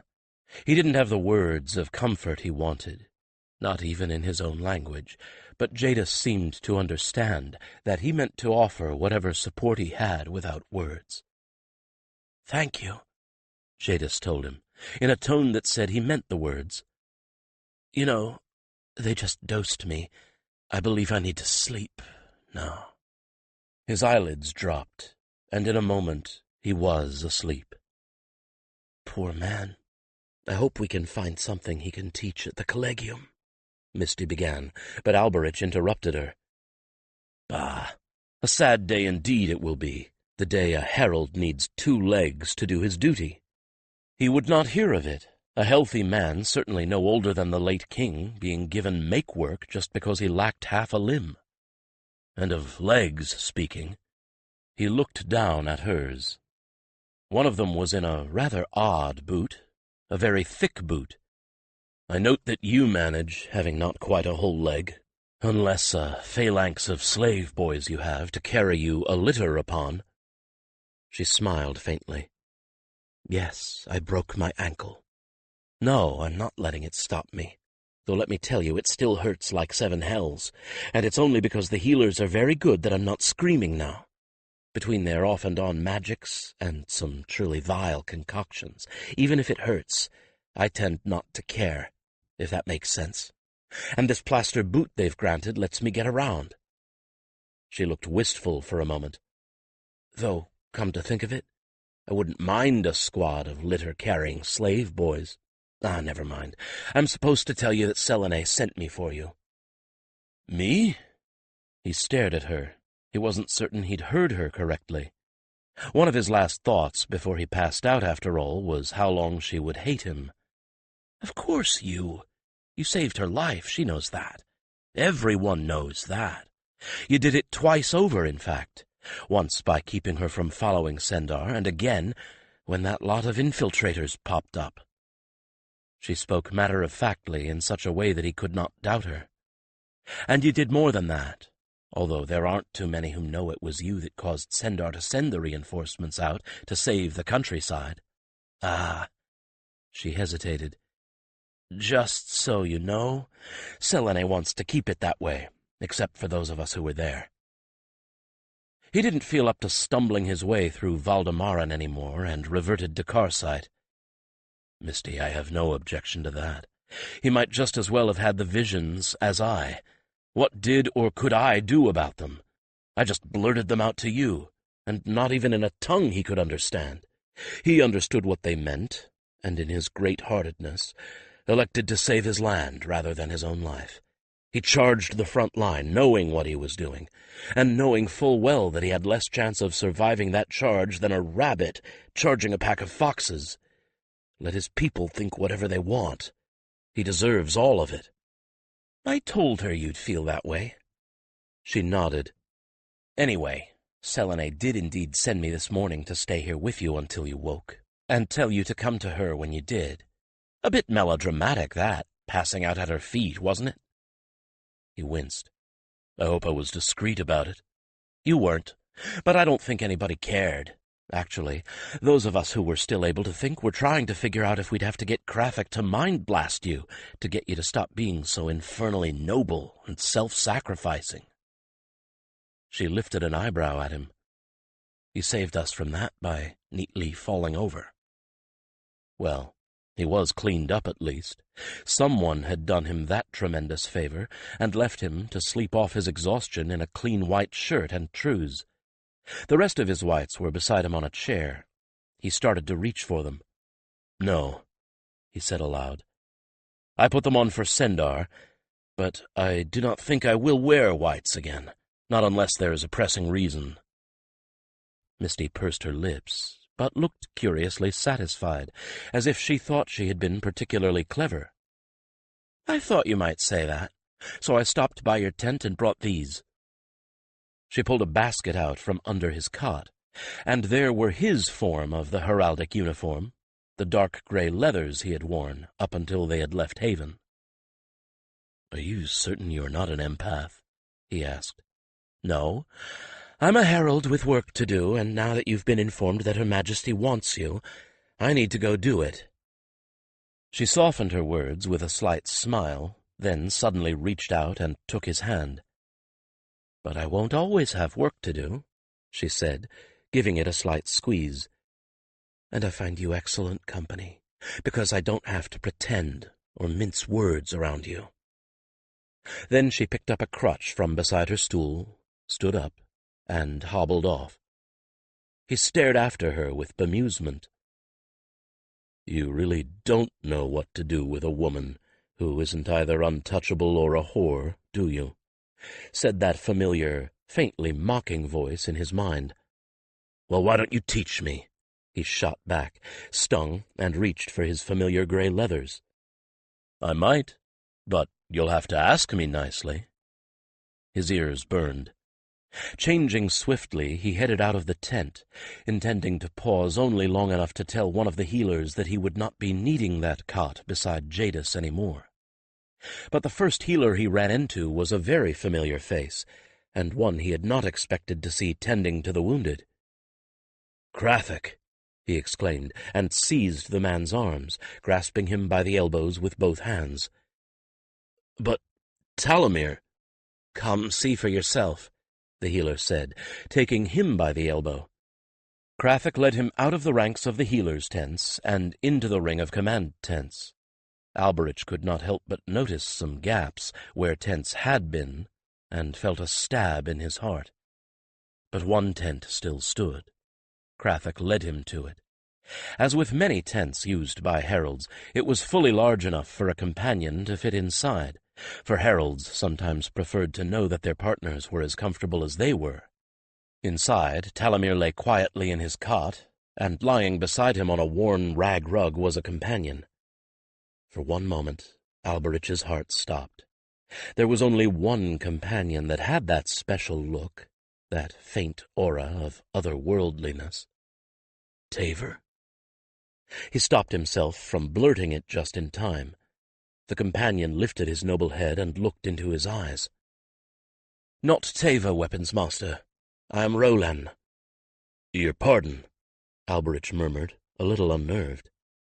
The Queen's Own's new companion nodded his acceptance of the apology. "It was a natural thought, and no harm was done. I'm pleased to see you. We will probably be seeing a great deal of each other in the future, but if you will forgive me, I have my charge to tend for now." The companion turned his gaze back toward the quiet figure on the cot. Talamir no longer looked like a corpse, but he had aged, and aged greatly in, less than 2 days? He had looked no older than Sendar, middle-aged at worst, before the battle. Now he looked old, thin and worn out with long struggle, his face etched with lines of pain, and he looked fragile. Alberich felt his heart ring with pity, and wondered if perhaps it would have been better for him if he'd been allowed to die. But that was not his decision to make. Vacandus be thanked. Krathic tugged at his sleeve, and they left the tent to the companion and his charge. "He did what I could not," Krathic said. "He got here in so little time? Well, I can't guess. But he did what I couldn't. I could only hold him just out of reach of death's gate. Roland dragged him back to life, then full awareness, and made him stay." "He has awakened, then?" Alberich asked, still in a murmur with a glance back at the tent. "Several times. He's quite sane now, and he doesn't seem to want to die. But he's fragile, Alberich, very fragile. I've told the Queen that he's not to do much for a while, and she agrees." Krathic tilted his head to one side and gave him a penetrating look.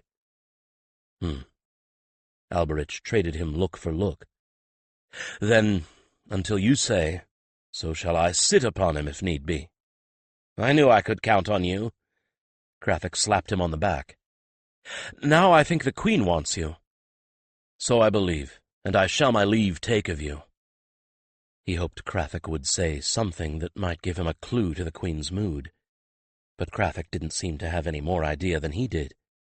"Ever since Roland arrived, I've been too busy to go near the command tent," he replied and sighed. "And at the moment, my services as a healer are in far more demand than those as a bodyguard." Alberich grimaced. "Wish I could that otherwise it were." Krathic nodded. "And I. It is good to be able to use one's gifts, but—" He could only shrug helplessly. They parted then, but having seen Talamir alive, if not exactly well, Alberich's heart felt a little lighter. But now it was time to face the Queen, and he was not looking forward to that. For no matter what Misty said, he was not at all sanguine about his reception. Surely Selene would never want to see his face again, after what he'd done to her. If nothing else, she would never forgive him from keeping her away from her father's side. And who could blame her? Probably she wanted to see him only so that she could tell him she wanted him to return immediately to Haven and confine himself to the Sal from now on. It was in this mood that he presented himself at the command tent. The guards, his choice, he saw with pride, let him past. He tried to slip in unnoticed, but Karen spotted him and bent down to whisper in Selene's ear. She looked up sharply. "Harold Alberich," she said. Silence descended like a war hammer. He cleared his throat awkwardly. "You summoned me, Majesty." "I did. Come here, Harold Alberich." Queens did not say, "if you please." Queens issued orders, and their subjects obeyed, as did he. He made his way between 2 ranks of officials and highborn who parted to let him pass, thanking his luck that the tent was not all that large, for to have to pass a gauntlet of only a double handful of watchers was bad enough. She was sitting in her father's chair at his table, and she watched him with a measuring gaze as he approached. "Don't kneel," she said sharply as he started to bend. "And look at me." She tilted her head to one side and looked him up and down. "You've gone back to your shadow greys, I see. Good. If you've no objection, except when we need you in whites for, formal occasions, I should like you to keep to them, It will serve very well to make it clear that while you are taking Talamir's place for some little while, you are not the Queen's own." He blinked. Surely he had not heard that correctly. "Majesty?" he faltered. "I'm what?" "Krathic tells me that Talamir will not be fit for duty for a while.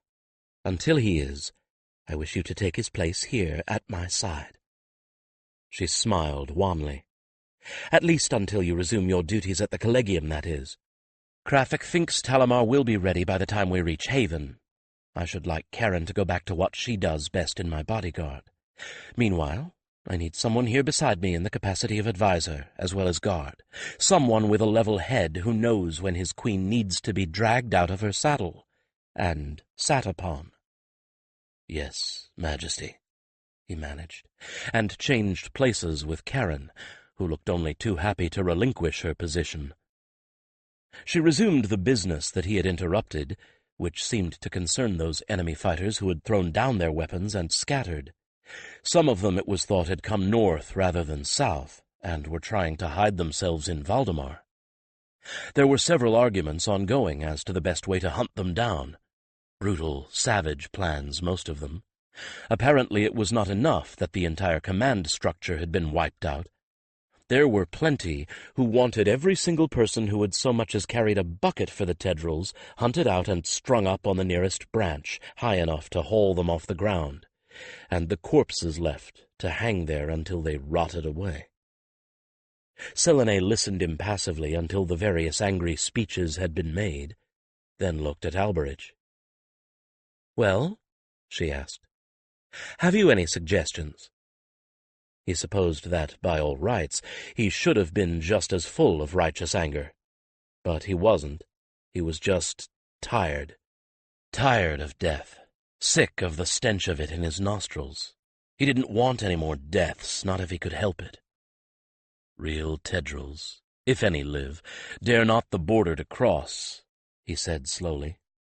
"And I think the Sun Priests a most unpleasant fate will accord them, should they foolish enough be in Carsi for to stay. For heretics, by the measurement of the Sun Priests, the tendrils most surely are.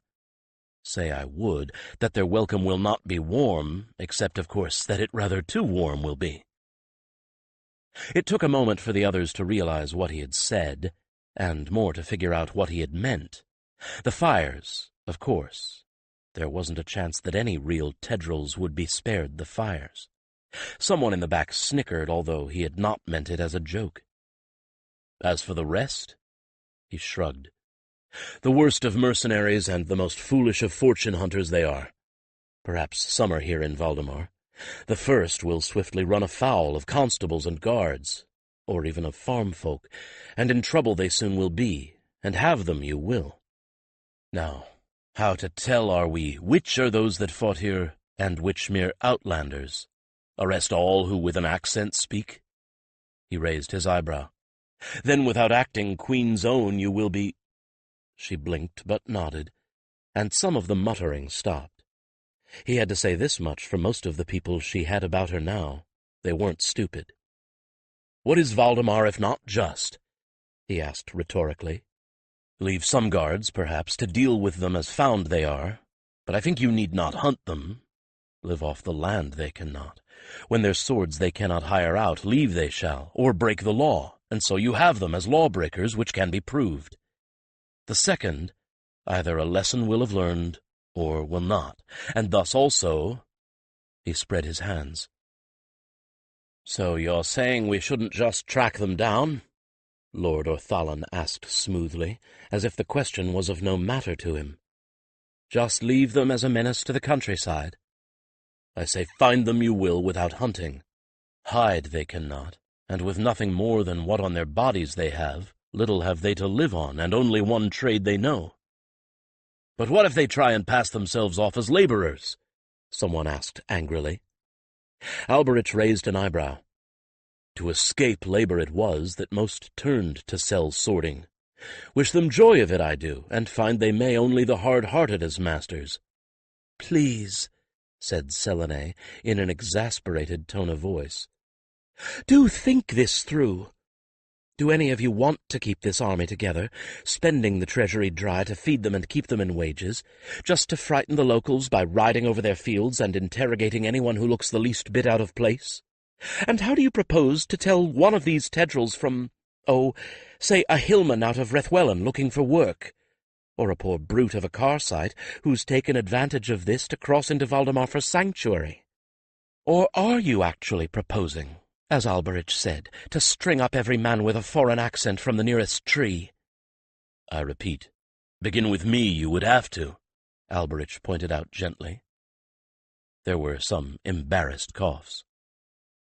I won't even begin to point out how my father would have responded to such an idea, she continued, looking at all of them and making a point of staring each in the eyes, until he either dropped his gaze or met hers with agreement. It is so totally foreign to everything Valdemar has always stood for. I agree with Alberich. If anyone has crossed to our side of the border, the likeliest thing is that they'll try to get over to Rethwellen and be of no concern to us. If any stay, they will either settle and fit in, or not and break the law, and we can deal with them on that basis. Well, Majesty, Lord Orthallan began, but he was interrupted. Damn it, I will see Her Majesty, snapped a querulous, aged female voice that he knew and had not expected to hear. And a moment later the owner of that voice, someone he knew, as well as he knew himself, pushed her way in past everyone. He should know Harold Lackey, though he'd last seen her just before she left to infiltrate the tedrils in her guise of an old washerwoman. After all, he'd helped form half of the memories that now made her what she was. And given that fact, you shouldn't be surprised that she's as stubborn as a mule and as intractable as a goat, Cantor put in, as she bullied her way right past the Lord Marshal, made a pretense at a courtly curtsy, then stood glaring at Selene with her hands on her hips. Selene stared at her blankly and without recognition. Well, she wouldn't recognize Lackey, though she might know the name, for as far as Alberich knew, neither she nor Cario would have seen Lackey before. Harold Lackey, Majesty, Alberich said carefully. One of 4 Herald agents behind Tedral lines, she was. Within the camp. Infiltrated was she, as a washerwoman, and very valuable. Damn right, the old woman grunted. And that's why I'm here. I want to know what the hell you're going to do about the children. Selene blinked. I beg your pardon, Harold Lackey, but we do already have people, healers and others, out trying to find the children whose parents were killed by the Tedral cap— Not those children, Lackey exclaimed. Not the children of Valdemar. I'm talking about the Tedral children. What are you going to do about the Tedral children?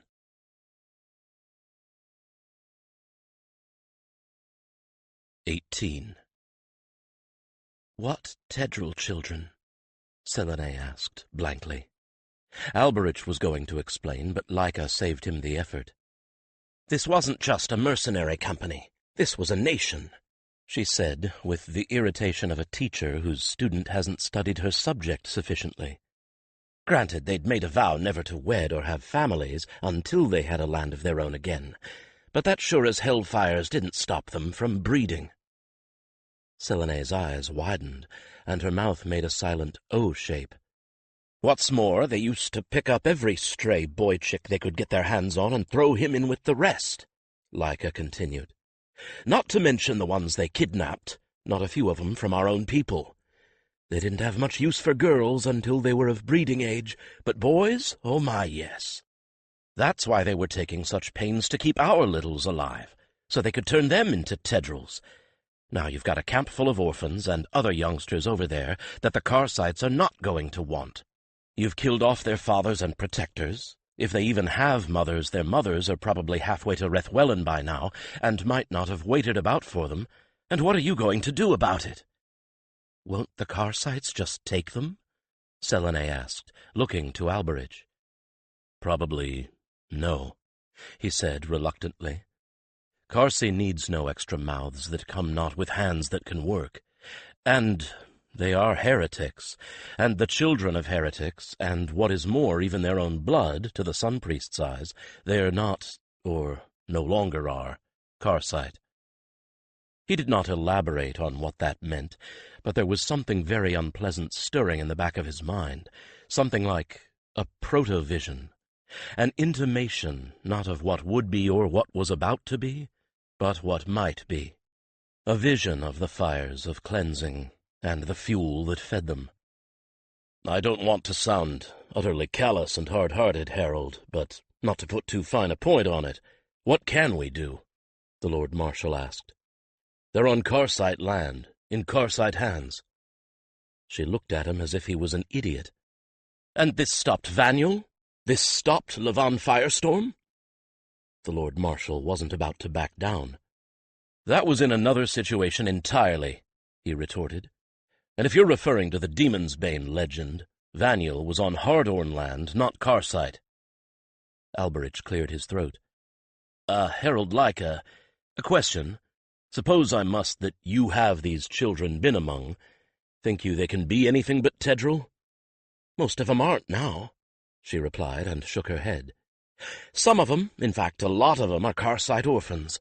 Some of 'em are camp followers' children. And, dare I repeat myself, some of 'em are ours, grabbed every time they hit Valdemar in the past 3 years. But like I said, they don't have much use for girls that aren't breeding age, so they don't pay any attention to 'em. And boys aren't useful until they're 13 and old enough to take into a Tedril lodge for training, so they're all right up until then. Basically, they're not Tedril, they're not Karsite, they're not anything, really. When I was in there, they had a lot of the camp followers that were tending to all of them, and most of those girls were out of Rethwellen, CJ, and Ruvan, with a couple of Karsites. So that's what they've been raised as. Raised as nothing, then? Selene ventured. Pretty much. A pretty weird mix. They all speak a kind of Tedril pidgin with words from all over. The girls don't ever get taught pure Tedril tongue. That's a man's mystery. The kiddies have got some little religious cult they've made up on their own that isn't like anything I've ever heard of. Like I said, they aren't Tedril. They aren't anything. She sighed. What they are is dead needy for adult attention. Even an old hag like me they swarmed over. But babies without mothers, someone put in doubtfully. Babes in arms, she shrugged. That little the Tedrils don't take. The ones born to the camp followers, well, they may be whores, but they're still mothers. The ones that'll bolt, they'll take the children they can manage to carry and run for Rethwellen. That leaves the orphans, or ones whose mothers don't care, and there's a couple hundred anyway of an age we could rescue, no more than 1,000. Selene glanced at Alberich, who was thinking furiously. Karsi, I think, might be busy elsewhere. Elsewhere hunting down all the escapees on their side of the border, and either conscripting them as bound slaves or making sure no one else ever does. And, he continued, if the rescue and evacuation were made quickly, might not know it had been entered at all. And 1,000 children, Selene gulped. It's not an unmanageable number, the Lord Marshal put in. It's not as if it would be 1,000 captives. Most of them couldn't run far. Lyca snorted. Show 'em food and smiles, and most of 'em won't run at all. And don't forget, some of them are ours. And if word gets out that we left Valdemaran children to starve, or hope for the mercy of the Sun Priests— She let that particular statement sink in without elaborating. What's more, they aren't more than a day's march inside Karsi. When the Tedrils moved this time, they were preparing the full-on invasion, remember? They thought we were going to go over with just a push, and they had everything and everyone set to move straight across the border. Surely not, Lord Orthallan said skeptically. Surely they were not going to put all of that so close to the battle lines. Lyca smiled grimly. And what makes you think they were unaware that the moment the fighters left the base camp, the Karsites were likely to grab everything? Believe me, that was the talk all over the camp. Everyone wanted to be sure that they didn't get left behind. The last camp they made would be where they left all the non-combatants and the baggage and all. In fact, there was talk about setting it less than a half-day's march from the border, figuring that the closer it was to Valdemar, the less likely it was that the Carsites would come calling. The campfire glow we saw in the farther sky last night was probably from their full camp, not their battle camp. "I thought they looked rather too well-rested," murmured the Lord Marshal. "Then that means we won't have to break the border so much as bend it a little," Selene said speculatively. "I suppose one could consider what is in that camp to be legitimate war loot." Now it was the Lord Marshal's turn to smile grimly. "One could, Majesty," the Lord Marshal said. "And in fact one should. Why, after all, should the Carsites have the benefit of this war booty when it is Valdemar that suffered?" Alberich merely raised an eyebrow. "How can we, calling ourselves civilized, leave children to suffer, and welcome in Carsi they will not be?" Now Selene looked to the rest of her advisers and commanders. Honestly, gentlemen, ladies, I think we should do this. I know we can. I think we should." "Bringing life out of death?" asked the chief healer. "I don't think there is any doubt. Sendar would." Selene smiled wanly. "My father would have been at the head of the expedition," she said softly.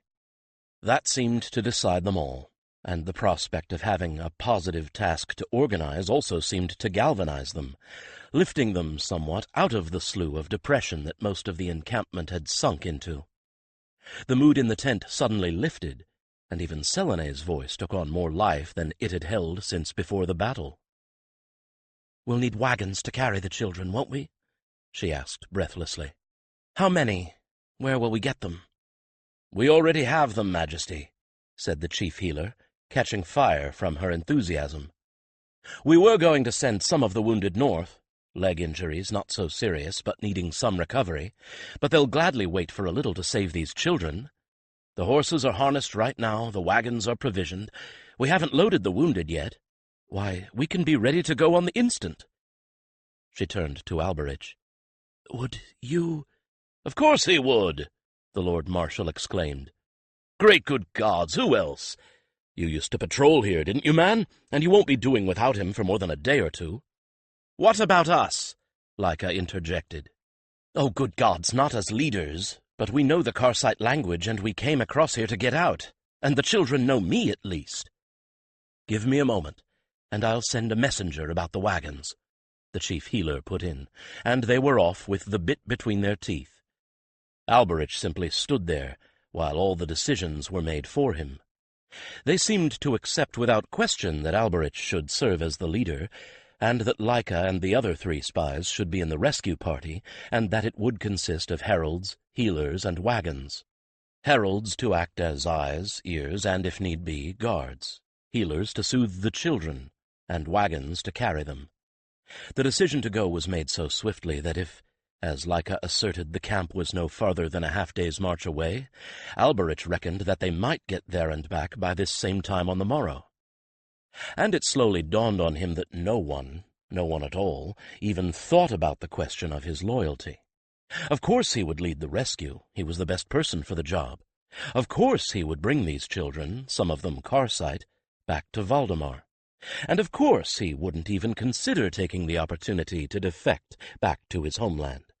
He was a herald, wasn't he? Divided loyalties didn't even come into it. Perhaps there were a few who thought differently, but there always would be. There would have been had he come from Hardorn, or Menmelith, or Rethwellen, or anywhere else other than Valdemar. Within a candle mark the whole thing was organized and ready to go, with plenty of volunteers. He hadn't been surprised by the ones among the heralds or even the healers, but the fact that the teamsters had lined up to a man had come as a bit of a surprise. He was a little uneasy about leaving Selene on her own, though. Still, she was essentially on her own from the moment her father died. She has trained for this for years, hasn't she? If she couldn't handle the reduced council now, when there was so little opposition and she was the darling of the army, what would she do back in Haven? And as for her bodyguards, they were taking their job just as seriously now as they had before the battle. If any true Tedrils had survived, now would be the time for an assassination attempt. For now, whoever still lived had nothing to lose, and such men were the most dangerous of all. Selene saw them off, but she kept things brief. "Go safely and swiftly," she said, and, impatient to be off, they took her at her word.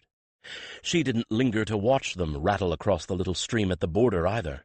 When he looked back, she was gone. Not only was he not surprised, he was pleased. It wasn't as if she didn't have more than enough on her hands, for the aftermath of a war generally left both sides in shambles. There were hundreds of decisions to be made, and in the end only the Queen could make them. Then, when one factored in all of the messages and dispatches arriving from Haven moment by moment, every one of them requiring her attention, he was certain she would be getting very little rest between now and when he returned. Which might be just as well. It would give her very little time to brood, and might exhaust her enough that she would actually sleep instead of lying awake, staring at the darkness behind her eyelids. It was a strange sensation crossing onto the Karsite lands of the hills, where he had once ridden at the head of a troop of Sun's Guard. A close watch-keep for bandits, he warned everyone when they first set out. Driven away by the battle they were, perhaps, but like vultures, return to feast upon the slain they shall. He had to wonder, though, as they rode through empty valleys and over hills bare of the usual flocks of sheep and goats, if the Sun's Guard had actually sealed off this area. If that was the case and bandits had fled the coming conflict, they could easily have run right into the Sun's Guard. He hoped so. He truly hoped so. Not only because it meant that they would not encounter any trouble going there and back, but because the scum that had fattened on the misery of the shepherds of these hills for so long well deserved to be cut down like the plague rats they were. It was easy enough to know where to go, despite the fact that there was no road to follow. The marching feet of so many thousands of men had left a road across the landscape. The tough and wiry vegetation hereabouts pounded flat, then into dust. This was a tough country, of scrubby vegetation and endless hilly moors, punctuated, as he used to tell Dathor, by endless rocky hills. Yet it had its own beauty. The gorse was in bloom, and the heather, and drifts of purple, white, and yellow spread hazy blotches of color across the face of those hills. The weather elected to smile upon them today. Or the Sun Lord himself did, for the sun beamed down upon them, neither too brazenly hot nor thin and chill, out of a sky whose blue was interrupted only by the occasional white, fluffy cloud like one of those missing sheep.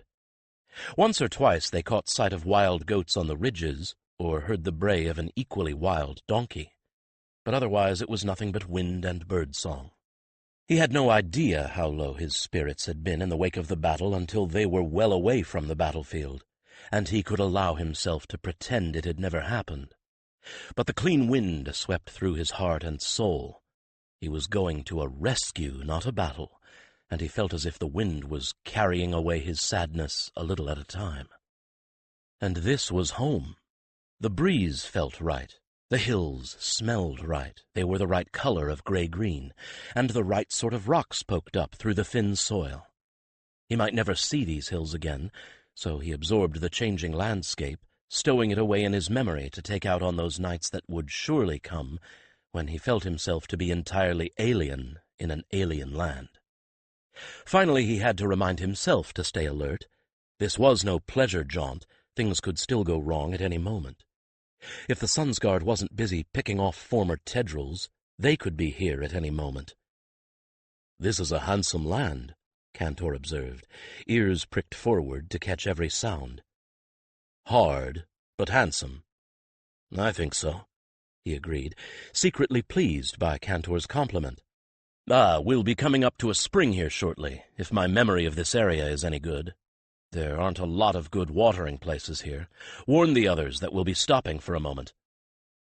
His memory was good, and, interestingly enough, the Tedrils had not made use of the spring he recalled, for they had to deviate from the track and go over a hill to the east to get to the half-hidden water source.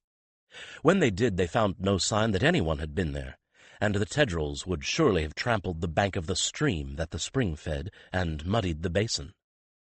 But Alberich was taking no chances. Just to be sure that they hadn't been here and tampered with the water, which would have been entirely like them, he called over one of the healers. "Test this, for fouling or poison, can you?" he asked the green-clad woman. She gave him a sidelong glance, but bent to test the water, taking up a single drop on the end of her finger and touching it to her tongue. "That would have been like those bastards, wouldn't it?" she said absently. "Spoil what's behind them so the Carsites couldn't follow." "My thought," he agreed gravely. "Well, it's clean. You can bring them all in."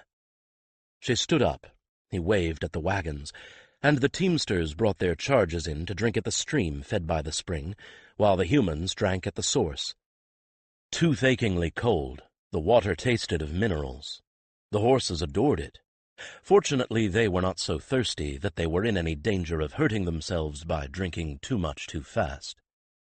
He kept an eye on the crests of the hills around them. The disadvantage of stopping here, or anywhere, for a drink, was that doing so made them very vulnerable. But this spring, flowing as it did out of the side of a hill, at least was not as exposed as the stream it fed that ran along the bottom of the valley. He put a lookout on the crest of the hill, which was all anyone could reasonably do, and trusted also to his gift and that of the Farseer that was with them to warn of any danger approaching. But all that appeared was a herd of sheep and a dog, and a very brief glimpse of the shepherd, who turned his flock aside and back over the hill when he saw them. "At least he'll know the water's safe," Cantor pointed out, as he rounded everyone up, anxious to be gone now that they had been spotted. "I don't think he's likely to say anything to anyone for a while. Days, probably." Considering the taciturn nature of the lone shepherds here, Alberich was inclined to agree.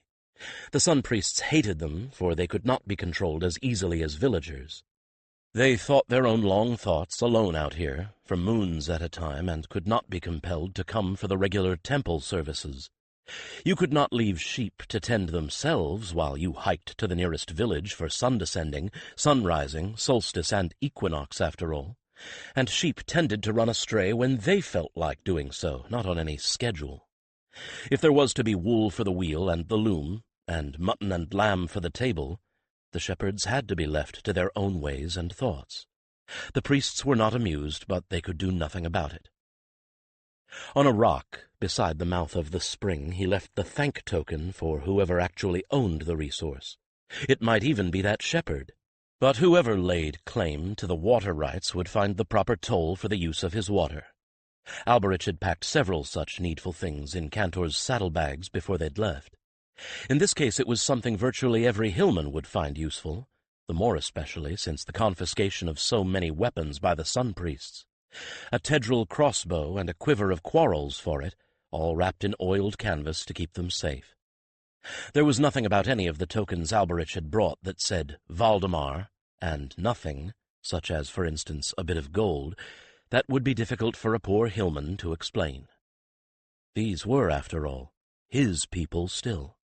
He would have a care to what happened to them when he was gone again. And on they went, taking to the pounded track once again, as the sun sank on their right and the light edged into gold, and golden orange, and the shadows of the hills grew long and stretched across their path. That was when he sent Lackey and a younger herald out on a long scout ahead. If Lackey was right, they should be getting near to the camp, and he began at the usual futile attempt to probe at the near future, like a man probing at an old wound to see if it still hurt. As usual, his gift was silent, which was, in a way, a good thing, since it wasn't warning him about anything. The sun was dropping nearer the horizon now, and the sky to the left had turned a deeper blue, while the sky to the right, with long banks of cloud across the path of the sun, was turning red. It would be sunset soon, and they still hadn't found that camp. He was beginning to be concerned. They would have to decide very shortly whether to go on under the full moon, able to see all right but risking ambush, or make camp themselves. "Alberich!" came a mind call. It jerked him out of his preoccupation with scanning the hilltops for trouble, and made his heart race in sudden alarm. "Steady on, Chosen. That wasn't trouble," Cantor said. And in the next moment he knew that his companion was right, of course. If it had been trouble, there would have been warning and alarm in that mind voice. It was from the youngster who had gone out with Laika, and the next words that came were excited, not fearful. "Alberich, get up here! You have to see this to believe it." The excitement communicated itself to Cantor, who tossed his head in sudden impatience to be gone, ears pricked forward, muscles tensing. "Laika and Coolin something have seen," he called to the rest. "Keep to the track. Summoned I have been." Cantor evidently felt that was enough. He launched from a swift walk into a flat gallop, speeding over the top of the hill, down across the next valley, and over the next hill, and the next, and the next. And that was when Alberich saw why there had been so much excitement in Coolin's mind voice. Because coming slowly toward them, flowing over the hill like a dusty moving carpet, was an army of children. Not just children, he saw, after his first astonished look. There were some adult women among them, but not many, and they were burdened with infants, slung across their backs and their chests, carried in baskets even. It was clearly the children themselves who were in charge here, and it made Alberich's heart leap into his throat to see how carefully they were tending to each other. There were carts pulled by donkeys and ponies full of the very smallest, led by those old enough to control a beast. There were more carts that the tallest and strongest were towing themselves, and those old and strong enough to walk by themselves were doing so in little groups, each shepherded by one older child. And now that Alberich was here, Laika was not going to wait any longer. She and her companion raced toward the oncoming horde, and after an initial reaction of alarm, several of the children recognized her and dropped the bundles they were carrying to race toward her, cheering as they went. "Cantor?" "I've told them," Cantor replied joyfully. "They're putting on some speed." By the time Alberich and Cantor got to the front of the mob, Laika was engulfed in children, all babbling in that strange polyglot tongue she had told him about. He remembered what else she had told him as they rode on the way, that these poor children were starved for adult attention, that she used to tell them stories, and had made herself a kind of extended grandmother to a great many of them. The dry, bare bones of her narrative did not prepare him for seeing this, and he felt his eyes stinging with tears. At least he had had his mother, lonely though his childhood had been. He felt a tugging at his sleeve, and looked down at a little girl who had the features of one of his own hill folk. "Auntie Laika says you were of the people of the Sun Lord," the child whispered in Carsight, peering up at him hopefully, "and that you are of the White Riders of the Ghost Horses now." "I am both," he told her, immediately dropping to the ground to put his eyes on a level with hers. "This is my ghost horse. His name is Cantor." "Ghost horse? Where did she come up with that? I like that a great deal better than White Demon or Hell Horse," Cantor said, lowering his nose to touch the hand she stretched out to him. "Have you really come to take us somewhere safe?" she asked, as he marveled that a child of Carsi should ever reach toward a companion without fear. "We have. But who told you of all this?" he asked, trying to make sense of the puzzle. "Who told you about ghost horses and white riders?" If it was Laika, he was going to have a few choice words with her. That sort of story could have gotten her killed and the other 3 heralds exposed. "Oh, it was Cantus, of course," the child told him blandly, in a tone that put the emphasis on "of course." "Cantus has told us about the White Riders forever, and he promised us that someday they would come and take us where there are always good things to eat, and a soft bed to sleep in, and no one would make us walk when we're tired, and that we'd all have a mum and a da, though we'd have to share." Before he could ask her who Cantus was, much less where he was, and how he had come up with this unlikely tale and convinced them it was going to be true, she caught sight of something past his shoulder, and with a squeal of glee ran off. He looked around. What she had seen, and what had set the rest of the children running, was the first lot of heralds and wagons topping the hill, brushed by the scarlet and gold of sunset. And in a moment he was nothing more than a rock in a flood of children who found a little more energy in their weary bodies to run. They flowed around him like the largest flock of sheep in the world, faces transmuted by hope, and it was all he could do to hold back his tears. And of course, faced with this oncoming flood of children screaming, not in fear but with delight, the heralds and healers and teamsters reacted just as any decent human beings would, tumbling out of the seats and off their mounts to open their arms and their hearts, to open the boxes and bags of provisions they had brought, to stuff little hands and mouths with food and drink, and toss little bodies into wagons padded with blankets, even as more little bodies were helping even littler ones to climb up as well.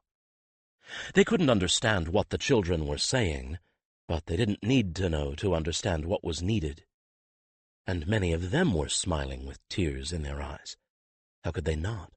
After leaving that grim scene of battle aftermath behind them, how could they not want to ease their own aching hearts with the warmth of a joyful child? And it was all sorted out in a remarkably short period of time. Those carts that had been drawn by children were fastened to the backs of the wagons. With the children themselves sharing out the provisions in a generous way that made Alberich marvel, every one got enough to fill his empty belly. The few camp followers who had come with the children rather than fleeing, burdened with abandoned infants, were provided with seats and clean linens for the babies, and in lieu of milk, sugar water for them to suck, to at least stop their crying and ease their hunger. The last of the teamsters, finding no need for their empty wagons, asked permission to go on under guard and see what they could get out of the abandoned camp.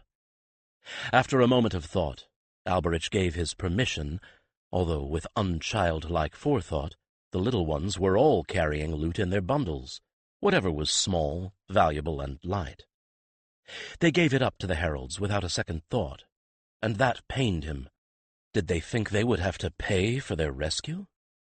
"No," Lackey said when he asked her that. "No, this is just something that this mysterious Cantis told them to do." He relayed that information back to the army via Cantor, along with his recommendation that at least a portion of it be kept in trust for the children themselves.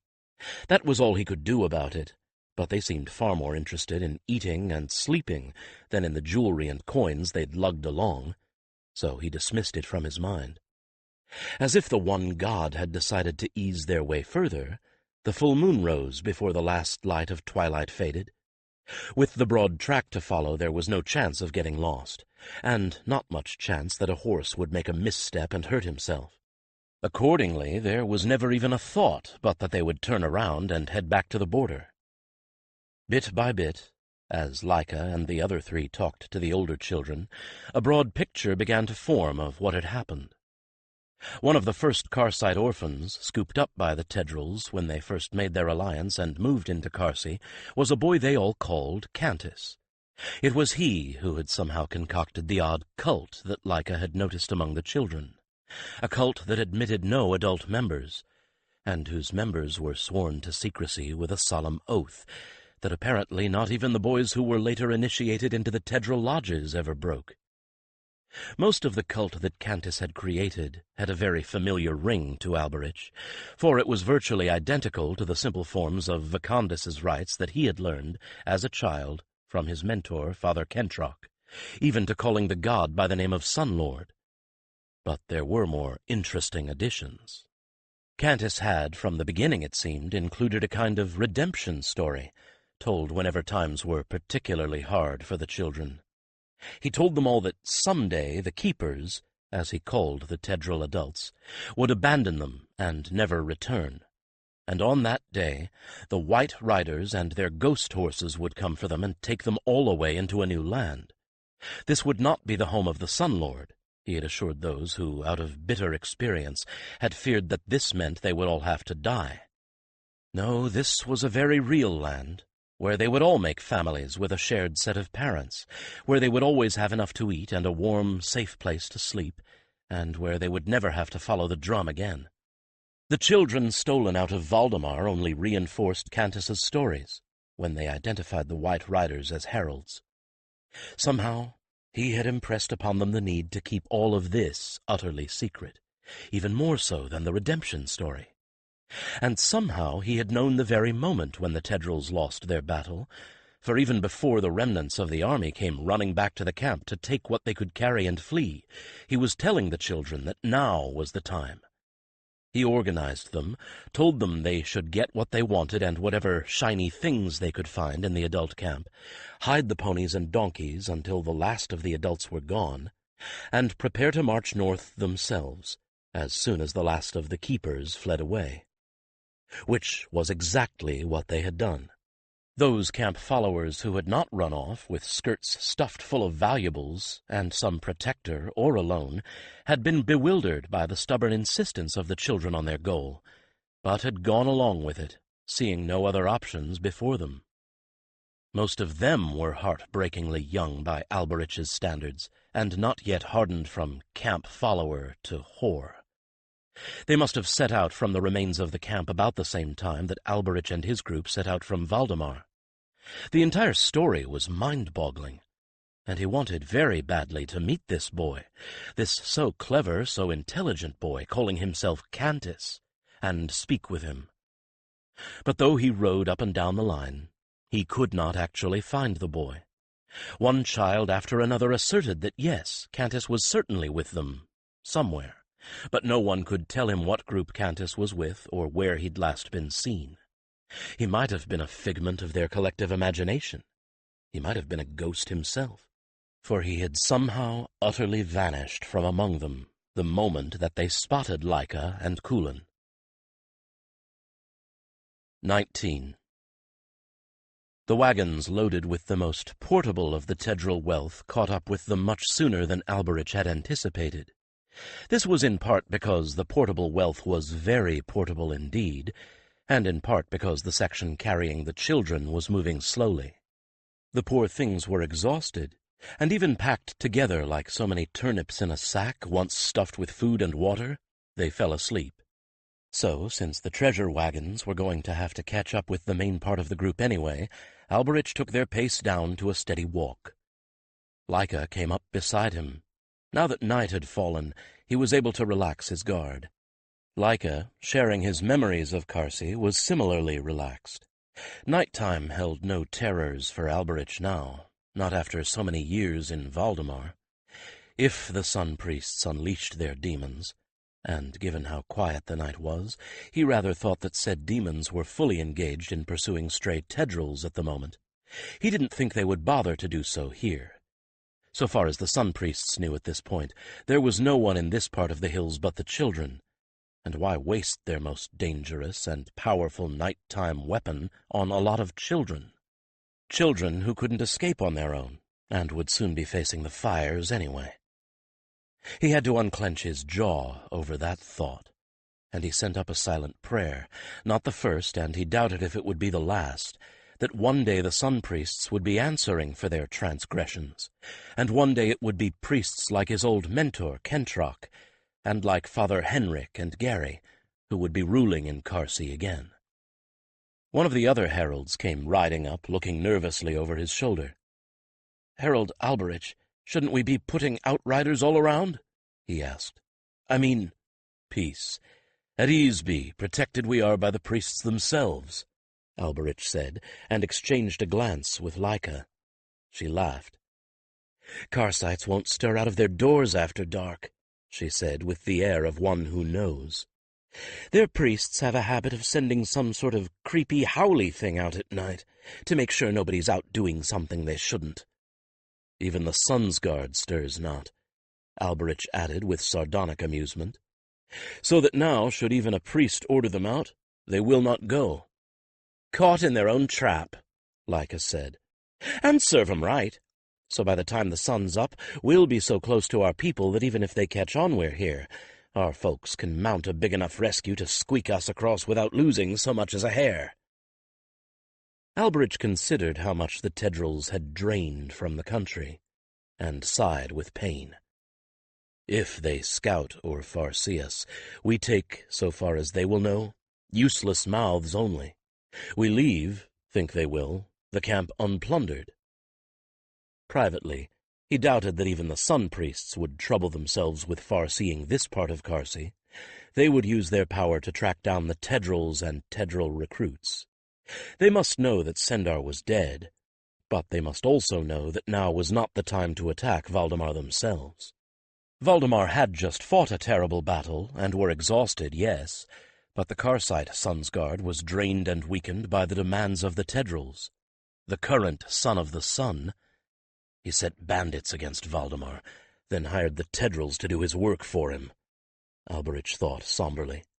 And now, thanks to the drain that the Tedrils put on his resources, the Sun's Guard must be even more depleted. He hasn't got the means to attack us. No, the Sun's Guard would be mopping up what was left, with the priests assisting. Then they would all descend on the Tedril base camp, with an eye to getting back what had been drained from them.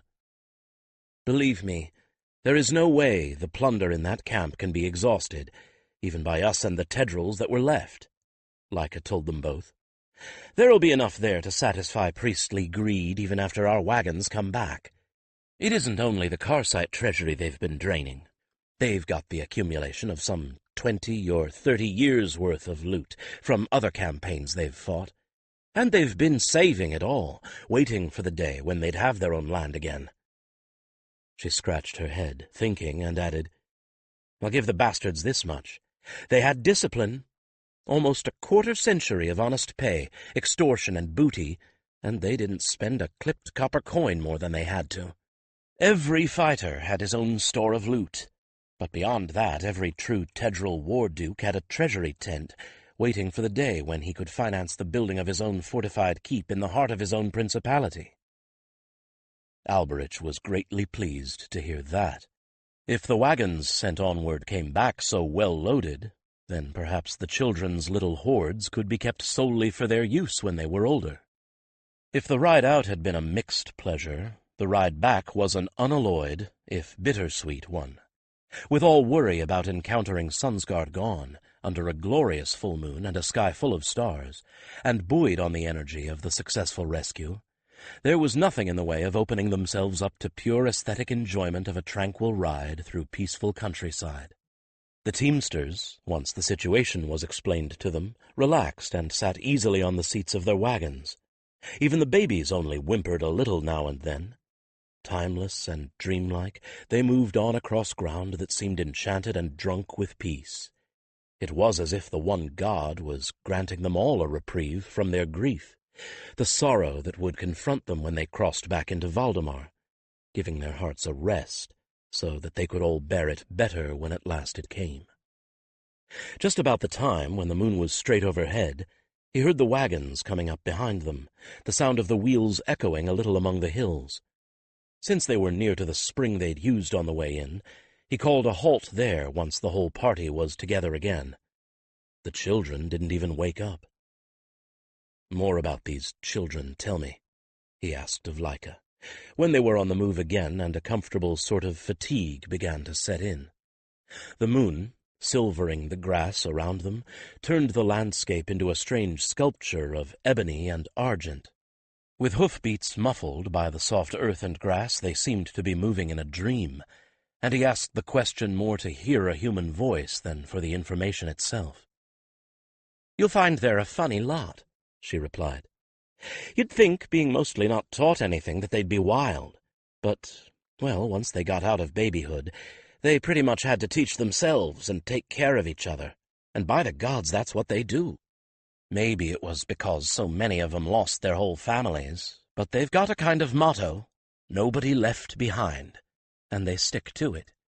The older ones see that the little ones get fed and clothed, and the little ones do what they can to help the older ones.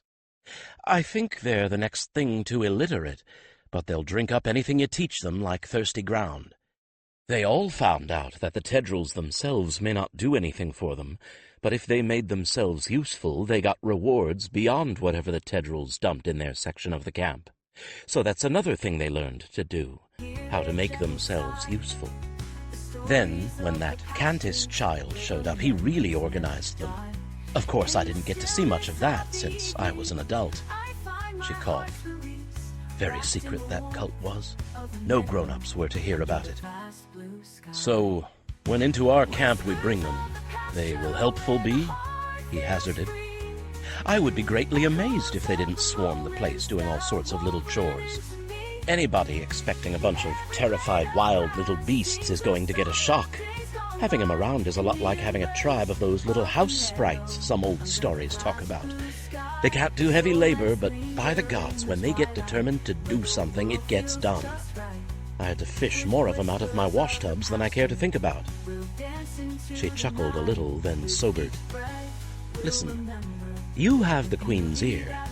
Make sure no one breaks them up into little groups right away. Let them sort themselves out.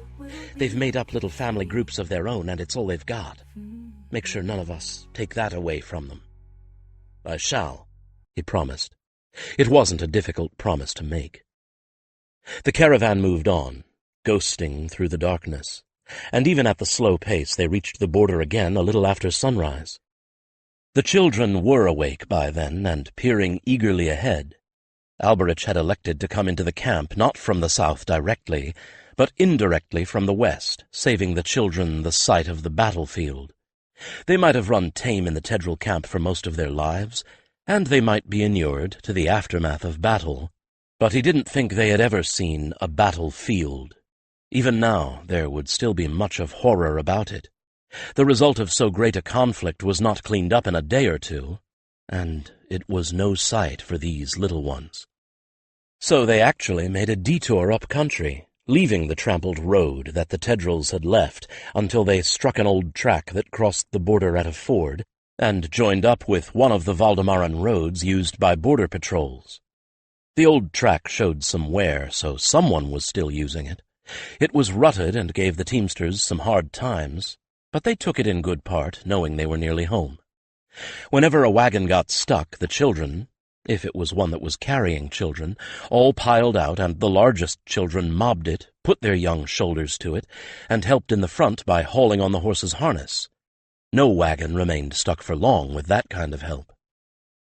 For Alberich, crossing the border brought on a mood of melancholy and depression. Not despair, but his heart sank with every pace they came nearer the camp. For a little he had been allowed to forget, but only for a little, and now they had all lost so much, so much. And yet, just as they approached the camp, with what seemed like half the inhabitants waiting for them, and in the very moment that the blackest depression descended on him, the children changed the complexion of everything. They had been clinging to the sides of the wagons, peering over and around each other, trying to see ahead. When they saw the lines of white-clad heralds and companions, they could not hold themselves back. They boiled out of the wagons, spilled over the sides, tumbled to the ground, laughing and shouting, and ran to those who waited. "White riders! White riders!" they shouted, virtually the only car sight they knew, pouring into the camp and running up to anyone who looked even halfway friendly, as if these were not strangers but friends and beloved relations. There were a great many of these children, he realized, as more of them spilled out of the wagons and carts, more than the 1,000 that Lackey had promised. But no one seemed to mind. Certainly no one called him or Selene to account for it, not then, and not at any time thereafter. And in the days following, as the bodies were burned or buried, as the wounded were taken north, as the encampment was disassembled and troop after troop of fighters sent north again, it was the children who kept them all sane.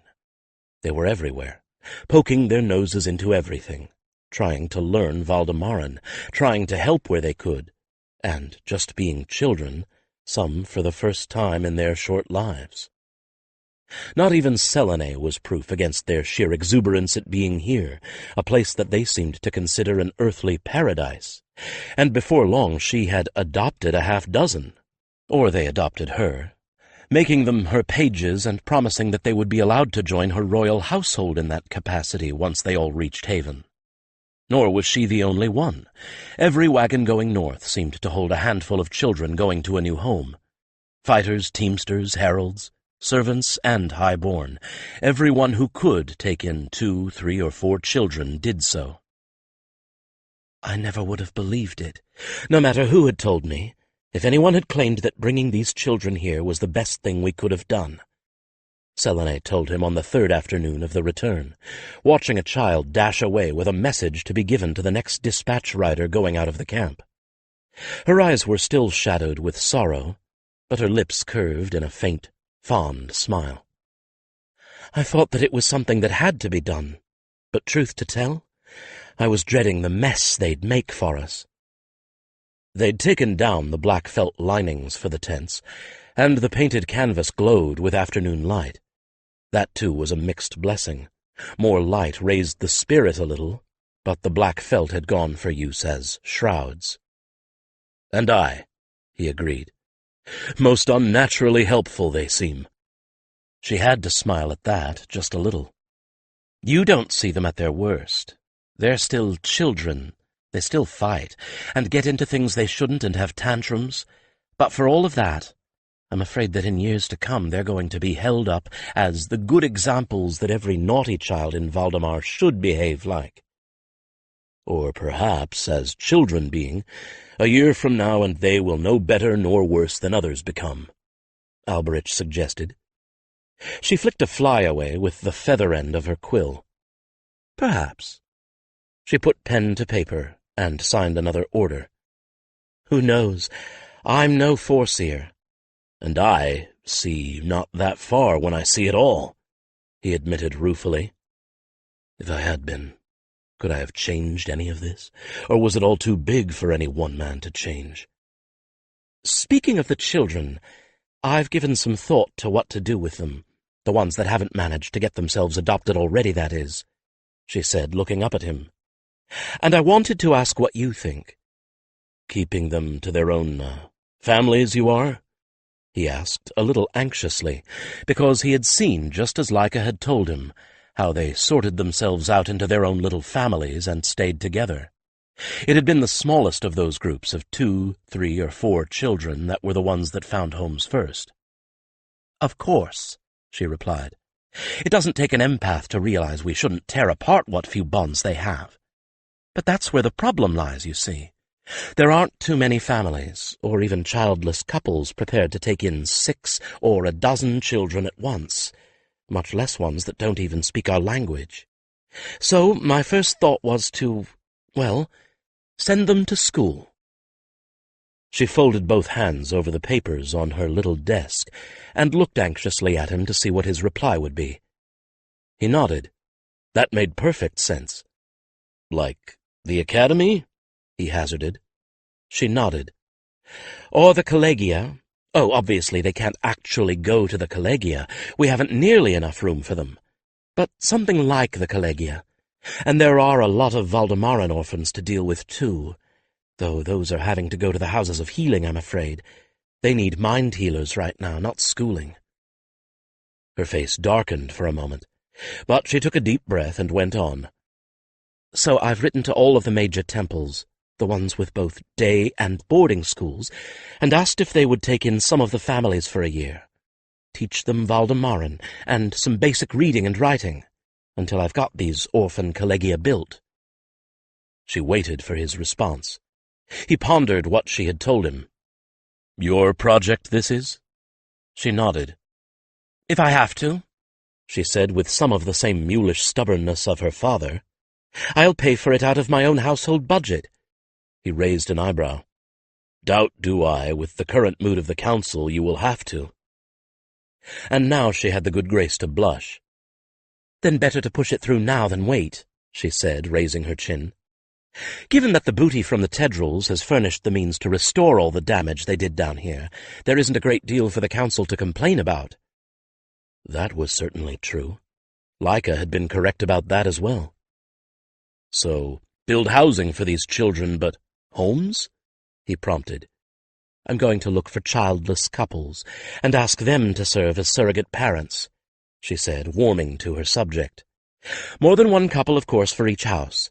It will probably take a year to get that all sorted out, find couples that like each other enough to share that kind of responsibility, get the houses built, but then we can keep them all together. We can probably even put Valdemaran children in with them." "That," he interjected, "a most good idea is. Help each other they can, and good it would be for Valdemaran children to know Tedril children are no different than they." She sighed deeply. "I was hoping you would say that. Then it's settled. I'll put it up to the council first thing. Maybe they won't think it's as important as some of their other business, but I do. So the prophecy is going to come true after all, that the children of the Tedrils were going to have real homes, though they would share mothers and fathers. Once again he wondered about that mysterious child called Cantus. Since arriving back in camp, he'd been too busy to look any further for him. And by now he could be gone. "Well, this will be the last one of these that I sign here," Selene said, signing the last of the papers, waiting for her signature and seal, and putting it in the pile of completed work. She closed her eyes for a moment, and it cost him to see how worn and tired she looked. "I won't miss this place." "Nor I." He could not wait to be gone, truth to tell. If this had been Carsey rather than Valdemar, the aftermath would have been left for the locals to clean up. But it wasn't. So now there was a neat cemetery with rows of wooden markers out there where the churned-up ground had been, and a pit full of ashes where everything that wasn't Valdemaran had been disposed of. There had been too many burials for single ceremonies. Each day at sunset had ended with a mass ceremony at which the names of the interred fallen for that day had been read. He had come to hate sunset, as each sunset brought fresh pain or the renewal of old, as names of those he hadn't known were gone, and those he had known were dead, were read out. He woke each morning, it seemed, with the scent of death in his nostrils, and went to sleep at night with a heart too heavy for tears. Only Sendar and a few of the highborn were going north to find burial. It was too bad, but there were not many who could afford the expense to bring their loved ones home, and the horror of transporting that many bodies, stacked in the beds of wagons like so much cargo, and in the heat of summer, did not bear thinking about. There wasn't a teamster in the country who could be induced to use his wagon and team for that, but that was always the case in war. The highborn had already been taken north in their expensive sealed coffins by the family retainers, in black felt-draped wagons bedecked with family crests. Only the king was left, to make his final journey in the company of his daughter and those who had known him best. It would be an honor guard, and it was an honor to be included in it. And here was the one factor that leavened just a little the sadness of the journey for Alberich. No one, not one person, had objected to his presence at Selene's side. Talamir had already been sent north with the wounded, and there was no Queen's Own to ride with her. But she wouldn't need the Queen's Own on the journey, only bodyguards. The council had gone on ahead, and now that the most urgent needs had been answered, all decisions were being held until Selene reached haven. So when it came down to it, Selene only needed her bodyguards, not Alberich. Yet no one said a word when she posted the final list of who was to accompany her, and chief on the list was Harold Alberich, acting Queen's Own. "Are we on schedule?" she asked, packing up her writing case with greater care than the simple task warranted. "Ahead a little," he told her. "In readiness all will be for leaving at dawn." She closed and locked the case, then sighed. "I suppose I'll be expected to make a speech." "Yes." He did not elaborate on that. He felt horribly sorry for her, but it was her duty, and she knew it. But there was another aspect to this journey of grief that he didn't think she had considered. Not only the army mourned its king, but the country.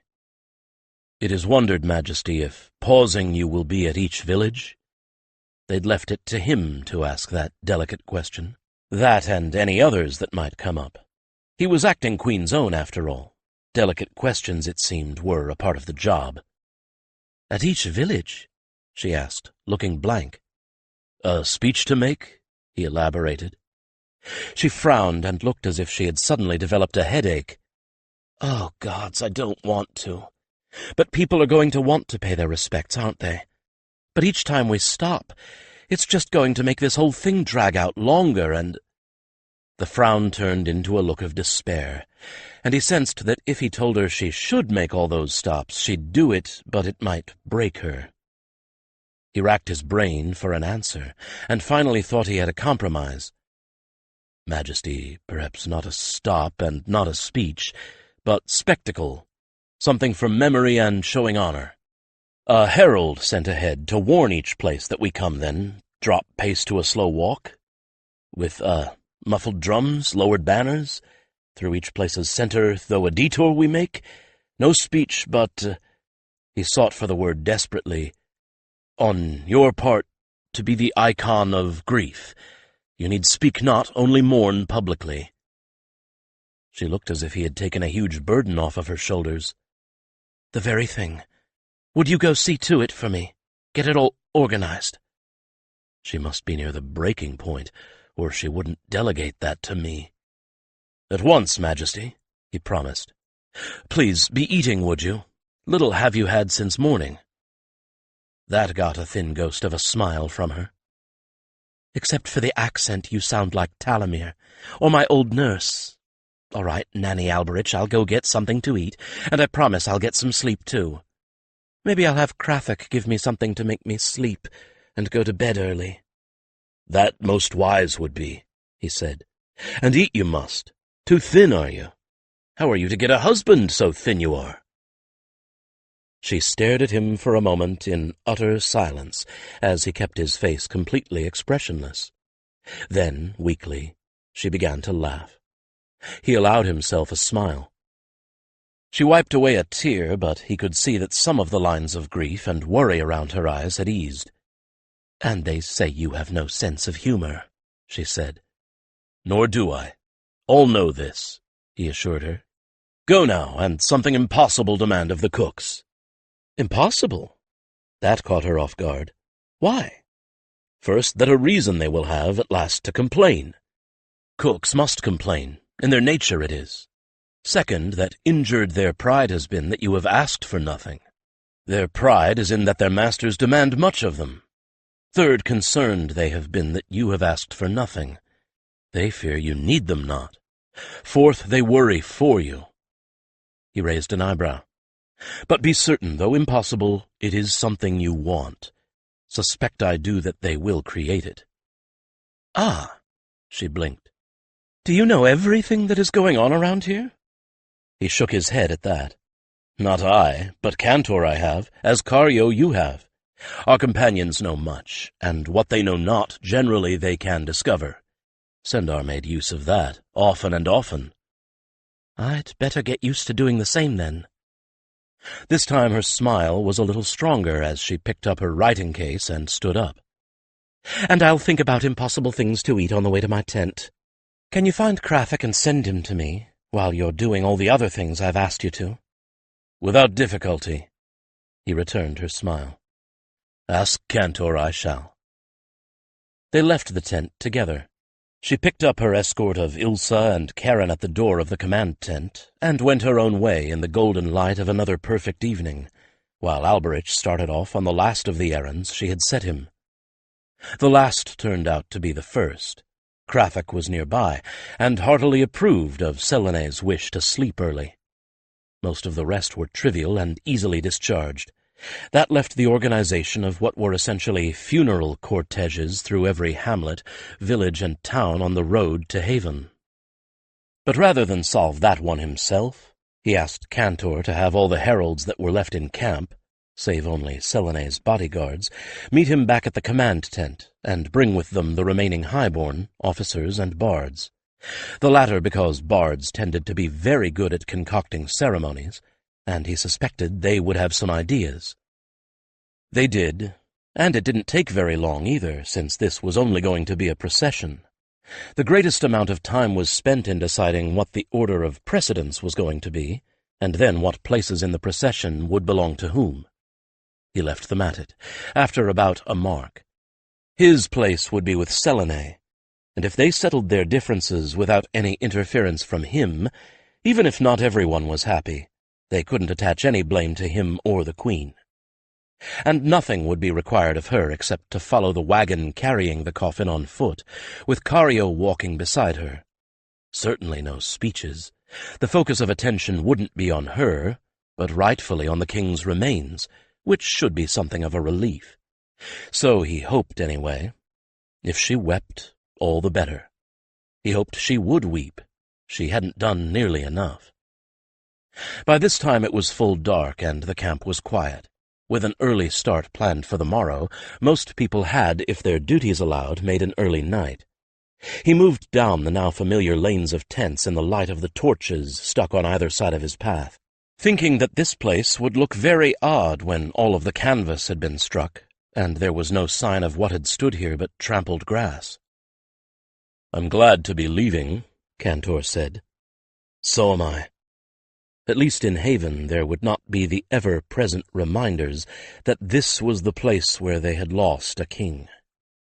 His tent had been moved inside what had been the royal enclosure to adjoin Selene's, and out of habit he glanced at hers to see if there was any light showing. There wasn't, and with a feeling of relief he nodded to the guards at the tent door and entered his own. They didn't trouble to leave guards inside the tent anymore. Selene's little pages all slept in bedrolls spread out across the floor, and anyone trying to get in would probably step on one of them. He certainly wouldn't get in quietly. Those children slept lightly, and the least little sound sent half a dozen heads shooting up. Any intruder would set off more noise than disturbing a flock of geese.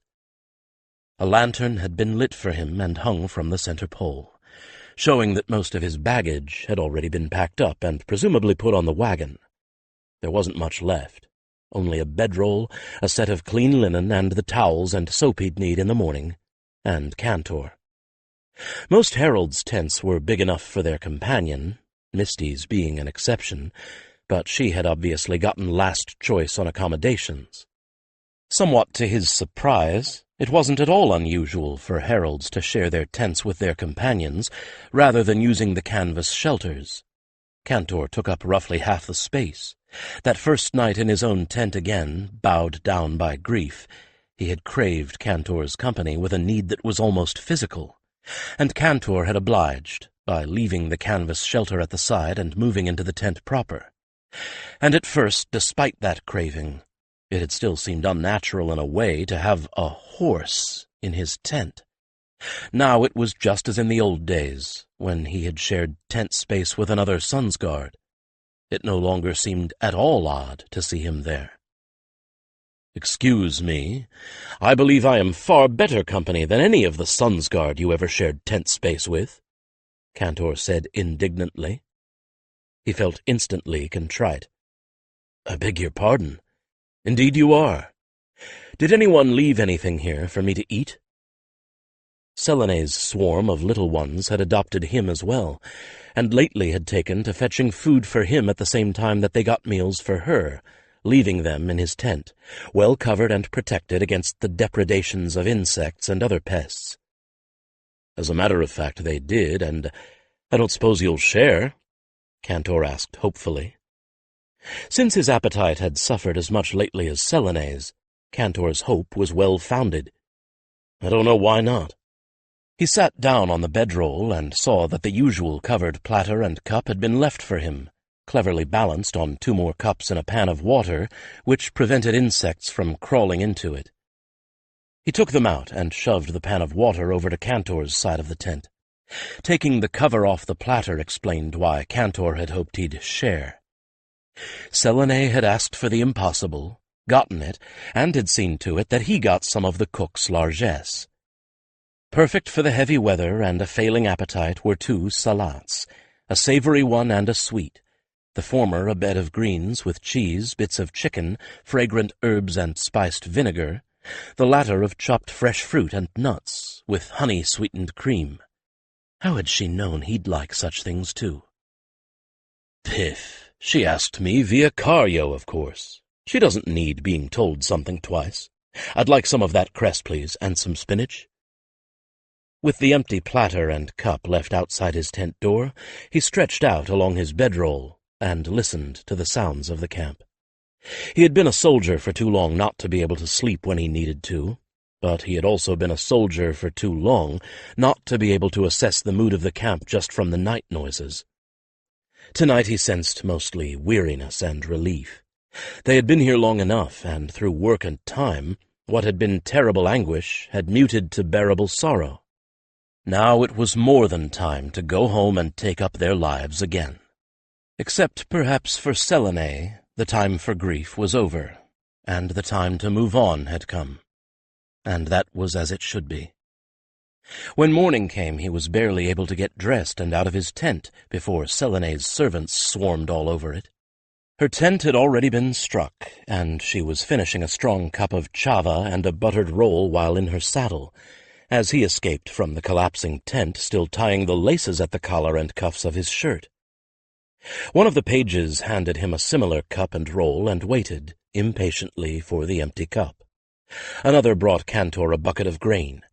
The companion immediately plunged his nose into it and began his own breakfast. Prudently, Alberich ate and drank before getting into the saddle. There wasn't a chance he'd be given a chance to finish unless he did.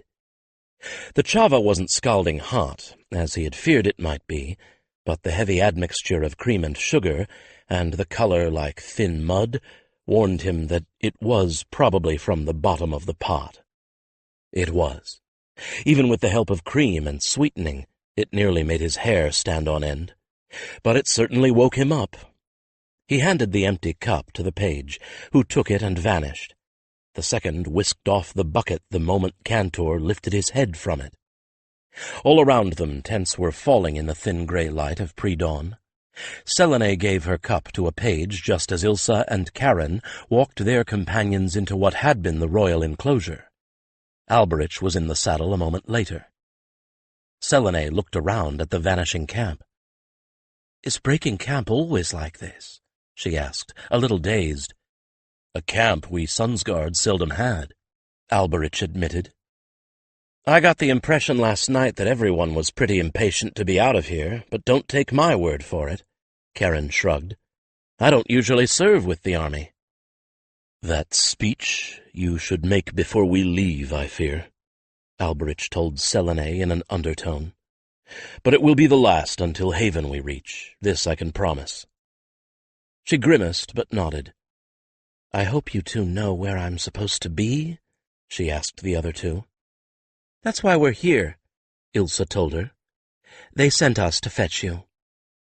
Selene gestured broadly with one hand. "Well, lead on, since you know where we're going." The procession, for procession it would be, even when it wasn't going through a village, had already begun to form up on the road. Karen and Ilsa went straight to the front of it, where the rest of Selene's guards were waiting. The funeral wagon would not be immediately behind her, but would be the first of the string of wagons. Bard Lelian, in charge of the ceremonial part of the journey, came up and introduced himself. "Majesty, I have devised something I hope will meet with your approval," he told Selene, ignoring the rest of them in a way that told Alberich that his single-minded focus was due to anxiety, not an intention to slight them. "It will not be the ordeal that stopping for speeches would have been. You will merely have to drop back and take your place on foot behind the coffin when we reach any sort of town, along with the rest of the notables who have been deemed of high enough rank to follow you afoot. That is all. Simply follow afoot and do whatever you feel impelled to do." Selene's relief at the simplicity of the arrangements was obvious. "Then, when you have dropped back, the riders here at the front will all divide to either side of the road, let the wagon and the walkers pass, and fall in behind the last of the walkers, except for 2 bards with muffled drums." The bard finished. "Those will ride in front of the wagon." He peered anxiously at her. He was not a young man, but he didn't seem to know Selene very well. "I hope that meets with your approval." "He's a specialist in this sort of thing," Cantor confided. "Funeral dirges, memorial ballads, funerary rituals. Rather a melancholy profession, I would think, but apparently it suits him. This is the first time he's had anything to do with the royals, though, and he's nervous." "I think it is very fine," she told him, and he smiled with relief. "You must have worked terribly hard to come up with something this appropriate at such short notice." Now he blushed with pleasure, and murmured a disclaimer. She raised her head to assess the state of preparations even as he thanked her. "We seem to be ready to move out," Cantor told his chosen. "Would you sound a call for silence, please?" Selene asked the bard, who snatched up the trumpet at his saddle-bow and played a 4-note flourish. Silence fell immediately, and Selene rode Cario up onto the bank beside the road so that everyone could see her. "This seems to be a moment that requires a speech," she said into the waiting silence. "But a speech to me means something that has been prepared for the ears of strangers, and after all that we have been through together, I think that none of us are strangers now." She paused and looked up and down the road, and Alberich knew that she was making certain each and every one of those in this cortege felt she had made eye contact with him. "Perhaps some day, when our losses are not so fresh, our wounds are not so raw, we will be able to look back on our victory as a victory, with more pride than sorrow. And we should. It was not only my father's sacrifice that won the day. It was the sacrifice of every single person who perished or was wounded. And every one of you who held a weapon, who wielded your gifts, who tended a beast, kept us fed, or served any other task here. The victory belongs to all of you, and never ever let anyone tell you differently." She took a breath, blinked hard, and continued. "And even if the enemy had won here, he would never have taken Valdemar. For Valdemar is more than land. Valdemar is the people, and the spirit that lives in those people. And that spirit can never be conquered." Now she looked at the sealed coffin draped in black, and covered with a pall upon which the arms of Valdemar were embroidered, a pall that had once been Sendar and Selene's battle banners, and which were still stained with blood. Not just Sendar's blood either, but that of all those who had been with him, whether wounded or fallen. He knew that, and he trusted to that spirit to carry on no matter what happened to him. You have shown that spirit is alive in all of you, and he could have no better tribute than that, nor would he have asked for anything more. Another pause. "And I do not ask for anything less." "Well said, my queen," he mind-spoke to her, and was rewarded by a brief flicker of her eyes in his direction. "Now it is time for all of us to tender him our final service," she finished. "Now let us bear him gently home." And she rode down the bank to her place at the head of the procession, and lifted her hand in signal. Alberich took his place at her side with Karen and Ilsa to the right and left. She dropped her hand, and they moved forward on the road to Haven. And though there had not yet been a ceremony or a coronation, everyone in that procession knew that this was the moment when the heir truly took up the reins of power. And so, in silence, but for the sound of hooves and feet and wheels on the road, the reign of King Sendar ended, and the reign of Queen Selene began.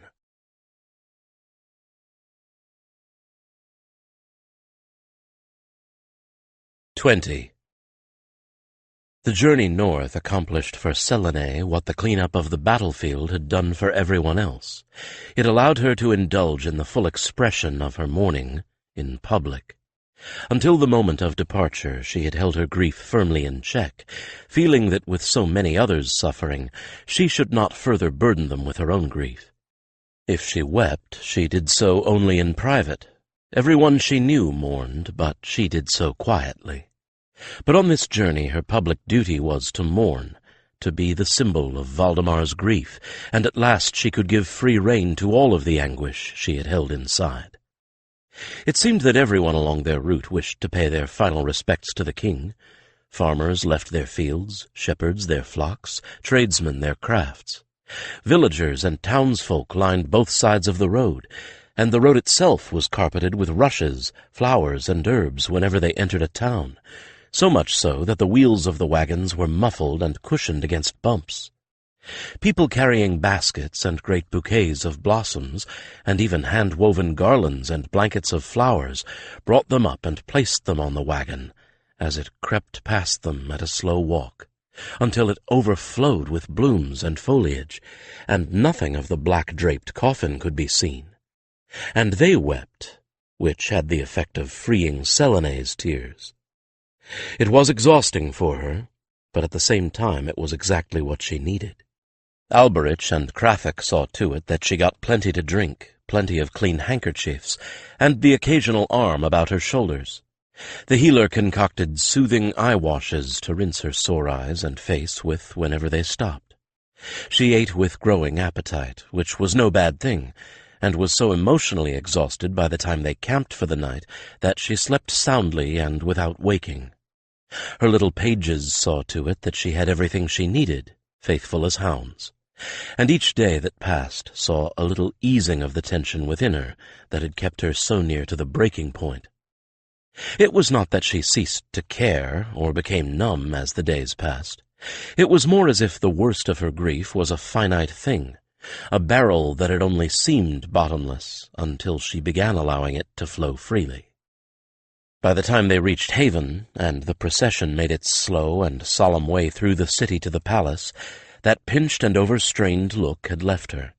She wore her sorrow and her loss like a cloak, with grave dignity, rather than being bowed down beneath their intolerable burden. She needed that release, for as the journey reached its end, she was about to undertake her final ordeal. The entrance to Haven marked the day of Sendar's official funeral. Haven had been waiting too long to put it off for even one more day, and that wasn't a bad thing. The funeral, though it would be exhausting for all concerned, especially Selene, would put closure to everything. They all camped overnight, just outside the walls at the royal and home farms, and servants from the palace brought them all formal mourning garments, formal whites, greens, and scarlets. The line for the bathing facilities, and even to use the horse troughs and pumps for a bath, was a long one, and Alberich, as did many others, elected to bathe in the river instead. The faint, weedy fragrance of the river water was no match for the strong horse soap they used on themselves, as well as their mounts. When they arrived at the gate of the city in the early morning, they looked as if they had all come straight from the palace itself, and the wagons carrying tents, belongings, and a small mountain of dirty clothing had already gone up the hill, leaving only one single wagon, the one that had carried Sendar to his final rest. The court joined them at the first gate. The Lord Marshal, the Seneschal, and the heads of bardic, healers, and heralds' circles all walked with her behind the coffin, while the rest joined the riders. The coffin itself was transferred by a hand-picked group of the guard, with great solemnity and ceremony, to a more ornate carriage used solely for state funerals, before Sendar made his last journey through the streets of his capital. And Talamir joined them as well. Alberich was glad enough to relinquish his place at the young queen's side and join the rest of her bodyguards. But Talamir did not so much ride to meet Selene as appear. It was a very strange moment for Alberich, when the official greetings were over, and suddenly, in a pause and a pocket of silence that seemed created for him, there was Talamir. And Talamir was changed, vastly changed. It was more than just the 20 years that had been added overnight to his appearance. It was more than just that his hair had gone silver-white, like the mane of a companion. After all, Alberich had found grey roots to the hair at his temples this very morning, when he had stolen a moment at an unoccupied mirror. It was much, much more than that. There was an otherworldly stillness about the Queen's Own, a distant look in his eyes as if he was always listening to something no one else could hear, and a faint translucency about him, as if his flesh was not quite solid enough to contain all of the light of his spirit, and a sadness that had nothing to do with the all-too-mortal grief he displayed so openly for his king. It made Alberich shiver a little, and he sensed he wasn't the only one. But not everyone seemed to notice the change. Selene didn't, for one. But perhaps she was too young, too involved with her own grief, or both. Alberich was just glad to acknowledge Talamir's thanks, and drop back farther into the procession, selfishly grateful to Talamir for having recovered quickly enough to take his proper place back. It hadn't been a position he had been comfortable with. He hated being in the public eye, on show. Now, in the formal whites that the young queen had asked him to don for the funeral, he was just one herald among many. Besides, now we're into Haven. We come into court protocols and precedents, all the pomp and ceremony that I know nothing about. The arrival of the state funeral coach had been the first sign that he was rapidly getting out of his depth of experience. He and the other heralds, and the royal guards that were left, rode alongside the walkers, between them and the crowds of onlookers and mourners. Here, as out in the country, the streets were carpeted with flowers and the green herbs of morning, rue and rosemary. But there were far, far too many people here to allow folk to pile more flowers on the carriage. It would have been covered within a single block. That was all right. They seemed content enough to strew their blossoms in the path of the carriage and the procession. The muffled drums, augmented now by more mounted and walking musicians, made a dull throbbing through the two quiet streets. That was the strangest part of all, the quiet in the city. Alberich was used to the noise of Haven, but today the silence was broken only by the sound of people sobbing, and even that was muffled, as if the mourners did not want to spoil the solemnity of the occasion by being too vocal. They stopped 3 times in the course of the morning, at 3 of Sendar's favorite temples, for memorial services that were mercifully brief, just long enough that the walkers could rest before carrying on. Similar services were being held all over the city, and would be all day and well into the night, but these comprised the official funeral for the citizens of Haven. And it took most of the day to get from the city gates to the palace gates. They took one break at noon, at one of the huge guildhouse squares. Selene and her entourage retired to the Needleworkers' Guildhouse for rest and a meal, while Sendar's coffin lay in state in the enormous guild hall of the Wool Merchants' Guildhouse, and lines of folk, some of whom had traveled for a day to be here, filed past. Then the procession began again after 2 candle marks, stopping twice more for 2 more memorial ceremonies, and at long last they entered the gates of the palace. By then they were all exhausted, even those who had only joined the procession when it entered Haven.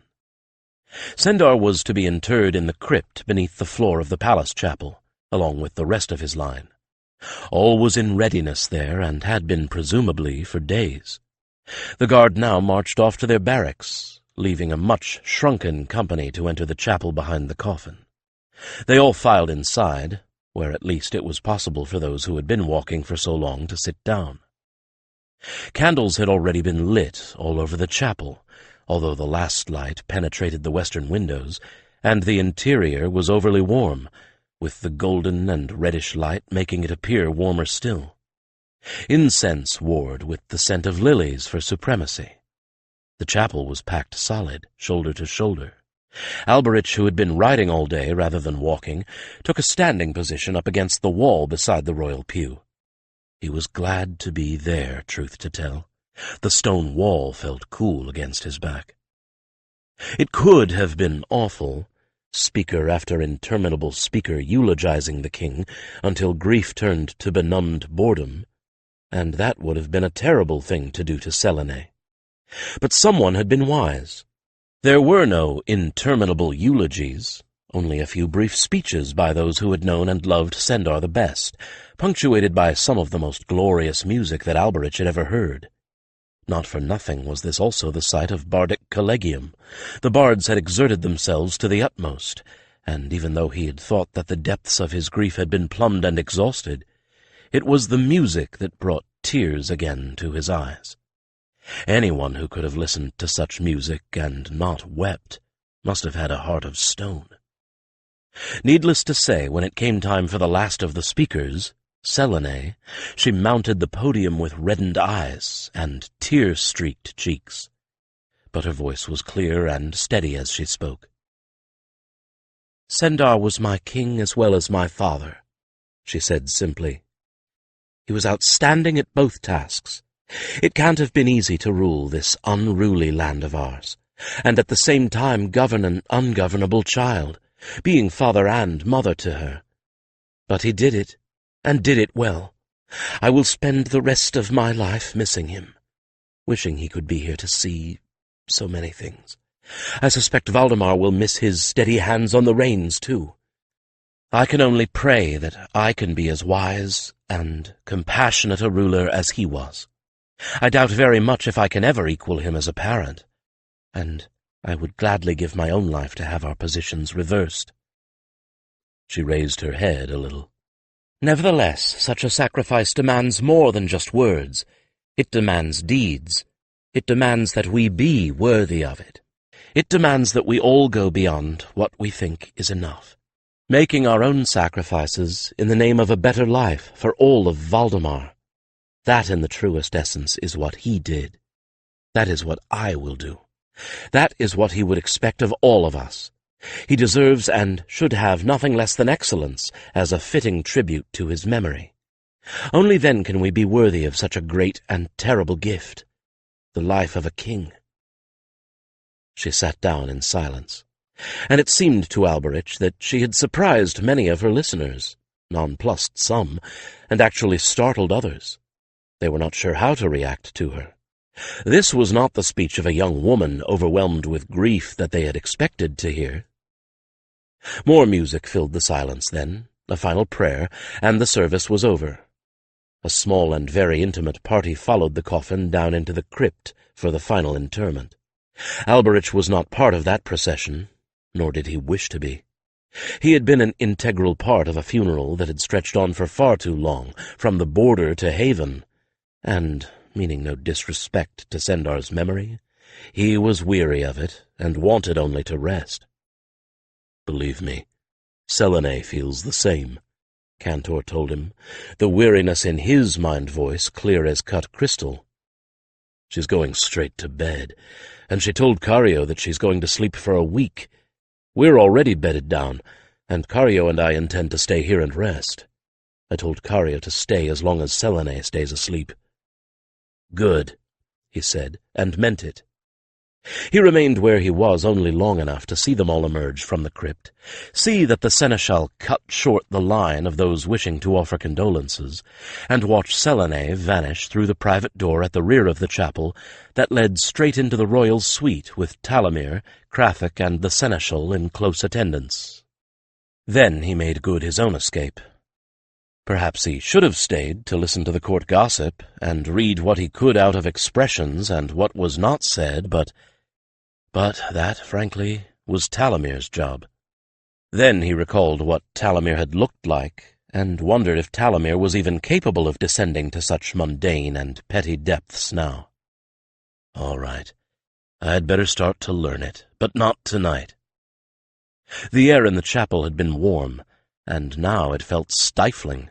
Too hot, too heavy with the mingled scents of candle wax, incense, and lilies. He was only too glad to get out into the night. It was sultry and humid out there, but not as suffocating as the chapel had been. And he was unsurprised to be intercepted at the door by Dathor, who must have stationed himself right at the exit. He'd sensed the old weapons master lurking somewhere about, but he figured that Dathor would wait until he was free before greeting him. "By your sun lord, boy, it is good to see you," was all the old man said, but Alberich felt something inside him warm at the welcome. He seized Alberich's shoulders in both hands and stared into his eyes, while the last few mourners filed out of the chapel door behind him. "I wish I could tell you just how good it is. I think that I may know, for as good it is to see you," he replied quietly and sighed. "1,000 things I wish to tell you, and all of them can wait. A good clean-up for you, and then your own bed," Dathor told him firmly. "That's why I came here to get you. Falling on your nose won't honor Sendar or help his daughter. And besides, she's got all of the collegium and every herald that could get here to keep an eye on her tonight." He felt compelled to protest weakly. "But duties I have, which are in Talamir's hands, at least as far as Selene is concerned, do him good."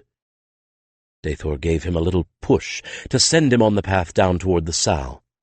"As for your duties as weapons master, the court and collegia are in a week of official mourning. No council meetings unless there's an emergency, no court functions, no classes, no lessons. The only thing that's on anyone's plate is planning the coronation, and that is for the seneschal and bardic collegium, not us. Not even Selene, actually. All she has to do is go through what they plan out for her. For you lot, this is a week of rest." Ah.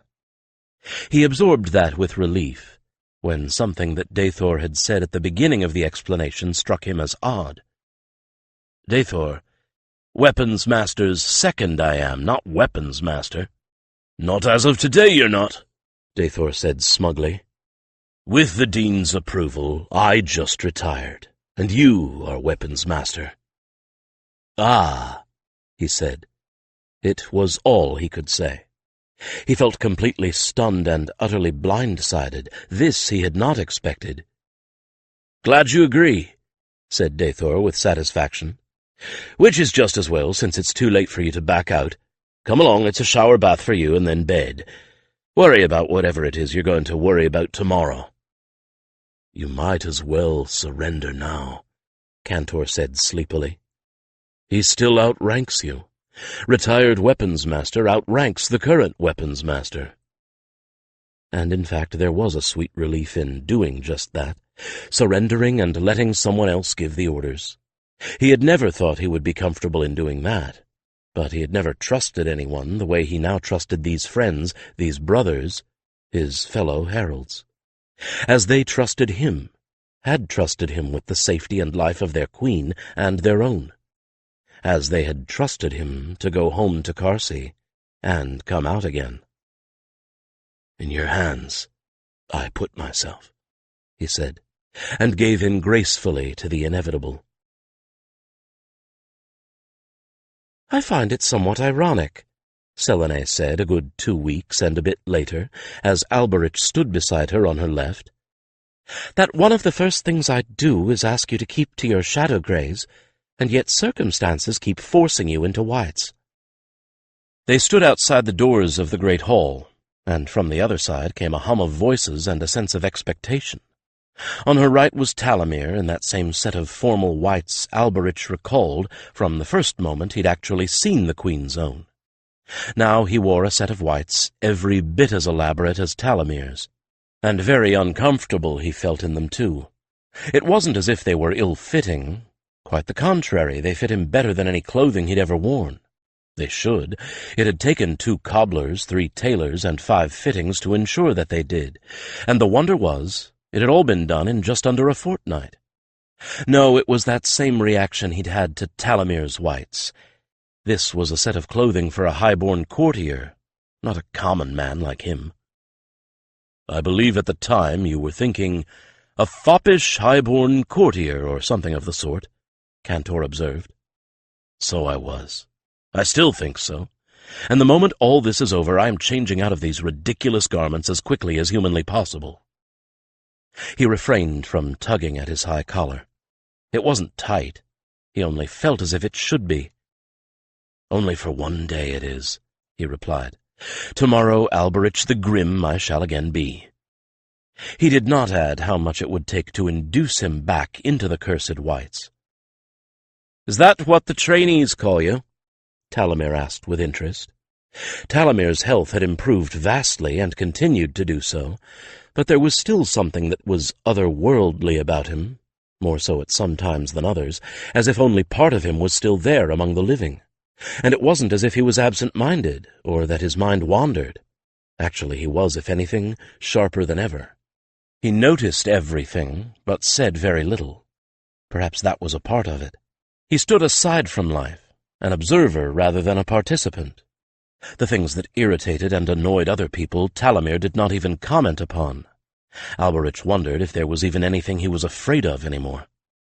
There were times when he seemed so distant and remote that he didn't quite seem human.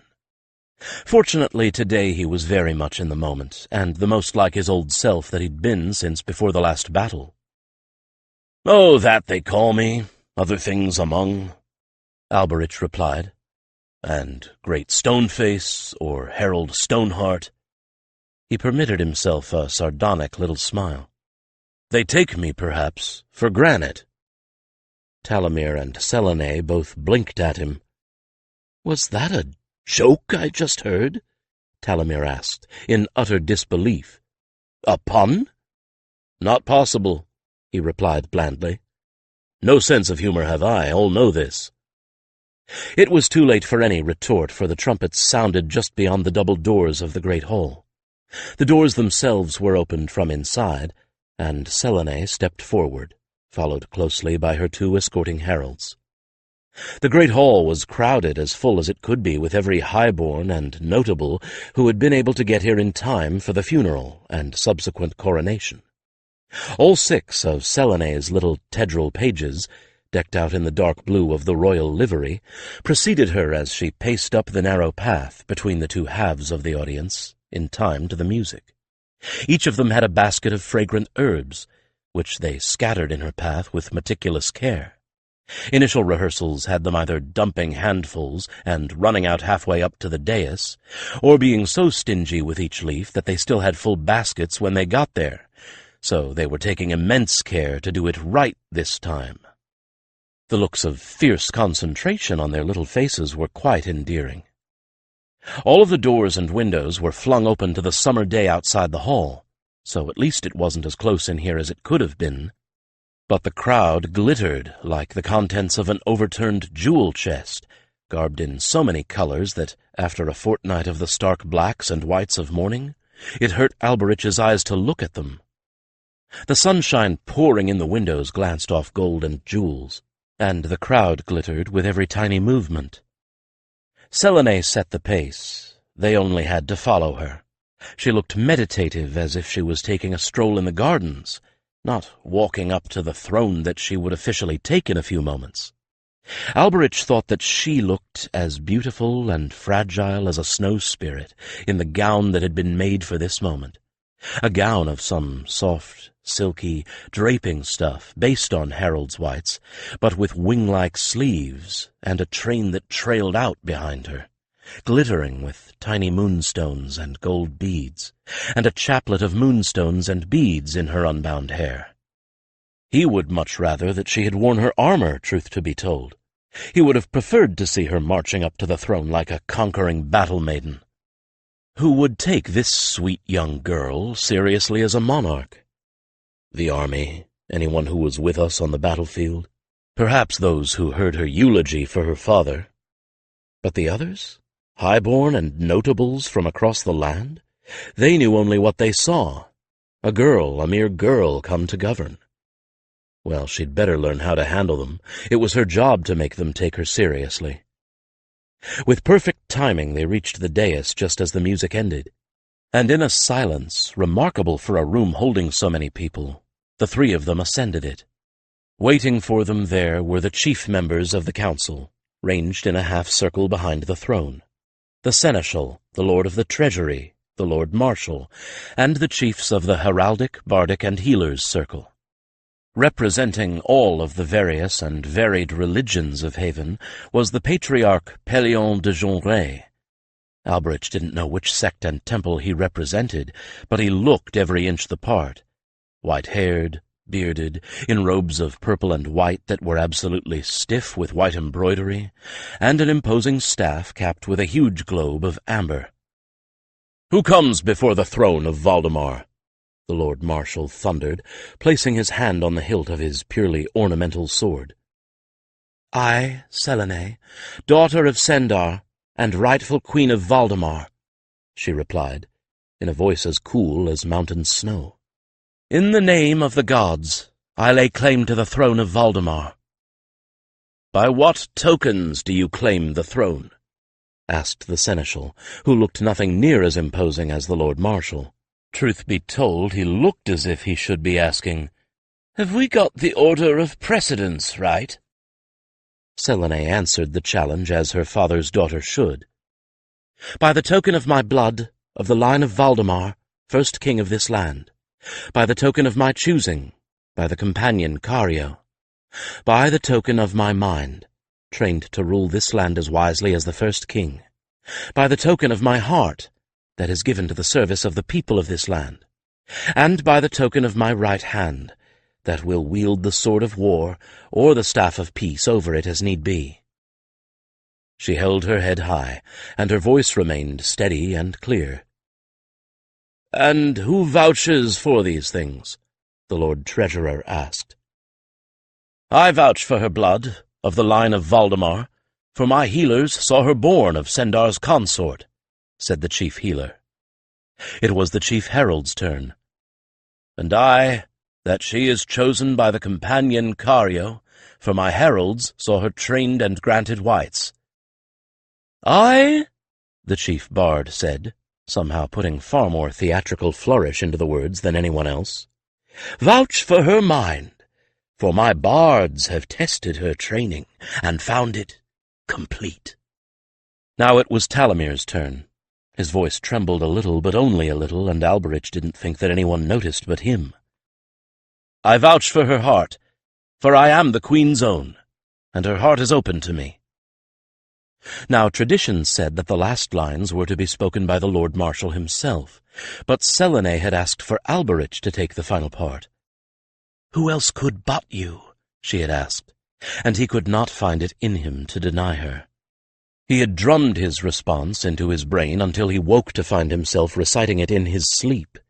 This was no time to let his Karsite syntax mangle what he was going to say.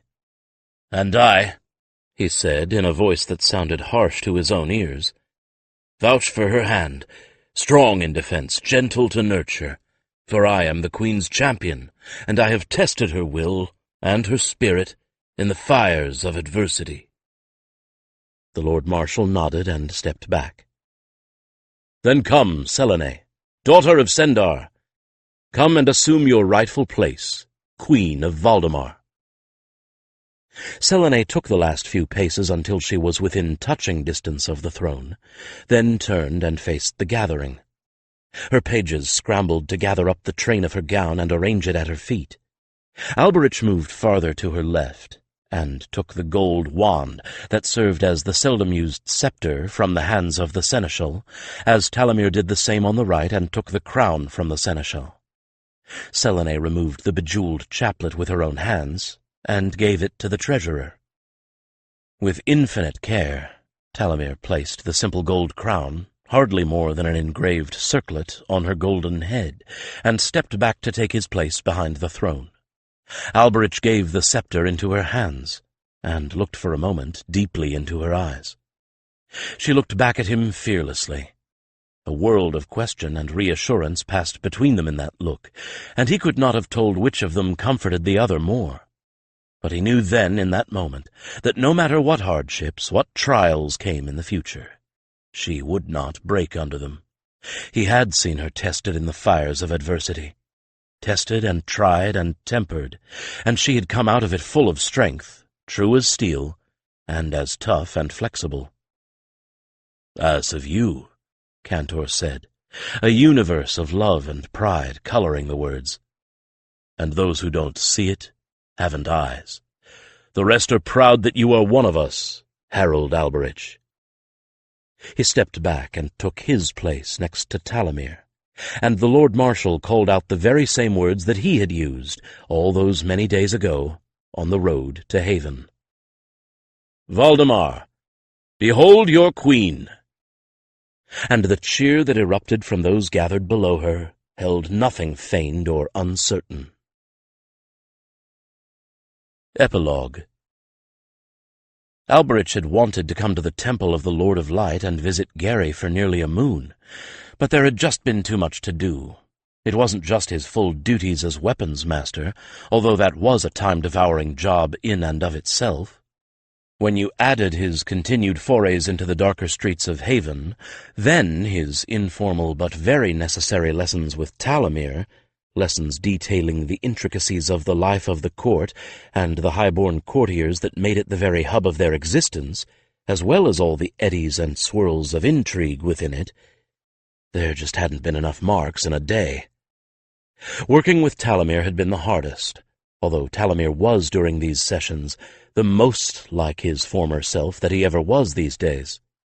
Alberich walked into the lessons with a shiver, and out of them with a feeling of relief, and the strong sense that he'd been in the naked presence of someone who'd been done no favors by being brought back to life, and who lived each moment longing to return to the path he'd been taken from, so that he could finish the journey. But Krafik had been right. There was no one else that could serve as the Queen's own that Selene needed right now, and Talamir knew that. Perhaps that was why he was driving Alberich so hard. Transferring the full weight of the job of intelligence master, for lack of a better title, onto Alberich's shoulders meant there was one less thing holding Talamir back from that delayed journey. Finally, it had been the fact that he hadn't been to the temple in far too long that had decided him. Talamir was busy with some delegation or other paying respects to Selene, and the scum of Haven could stew without him for one night. Cantor heartily approved, which eased his conscience somewhat.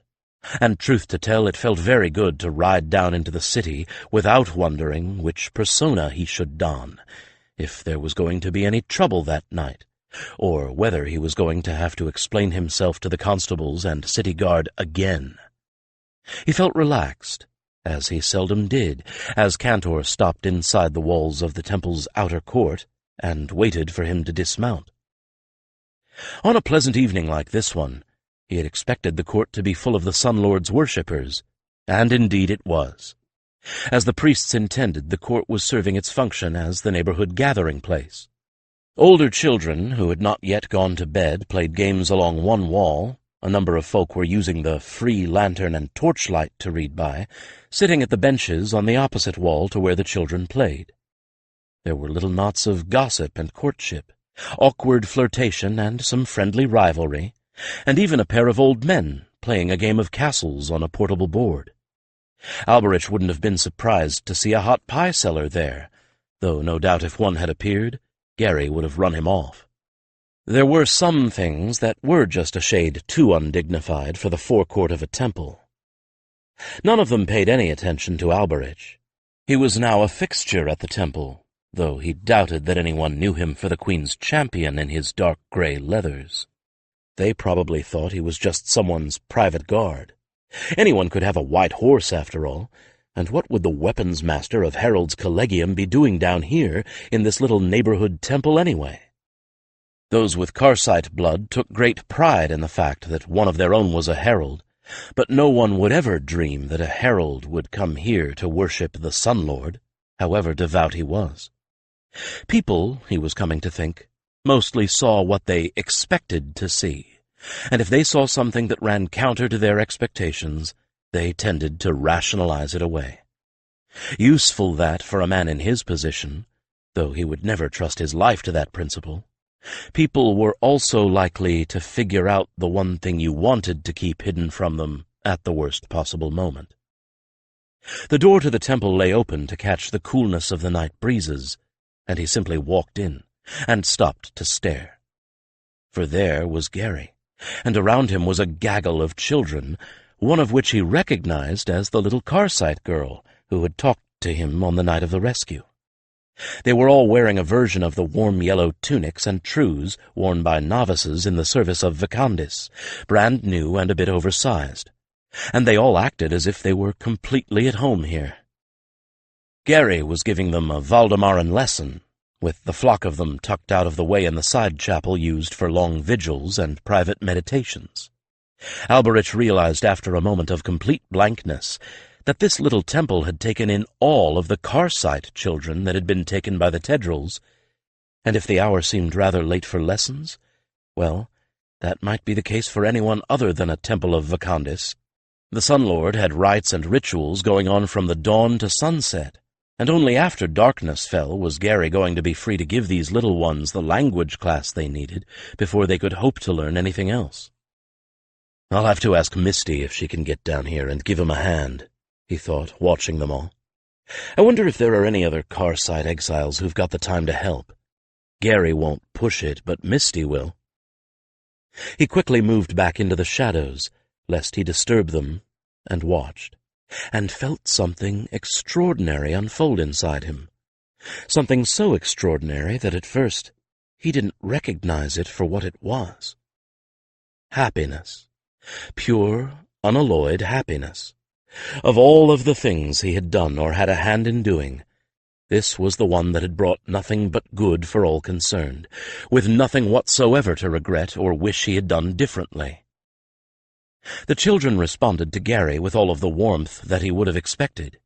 Gary was one of the kindest souls in the world, and children liked him even when he had to discipline them for something. But these children in particular were blossoming for the young priest like flowers in the sun. Already he could tell a vast difference between the too eager, too helpful, anxious, pinch-faced little things they had been, and the bright-faced creatures they were now. It was wonderful. This was how Karsite children should look. And even as he reveled in the pleasure of knowing that he had had a key hand in making it possible for them to be here, he also knew a moment of sadness at the fact that even in Carsey, most Karsite children were not this free, not this happy. Sun Lord, gentle giver of light, make it possible for them too. A small hand tugged at his sleeve, and he turned and looked down. "I heard you were looking for me," said a very small, very red-haired boy, with amazing blue eyes that looked oddly old in such a young face. For a moment Alberich stared at him, trying to work out what on earth the child could mean. Then it struck him. "You are the boy they called Cantus?" he asked. The child nodded. "And you're Alberich, the White Rider, the one who was promised to us, right?"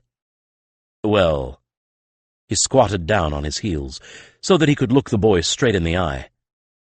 "I would say that it depends on just who was doing the promising, and where he got his information." The child grinned at him.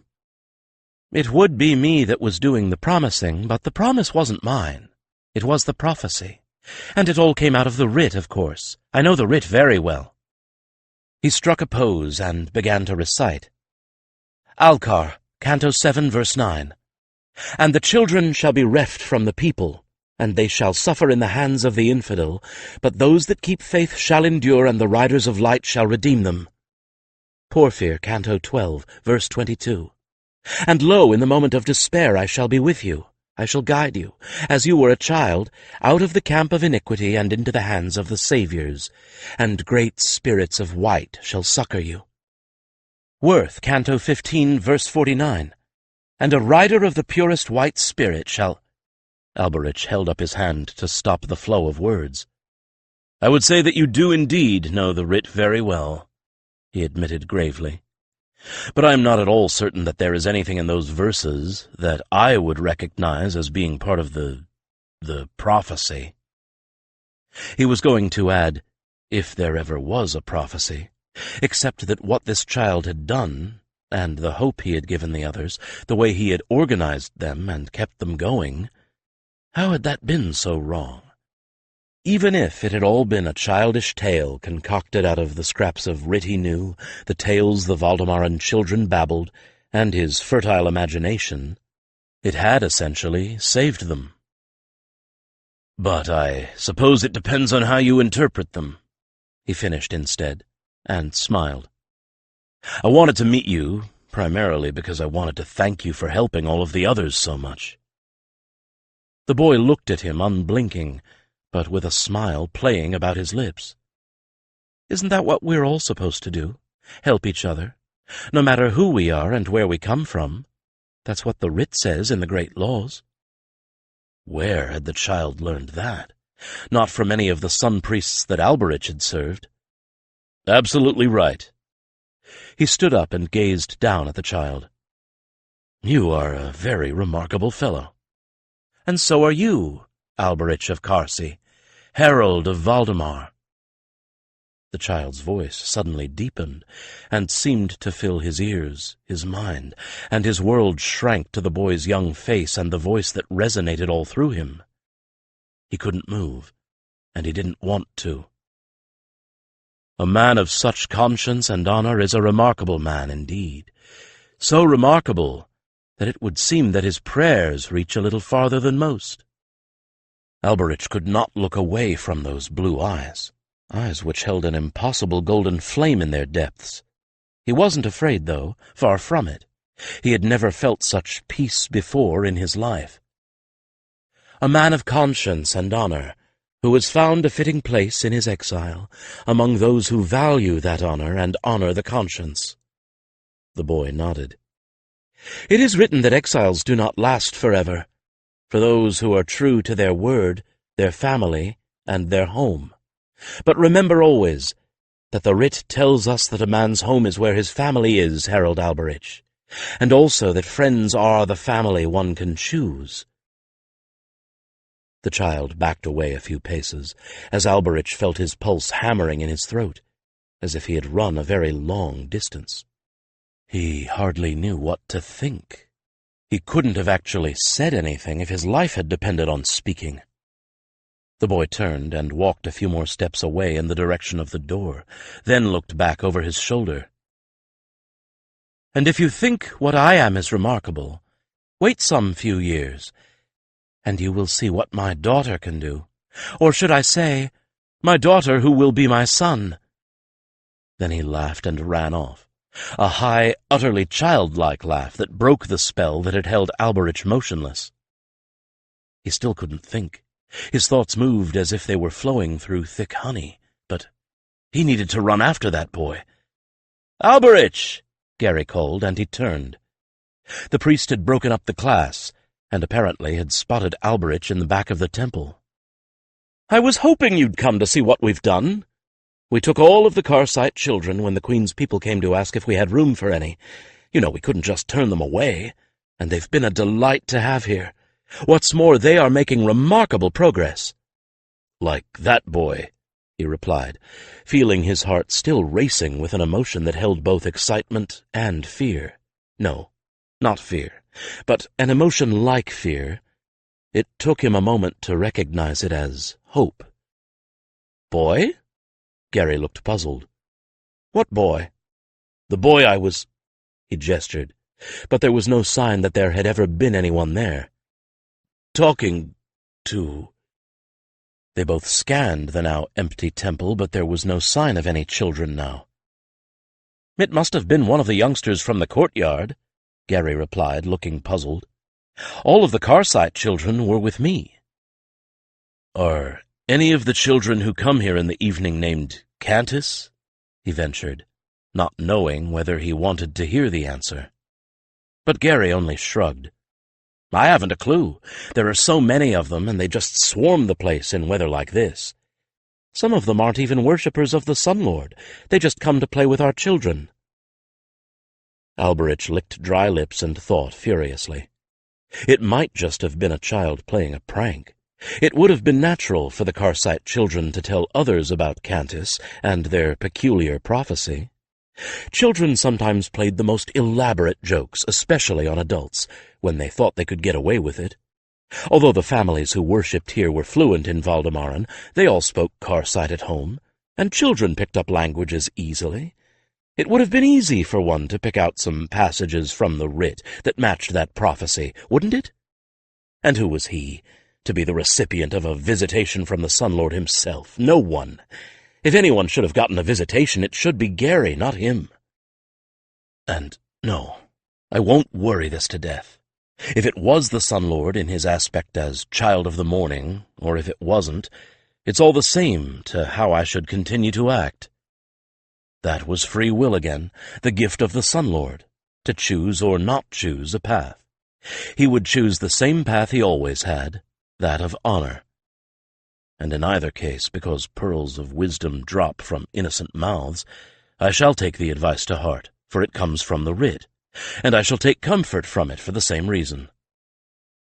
It probably was one of the youngsters from outside.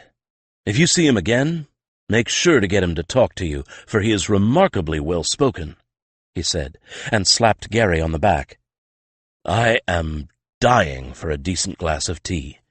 Why don't you tell me what you've been doing with these children, and give me some idea of how I can help? After all, wasn't that what everyone was supposed to do? Even an exile in a strange land? Exile. The writ and the boy were right. When he had come here, perhaps, but among these people, he had found those who understood that a man had to hold to his word and his honor. People who were the truest sort of friends. And as the writ said, the sort of friends who became one's family. Which meant that he wasn't really in exile after all. It was good to be home. This concludes Exile's Honor by Mercedes Lackey. Narrated by Paul Woodson. a member of SAG-AFTRA. Copyright 2002 by Mercedes R. Lackey.